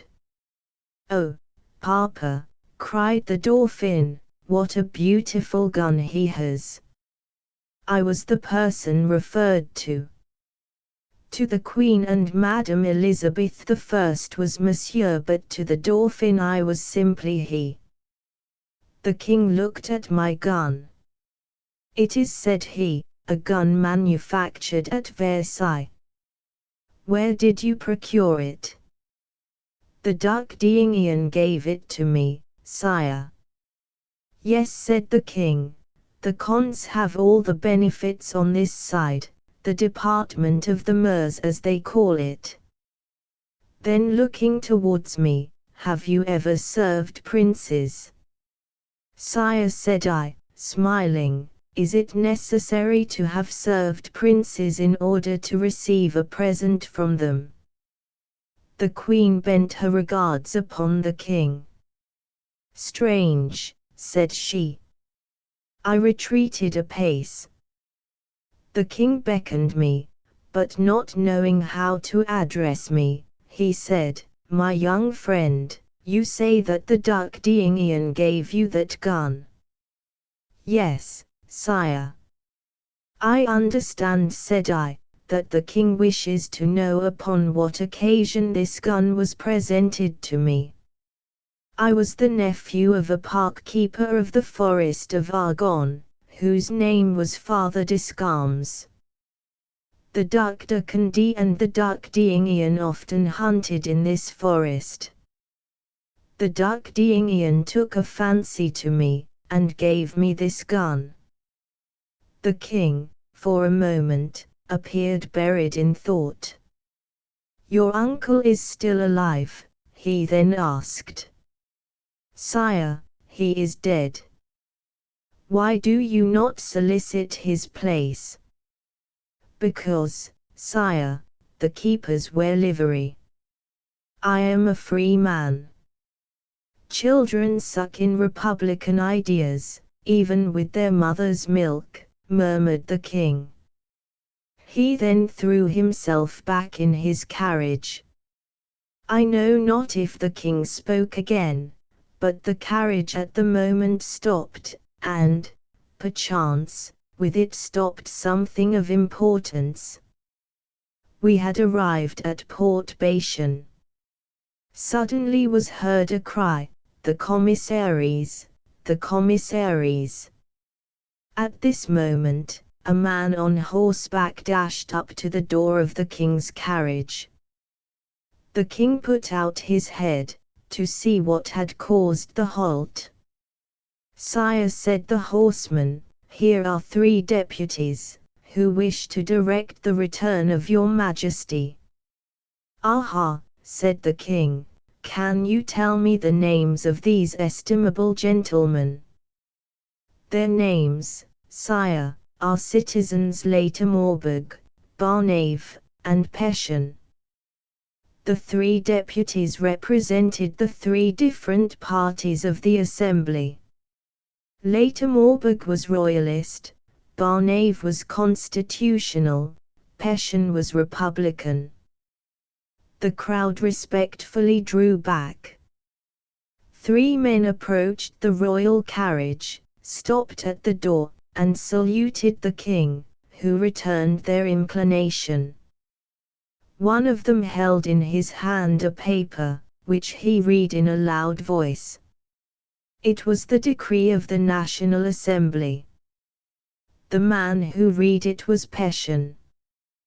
This decree ordered them to proceed to the king, not only to ensure his safety, but also as a mark of respect due to royalty, as represented in the persons of Louis XVI and Marie Antoinette.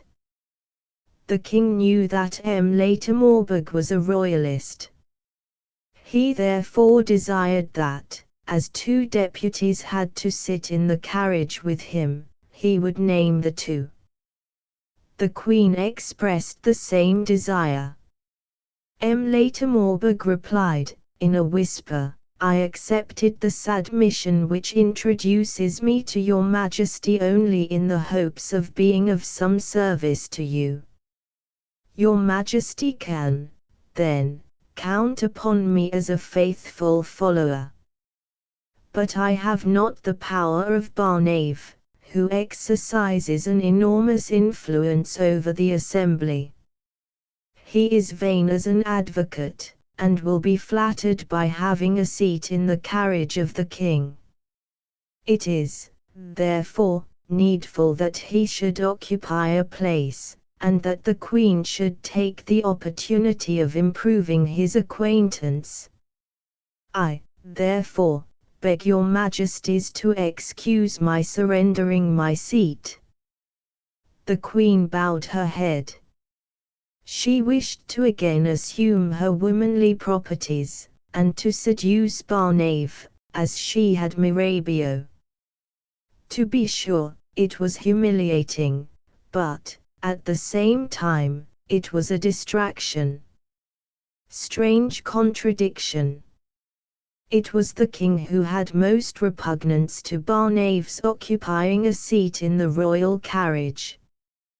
Barnave, a little Dauphinois advocate, pride upon his face, his nose perked up in the air, and his tout ensemble proclaiming insufferable conceit, took his place.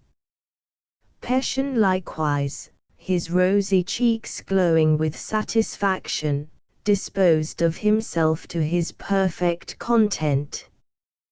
Barnave and Passion, therefore, as we have said, entered the royal carriage. Madame de Tourzel had resigned her place, and entered, with Later the carriage set apart for the attendants. Passion at once proclaimed his discourtesy by claiming, as representative of the National Assembly, a seat with his face to the horses. The King and Queen made a sign to Madame Elizabeth, who at once changed places with him.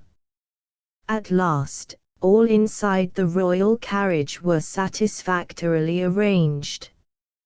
On the back seat were the King, Passion, the Queen, and on the front, Madame Elizabeth, face to face with Passion, Madame Royale and the Dauphin face to face and knee to knee with the Queen, who was opposite, also, to Barnave. At the first glance the Queen fancied that Barnave was dry, cold, and wicked. Barnave had hoped to take the place of Mirabio at the assembly. He had succeeded in part, could not the Queen confer the rest? Why not? Had she not, at St. Cloud, given a secret interview to Mirabio? Why should not he, Barnave, be accorded a similar favor? But then, public rumor spread abroad that one of the 3 gentlemen on the box of the carriage, Emphason, was the accepted lover of the Queen. Strange thing. As I have told you the good self-opinion of Barnave, he was yet jealous of Emphason.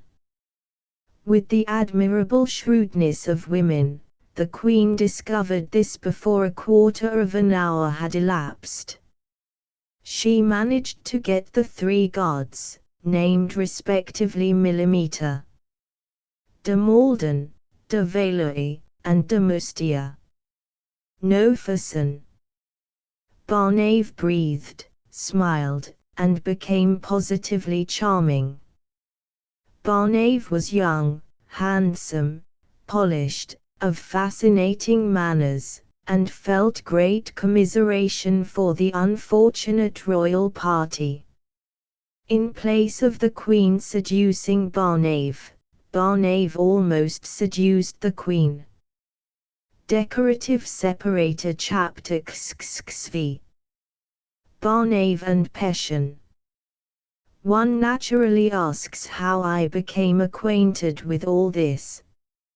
I have already said that, on leaving Varens, I had taken a place on the back of the carriage of the king. Happily, I had managed to retain my position, despite the heat, the fatigue, and the dust. Twice only, for a few minutes, had I quitted my location, firstly, to try and assist M. de Dampierre, and, secondly, to procure the water for Madame Elizabeth and the Dauphin. Both times, on my return, I recovered my place. The glass windows of the berlin were let down on account of the heat, and the royal family, not speaking in very low voices, I managed to hear pretty well all that was said. This explanation given, I will continue my story, with the history of the rudeness of Passion, and the courtesy of Barnave. There was placed between Madame Elizabeth and Madame Royale, a bottle of lemonade and a glass. Passion was thirsty, and felt inclined to drink. He took the glass, and handed it to Madame Elizabeth, who took up the lemonade, and filled it. "Enough," said Passion, lifting his glass as he would have done at a cabaret. The queen's eyes flashed with anger. The Dauphin, with the impatience of a youngster, shifted in his seat. Passion seized him, and imprisoned him between his legs. The queen said nothing, but again darted a look of menace at Passion, who, remembering that it might be politic to gain the favor of the king, caressed the Dauphin's white locks with apparent affection. The Dauphin made a grimace expressive of grief. The queen snatched him from Passion's legs. Barnave, smiling, immediately opened his arms to him. The boy seemed willing, and was, therefore, soon installed on Barnave's knees. His instinct showed him that he would find in Barnave a protector. Playing with a button on the coat of the representative, he discovered that a device was inscribed upon it, and, after many efforts, succeeded in reading it. The device was, "Live free, or die." The queen sighed, and regarded Barnave, her eyes filled with tears. Barnave's heart smote him. This was his position. He followed his own individual romance in the midst of a royal and terrible history, when suddenly a noise was heard some paces behind the royal carriage. The cries and tumult drew Barnave from the magic circle which surrounded him. A venerable ecclesiastic approached the carriage, much in the same manner as M. de Dampierre had done, and uplifted his hands and blessed the royal martyr. The mob, unsatiated by one murder, rushed upon the priest, and drew him away, to slaughter him in the ditch by the roadside. I was on the opposite side of the carriage to where this affair was taking place. M. Barnave, cried I, help, help. At the same moment, M. Barnave, putting his head out of the window, saw what was taking place. He placed the Dauphin in the arms of his aunt, and opened the carriage door with such violence and rapidity, that he almost fell out. In fact, he would have fallen, had not Madame Elizabeth caught and retained him by his coat-tails. "Oh, Frenchmen," cried he, "ye are a nation of brave men, would ye become a horde of assassins? At this eloquent appeal, the people let go the priest, who escaped, protected by the outspread arms and eloquent gestures of Barnave. The door was again shut. Barnave retook his place, and the Queen said to him, "I thank you, Barnave." He bowed his head. Before the arrival of the commissaries, the king had eaten alone with his family, but now, after consulting the Queen, he invited them to share his repast. Passion accepted the invitation. Later Morberg and Barnave declined. Barnave insisted, however, on waiting on the royal family, but the Queen made him a sign, and he yielded. I was one of the guard at the door of the dining room. In the evening, Millimeter, Druet and Guillaume set out at full speed, to inform the assembly of what had taken place. Druet came to bid me goodbye. Druet, said I to him, you know me, as I am your pupil. I take the greatest interest in that which is going on. It will be something to talk about for the rest of my life. Give the order, before you leave, to have me always placed close to their majesties. The fatigue will be nothing, and I wish to see all that goes on. Be it as you wish, said he, without making the least objection. That was the reason why I had been appointed one of the guards that day at the door of the dining room. This is what happened at Dormans. After dinner, the three commissaries went into the neighboring room, that is to say, the one at which I mounted guard. Citizens, said Barnave to them, we are commissaries of the National Assembly, and not the executioners of the royal family, and to make them proceed under this burning sun is simply to conduct them to the scaffold. Good, said Peshen. What has happened to them has been brought on by their own follies. Still they are no less king and queen, replied M. de Later Morberg. If affairs keep progressing as they do now, it is extremely probable that they will not long even have that title to console them. Quite right, said Barnave. But still I think that, as long as they retain the titles of king and queen, they ought to be treated as such. I have no objection, said Peshen, in an indifferent tone. Do as you like, most loyal gentlemen. Saying these words, he left the room. Barnave and M. de Later Morberg, being alone, decided that the royal carriage should be accompanied only by a cavalry escort, so that it might proceed at a trot, and on the third evening arrive at Milhaud. At that moment, they relieved guard. I ran to the postmaster at Dormans, who was a friend of M. Druet's, and with whom we had lodged on our way to the Federation, and prayed him to lend me a horse, to go as far as Milhaud, where the royal family would halt, to pass the night in repose. In these critical times, paternal feeling elevated itself. The postmaster had seen M. Druet the evening before, who had announced to him my arrival today. He would not let me hire the steed, he gave it to me. They arrived at Milhaud about 6 in the evening. The king again invited the commissaries to sup with him, as he had before invited them to dine. Peshen accepted the invitation, M. de Later Morberg and Barnave refused it. But the queen, with charming grace, turning towards Barnave, said, Pray accept it, Barnave, as, after the meal, I shall have need of you.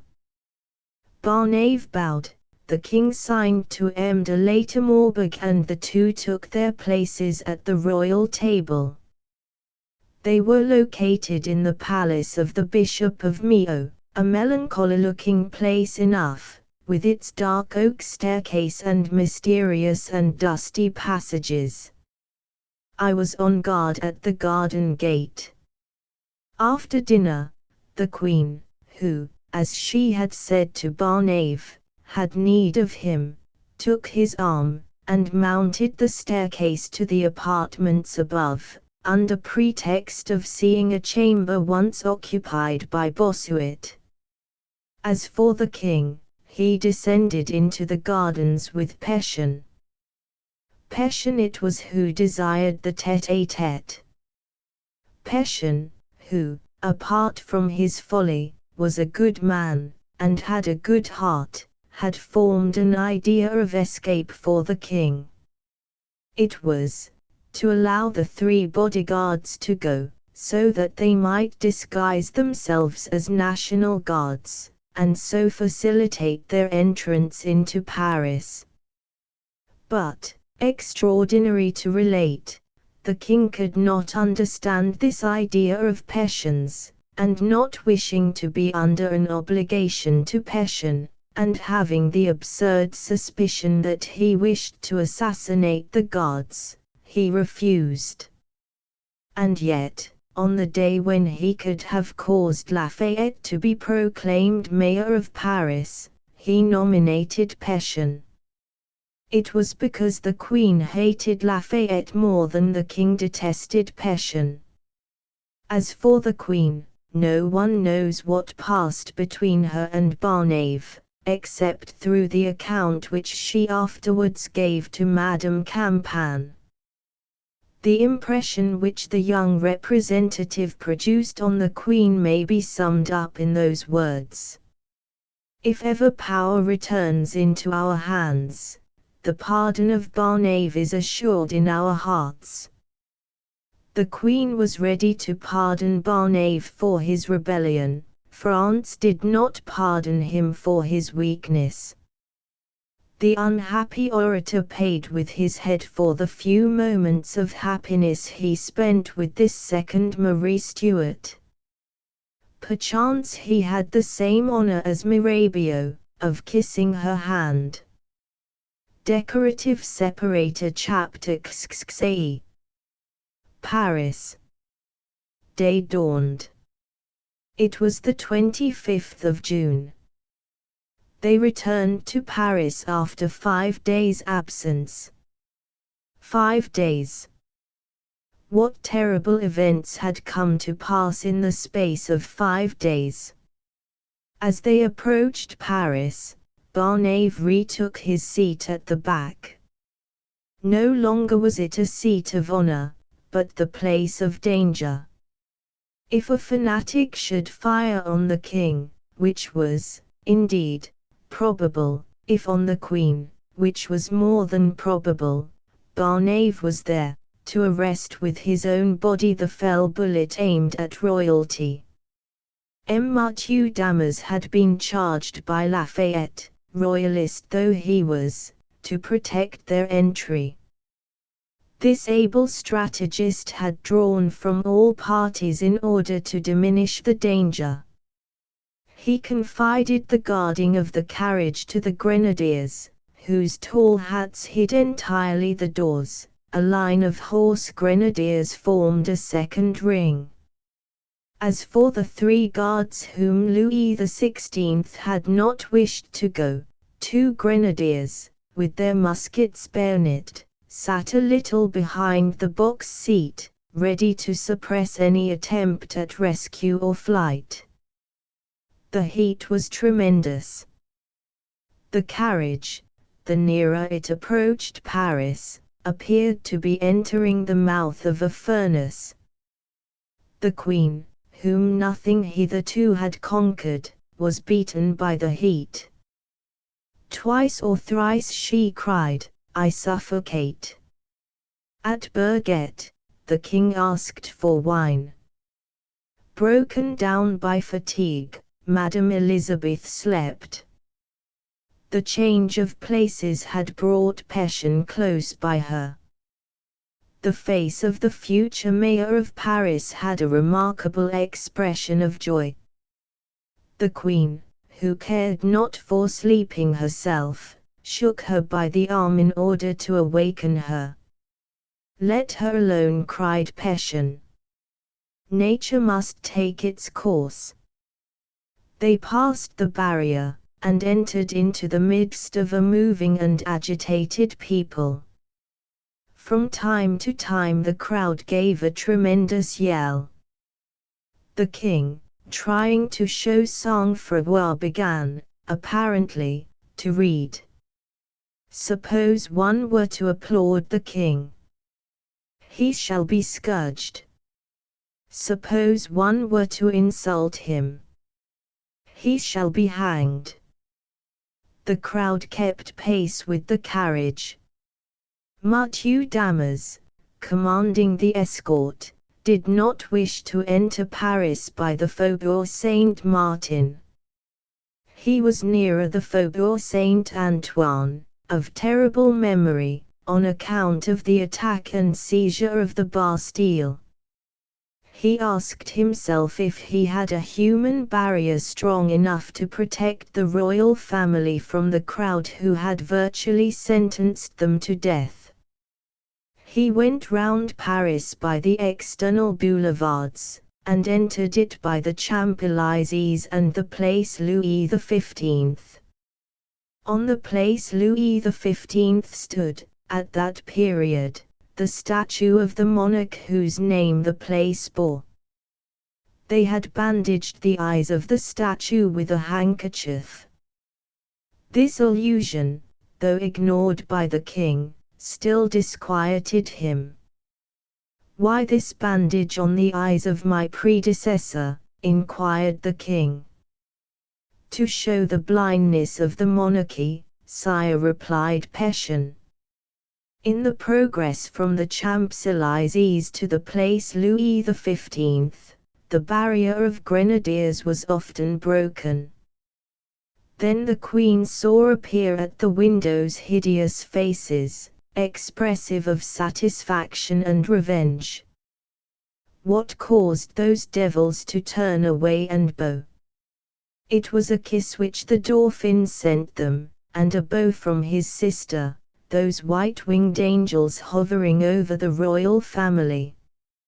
Lafayette, with his état major, passed by the queen. As soon as she perceived them, she cried out, "M. Lafayette, above all things save my 3 bodyguards, their crime has been but to obey me." The same cry was uttered by her at Versailles on the 6th of October. Their danger was really great. The carriages passed through the gate of the Tuileries, which was vainly endeavored to be shut after them. They proceeded along the grand promenade of the garden, and halted only at the end of the great terrace which stretched along the front of the palace. It was there that the crowd, greater than ever, awaited them. It was impossible to go farther, they must get out of their carriage. The assembly was not present, but it had sent 20 deputies. Lafayette cleared a pathway from the terrace to the palace door. He constructed an iron arch with the muskets and bayonets of the National Guard. "Embarnave," again cried the queen, "I ask you to protect my 3 guards." The children first descended, and entered the palace without opposition. It was then the turn of the 3 guards, for whom the queen had asked protection from M. Lafayette and Embarnave. Then there came a terrible outcry. I had left my horse at the top of the Champs-Élysées, and marched with the grenadiers on foot. At first, they tried to turn me out, but the king said, "Let him alone, he is a friend." They did leave me alone. Passion gave me a side glance, Barnave smiled. The king and queen looked to see what would happen to the three gods. The king gazed with his usual apathy, the queen with intense interest. The sabers and pikes of the National Guard waved over them as they shouted, "Death to the traitors!" All of a sudden, I saw a stream of blood running down de Malden's cheek. Being in the circle, I drew him, with a vigorous effort, towards me, crying, "Peace, peace! I am the friend of Druid." 500 voices shouted, "Long live Druid! Long live Guillaume!" I drew de Malden under the arch of the grand pavilion, but he would proceed no farther until assured of the safety of the king and queen. During this time, in the midst of the most terrible murmurs, they saved de Valois and de Mustia. Like de Malden, de Valois was wounded, but also like de Malden, his wound was but slight. At this moment, the queen cried, in a suffocating voice, "Help, help!" In getting out of the carriage, she found herself in the arms of two men, who regarded her with looks of mortal enmity, and at the same time held her fast. These two men were de Orguilan and de Noailles. The queen seemed likely to faint with terror. Both said to her, "Fear nothing, madam, we protect you." At the peril of their lives, they conducted her to her room. There she was seized with agony. She called the Dauphin, she looked for the Dauphin, but no Dauphin was there. Madame Royale took her by the hand and led her into the bedroom, and pointed out to her the Dauphin, who, overcome with fatigue, slept. She could not believe, after the threats she had heard, that the whole of the royal family could re-enter their palace safe and sound. I returned to the carriage, where still remained Madame Elizabeth and the king. Barnave thought that it would not be too much for him and Passion to safeguard the king. "Someone," cried he, "someone to offer Madame Elizabeth an arm." Madame Elizabeth descended from the carriage with her usual angelic calmness. "Monsieur," said she to me, "will you give me your arm?" I was frightened out of my wits. "Oh, madam," said I, "this dress." "The dress that you wear is far better than a royal robe. And besides," continued she, "I have watched you, you are a young man of a good heart." I threw my gun over my shoulder, and took my hat in my hand. "Madam," said I, "if you desire one ready to die for you, to throw down his life in your behalf, your choice could not fall on one better than myself." They saw Madame Elizabeth take the arm of a simple National Guard, and they clapped their hands. Arrived at the foot of the staircase, I wished to retire.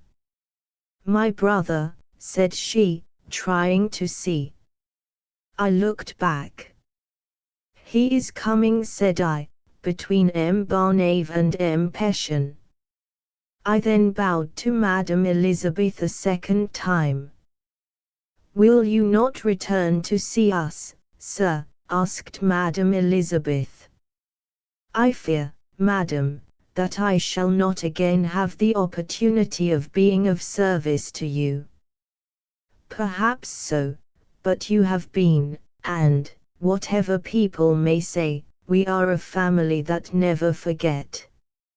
At this moment the king arrived.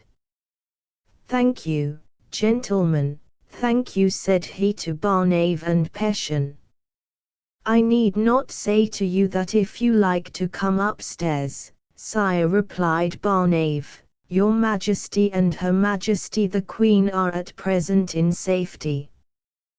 We must go to render an account of our mission to the assembly." They bowed to the king, and retired. I did the same, that is to say, I bowed, but as I was retiring, Madame Elizabeth, pointing me out to the king, said, "My brother, this young man." She evidently, in her noble heart, did not wish me to go without some recompense. "'Tis true," said the king, "I forgot that he was your protege." "Say, rather, that I am his protege." He took me by the collar of my coat.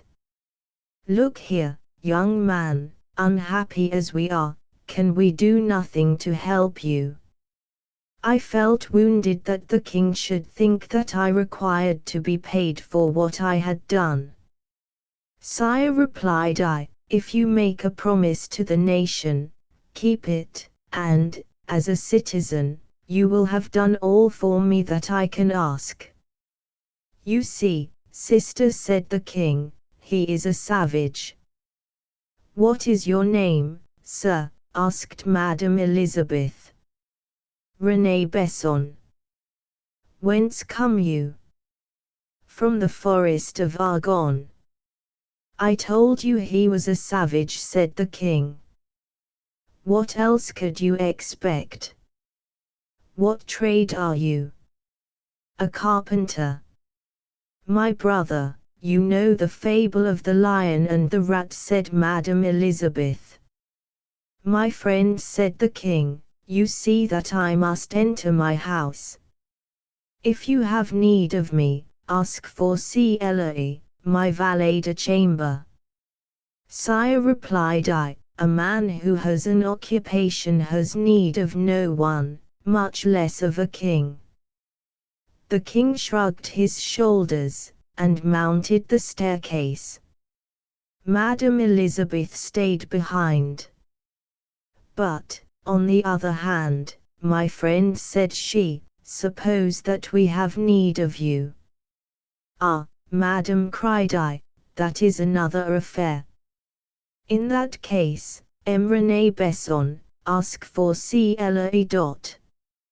She followed her brother, whilst I stood there motionless, regarding that angel who knew how to recompense one in asking.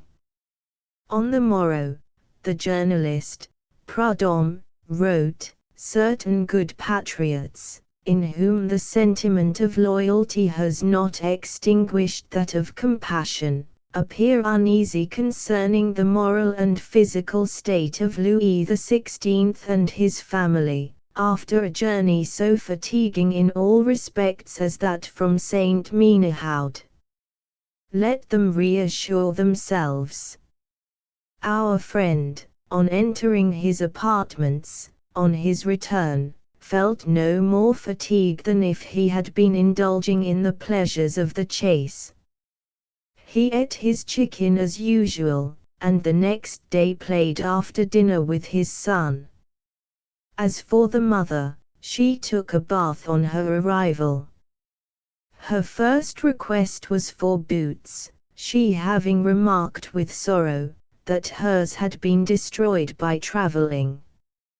She acted with hauteur to the officers picked out especially to guard her, and said that it was ridiculous and indecent to have the door of her bathroom and bedchamber left open. We quote these 4 paragraphs to show to what an extent party spirit can blind men. The citizen Prudhomme, who, after having written the Revolutions of Paris in '91, was to write the crimes of the Revolution of '98, wrongfully describes 4 incidents: that the king ate a fowl, and that he played with his son, that the queen had a bath, and shut her door when taking it. It is always so. There can never be a revolution without a prodome, first, to glorify them, and then to grossly insult. Decorative separator chapter 8. I resume my original profession. It was 9 o'clock in the evening. I went to look after my horse, which I had left in a house by the barrier. They gave it back to me as promised, and I retook it to the stables, always using the name of M. Druitt. I took a receipt for it, and at 10 o'clock I entered the Rue Saint-Honore.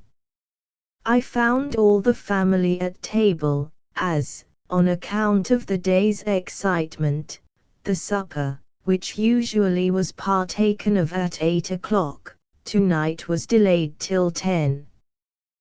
They raised a cry of joy when they saw me. Maître Duplay, who had been with the National Guard of the Quartier Saint-Honore, fancied that he saw me at the door of the royal carriage, by the side of the grenadiers, but the thing appeared so improbable, that he had told it to his family more as a delusion than a fact.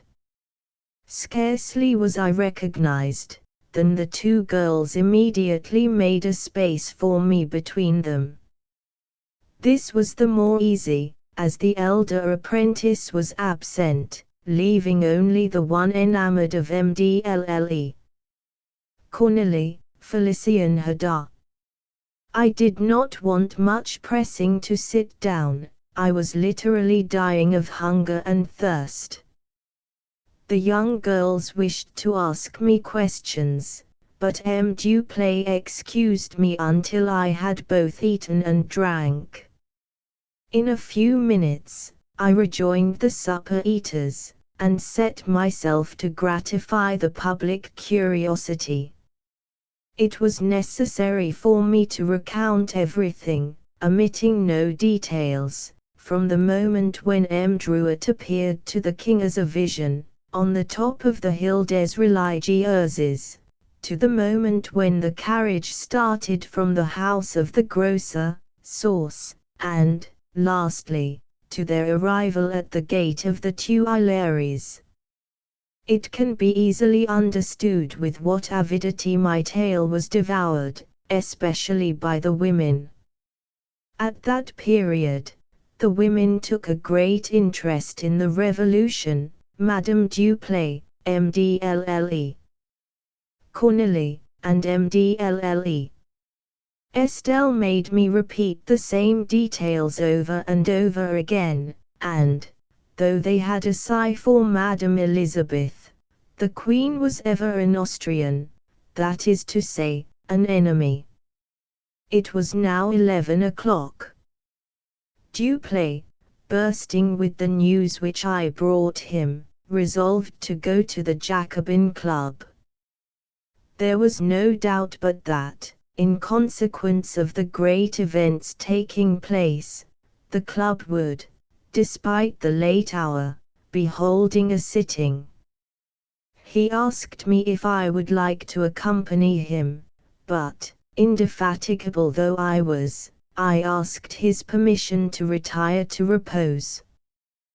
They gave me Dumas's chamber, which was vacant, on account of its owner having left the shop some 8 days previously. The ladies undertook to arrange the bed draperies, and perform all the little offices which come so gratefully from a woman's tender hand and kind heart.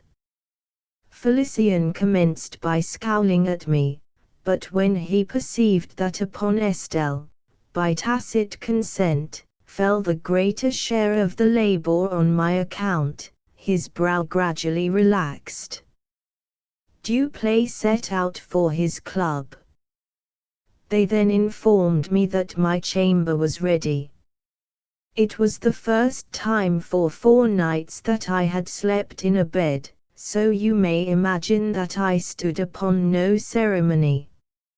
I made a hurried bow to all, rushed up to my room, and, on arriving there, blessed Madame Duplay for the quantity of water and towels that she had left me, as it required plenty of both to rid me of that accursed dust of champagne, with which I seemed to be perfectly coated.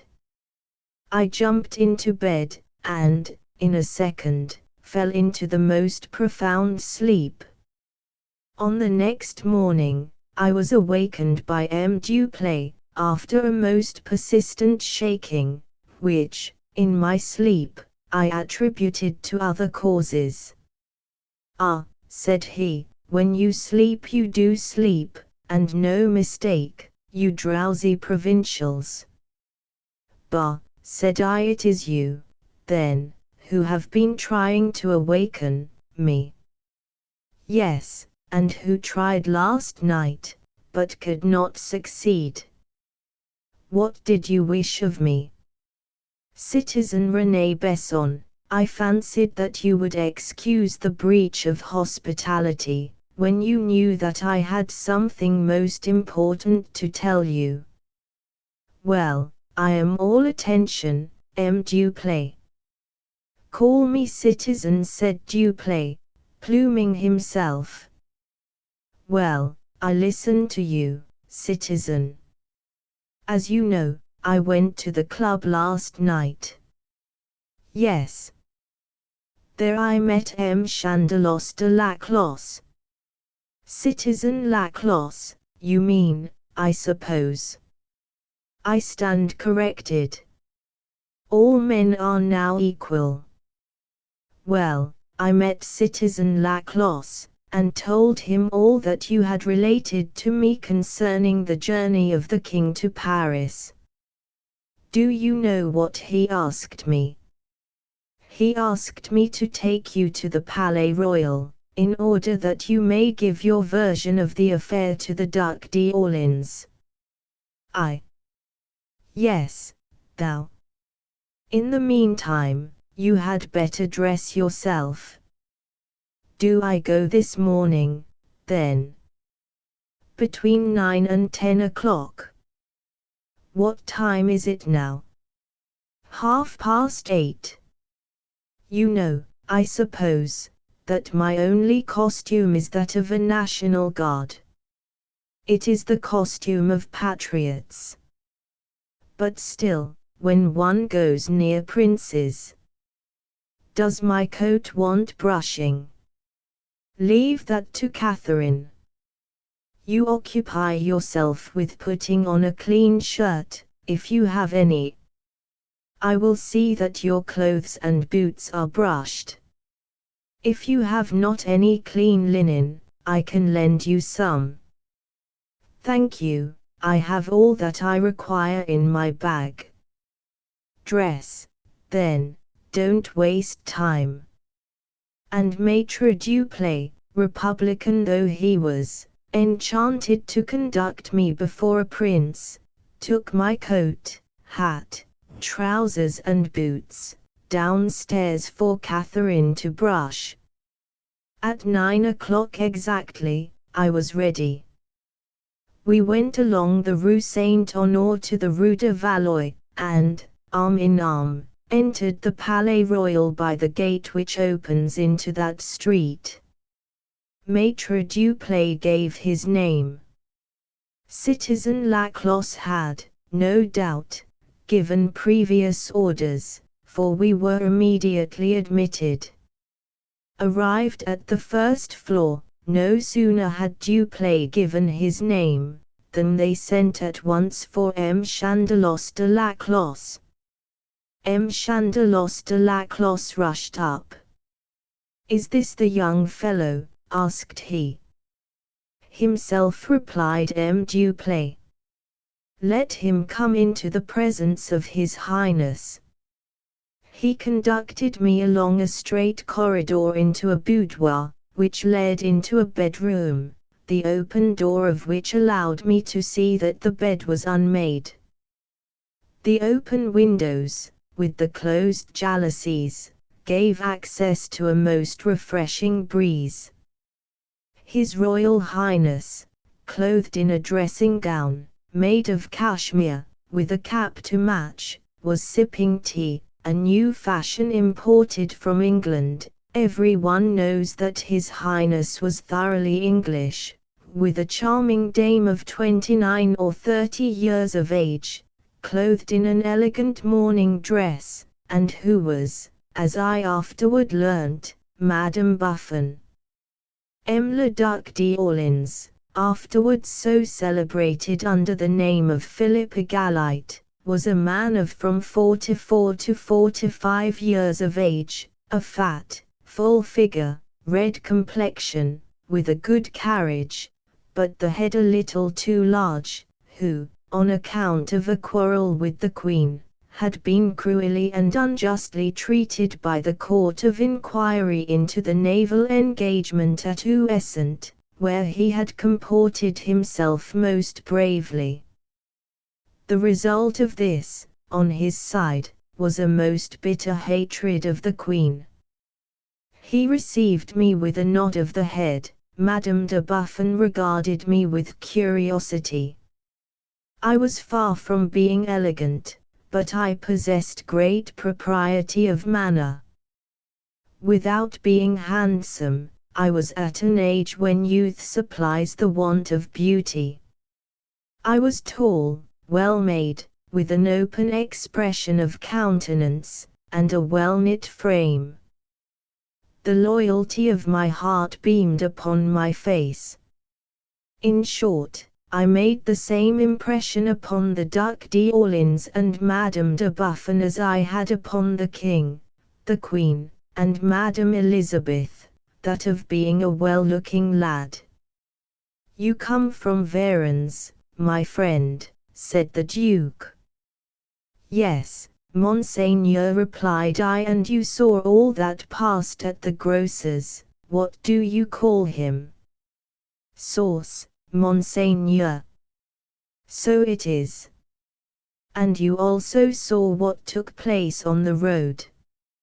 "Monseigneur, I have not lost sight of the royal family since their arrest." "Aha!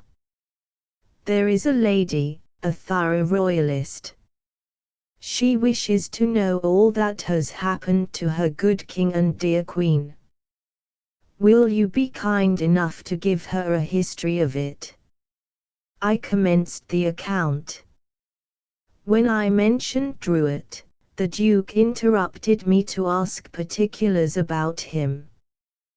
When I mentioned M. Dampierre, he made another interruption. He made another when I mentioned Barnave, Peshen, and later Morburg. In fact, he wished to know even the minutest particulars. Before I had finished, "Go and find Charters," he said to M. de Laclos. M. de Laclos went out. I continued my recital. It was nearly brought to an end, when the door opened, and gave entrance to a handsome young man, whom I had already seen at the Jacobin Club on the occasion of my first visit to Paris. The young prince bowed respectfully to his father, gallantly kissed Madame Buffon's hand, threw a scrutinizing glance on me, and seemed to bend his whole attention on what was passing. "I regret not having summoned you before, Charters," said the Duke. "Here is a young man who came to tell us an extremely interesting history of the journey from Varennes. He knew M. Druet well, knew also the unhappy Comte de Dampierre. He has seen the commissioners sent by the National Assembly. He has seen all, in fact, and all he has seen, he has retained, and I am sure you would have felt great pleasure in listening to his recital." "But," said the Duc de Charters, "perhaps this young gentleman will have the kindness," then, stopping, and looking at his father, "better still," continued he, "just as M. Laclos told me that you wished to see me, I was going to breakfast." The Duc d'Orleans appeared to understand, and nodded his head imperceptibly. Le Duc de Chartres did the same, pointing to me. "Will you do me the favor to breakfast with me, and, during the meal, you can relate the whole affair?"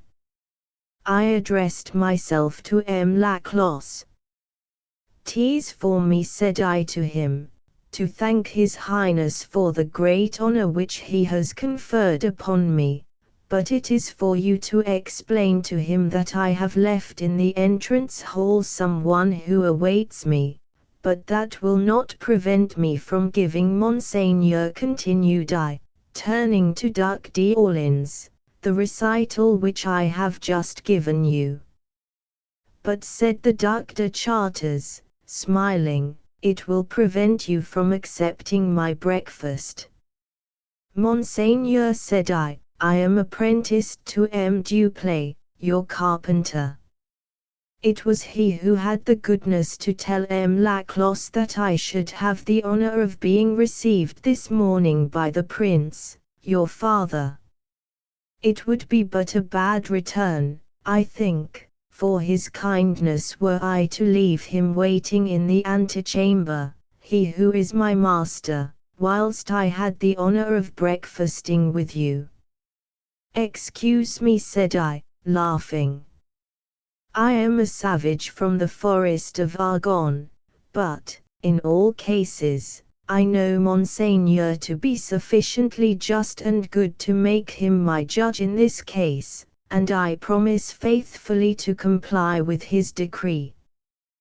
"But, sir," said Madame de Buffon, "do you know that, for a savage, from what forest said you?"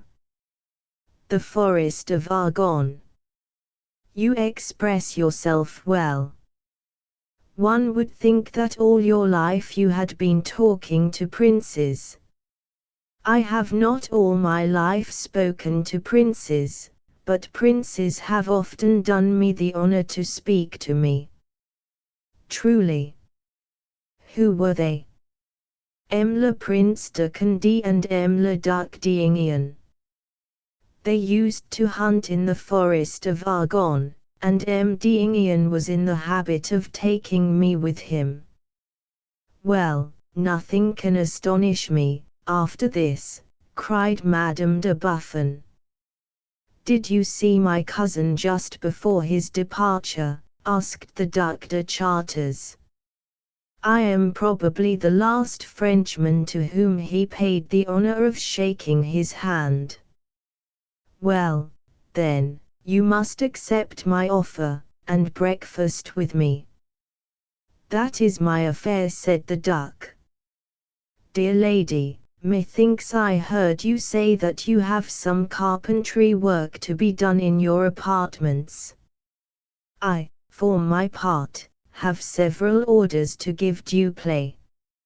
"Let him be brought up, Laclos. We will give him our commands ourselves. Let him pass through the salle-à-manger, and there he can drink a health to the nation, in a glass of wine, with these young gentlemen." Thus was the affair arranged. I told the Duc de Chartres, while breakfasting with him, all that related to our hunting expeditions in the forest of Argonne, to my education, the death of Perrier d'Escams, my sojourn at Varennes, the arrest of the king, and the return to Paris. "You are only half-armed, my dear René," said the Duc de Chartres, when leaving me. "My cousin of Enghien gave you a gun, allow me to present you with a pair of pistols." He then took down a pair from a trophy.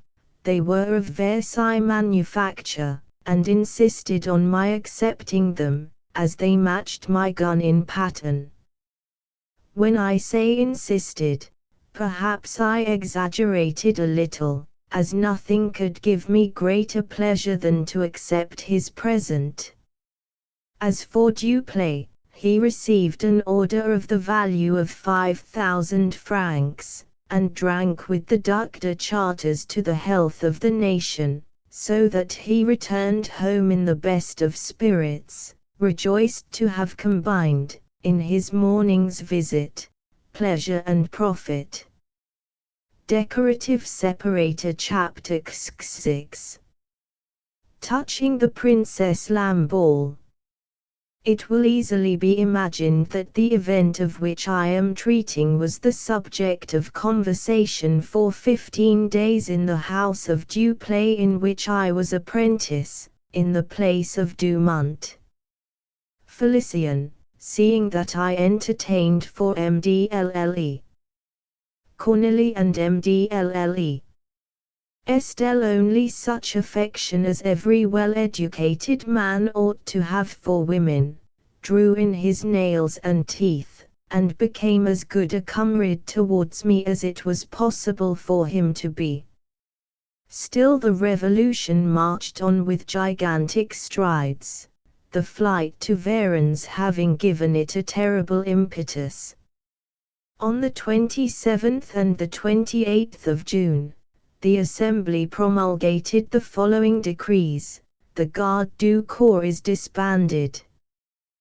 The King will be given a guard, under the command of the Commander of the Parisian National Guard, to contribute to his safety and well-being. The Queen will have a private guard of her own. Upon the events of the 21st of June, the Assembly will nominate 3 commissioners, selected from their whole body, to receive the declaration of the King and Queen. The sanction, the acceptance of the King, and all his legislative and executive functions, are suspended. The ministers are authorized, each in his own department, and on his own responsibility, to assume the executive power. The 3 commissioners were Millimeter, Tuche, Dandre, and Dupont. There was, therefore, as can be readily seen, positive suspension of the functions of royalty. This private guard of the Queen's was a torment to her every day, every hour, every minute. We have seen Prudhomme astonished that the Queen, having worn out shoes, should require new ones, and that she should consider it indecent to leave open the doors of her bath and her bedroom. In fact, the National Guard, frightened of the responsibility placed on their shoulders, literally kept the Queen in eyesight, and compelled her to keep open the doors of her bathing and bedroom. Once, the Queen, inspired with a natural feeling of modesty, having drawn the curtains of her bed, the man on guard drew them back, for fear that she should escape by the staircase. On another occasion, the King having come to visit her about 1 in the morning, and having shut the door of the apartment, not of the Queen, but of his wife, the sentinel thrice opened it, saying, "Shut it as often as you like, I shall open it every time that you shut it." Happily, in this misery, the Queen found a friend. This friend was the Princess de Lamballe, whose history is so well known that it is needless for me to touch upon it. She was, however, through all vicissitudes, a faithful and affectionate friend to the Queen. About the commencement of 1791, after the death of Mirabeau, the political horizon became so black that the King and Queen, the Count de Fersen, and Madame Elizabeth, all counselled the Princess to fly to Sardinia. Even the Pope, Pius VI himself, insisted that she should visit Rome, to rejoin the friends of the King, who, having raised in the Assembly the famous storm concerning the right of emigration sustained by Mirabeau, had happily crossed the frontier, but she firmly rejected all such proposals. the Duc de Penthièvre, who loved her as if she were his daughter, and the Duchess of Orleans, who admired her courage, wished by some means to force her to leave France. The Duc persuaded Louis XVI to write to the court at Turin, in order that the King of Sardinia, as head of the family, should interpose his influence to compel the princess to return to his dominions. Here is the reply of the Princess de Lamballe: "Sire and respected cousin, I do not remember that any of our illustrious ancestors of the House of Savoy, before or after the great Charles Emmanuel, of illustrious memory, ever disgraced themselves by an act of treachery.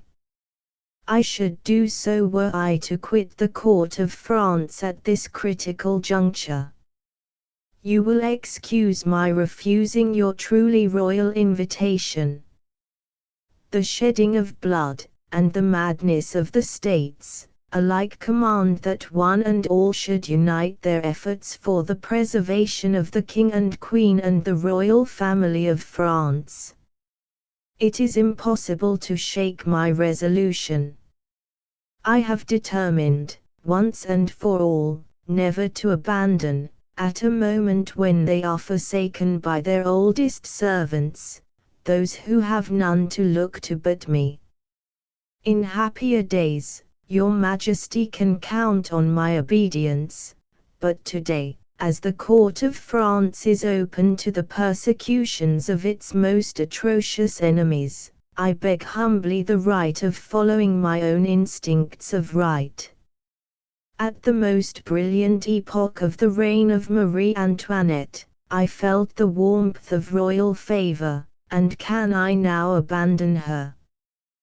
To do so, sire, would be to set the seal of eternal infamy not only on my brow, but on those of all my relations, and I fear that more than all other torments. It was then that the Queen employed a ruse to get her to quit France. She had been sent once before on a mission from the Queen to England, and the inherent grace of the family of Savoy, the same which made the Duchess of Burgundy so powerful over Louis XIV, enabled her to obtain from the King and Queen of England a promise never to forsake the King and Queen of France. The moment to recall that promise to the English court had arrived. The Queen desired the Princess de Lamballe to set out for London, and continue the negotiations already so happily commenced.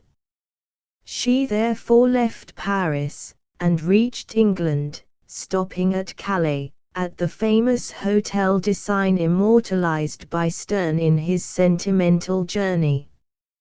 It was whilst in London that the princess learned the flight to Varennes, the return of the royal family, and their imprisonment in the Tuileries. She sent a young English girl, in whom she had the utmost confidence, to Paris. This messenger appeared close to the Queen.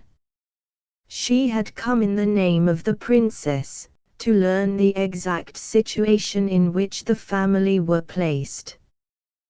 The Queen sent her a letter, and a ring, enclosing a lock of her hair, as white as if her years numbered 80. On the ring was inscribed, whitened by sorrow, "I give," underneath, an exact copy of the letter: "My very dear friend, the King is about to accept the Constitution. In a short time, he will be solemnly proclaimed. A few days since, I held a secret consultation in your apartment, with some of our most trusty friends, among whom were Alexandre Dumas, Duport, Barnave, Montmagny, Bertrand de Maleville. These two last combated against the counsel of those of the ministry, and others, who advised the King to accept the Constitution immediately, and without restrictions, but they formed too feeble a minority for me to decide, as they wished to pray the king to pay heed to their opinion. All the others seemed to think that the contrary measure would re-establish tranquility, weaken the party of the Jacobins, our enemies, and enlarge greatly the number of our partisans in the nation. Your absence compelled me to call Elizabeth to our aid, to clear the pavilion of Flora of spies.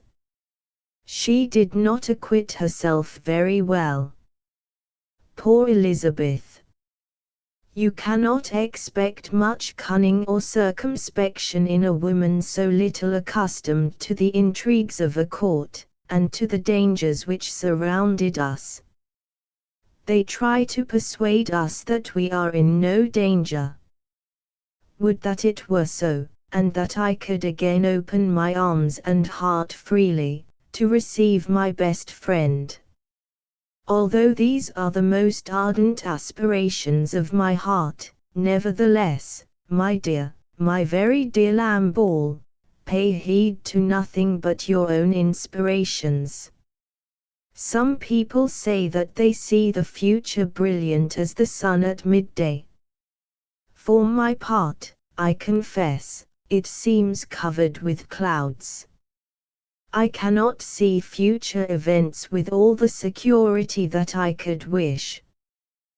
The King, Elizabeth, myself, in fact, all the family, wish much to see you, but we should be horrified at the thought of dragging you into the midst of events equally fearful as those you have already witnessed. Reflect, then, and act as you think best.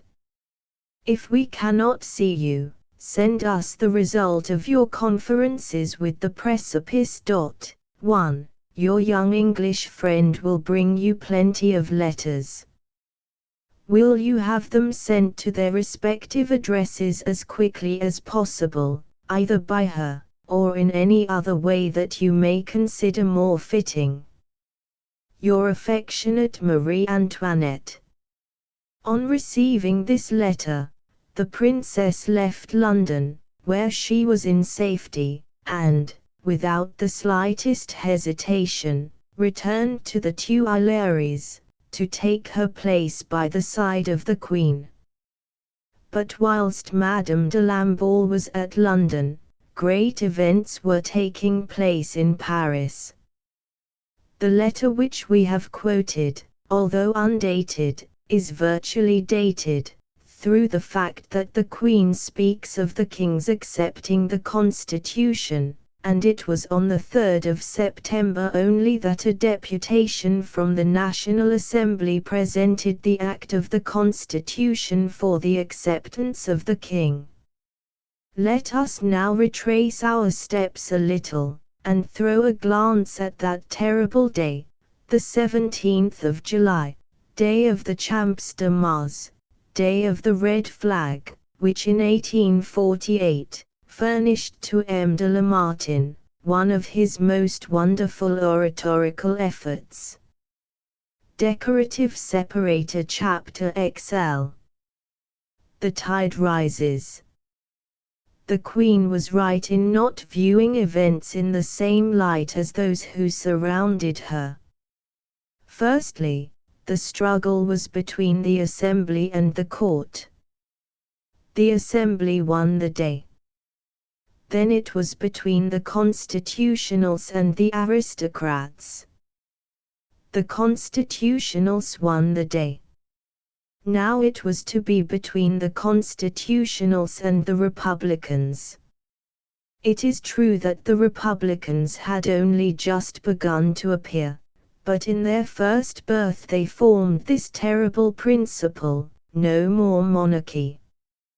You will remember that the commissioners had been appointed by the Assembly to examine Louis XVI. These three declared, in the name of their 7 committees, that they had found no reason to put Louis XVI on his trial.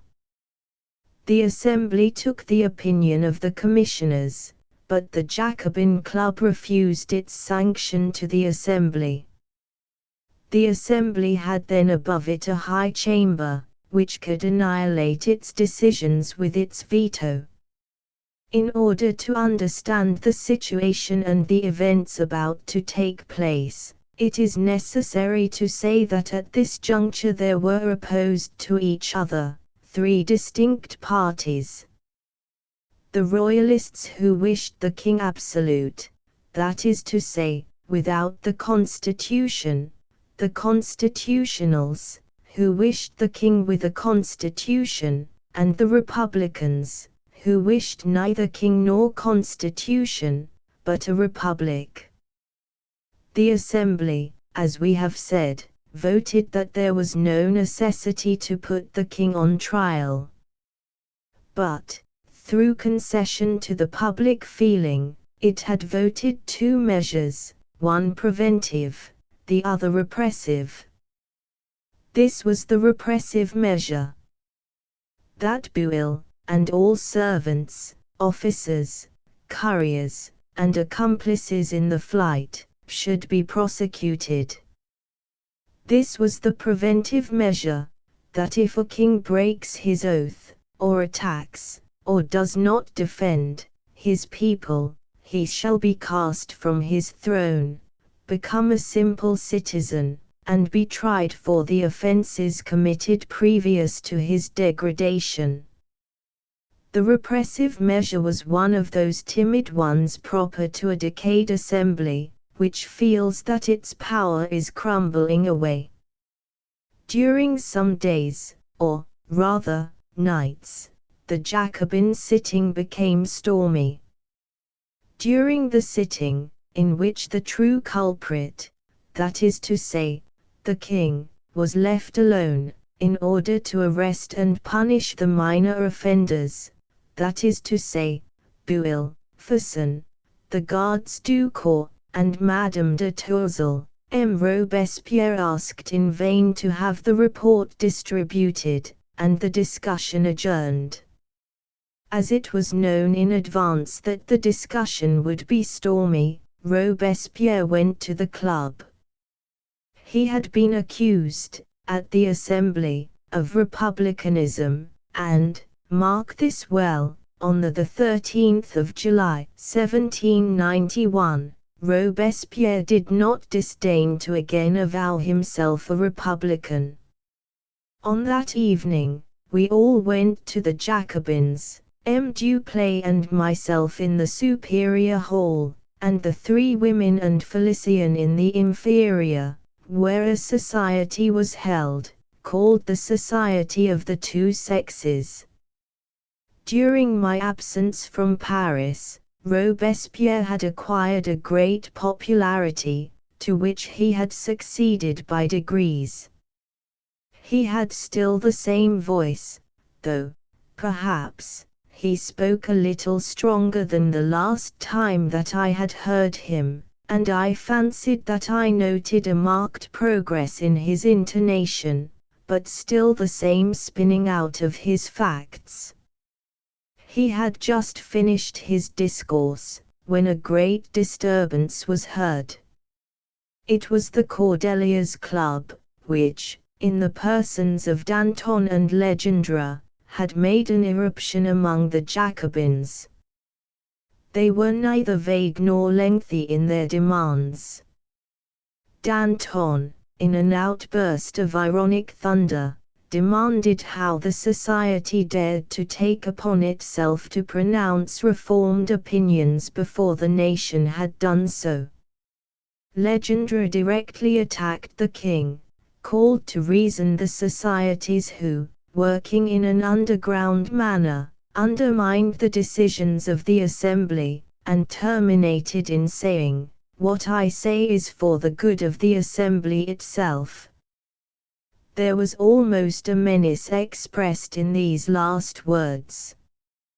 Keeping calm and cold during Robespierre's speech, M. de Laclos, the intendant of the Duc d'Orléans, applauded vehemently Danton and Legendre. The constitutionals of the Assembly got up, and went out. Danton and Laclos conferred together an instant in a whisper, then a voice was heard, crying, "Open the doors for the public deputies." The doors opened, and there entered the Fraternal Society of the Halles, and the Society of the Two Sexes, which held its meetings in the lower hall. They carried addresses against the Assembly, or, rather, against the monarchy. Preoccupied with Danton and Legendre, I lost a part of the thread of what passed at the tribune. A young surgeon read a letter, which had been written in the Palais Royal in the presence of 300 persons. A bishop threw himself into his arms, and urged him to oppose the deputies. Robespierre looked on with his sardonic smile, Danton, Legendre, and Laclos with a hateful grin. Robespierre saw not what was going on the other side of Paris, but probably Danton knew, and that was what he was recounting in a whisper to Laclos, and what Laclos was listening to with such attention. On the other side of Paris was a club, a fraternal society, in the midst of which rested a young man, who was secretary to the club, in oblivion. This young man one day emerged from his obscurity, to raise around him a gigantic storm, after which he again subsided into mediocrity. The name of this young man was Corlier. What was Corlier doing in this fraternal society? Almost nothing. He prepared an address against the Assembly, signed the people. On the day before that evening, how I came to forget to mention it, I cannot think, the 12th of July, there was a great disturbance in Paris. All hats were waving in a burst of enthusiasm. On Sunday, the 10th, the body of Voltaire ought to have been removed to the Pantheon, but the weather was unpropitious, and there was no fête in Paris, on account of the rain. The removal of Voltaire's corpse was therefore postponed till the morrow. The triumphal procession entered by the barrier of Charenton, and accompanied by an immense crowd, drawn by horses presented by the Queen, the bier crossed Paris, and stopped at the house where the author of the Philosophic Dictionary had died. There they sang choruses to his glory. The Calais family, led by Madame de Villette, laid down crowns on the sarcophagus, before the temple of Flora, which was closed, on the pretence of the absence of Madame de Lamballe. On the 12th, Voltaire entered the Pantheon. On the 13th, in the morning, they played a sacred drama, with a grand chorus and orchestra, in Notre Dame. It was entitled, Le Prise de la Bastille. In the evening, Danton and Legendre came to the Jacobins, and turned out the Constitutionals, whilst at the club on the other side of Paris they were signing an address against the Assembly. On the 14th, the anniversary of the taking of the Bastille, when a drama was performed on the subject, the Bishop of Paris performed Mass at the altar of the country in the midst of the rain. Each day now brought an event. On the evening of the 15th, the Assembly voted not only that the King should be brought to judgment, but that his offices should be suspended until he agreed to swear to the Constitution. The Constitutionals carried it. The Assembly knew so well that it had committed an unpopular act, that it demanded to be protected by Lafayette and 5,000 men, without counting the National Guard and the pikes of the Faubourg Saint-Antoine. The crowd which could not enter, and their name was Legion, took up a position on the other side of the citizen guard, who made a ring round the riding hall. The moment the vote became known to the crowd, they yelled treason, and re-entered Paris by its three great arteries, the boulevards, the Rue Saint-Honore, and the street which is now known by that name. They then began to shut the theatres and the houses of play and pleasure, and in consequence of the disturbance, the police themselves closed 2 or 3 theatres. Little work was done in these days of ebullition. M. Duplay sent me to see what was going on at the Assembly. I returned to announce to him the triumph of the king. "Good," said he. "Let us get over supper quickly, and then off to the Jacobins. There will be a disturbance there this evening." M. Duplay was right. Robespierre was in the tribune. He attacked, in the midst of vociferous plaudits, the vote of the Assembly. When he had finished, M. Laclos took his place. You must not forget that Laclos was the intendant of the Duc d'Orléans. He demanded that a bulletin should be issued, proclaiming the forfeiture. "There will be," said he, 10 million signatures. "Yes, yes," cried the spectators, with one voice. 10, 15, 20 millions. The women and children, even, shall be compelled to sign. A powerful voice shook the nation. It was Danton's. For some days the Cordeliers had fraternized with the Jacobins, and Danton walked with Robespierre.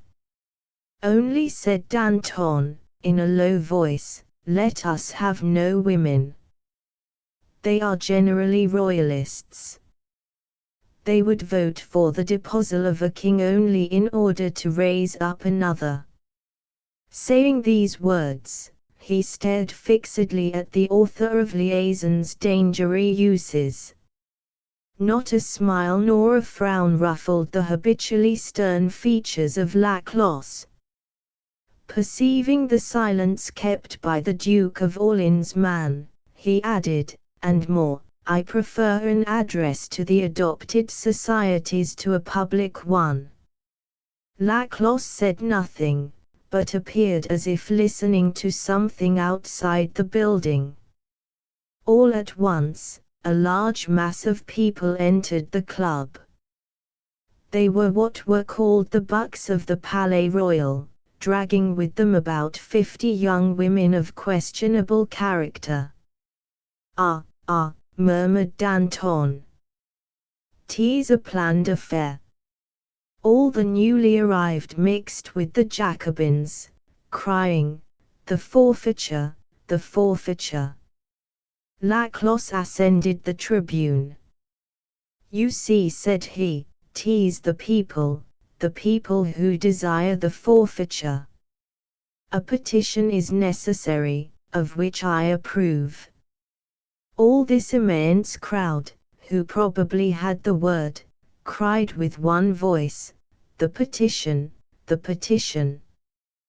Then, with uproarious enthusiasm, the petition was voted.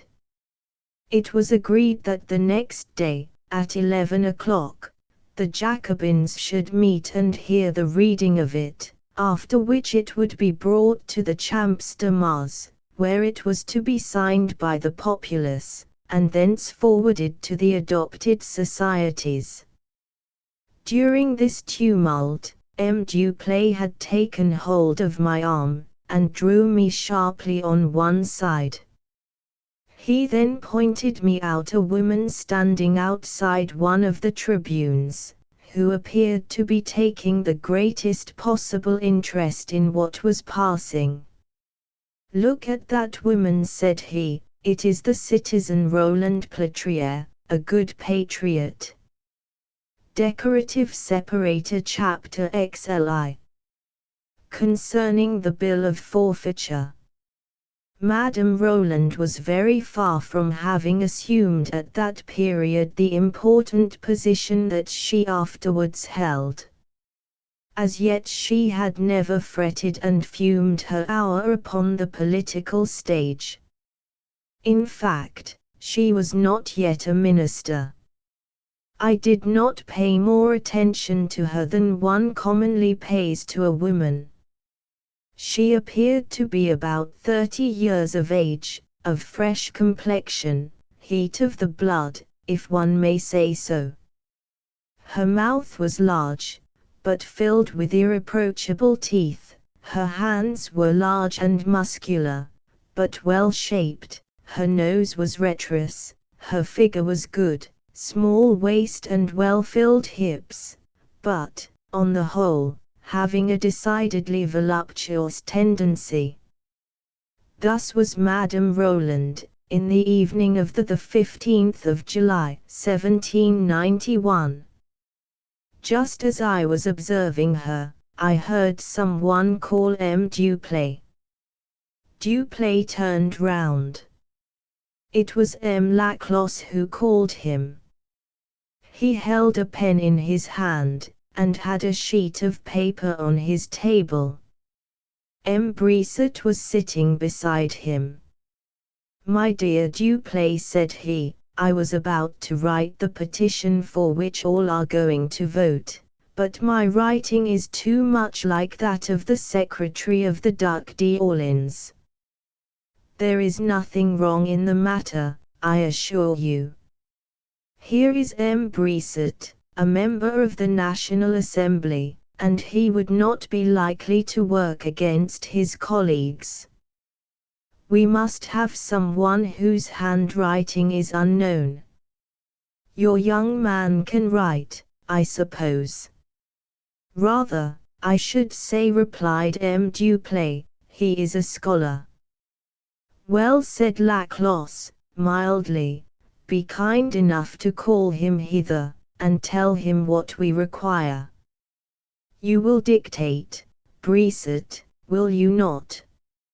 Feeling sure that the conversation concerned me, I approached. They told me what was required. It would give me an active participation in what was going on, so I was quite willing. M. Brisset dictated. As it was not permitted to make a copy of the petition, I can only give it from memory. It was well and strongly worded. It had, metamorphically speaking, two heads. The one reproached the Assembly with timidity, and the other accused them of having not dared to usurp the King's so-called prerogative, and asserted, at the same time, that the King's supposed deprivation of his regal rights by the Assembly was, in reality, a sham. As I was writing these words, Brisset still dictating, Laclos arousing himself, placed his hand on Brisset's arm, and said, "Citizen Brisset, I doubt whether the friends of the Constitution, who compose the greater number of our club, will sign, unless you make a slight alteration in the words, but which will not alter the meaning." "What alteration?" demanded Brisset. "Were I in your place, I would insert, after his original dignity, these words, 'by constitutional means.'" Brisset reflected a moment, and then, with a shrug of his shoulders, he said, "I see no objection." Then he continued dictating to me. "By constitutional means." I turned round to see whether Robespierre and Danton would not make some objection to our employment, but both had gone, and, in fact, the hall was all but empty. so that the petition was dictated to space. The two editors remarked that the members had retired because they felt their presence to be useless, and knew that the petition would be read to them on the following morning, but soon an emissary arrived, who spoke in an undertone to M. de Laclos. During this time I again read the petition, and then I understood the ponderous significance of the 5 words which had been so aptly added by the well-known author of Liaison's Dangerous Uses. The constitutional means by which they could replace the king, was by placing on the throne the Dauphin, governed by a regency, but the brothers of the king, the Comte d'Artois and the Comte de Provence, being out of France, the regent's office belonged, of right, to the Duc d'Orléans, who would thus take the same place by the throne of Louis XVI as his ancestor had by the throne of his predecessor, Louis XV. I asked myself why it was that Brisset never thought of that, though I did. But I said to myself that perhaps he would not be angry at being hidden behind the word constitutional, as he knew that the petition was his own work. At this moment, the fears of M. de Laclos appeared to be realized. The emissary who had whispered in his ear, had come to tell him that the constitutional royalists of the Jacobins, and those of the National Assembly, were going to rejoin the Feuillants, and thus separate themselves from the pure Jacobin, that is to say, the Republican. The two heads of the emigration movement were Duport and Lameth. Their intention was to form a new club, composed of friends of the Constitution, an aristocratic assembly where none were admitted but by a pass card, and where they received none but electors, who then stayed with the veritable Jacobins, none, with the exception of 6 or 7 demagogue deputies and the Cannel who followed in the steps of the Duc d'Orléans, and who formed the entire club. "What is to be done?" asked Brisset. "They wish to have the assembly to themselves." "Good," said Laclos, "but what does it matter as long as we have the people on our side? Let us proceed." Brisset continued his dictation, in which, however, Laclos no longer took part. On the morrow, Saturday, M. Duplay and myself did not fail to be at the Jacobin Club, where were assembled scarcely 30 persons.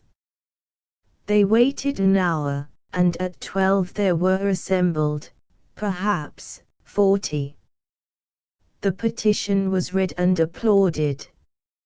All paid attention to the phrase introduced by M. Laclos, and it was decided that the petition should be taken in its present form to the Champ de Mars, there to be signed on the altar of the country. A deputation was organized to carry the petition. M. Duplay had work to do at the Palais Royal. He advised me to follow the delegates, and then return to report to him what had passed. We arrived at the Champ de Mars. As the report had spread about that the petition would be taken there, thousands of people had assembled. The altar of the country was surmounted with an immense picture, representing the apotheosis of Voltaire. The delegates mounted almost to the top of the altar, and commenced the reading, but they saw a group approaching, whom they recognized as members of the Cordeliers.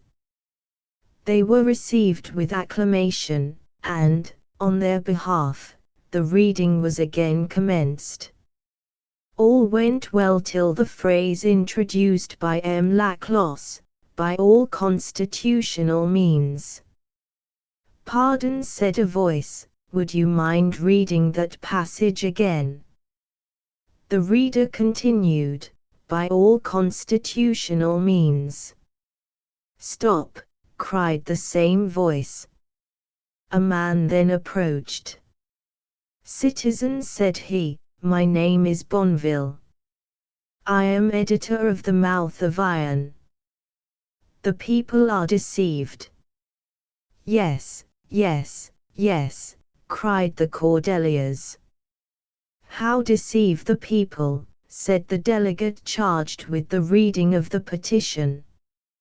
"I say, for the second time, that the people are deceived," cried Bonneville. "By all constitutional means" signifies by a regency. And what is a regency? The royalty of d'Orleans in the place of the royalty of Louis XVI. "In the place of the royalty of Capet," cried a voice that I recognized as having heard before. "How Capet?" said a Jacobin.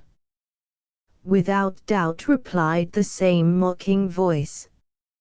"Since the nobles no longer have titles, since M. Mirabeau called himself only Riquetti, since M. de Lafayette called himself only M. Moultier, the King Louis XVI can call himself only Capet."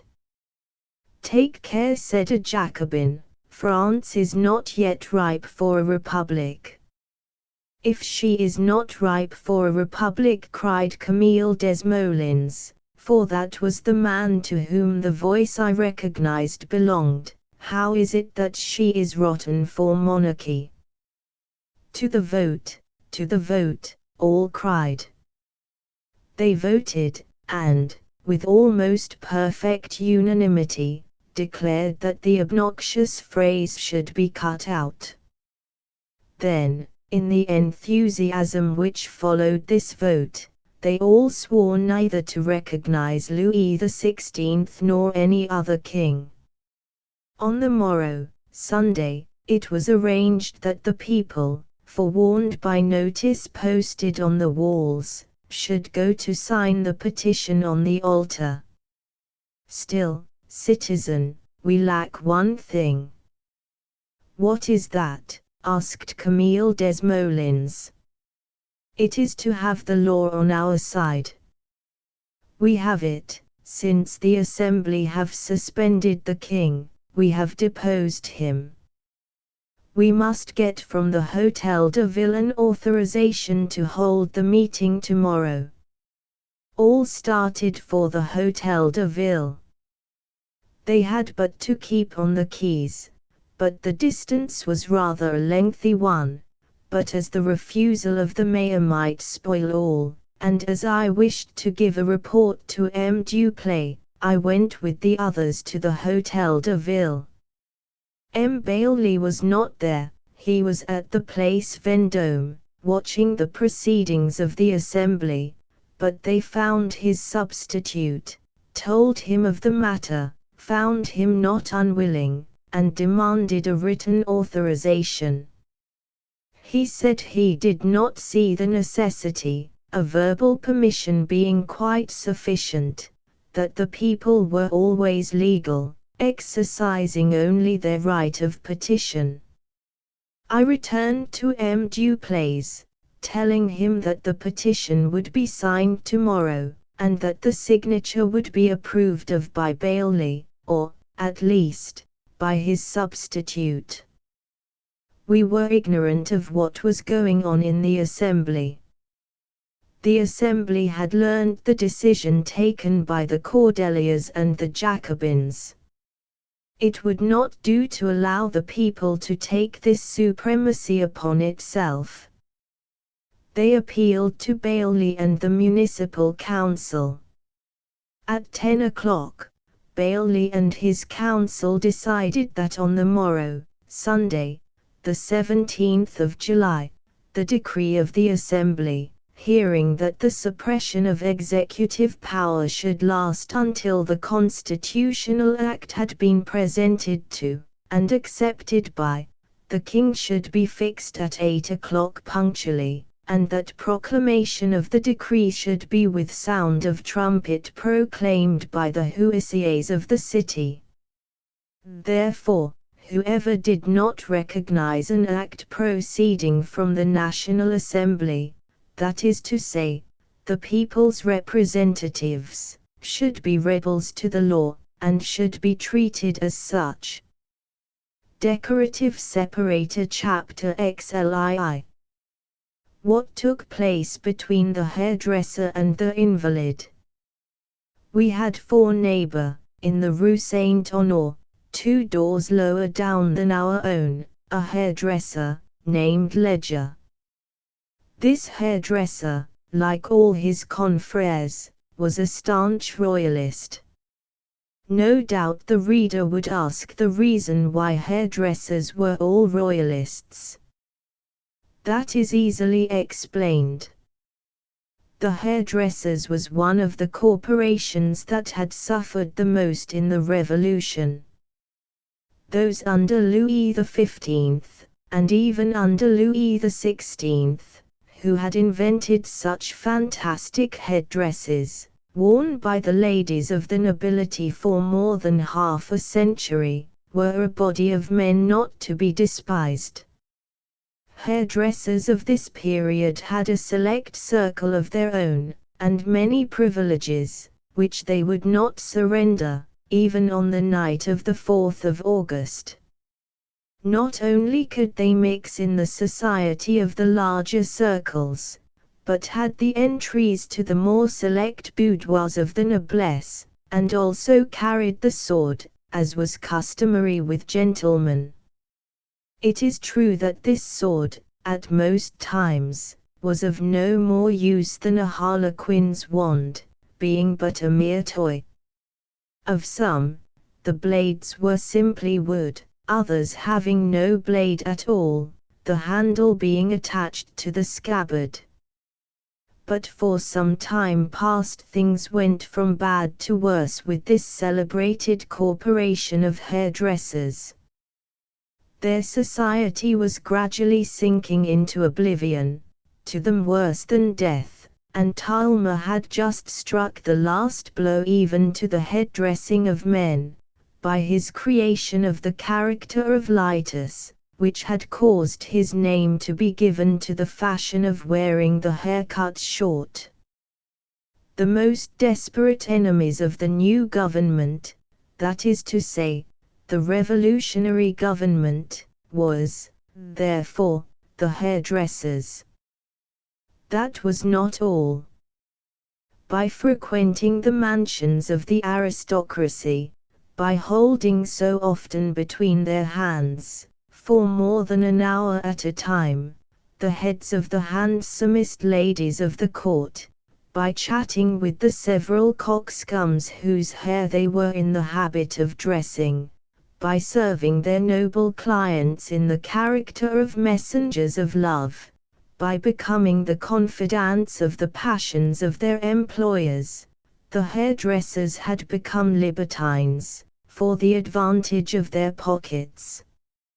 Now, on Saturday evening, as I have already stated, at the very moment when the municipality issued the decree against the petitioners, our neighbor Ledger came and asked M. Duplay to lend him a centibit. Notwithstanding the difference of opinion which separated these two neighbors, the centibit was at once lent, without a single question. An invalid awaited him at the door, to whom he handed it, at the same time exchanging with him some few words, and each one went his own way. The following was their projected scheme for the next day. At this period, when the women commenced to take such an active part in the revolution, many beautiful patriots intended accompanying their brothers, husbands, and lovers to sign the petition on the altar of the country. Thanks to the centibit lent by Maître Duplay, our libertine hairdresser would be enabled to bore a hole in the platform of the altar, under the shelter of which, if he could not see the lovely features of the charming patriotic women, he could, at least, perceive the interesting proceedings of the people. Not wishing to enjoy this pleasure alone, the citizen Ledger invited an old invalid to share it with him. The invalid accepted the invitation, but like a cautious man, knowing that they could not feed themselves with their eyes, proposed that, in addition to the centre-bit, they should take with them eatables and a barrel of water. This last step was agreed to by Ledger. Accordingly, on the morning of Sunday, the 19th, half an hour before the light set in, our two gallants might be seen scaling the altar of the country, with their centre-bit and their provisions. Upon gaining the platform, they gently lifted one of the planks, introduced themselves beneath, replaced the plank, and then commenced their work. Unfortunately for our two curious friends, the feat attracted none but themselves. From daybreak, the Champ de Mars commenced to get animated. The merchants of cakes and lemonade, hoping that the patriotism would hunger and thirst those who signed the document, commenced arriving from all quarters. Tired of walking about, one of these women ascended the altar, for the purpose of looking at the picture of the triumph of Voltaire. While reading the Oath of Brutus, of which she understood nothing, she felt an instrument piercing the sole of her shoe. She immediately cried out for help, and declared there were malefactors underneath the altar, upon which a young man went in search of the guard of Gros Caillon. The guard, fancying the affair was not worth while troubling himself about, refused to stir. In the absence of the soldiers, he called the passing workmen. These, more sensible to the cries of distress than the guard, came with their tools. They set to work, without delay, to open the altar, and there they found Ledger and his companion, in a pretended sleep. They were not long, however, bringing them to consciousness, when they were commanded to explain the cause of their presence there, and to state if their intentions were justifiable, and they were forced to own the truth. At that moment, a curious individual dropped himself under the altar, to see what it was like, and there found the barrel of water. Mistaking this for powder, he rushed forth, crying, with all his might, that the two prisoners had intended blowing up the altar, as well as those who would find themselves thereon. The hairdresser and invalid cried loudly that it was water, and not powder, and that, by breaking the barrel, they would arrive at the truth, but the truth was too simple. They thought it more natural to strangle the two unfortunate men, or decapitate them, and promenade their heads on the top of a pike. At this stage of the proceedings, the bailiffs of the municipality arrived, and proclaimed the arrest of the mayor. They then proceeded towards the rule, but were overtaken at the top of Rue Saint-Honore by the crowd carrying the heads of the two supposed assassins on the top of their pikes. I fancied that I could recognize one of these as that of a neighbor. It turned out to be that of the poor hairdresser, who came the preceding night to borrow the centre-bit from M. Duplay. I could scarcely believe my eyes. What crime could they possibly be guilty of? I called M. Duplay. There must have been a strange accent in my voice, for, with the exception of my grandmother, who was always occupied reading and rereading her volume of the Arabian Nights. The whole family rushed towards me. The women shrieked with terror, but one was beginning to get accustomed to these sorts of spectacles, and, by degrees, they risked looking. Every one recognized Ledger. What had he done? We inquired. They were two great criminals, who had intended blowing up the altar of the country, and those who might be on it. Others said they were two National Guards, who were beheaded by the people for attempting to enforce the execution of the law. The noise spread in the assembly. Duport, who, with Charles Lameth, separated himself from the Republican Jacobins, was then president. He was not backward in accusing his late colleagues of the crime. "Gentlemen," said he, to the assembly, "two good citizens have just perished on the Champ de Mars for having said to a deluded mass that they must not break the laws of their country.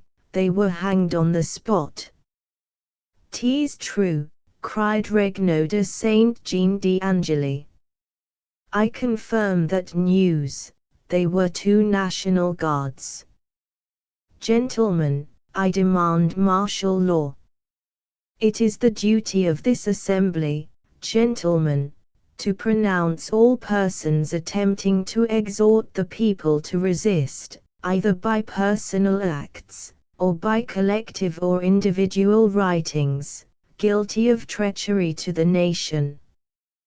This was just what the assembly desired, composed, as it was, principally of royalists and constitutionalists, and in which the Republicans, that is to say, those who upheld the petition, and, consequently, wished for the dethronement of the king, were to be found in a very small number. It was therefore decreed that the President of the Assembly, and the Mayor of Paris, should inquire into the real state of affairs, in order to take rigorous measures if events passed as were reported. They did not give themselves the trouble to inquire into the truth, but took the measures. Robespierre then left the assembly without saying a word, rushed to the club of the Jacobins, to announce to them the news. At the club he found nearly 30 persons.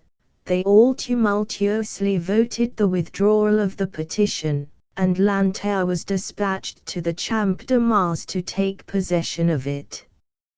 Such was the state of affairs when M. Duplay returned from the Jacobins, and asked where were his wife and daughters. He was told they were gone with Felicien to the Champ de Mars to see the petition signed. "Not an instant is to be lost," cried M. Duplay. "If the petition is not withdrawn in time, there will most certainly be a row, perhaps firearms used. Quick, let us on to the Champ de Mars." We left the house to the care of Catherine and the old grandmother and set off in haste for the Porte Saint-Honore. Decorative Separator Chapter XLII. The Red Flag. Upon our arrival, the Champ de Mars presented an aspect of the most profound tranquillity. A strong detachment of troops, with 2 or 3 pieces of cannon, which had been stationed there in consequence of the assassination which had taken place in the morning, seeing that nothing extraordinary took place, gradually withdrew, leaving the place to 300 or 400 inoffensive strollers, and a small group of men, to whom no one paid the slightest attention, but which, like many small clouds, contained a terrific tempest. This group seemed to have as leaders 2 strange-looking individuals. One of these creatures, whose name was Verriez, was a fantastic-looking hunchback. He had not been seen since the 5th and 6th of October, when he had made himself conspicuous at Versailles. He reappeared, however, on the night before our present date. The other was from the department of Orphan, and called Fournier, the American, because he had been overseer of a Negro plantation in Saint Domingo. He held in his hand a firelock. The miserable creatures who were listening to the harangue of these two men were a sort of human larva, arising none knew from where. On entering the Champ de Mars we threw a glance around, to see if we could recognize, in the midst of these 300 or 400 strollers, the 4 persons we came in search of. At that moment, it was all the easier to do so, as everyone was following Lanterre to the altar of the country. We followed as the rest. Lanterre announced to the patriots, with a voice which suited admirably these sort of proceedings, that the petition placed there the preceding night could not be signed, as, at the moment this petition was written, it was supposed that the Assembly had not yet decided the fate of the king, but that, since then, they had recognized his innocence and inviolability in the sitting of the night before. The Jacobins, he continued, intended occupying themselves with the forming a new petition, which they would, ere long, present for signature.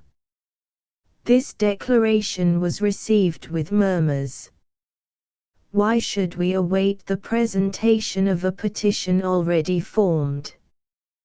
Don't we know, as well as Messrs. Brisset, Laclos, and Robespierre, what we want, said an enormous man, of about 40 years of age, a young and beautiful woman leaning on his arm. We can also write, added he, with a smile, and I might even say that we commence to think. No one hinders you. Citizen Robert, said Lanterre, who was, probably, not annoyed at the interruption. You, and, above all, the citizen Caralio, whose dear little arm you have the extreme felicity of squeezing within your own, are more capable of success than anyone else. In the meantime, I take possession of the one made by the Society. So saying, Lanterre placed in his pocket the petition written by me, dictated by Brisset, amended by Laclos, and definitely corrected by Bonneville and Camille Desmoulins. With all this, I neither see my wife nor my daughters, exclaimed M. Duplay. I have an idea, replied I, that, having required some refreshments, she went to some café with Felicien. We require pen, ink, and paper, said the citizen whom Lanterre had called Robert, which we will find at the first stationer's. Would you wish me to go and fetch it for you, said a red-headed individual, with a strong German accent. But, said a strange voice, do you think you can spare time to go such a distance? How would it be, in the meantime, if the Queen required your services? The Queen, demanded the people from all sides, and at the same time fixing their eyes on the man with the red hair. Yes.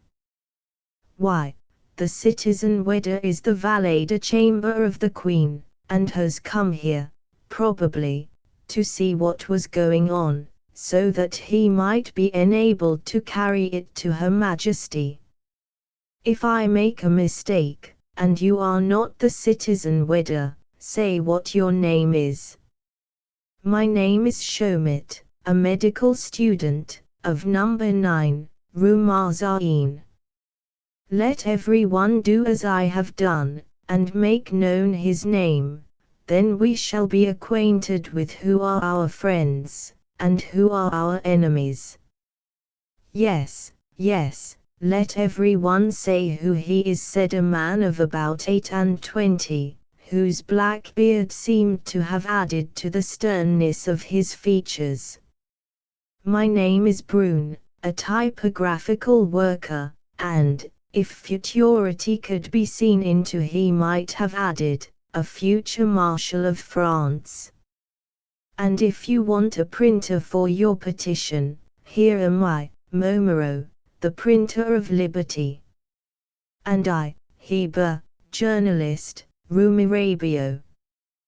Then succeeded such tumultuous uproar of men shrieking their names with all their force, that one could scarcely distinguish those of Renard, Lagarde, Moyo, Henriot, Lescaut, and David. When this tempestuous noise ceased, the man named Wedder had disappeared. Robert, said I to him who had offered to frame the text of the petition, I have some business in yonder cafe, where I fancy I can distinguish some of my friends, whence I will proceed to the nearest stationer's, and bring you back everything that is necessary for writing purposes. Then I added to Duplay, follow me with your eyes, sir, and if, as I believe, those are the ladies we are in search of, I will make you a sign with my pocket handkerchief. As I had fancied, it was Madame Duplay and her daughters.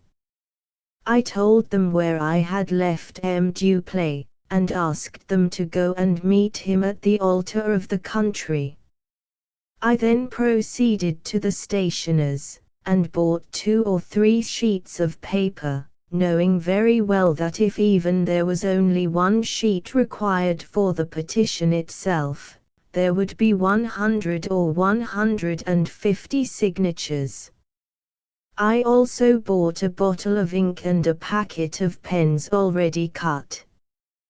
When returning, I met with Duplay and his family. This gentleman, fearing some serious disorder, was taking his family home by the nearest road, that is to say, by the Invalids. Before separating with him, though, I promised that if anything grave took place, I would return with a full account to the house. I now hastened to the altar, where I was impatiently awaited. I have already mentioned the names of Robert and Mademoiselle Caralio.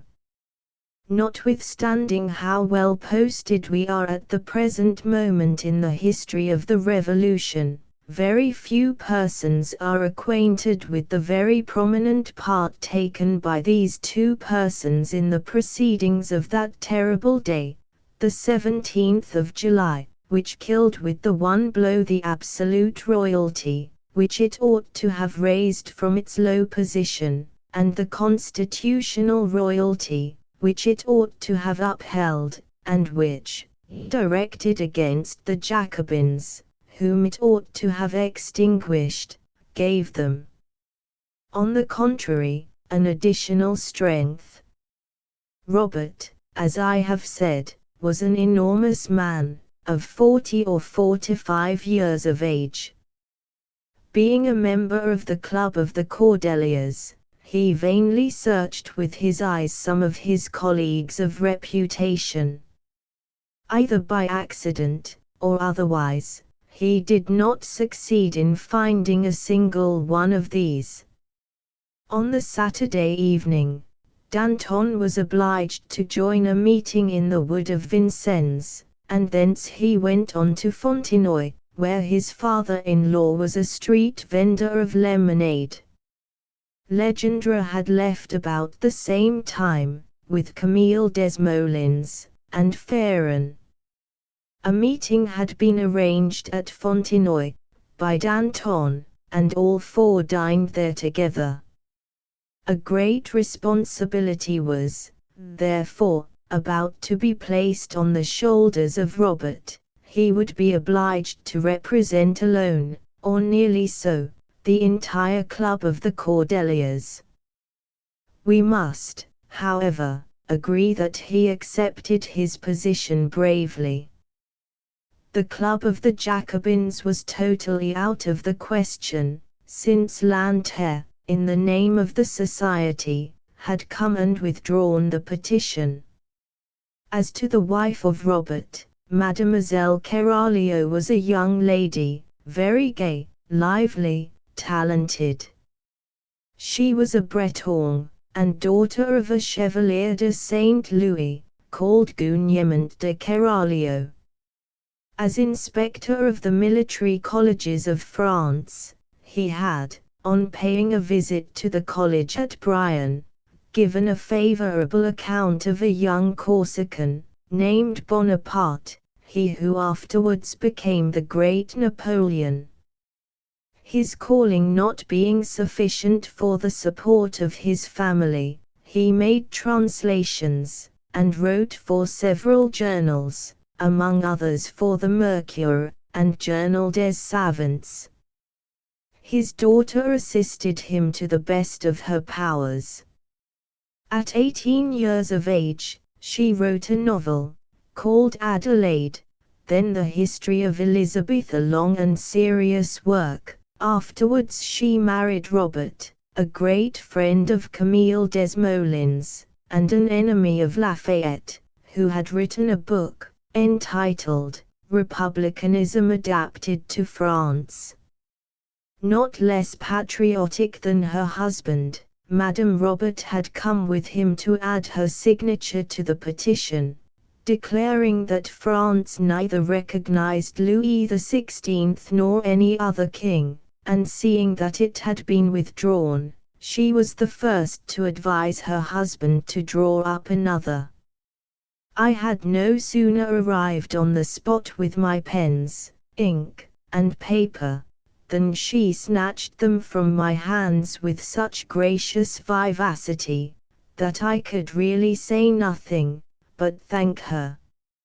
She then handed a pen to her husband, who was not very clever at composition.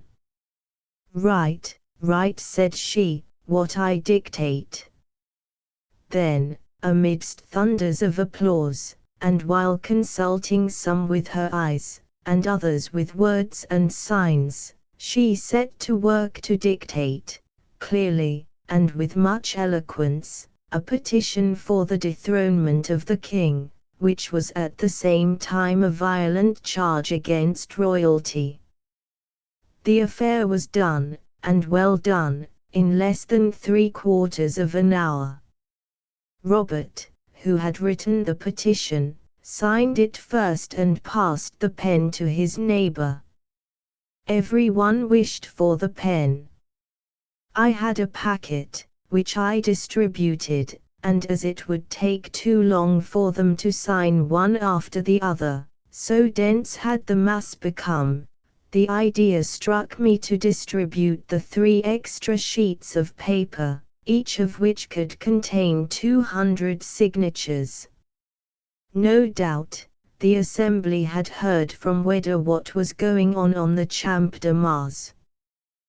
The situation was grave, for if the people broke the decrees of the assembly, it would cease being the first power of the state.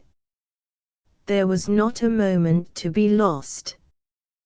The meeting would have to be dissolved, and the petition destroyed at all risks, the more so, as every instant the mob was becoming more and more numerous, not from the side of Paris, where it was made known to all, that, by proceeding to the Champ de Mars, they would be guilty of an act of rebellion, but from the village of Dyssy, Vaugirard, Sevres, St. Cloud, and Boulogne, where they were foretold of the reunion, and had not heard of any counter-petition. They flocked to it, as to a fete. The intentions were good, although nothing was easier than to accuse them of being bad. The assembly, duped either by mistake, or profiting by the occasion, sent a message to the mayor, announcing that a band of 50,000 robbers were congregated in the Champ de Mars, and were about to march upon the Salle du Manog.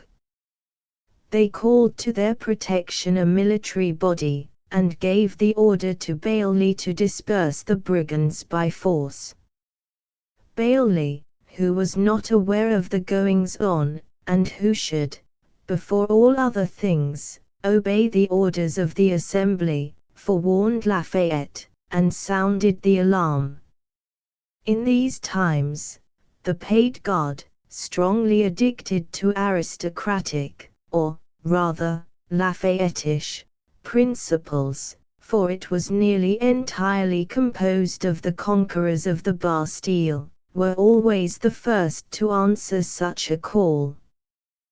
This body, perfectly armed and perfectly commanded, were exasperated at the injuries they received from the democratic journals, and particularly the Friend of the People, of Marat, in which he called them the spies of Lafayette, and one day demanded their noses to be cut off, another day their ears, and even hinted at finishing with them altogether with the assistance of the guillotine. They applauded vociferously, when suddenly the red flag was seen to float from the balcony of the Hôtel de Ville, which was a signal to all the loyal citizens of the town of their help, and never did they require help more than on this occasion. In the midst of these cries, the mayor, who was pale as the day on which he marched to the scaffold, descended the Place de Grève, and placed himself at the head of a column of the National Guard. Lafayette, at the head of another column, followed the left bank of the Seine, while Bailey took the right bank. The red flag was unhooked, and followed the column, headed by the mayor. Decorative separator Chapter Sliv. The massacre of the Champ de Mars.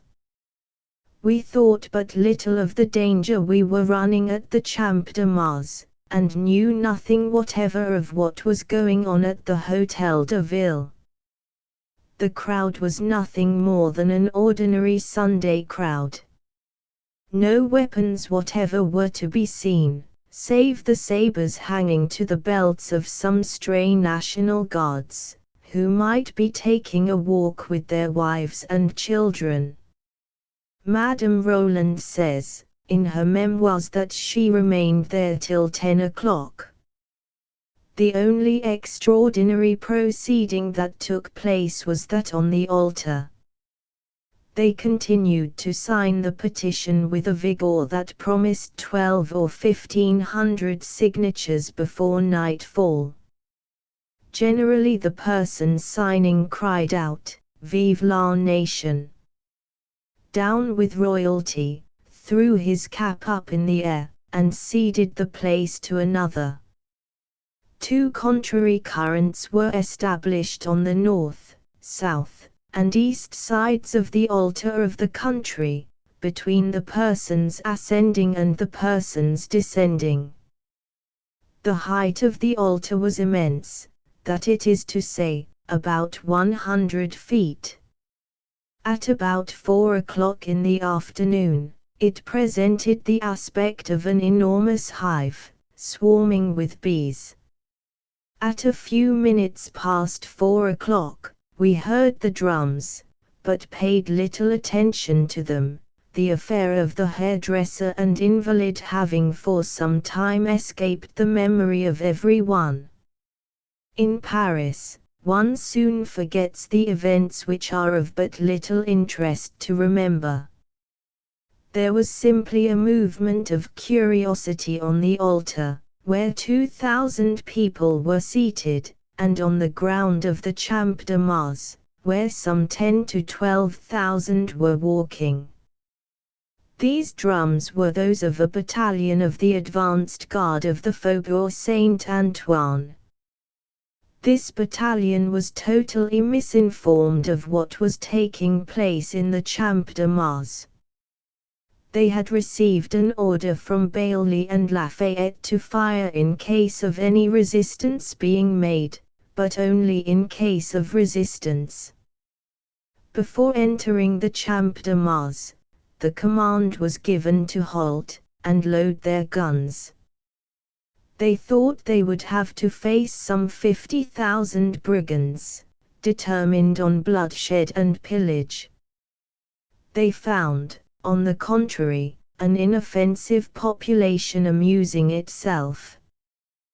The battalion halted a second time, but, as they did not find what they were in search of, they put their guns in clusters, and sent a few unarmed grenadiers to see what was passing on the altar of the country. These came back, saying that they were signing a petition in the greatest possible order, and without the slightest noise. The people walking in the Champ de Mars did not, on their side, pay the slightest attention to the arrival of the military from the Faubourg Saint-Antoine. But about the same time, the drums of Gros Caillon and the Cause la Reine were heard calling to arms. From Gros Caillon it was Lafayette, and from Cause la Reine, Bailly, who arrived with the National and Paid Guards. Lafayette sent, in advance, an aide-de-camp and 100 armed men, to find out what was really passing in the Champ de Mars. But from the group, which I have already mentioned as having been commanded by Verrières and Fournier, a gunshot was seen to proceed, which wounded the aide-de-camp of Lafayette. The advance guard returned to Lafayette, and the aide-de-camp, bleeding, made his report on the manner in which he was received. To him, wounded as he was on his entry into the Champs, all the inoffensive strollers appeared to be brigands. Lafayette placed himself at the head of the 3,000 men he commanded, and marched on the Champ de Mars. He found Fournier, Verrières, and those they led, busily engaged in raising a barricade. He marched straight up to the barricade, and destroyed it. From under a cart, Fournier, the American, fired through one of the wheels on Lafayette. The gun missed fire. Fournier, the American, was taken, and charged with revolt and homicide. The National Guard would have shot him on the spot, had not Lafayette torn him from their hands, and rendered him his liberty. The most curious of all was, that this bloody day was caused by these two bloodthirsty men, Lafayette and Bailly.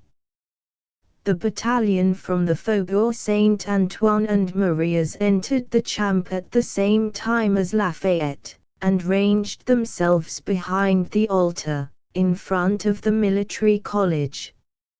Lafayette, fearing that these might sympathize with the people, sent a detachment of the National Guard to join them. At this moment the promenaders, and those who were signing the petition on the altar, preoccupied, but not alarmed, at the sort of collision which had taken place between the National Guard and the defenders of the barricade, saw, advancing by the bridge of Poix, today the bridge of Jena, another body of the army, headed by the mayor, and over the heads of which floated the red flag. This red flag informed us that martial law was proclaimed. Against whom? It could not be against those who were guilty of no wrong, and who were simply walking by right of the petition accorded to every citizen. In the midst of the troop following the mayor were to be distinguished a company of dragoons. The dragoons were well known to be an aristocratic regiment, being used to firing on the people. Also a band of hairdressers, armed to the teeth, with their hair dressed a l'ilde pigeon and clad in the height of fashion. Their clothes were of silks and satin, and of every color in the rainbow. They came, no doubt, to avenge the death of that unfortunate poor fellow, Ledger. The group which had opposed the entrance of Lafayette had gone and reformed themselves a little further off. They were joined by all the blackguards of the quarter. At the moment when, after a roll of drums, M. Bailey commenced his declaration, a shower of stones fell around him. A gun was fired behind him at the same time, and wounded a dragoon. Bailey gave the order to fire a round of blank cartridge in the air. The order was executed. This inoffensive discharge injured no one, but had the effect of making Lafayette think that it was real. The promenaders nearly all rushed towards the altar of the country, fancying that they, as simple spectators, could not be fired upon without there having first been a summons to disperse. At this moment, the Champ de Mars was invaded by cavalry. The promenaders vainly search for an issue to re-enter Paris. At all sides, nothing but troubles present themselves to our view, at the military college, at Gros Caillon, at the entrance to the wood. Almost immediately the paid guards made an offensive movement towards the altar. Abandoning the hostile group, which continued to shower stones on their heads, they dashed themselves distractedly and furiously against the altar, and, without an attack, without provocation or resistance, fired on this mass of brothers, this living pyramid, this human beehive, of which 2/3 were composed of defenseless women and children. The hurricane of fire fell on this disarmed throng, who only replied by heart-rending cries of agony. The three faces of the altar were covered with the dead and wounded bodies of the unfortunate victims. From the height of the pyramid where I found myself, between Robert and his wife, I perceived that the artillery were about to make fire on the people with the cannon, at the risk of firing on the cavaliers and paid guard, when Lafayette, perceiving the movement, dug the spurs into his horse, and galloped to the mouth of the cannon, where he placed himself. The first cry of Madame Robert was, "Tease on the petitioners, they would fire. Let us save the petition." Then addressing herself to me, she said, "Help me, monsieur, help me." It was no longer a question of signing. Every one precipitated himself by the only side of the altar which had not been fired upon, that is to say, the side facing the military college, and which was protected by the battalions of the Faubourg Saint-Antoine and Marais. Both the petition and the sheets, covered with signatures, were seen to fly before the wind. Madame Robert took possession of the petition, whilst her husband and I collected about 100 sheets of signatures. We then descended by the west side of the altar. Around us, 7 or 8 persons had been killed or wounded. 150, at least, fell before this first discharge. In descending this immense staircase, I lost Robert and his wife. The National Guards of the Faubourg Saint-Antoine and Marais cried, "Come with us, we will defend you." I rushed to their sides. The dragoons set out in pursuit of us, but the battalion of the Marais opened their ranks to us, and prepared to receive them with the bayonet. An aide-de-camp came up, and ordered this battalion to march forward, and make a junction with the other troops. The aide-de-camp was killed. None obeyed this order but the paid guards. The battalion, or rather, the 2 battalions, of National Guards, formed themselves into 2 columns, sent out scouts, so as to protect any fugitives who might come and ask for shelter in their ranks, and marched from the Champ de Mars, leaving this horrible butchery to be completed without their assistance. Decorative Separator Chapter XLV. Robespierre pays a visit to M. Duplay. I had no sooner quitted this frightful scene of bloodshed, than, thanking my saviours, I sprang forward towards the river, in order to cross it by boat, or, if there was a necessity, to swim it. The affair seemed to me grave. There must have been some treachery on foot, of which, in my mind, the Jacobins ought to be instructed. There happened to be, in a boat anchored to the river's bank, a man fishing, who did not disturb himself, notwithstanding the thundering of the cannon. Nothing ever disturbs a man fishing. To untie the rope, jump into the boat, and take possession of the oars, was but the work of a few moments. I had nearly halfway crossed the river before he recovered from his astonishment. At length, he demanded what I meant by this violence, both to himself and to his boat. I showed him a paper, and said, "An order from General Lafayette." That was sufficient. I jumped out on the right bank, leaving the boat, with its owner, to regain the left. Once on solid ground, I took to my heels, and by Cours la Reine, and the Porte Saint-Honore, I set out for M. Duplay's house as fast as my legs could carry me. From Cours la Reine to the Church of the Assumption, in front of which M. Duplay lived, I found the streets greatly agitated and full of people. The red flag, the mayor, the dragoons, and the paid guard were seen to pass. Then, again, they had heard the terrible discharge of musketry, so that seeing me come from the Champ de Mars, running, the perspiration dropping off me, and all covered with blood, every one inquired of me the whole way along, "What is the matter?" I had but one reply to make, and that while I was running. The dragoons and the paid guard are slaughtering the people. I found M. Duplay at his door, surrounded by a group of neighbors and acquaintances.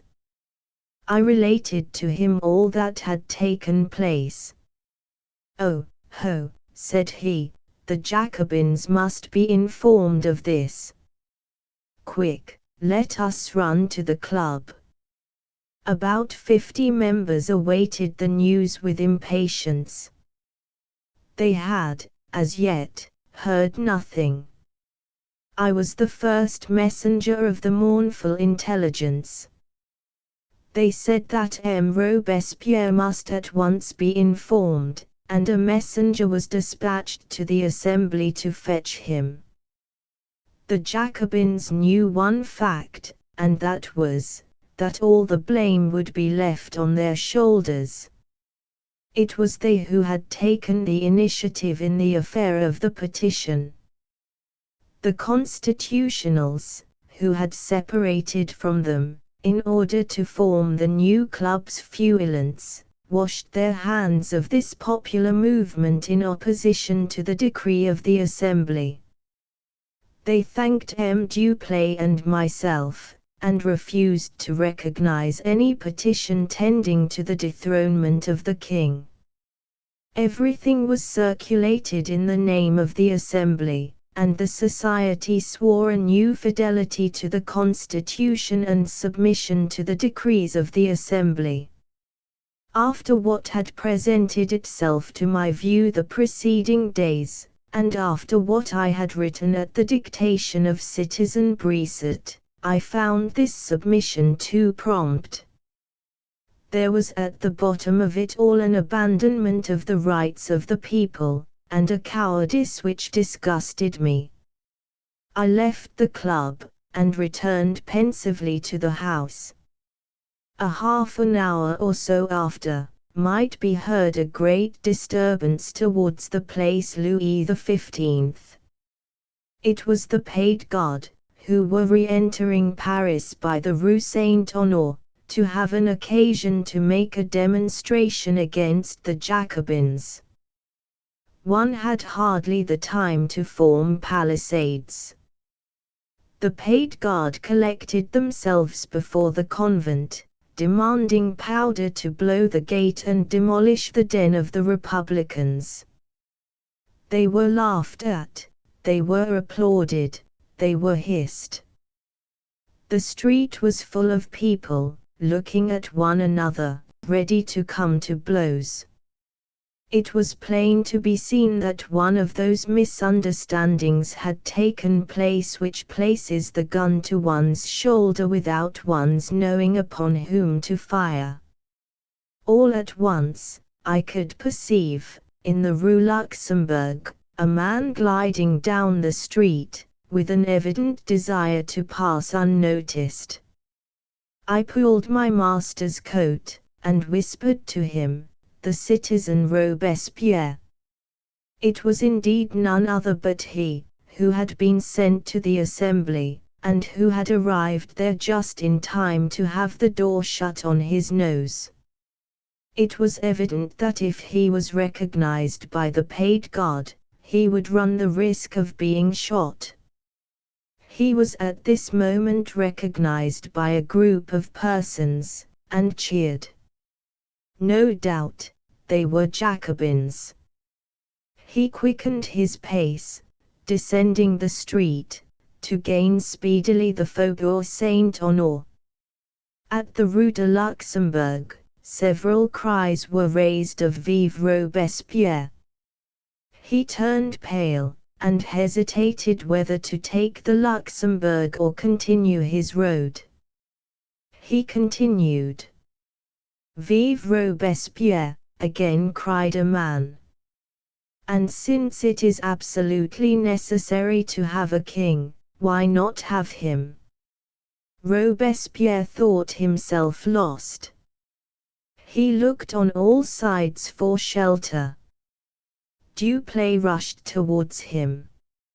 At my house, citizen," said he. "My name is Duplay. I am master carpenter, and a good citizen." "Yes, yes, at our house," said Madame Duplay and Mademoiselle Cornélie. And all three, the man and the two women, surrounded Robespierre, who, without the slightest resistance, allowed himself to be led into the alley. I entered last, and locked the door. The retreat was effected so prudently, that hardly a soul had perceived the maneuver. Those that did see him said nothing, so that no noise was made at the door. Robespierre was extremely pale. He sat down, or rather fell, on the first chair that came in his way. Mademoiselle Cornélie wiped his forehead with her pocket handkerchief, while Madame Duplay brought him a glass of fresh water. I placed the glass to his lips, but his hand shook so, that he made the glass chink against his teeth. However, he drank, looked around him, tried to smile, and said, "I see that I am with friends." "Say, rather, with admirers, with devoted admirers," replied M. Duplay. "Oh, yes," replied the three women. "Oh, if I had known it," said M. Duplay, "I would not have allowed you to present yourself at the National Assembly." "How so?" said Robespierre. "Yes, it was René, M. Duplay pointed me out, it was René, a good young man, a staunch patriot, and a friend of M. Drouet de Saint Menehoud, who, you know, arrested the king. It was René who came and announced the massacre on the Champ de Mars. We have but one bond to the Jacobins, and, as I belong to the club, I now recognize you," said Robespierre. "Then it was decided to go and fetch you. And I arrived just in time to see the gates shut. Not wishing to return home, at the bottom of the Marais, I was going to get a little shelter at the house of Pétion, who lives in the Faubourg Saint-Honore. You came across me on my road, and brought me here. I ask permission to remain here all night. Surrounded by the spies of Lafayette, and satellites of Bailly, the life of an honest man runs great danger. I do not fear death, but my ambition is to die in a way useful to my country." I assisted at this scene without the slightest emotion. It seemed to me a great honor to address this great man.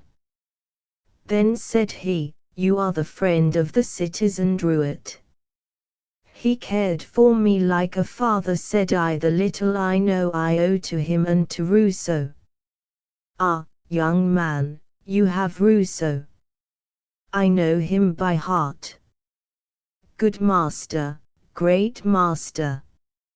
"I, also, was his scholar, and I hope to do him credit one of these days."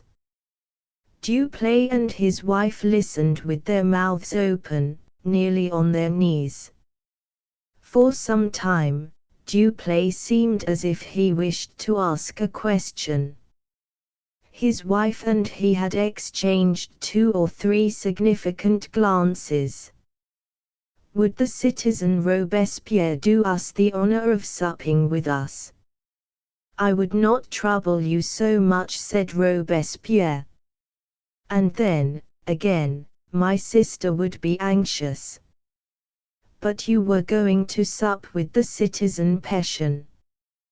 "Yes, but from Pétion's I could have let my sister know." "Very well, she can be informed from here as well." "Have you any person certain?" "There is me, citizen," said I. "Would you have that kindness?" "I will be only too happy to render this service to M. Duplay." "Then have the goodness to give me pen, ink, and paper." The 2 young girls brought him the pen and paper.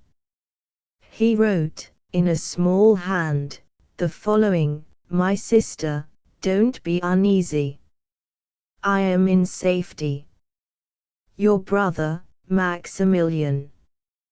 He then sealed his letter, and wrote the address in a bold hand, which reminded me greatly of his character, to Mdlle.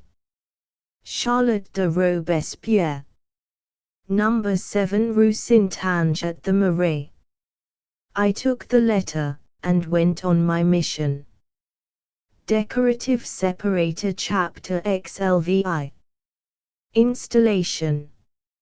I have already said that nature had gifted me with strong legs, and it was in days like the present that I appreciated the gift. As yet, I knew not sufficient of Paris to be enabled to extricate myself from the labyrinth of streets which joined the Rue Saint-Honore, and which stretched from the Rue Aubry-le-Boucher to the Rue Boucherat, so that I spent 6 or 7 minutes in making the necessary inquiries, and at last arrived. I saw a sombre house in a sombre street. It was number 7. I mounted a dark-looking staircase, and arrived at the second floor. 3 doors opened on the landing, one of them bore an inscription, Le citoyen Maximilien de Robespierre, it député à l'Assemblée nationale. I knocked. I heard footsteps approaching the door, and then stop cautiously. "Is it you, Maximilian?" asked a voice, in which could be discerned traces of emotion. "No, mademoiselle," I replied, "but I bring news of him." The door was quickly opened. "Nothing has happened to him?" asked a stately female of about 40 years. "Here are a few words to reassure you," I replied. I then handed her the letter. It was too dark for her to be enabled to read it in the passage on the landing. Mademoiselle de Robespierre re-entered the apartment, inviting me to follow her.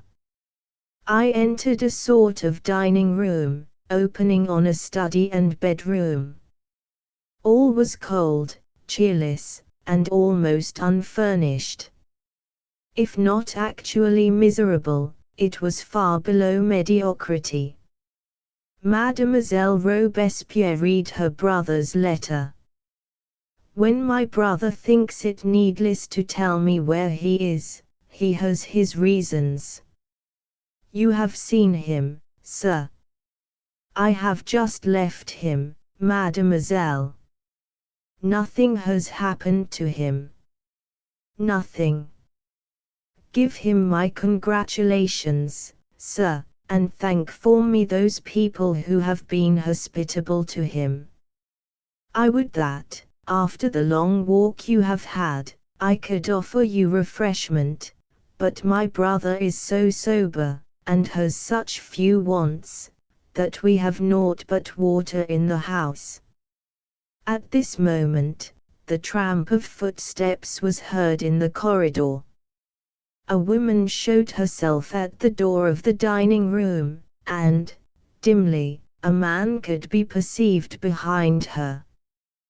Despite the semi-darkness, I recognized the female, and could not resist crying out, "Madame Roland!"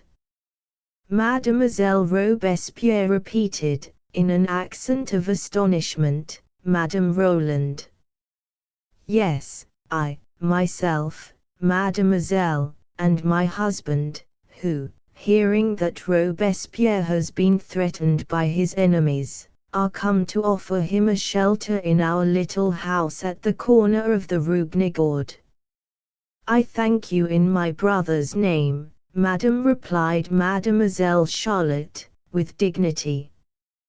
"He has already found the asylum which you so nobly offer him, and which I know not myself. Here is the gentleman who brought the news," continued she, pointing me out to Madame Roland. "That proves," Mademoiselle said, in his turn, "the citizen Roland, that other citizens are more favored than we," and remarking that he was unwilling to intrude longer on her privacy, he bowed, and departed with his wife. As my errand was fulfilled, I followed them, and returned in close conversation with them. Madame Roland was at the Jacobin Club when the paid guard made an irruption among them. The terror was such among the few members of the society present, that one of them, anxious to escape, escaladed the gallery set aside for women. Madame Roland made him ashamed of himself, and compelled him to descend the way that he had come. They asked me about Robespierre. I told them that I was not authorized to inform them of his place of shelter, but only could assure them that he was in a place of safety among people who would die for him. Madame Roland asked me to tell Robespierre that they would bring him to trial, that is to say, accuse him that evening at the Feuillants. In that certainty, she and her husband were going to M. Buzel, to pray him to defend his colleague. We separated at the top of the Pont Neuf, M. Roland and Madame to go down the Rue du Roule. I to follow the Rue Saint-Honore. It was quite night when I arrived at Duplessis. Felicien had rejoined the family during my absence. They were at table, and he regarded askance the new arrival, who took the place of honor between Madame Duplessis and Mademoiselle Cornélie. I told M. Robespierre all about the fulfillment of my message, and reported to him his sister's reply. I told him also that M. and Madame Roland had paid a visit to his house. Here he interrupted, and repeated after me, Citizen Roland. Citizeness Roland. He appeared so astonished at the visit, that he was some time asking me the cause. I took my place at the table. Monsieur, said Robespierre, after a moment's silence, with his habitual politeness, does it please you to serve me to the end? Not only will it be an honor, and a pleasure, replied I, but a duty. Well, said he, this time you have only a few steps to go, and I shall not have to write a letter. Go to the Rue Saint-Anne, on the left-hand side. In going up the street, by the boulevards, you will see the Hotel de Berry. There you will inquire for a young man named Saint Just. He lives on the 4th floor, in a room overlooking the court. If he be at home, tell him that I want him. My kind host, I hope, will allow me to receive him here. At present, this young man is of no account, but one day he will lead us all. If he be not at home, well, you leave your name and the address of this house, where I have found such good friends, and such noble protectors, and under the address you write, urgent for the sake of the public safety. Whenever he returns, he will come straight here, you may be sure. I wished to leave the table, but, placing his hand on my shoulder, he said, finish your supper. I am not in so great a hurry, and we have all the night before us. 5 minutes after, I was proceeding up the Rue Saint-Anne. The Hotel de Berry led out of the Rue Neuve des Petits Champs and the Rue Neuve Saint-Augustin. I asked for Citizen Saint Just. The concierge threw his eyes over the keys hung on the wall, and saw that of Saint Just was not there. Number 19, 4th story, at the bottom of the corridor. I mounted a dark staircase, and found the indicated corridor, and in that corridor, number 19. I knocked, a powerful voice said, "Come in." I turned the key in the lock, and saw a young man in his shirt sleeves, working by an open window at the correction of proofs. He was so absorbed in his work, that I approached and touched him before he turned round. The book, the proofs of which he was correcting, was, I could see, entitled, Mespus temps au la voiville organ. The preoccupation of the young poet was caused by the desire to find a rhyme. The rhyme found, he turned to me. "Pardon," said he, "what want you?" "Citizen Street." "Just," replied I come on behalf of Citizen Robespierre." "You?" "Yes. He desires your presence immediately." "Where?" "If you are not prepared, I will leave you the address, but if you are, I will conduct you thither." "Is he at the Rue Saint-Ange?"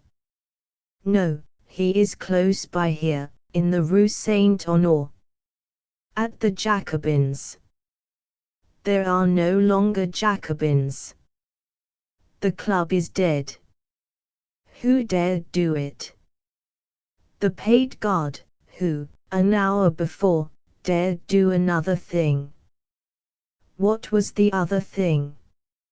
"Fire on the people at the Champ de Mars, slay, perchance, 600 or 700 persons." Saint Just shouted with rage. "What, you a patriot, the friend of M. Robespierre, and not know better than that what takes place in Paris?" said I. "I promised my publisher to have those proofs corrected by Thursday, and in order to accomplish this I told the servant not to disturb me for anything.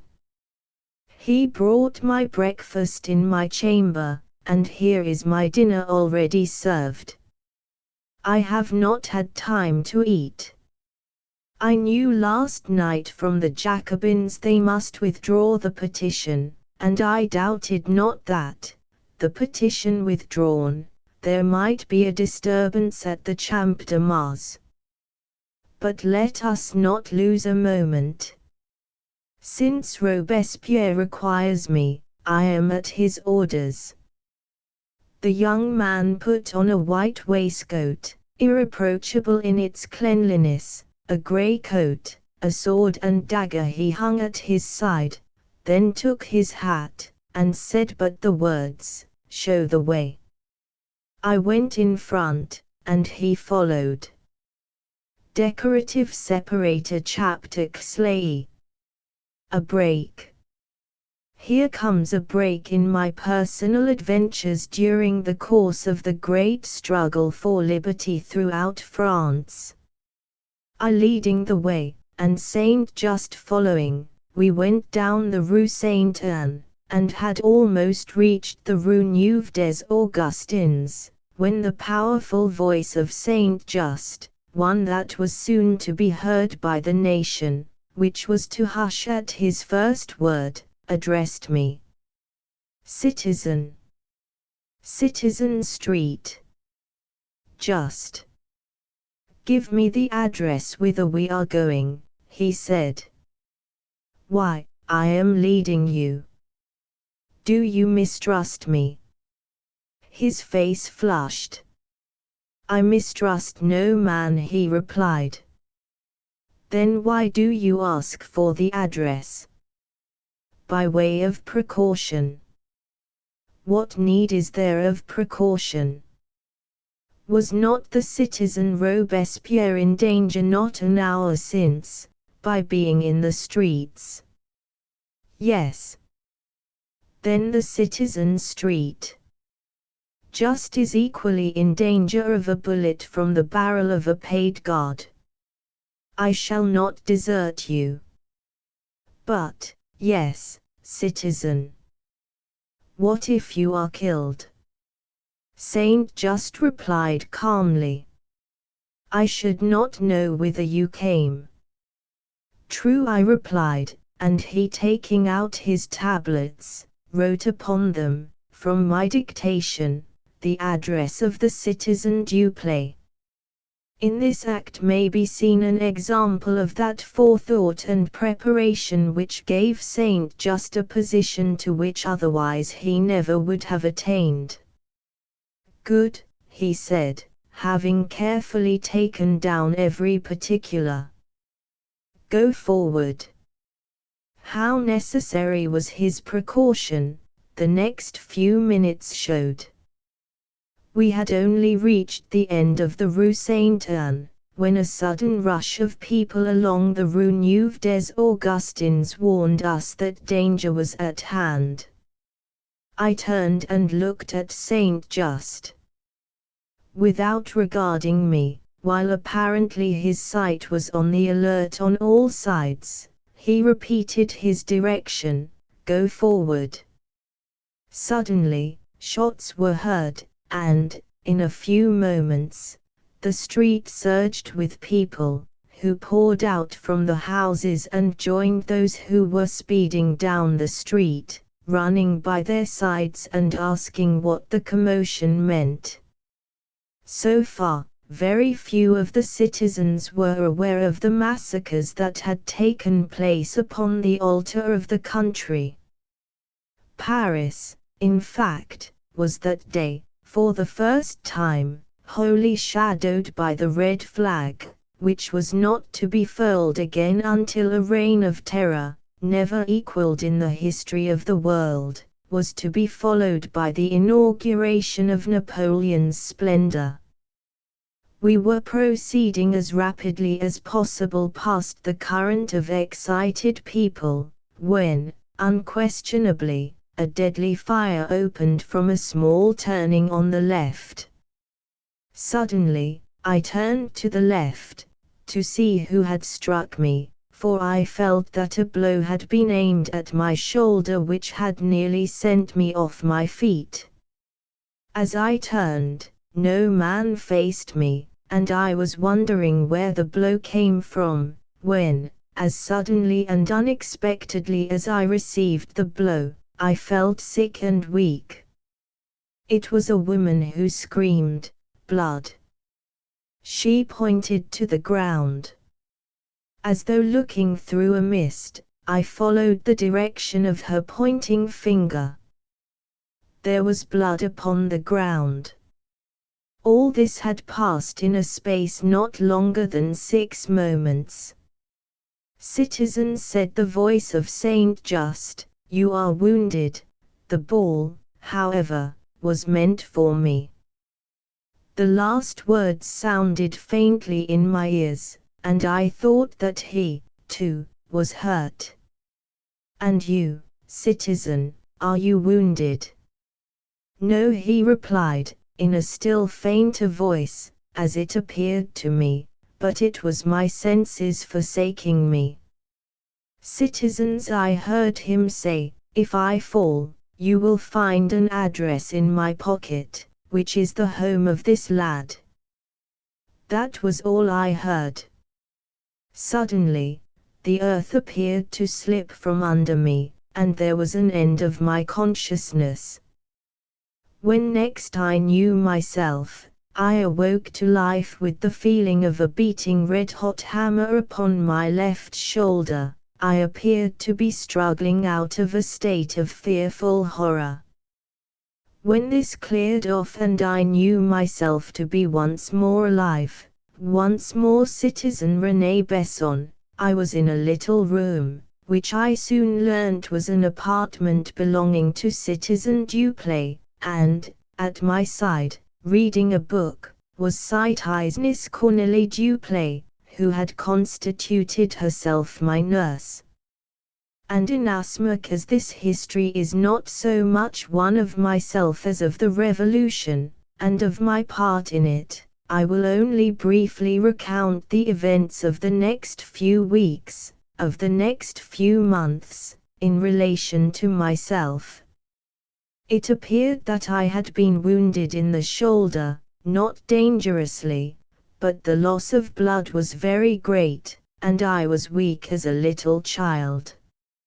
I could not raise my hand even to my head, while I had scarcely voice sufficient with which to thank my kind nurse for the offices she performed about me. For weeks I lay upon that narrow bed. My constitution, and the temperate life I had hitherto led, fighting well in my favor. I could tell through chapters how gradually the memory of Sophie Gerbort faded from my mind, and of how Cornélie Duplay took her place in my heart. But I said nothing of my love, and when, weak, but quite safe, I sat once more at Citizen Duplay's hospitable table, I still kept my passion to myself. Released, however, as I was, from my bed, I was still a prisoner in the house, which I did not quit for a couple more months. Meanwhile the revolution was progressing. The sight of the altar of the country, after the flight of the people from its steps, was terrible.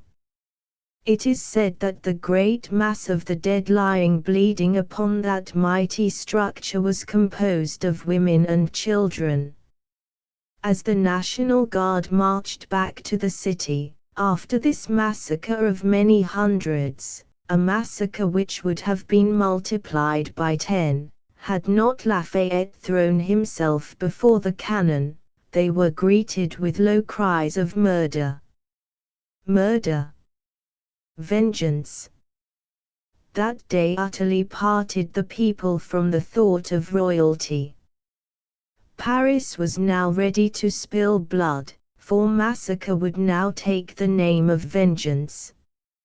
In many a street in the common parts of Paris were to be found the surviving relatives of those who had been slain. These were naturally prompted by a spirit of revenge, by a determination to pay blood with blood. Nothing could wash out this hate, no words uttered by the weak and vacillating king could now stem the torrent of hate. Louis XVI and Marie Antoinette were already condemned to death in the hearts of the people.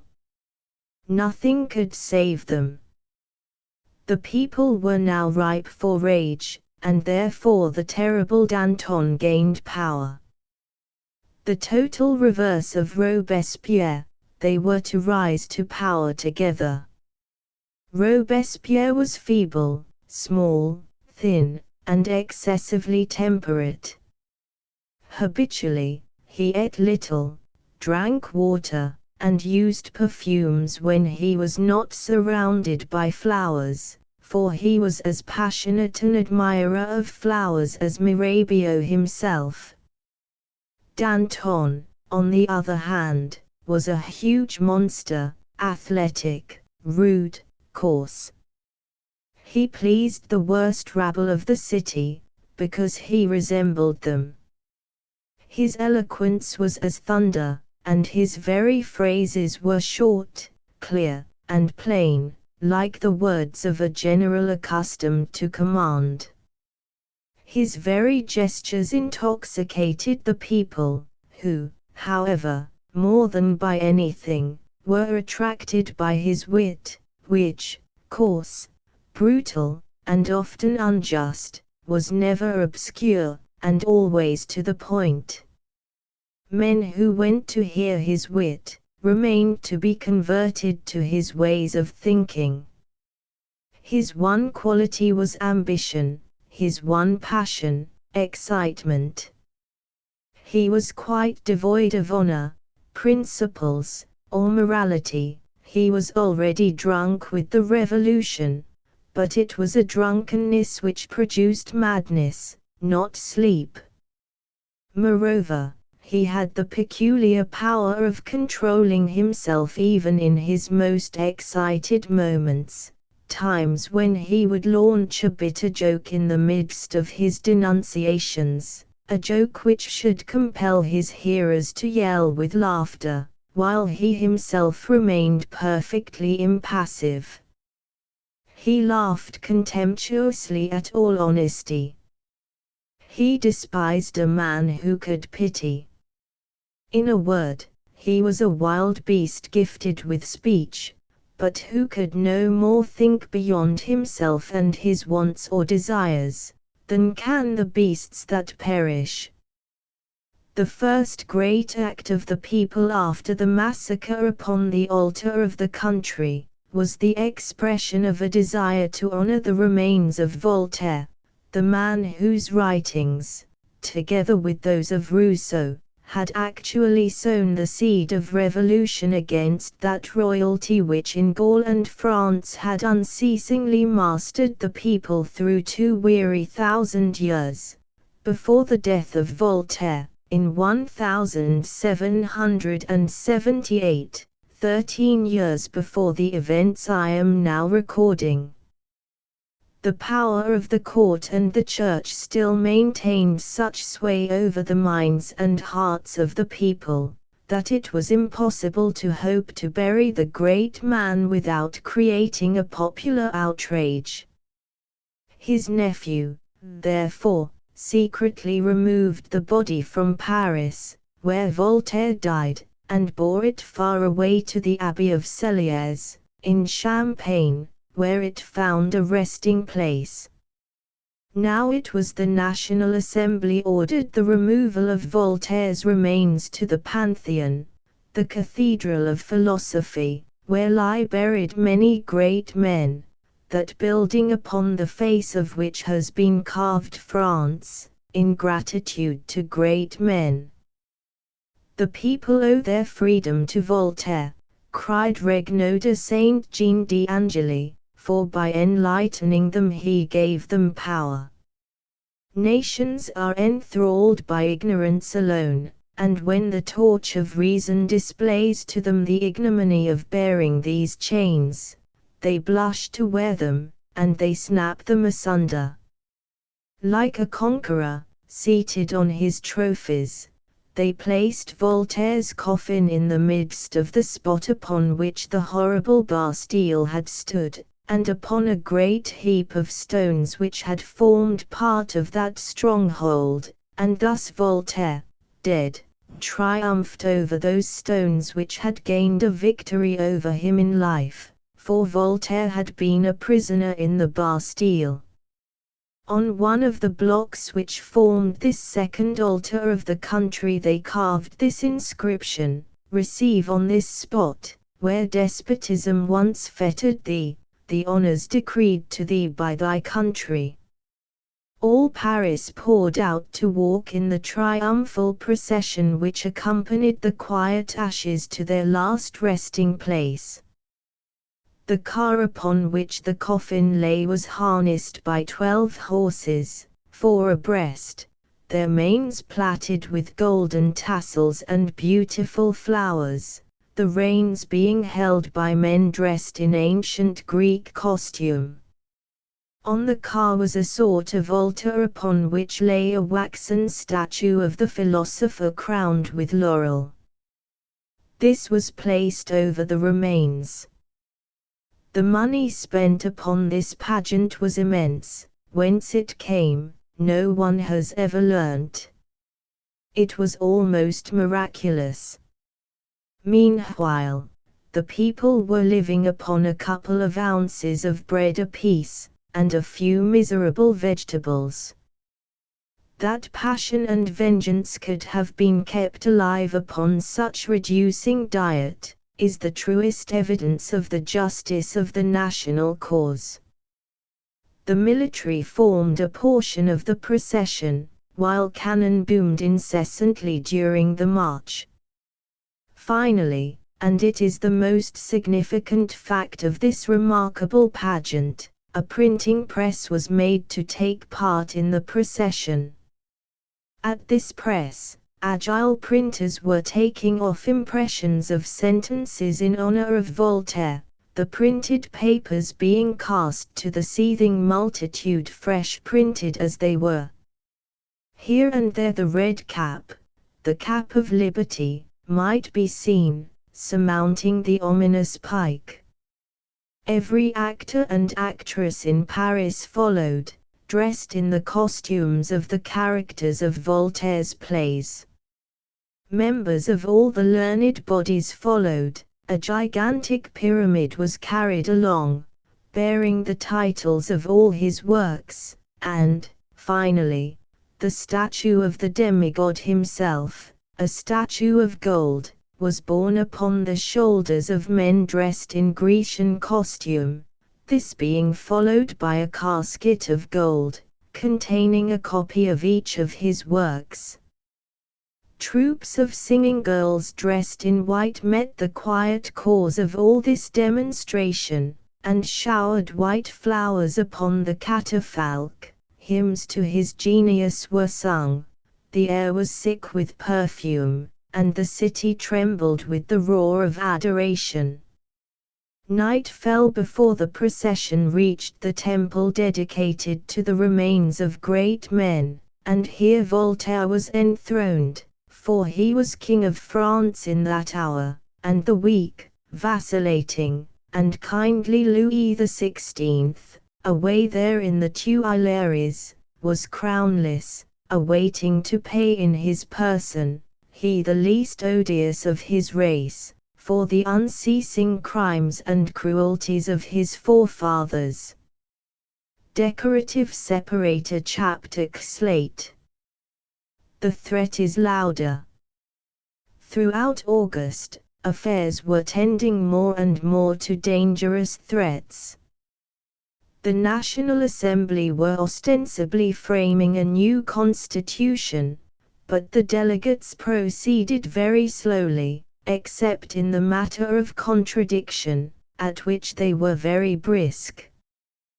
The king's brothers became still further estranged from him, while the efforts made beyond the frontier, tending to liberate the royal family from the state of imprisonment in which they lived, only tended to hasten the growing belief of the people that by the death of the king, alone could the nation hope to destroy the chances and the plans of those royalists who had escaped from France, and were blindly endeavoring to serve their own interests by inducing foreign courts to declare war against